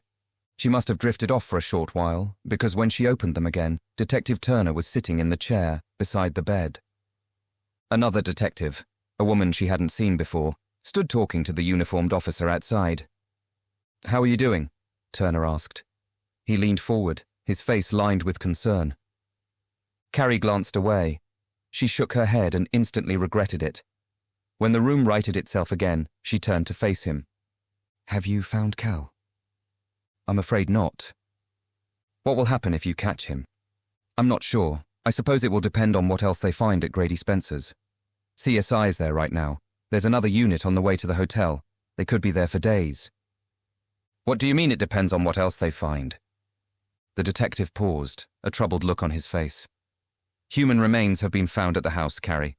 Some old, some more recent. We have to consider the fact that Cal may be implicated in murder." Carrie shook her head wildly. "Grady said Noah was supposed to be Cal's first. He'd been keeping him alive in case Cal came back, so that Cal could—" She turned away. So that Cal could kill him, she thought, and Grady could rejoice in Cal's transformation into a cold-blooded psychopath. Carrie looked at Turner. "Have you checked the tunnel? That's where he went. That's how he—" "We have a handful of officers searching it now." He leaned closer. "It looks like the tunnel splits in two. One branch leads from Spencer's house to the hotel, the other from the house down to a cave near the beach, just past that arch of rock." "What did you say it was called?" "The Devil's Gate." Carrie felt the hairs on her arms spring up. As a child, she'd heard the stories about old smugglers' tunnels hidden beneath the streets of Porth and Jowl. As much as they sounded like something straight out of Treasure Island, plenty of tunnels had been located around the coast of Cornwall, leading from sea caves to old inns, shops, and abodes, where plundered cargo would be stowed away, waiting to be sold. Carrie had thought all those tunnels had been sealed up. 7 years ago, on the beach, while she'd been preoccupied, Cal had gone in search of hidden treasures. He'd found hell instead. Detective Turner glanced over his shoulder. "D.S. Mills would like to talk to you, if you're up to it. We need to take a statement." Carrie followed his gaze. "What about Melissa?" "There's an officer right inside. Your daughter is safe." "I want her here with me." "I'm sure that can be arranged if you think it's necessary." Melissa's drawing flashed in Carrie's mind. "It is. How's Noah?" "Traumatized, undernourished, but he's going to be fine, thanks to you." Something passed over his face. A look of frustration, maybe, or disappointment. Carrie could understand why, but she was in no mood to be lectured about taking the law into her own hands. Ignoring her throbbing ankle, she brought her knees up to her chest. Her boy was gone, lost to the sea, lost to Grady Spencer. She thought about the skull she'd found hidden beneath Noah's stuffed bear. Had there been others before Cal, missing children who had refused to bend to Grady's sick ways? She pushed horrible images from her mind. Something else sprang into her thoughts. Something Grady had said. They believed he'd be better off at the farm, but the boy came back to me. Turner stared at her, confused. That's what Grady Spencer told me. I don't understand what it means. The farm? Detective Turner mused. He shook his head. Out in the corridor, the female detective raised her eyebrows. I believe D.S. Mills would like to talk to you now, if you're ready. On the bedside cabinet, Carrie's mobile phone began to buzz. From somewhere beneath the numb haze, she felt her heart leap. I need 5 minutes. Turner nodded. He stared at her with an expression that fell between pity and respect. Take care of yourself, Carrie, he said, standing. For what it's worth, I'm sorry. Carrie watched him walk away. She picked up the phone. Dylan's panicked voice filled her ear. As she soothed and assured him that his wife and daughter were safe, thoughts of her son filled her mind. He was out there somewhere, frightened, confused, as lost as she was without him. She could no longer feel that invisible cord connecting them. It had disappeared when Cal had escaped into the tunnel, severed by the closing door. He was alone now, but Carrie was not, and knowing she was not alone would get her through the coming weeks and months. It would be the one thing to stop her from falling into a dark and infinite abyss. I love you, Dylan, she said into the phone, interrupting him. There was a moment of static silence. I love you right back, he replied, and I'll be home soon. Carrie hung up. The quiet of the room bore down on her. She felt the abyss calling to her like a siren, luring her towards the edge. I am not alone, she thought. I am not alone. Chapter 52. Dawn was breaking as Cal emerged from the trees and into a cornfield. Above him, the sky was painted in swathes of purple and tangerine. He stopped still, his breath snatched away. He'd spent so long in the darkness of Grady Spencer's basement that he could navigate the shadows as if he were walking through daylight. Every sunrise was precious to him, a magical, miraculous sight to behold. He stood for a long time, his mouth open, molten fire reflected in his eyes. Then his mother's face put out the lights, and darkness returned to him. He got moving again, taking long strides between the rows of towering corn, until he cleared the field. The farmhouse looked abandoned. Paint peeled off the window frames, guttering hung from the roof. The rear garden was a barren stretch of rocks and weeds. Circling the house, he strode past a water tank and an old disused harvester, which had rusted over time and been reclaimed by nature. It was early. They would all be asleep. He wondered if they would welcome him with open arms, or if they would turn their backs, just like he had done to them. It had been a mistake to leave the farm and return to Grady Spencer. His master had been angry. He had beaten Cal daily. It was his lesson, Grady had said, a lesson to learn how rejection felt. Weeks later, when he'd finally been granted freedom from the cage, Cal had gone wandering, exploring the hotel while Grady napped, or sneaking outside into Briarwood. One evening, he'd returned with Noah. Grady had mistakenly thought Cal had chosen the boy to be his first kill. But Cal had been lonely. He'd needed a friend to play with. And Noah had reminded him so much of Jago. Like the front of the farmhouse, the windows at the back were boarded up. A cat, flea-bitten and malnourished, sidled up to Cal and rubbed against his calves. Cal bent down and gave the animal an affectionate scratch. The cat purred and spun a full circle. Grady had handed Cal a large kitchen knife. "This is a rite of passage," he'd said.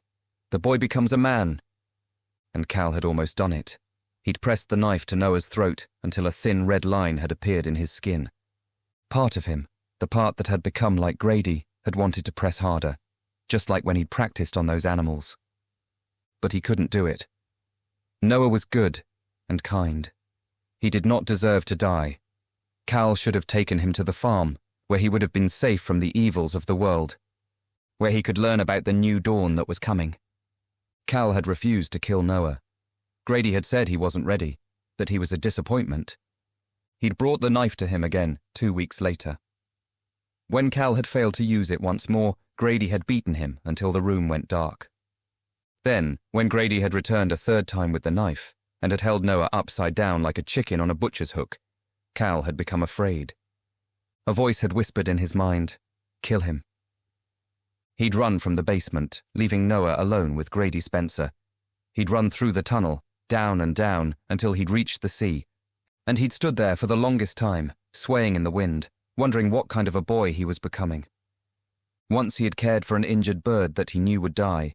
He'd given it comfort, held it in his hands until its time came. Now, he'd put a knife to a little boy's throat and had wanted to open him up.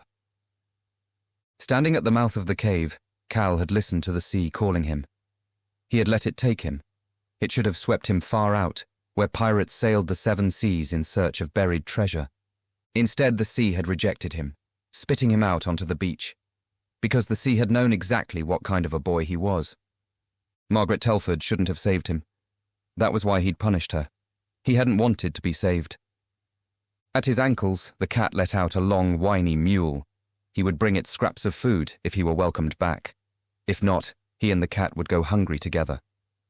Pacing up to the old red door, Cal's hand hovered over the handle.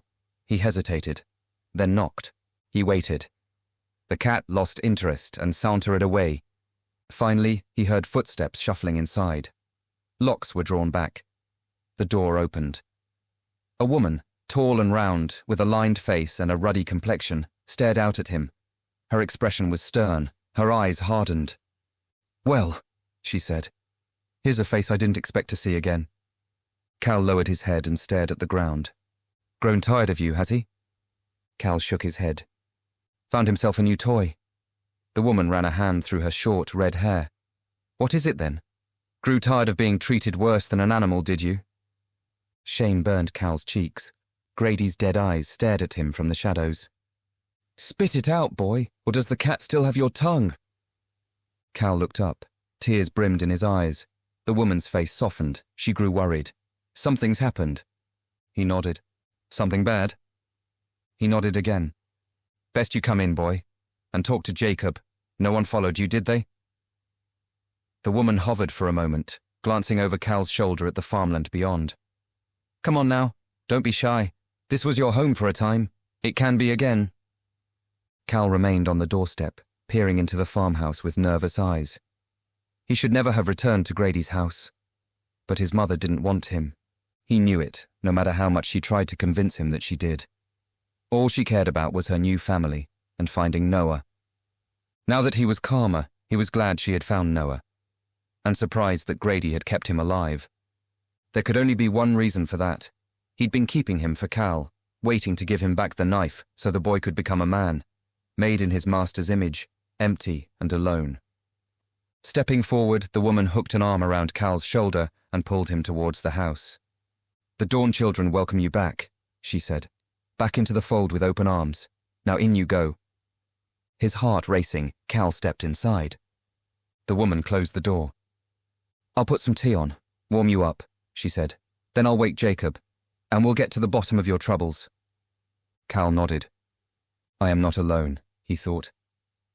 "I am not alone." The end. The Cove is written by and owned by Malcolm Richards. The Devil's Cove Trilogy continues with Book 2, Desperation Point, now available as an audiobook from www.malcolmrichardsauthor.com